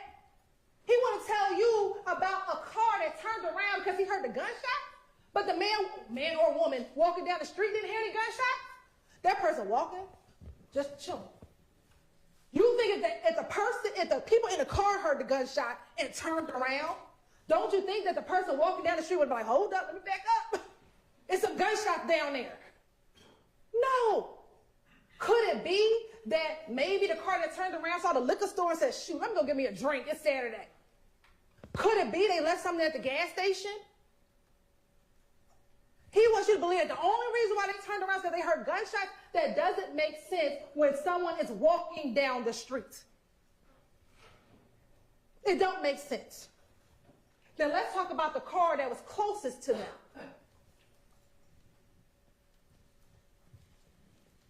You see what time the cars are going. Here are the 3 cars in a straight line. Do you see that straight line? It's a straight line. The 3 cars. Shannon's car is directly next to Mr. Drink's car. And that's going to be important when I show you these crime scene photos. This other car that he wants to talk about, that he's like, oh, this is the one who killed, this is the person who shot. Oh, and we couldn't get LPR. What? Where was I going to get LPR from? You can't see no license plate. I don't even know what type of car it is. That car is never directly next to Mr. Drinks. It is always behind. I submit they saw what happened.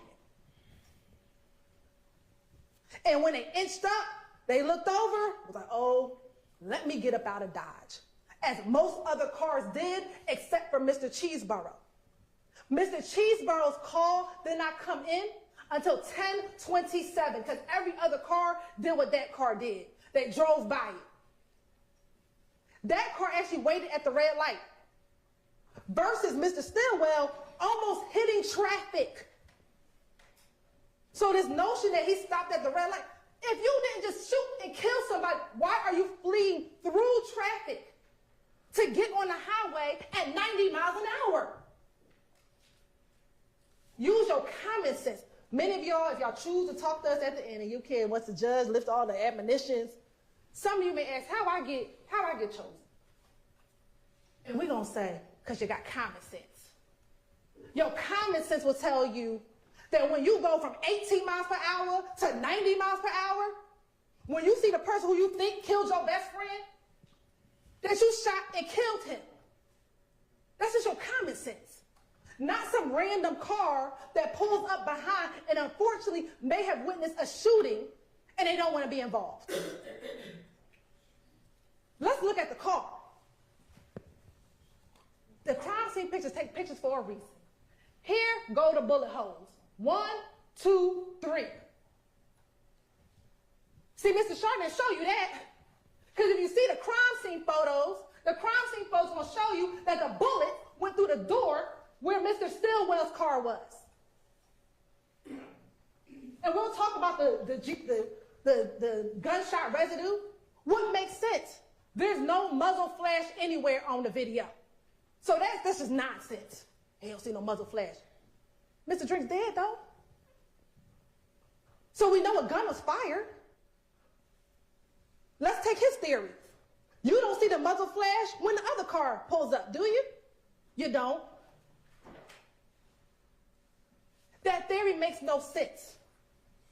You have to take all the evidence, not just FedEx, but everything that occurred. Like I told you, he went from literally, y'all, 18 miles all the way to 90. To 90. This is the intersection. This is 1 minute later. What you fleeing for 90 miles per hour if you ain't killed nobody? You was just chilling. And then you go to the studio and do what you do. You brag. Because remember, they all went to the studio. And what'd he say? Pop my shit. I really got options. Poor little ops. Look how they just dropped it. Poor little ops. Look how they just dropped it. Those are his words. After he just executed a man at a light. He goes to the studio to go rap about it. This is why they think they above the law.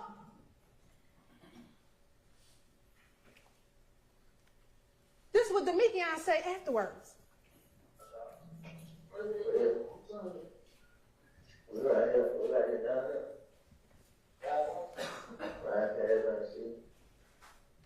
Now I know I don't know if y'all remember when them two got into it, Mr.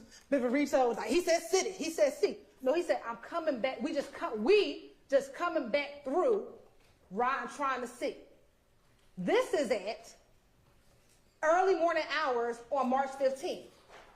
Why are you coming back through the crime scene if you ain't did nothing? Why? This is Mechanicsville, y'all. They went to Fulton Industrial. This is coming back in the city trying to see. They came back through. Why? Because they want to see, is the police still out there? What they doing? They canvassing? Any of the homeless people see what happened?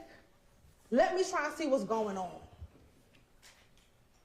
And then what did Mikian say afterwards? This on March 15th, y'all. We got y'all, boys. You right? They thought that they got him because they killed Mr. Drinks, who they thought murdered Christian and Darius. This is we got y'all, boys.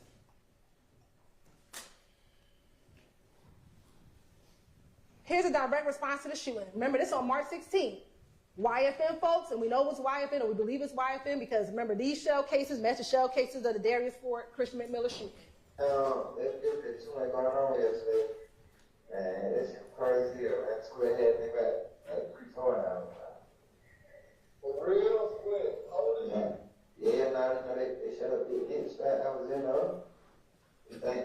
Oh, they shut up Big Dick Spot, bro? Yeah, man. So we got down, you think they gonna come back? You think they gonna come back?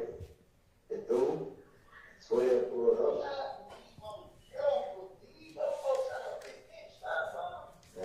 Yeah, I'm gonna come to the window. You know, I was in the living room waiting for her, but nobody can eat.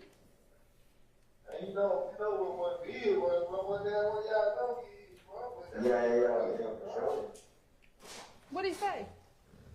They shot a Big Nick spot because their boy got killed in Mechanicsville. Again, the streets know before we know. But how did we find out? Because their house got shot up.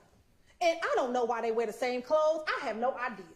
I don't know why they didn't want to change their clothes, but they decided they wanted to be in their same clothes for 2 days. I don't know. But they did. And that's how they found out. Remember what Investigator Hogan said, Investigator Flores, they didn't know really what happened on the night of. All he knew is he had some suspects on the surveillance video, and that's it. And just lo and behold, Viverito just at APD doing what she normally does, just say, hey, do you need help? And he's like, let me show you the surveillance video. This is all I got. And she's like, oh, snap. That's Shannon. I just saw him earlier today. Oh, and that's the car? He literally just told me that that's his car. And they were like, well, why would he do that? Why? I mean, if he just killed somebody in there, because they think they above the law. So they go, and they don't know at the time what the police know. So he tells them. So let's talk about consciousness of guilt. So these are text messages on the 15th. And he is telling Poker, we need to get this hotel room. We need to get up out of Dodge. We need to lay low. He tells her, don't tell anyone any information. Why you gotta do all that if you ain't killed nobody? Because of what happened on the 9th? Well, why is it so urgent on the 15th? Not when she had to shoot the people on the 9th. You gotta ask yourself the question. This became real important the day after he killed Shamel. This didn't become important after she done almost got robbed. What else you have? You're searching for the crimes? They want to tell you, well, that's because his grandmama told him and his girlfriend told him. Well, they told him on March 14th about the shooting. He not Googling on March 14th. He Googling on the 17th. Oh, what happened? Viverito. Remember what they said in them jail calls? Shit, Miss V know everything. Right? They like, Miss V know everything. So that's why they start Googling, well, what Miss V know? What they got? This is the same way he started Googling on the 12th, on the 12 Atlanta shooting. What them folks got about that shooting over at 12 Atlanta? You know Steven did that. What they know? That's why you Googling. Consciousness of guilt. You done flat your good Chick-fil-A sandwich. Out of the park. What? Just start hearing them helicopters going. You like, hold on. It's the 17th. I've been Googling. I ain't heard a whole lot. Now I got helicopters? Let me get up out of here. The police sirens going, helicopters going, and they go fleeing. That's consciousness of guilt. You deleting contents from the phone? You got Grandma Betty helping you out deleting the contents of your phone? Why? Oh, because you don't want us to find that music you done put on there. You don't want us to find that those contents, those lyrics you've been writing. You don't want us to see the text messages that you out hunting. You got your, I don't know if it's a little brother, little cousin, I'm not going to play the call for you, but that's that call where Grandma Betty's like, you better hurry up and get home. You know what you got to do. Them folks got the phone. Why are we deleting the stuff?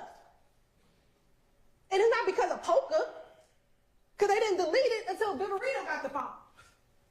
He ain't want poker to have the phone. We started deleting it when the police got the phone.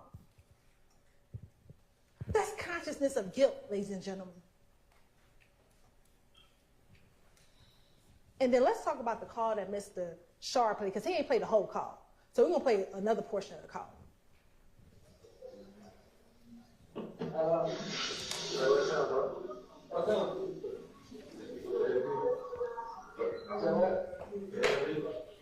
What's up, man? What the hell going on? Man, shit, right here, this new question. Huh? I said, right here, this new young boy. See what's going on, right? Yeah, you know, I can't on that other all this shit. I'm on that motherfucker. So, yeah, are you on? Oh, this is another one? No, this yeah, that was that. Yeah, bro. I know, I said, mine said about 3 times, I said, that's what you're right. I told him, I really could respond, so I just like, yeah. I can't, man. I'm for tripping, I'm for. For real, man. Yeah, I said, what shit? I said shit, I'm gonna go straight to the woman. I had to stay out of that motherfucker. Yeah. But, she told me that I want you to stay. Yeah. Might not like that, what's going on sometimes? No, I want to know it's free. You free? Yeah. Oh, yeah, for sure. Yeah. And they know free. Damn, somebody said, T-Rock was up there with you, bro? Yeah, T-Rock was downstairs. Yeah, somebody asked me the other day, bro down there with it, but T-Rock, I ain't know T-Rock locked up. Yeah. What the hell, what's up with Trump, man? Man, Trump crazy. What is that? Just Trump crazy, man. Nah, I don't know shit, man. You talking crazy about now? Nah, it's about me, it's about wild shit. Bro, I ain't heard of that. Yeah, it's a lot of shit. So, boy. Yeah. Have me blow.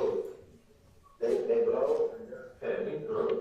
Oh, yeah. I ain't talked to him. I'm playing on the concrete deal now. Yeah, he asked me like what's going on. I'm like, yeah, I don't know. Yeah. What the hell? Damn, bro. Everything's smooth. Yeah, I know that. They just got them. They on mild. Yeah. Cause I don't know why the fuck you can get that car. Yeah, that's what I'm saying. Like, that's what I'm telling folks. I'm like, shit, what the hell they locked up for? Like, what they saying? Like, you know, I'm like, well, they good. I'm just like, they gonna assume shit like that anyway. They gonna assume that, like, yeah, I mean, we ain't feel so. That's what I keep telling that now. Little, I keep telling them, like, chill, like, I know.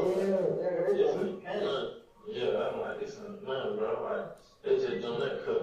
They send us that goddamn gas. It's like, they chill. You see what I'm saying? Yeah. Yeah, man. I'm still, I keep telling around, I ain't like this, bro. They're like, bro, I'm the cat business, bro. Just tell what you want to talk, bro. Not one word. Yeah. What they trying to portray or what they say, man, don't say shit. Yeah. I ain't know that. I'm like, Trump. I think they'll feel like, hey, bro. Like, everybody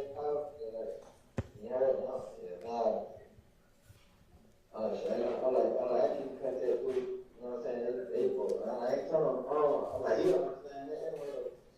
I ain't doing that anyway. Yeah, I already know. I'm not playing. I love you though, but I need you though. I know, I know that. I told her that I told her like tell her I need 1,000, but anything in between, so you got down. oh, no, yeah. She ain't there that person, no, Yeah. I know, like, but I know the one time today, she told me, like, he paid, and she got that I talked to her, she be in there. What? Yeah. She like, man, they tell her, like, and no, before you don't leave the book like that down there, like, they tell me that you paid, it was a date, you won. Yeah. And they tell me you paid, well, work out. I already know that part. I just, like, I know, like, how that go. You know what I'm saying? I ain't really tripping on that. I ain't tripping. I've been just trying to keep budget calm. You know what I'm saying? Yeah, do that. I don't really be liking that coffee and shit. That shit have me all out, like. Yeah. But then, I think that was good. I'm like, what the hell is that? Born. Who? So they come like born. Okay. Yeah. She really kind of told me you built out of the born. I just remember it was a bitch by myself. Yeah? Yeah, I remember. Yeah. I remember myself. There's some people showing the way to see the turn head. Yeah. But like, we don't laugh. She ain't cold on. No better on my page and shit. So, I don't know who told us how to video check. Like, bro, I ain't wrong. I say, you wrong. You damn sure some shit, man. Huh? I ain't saying rain, damn sure some shit, you saying, though. I ain't know what's wrong. I'm like, listen, bro. You know what's going on. Like, before all this shit, like, child of betrayal. Yeah. I'm like, shit, you know? I'm like, you know what's going on? Like, yeah, bro, ain't no problem. Bro, with everybody else, like, listen, bro. You know how this shit is, bro. Try this shit, but like, I'm like, hey, I speak to everything. I'm like, shit, that ain't going on no more, bro. I'm like, y'all, they gonna give you, I ain't no phone right now. I told the phone, be quiet. Yeah, now they can figure about an hour on screen at the stove with this and shit. Like, yeah, I'm like, 3 hours. Good thing. They also, so I just stay away from that's the police shit. Yeah, man. Got down, you know, they pen powder for rings, all that shit up. Yeah. Don't come back clean, you know what I'm saying? So I ain't tripping on that. So there's a few things that happened in this call. So let's talk about the first part of the call. The first part of the call, they're talking about Miles Farley. And if y'all remember, y'all heard the jail calls when they were trying to get protection for Miles Farley. Well, this call is on April 1st, early in the morning before Miles is arrested. And what you hear them talking about in the call is, one, I don't know why Miles got out the car. That's the only thing they really got on him because they saw him on the surveillance video. And more importantly, they're saying, tell Miles don't talk to the police. Tell Miles don't talk to them folk. Because see, Miles ain't never been in jail. So they think if Miles starts talking to the police, he the weakest link. So they're like encouraging Miles, don't say nothing to him. So that's what the two people who are in the shooting car are trying to make sure that they are protected by making sure Miles don't talk. So that's the first part of the call. Then you hear them talking about Dolly White. Well, we all know Dolly, Doug's sister. And they're talking about getting payment for a lawyer. And then before that, or right after that, they're talking about Blizzy seeing Deamonte at the hotel in Cobb County. Remember, Blizzy is the ops, Carlos Barber. And so now Deamonte is updating Shannon about what's happening. Because remember, Shannon's been in custody now since March 17th. What's also important is that they're on this contraband phone. So remember, early in the call, they're like, Shannon, like, I couldn't be on that other phone because they got my phone. So now I'm using somebody else's in jail contraband phone so that we can talk.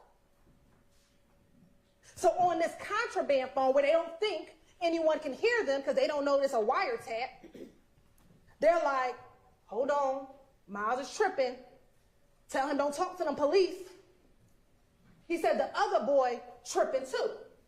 I submit he's talking about Carmavius Nichols. He said, I'm just trying to keep Buddy calm. Because remember, at this time, only 2 people are locked up. Shannon and Carmavius.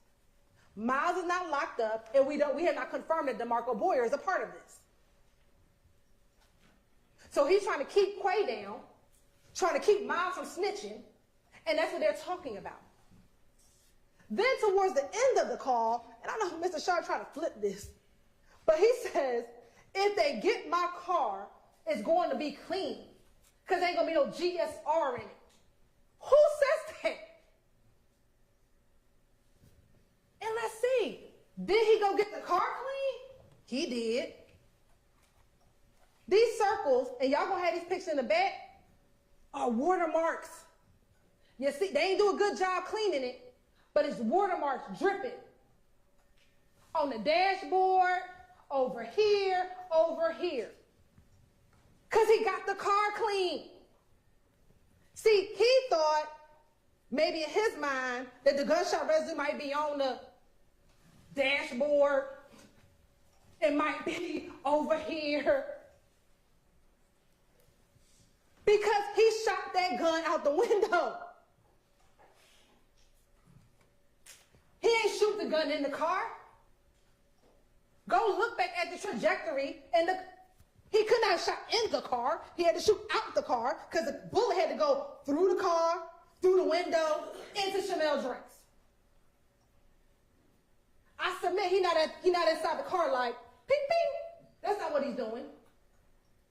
He gonna put his hand out the car and he gonna shoot. So when he's talking about they gonna wipe the car, it's gonna be clean, because that's what he think the gunshot residue gonna be. And what did Mr. Colvin tell you? He said, I dabbed, I took 2 dabs. I think he said he took about 8 or 16 dabs, but I didn't dab the entire headliner.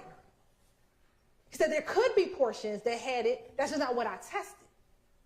You saw how big the headliner was. We pulled it out the bag for you. Is it possible, reasonable, that it could have been on another piece of the headliner? Yes. Or is it reasonable that all of the gunshot residue went out the car? Because remember what he said. He said it's going to be a poof, but it's going to go in the direction of the bullet. You might have some blowback, but not a whole lot, unless the shooting happened in the car. The shooting didn't happen in the car. Therefore, it's not going to be a whole bunch of gunshot residue inside of the car. Remember, we asked him, is there going to be a distinction between the two? He said there's going to be way more gunshot residue if, say, Deamonte or someone in the car fired. But if the gun is outside the car window, it's going to blow back a little, not a lot. It's going to go towards the direction of the gun, or of the bullet. But that would be towards the direction of Mr. Drinks.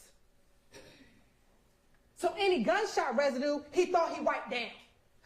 That's why he says that on a contraband call to his co-conspirator, who they both killed, Chanel. Don't worry about it, bro. If nothing else, when they got the car, don't worry about it. That gunshot residue. We cleaned that. That's why he wanted to extend the car rental. He extended the car rental on March 15th.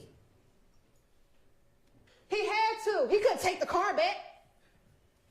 By this time, I got to get that thing cleaned down. We got to do something with it.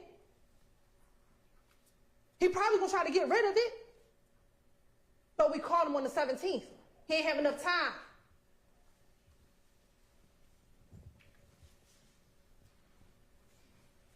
Now, I'm almost done, y'all. But I found it ironic how the first murder and the last murder in this indictment, how eerily similar they are. How ironic is it they both named Nut? They both happened near gas stations. They both using rental cars, one by Jeffery Williams, one by Shannon. They both have multiple YSL defendants. They both travel after the murder. He talks about going, they flee to Miami. He talks about poker. He talks to poker about going to Miami. They go into the studio, writing lyrics about it.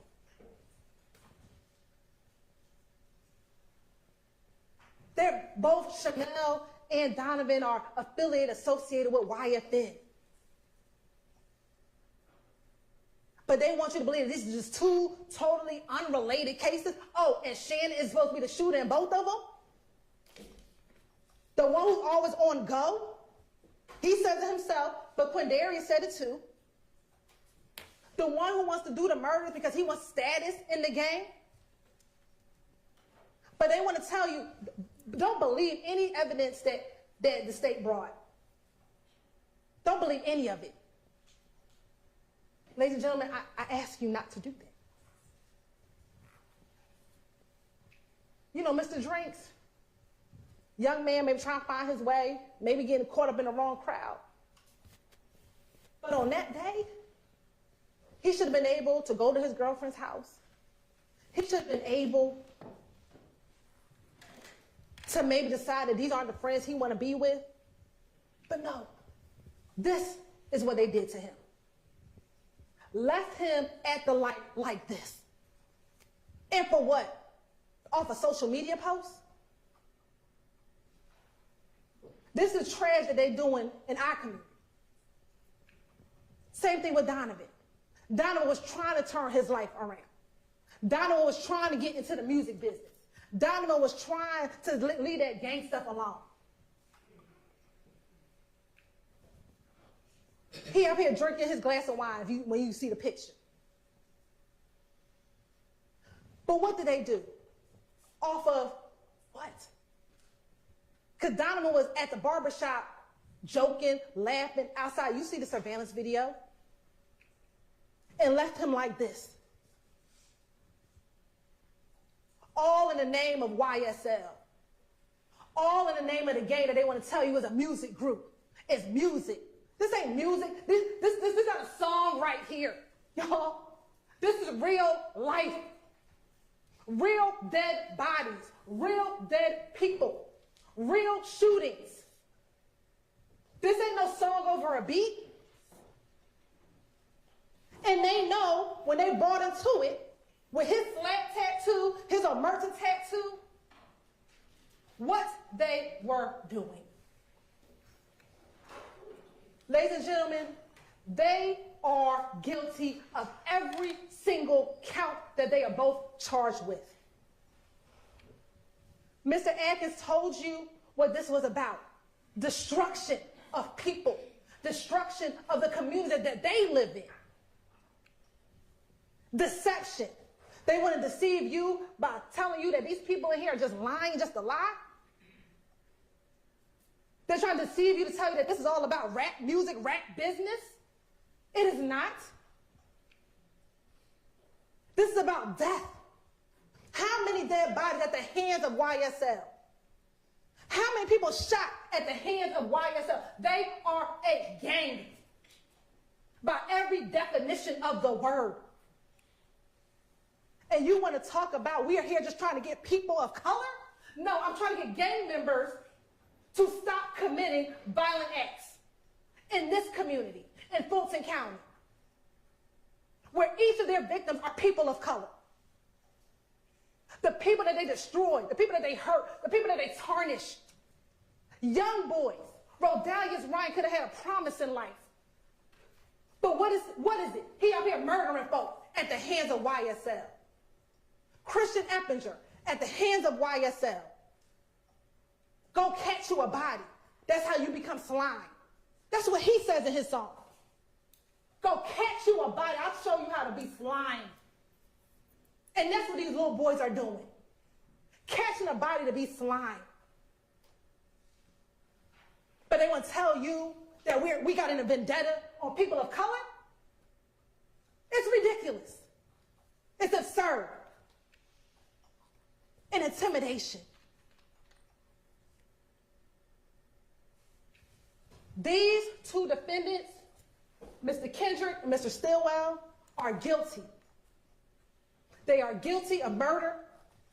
They are guilty of gang acts. They're guilty of conspiracy to violate RICO. And I ask of you, look at the evidence. Look at the law. I know it took some time. I know you probably want to go home and get your turkey. I know, I get it.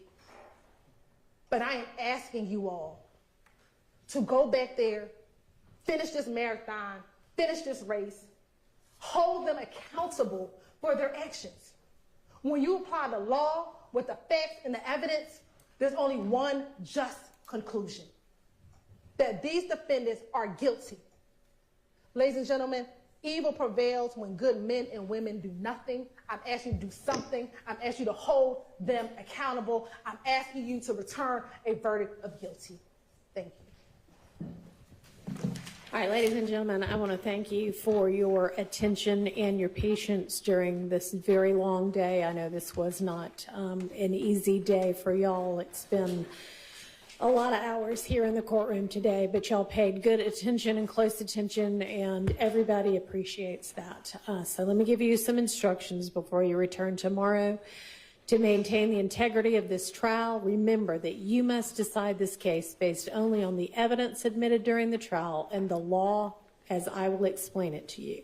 I have not yet given you this law. I will do that tomorrow. So it's not yet time to deliberate. Do not conduct any research on your own about this case or about any people or places mentioned during the trial, including online, through the internet, through any kind of traditional media or references, through social media, or by asking anyone anything about this case, and not from any other source, electronic or otherwise, should you get information about this case or about the law. Do not watch, read, or listen to any accounts of this trial that might appear in the news media, on social media, or through any other type of communication with anyone. In short, as I've told you before, do not seek any information, including even hypothetical questions about this case, from any source outside the confines of this courtroom. And until the deliberations begin, which is not going to be until tomorrow, after you have heard the law that applies to this case, do not discuss this case with anyone or even amongst yourselves. Do not allow anybody to discuss it with you. Remember, you all have a late start tomorrow, so I'll see y'all at 11. We won't have a traditional long lunch break since we're starting late, so go ahead and eat something before you get here and come in ready to get back to business on the case. We'll see you at 11. Thank you. All right, the jury.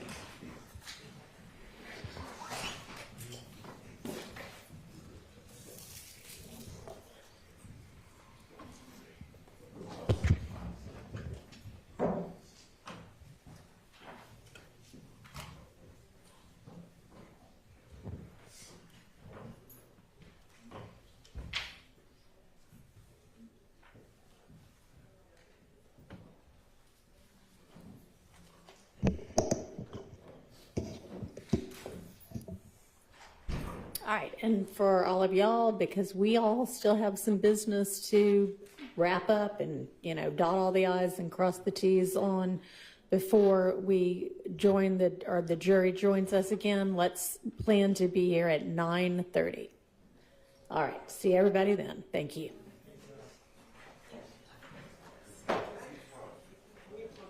Yes.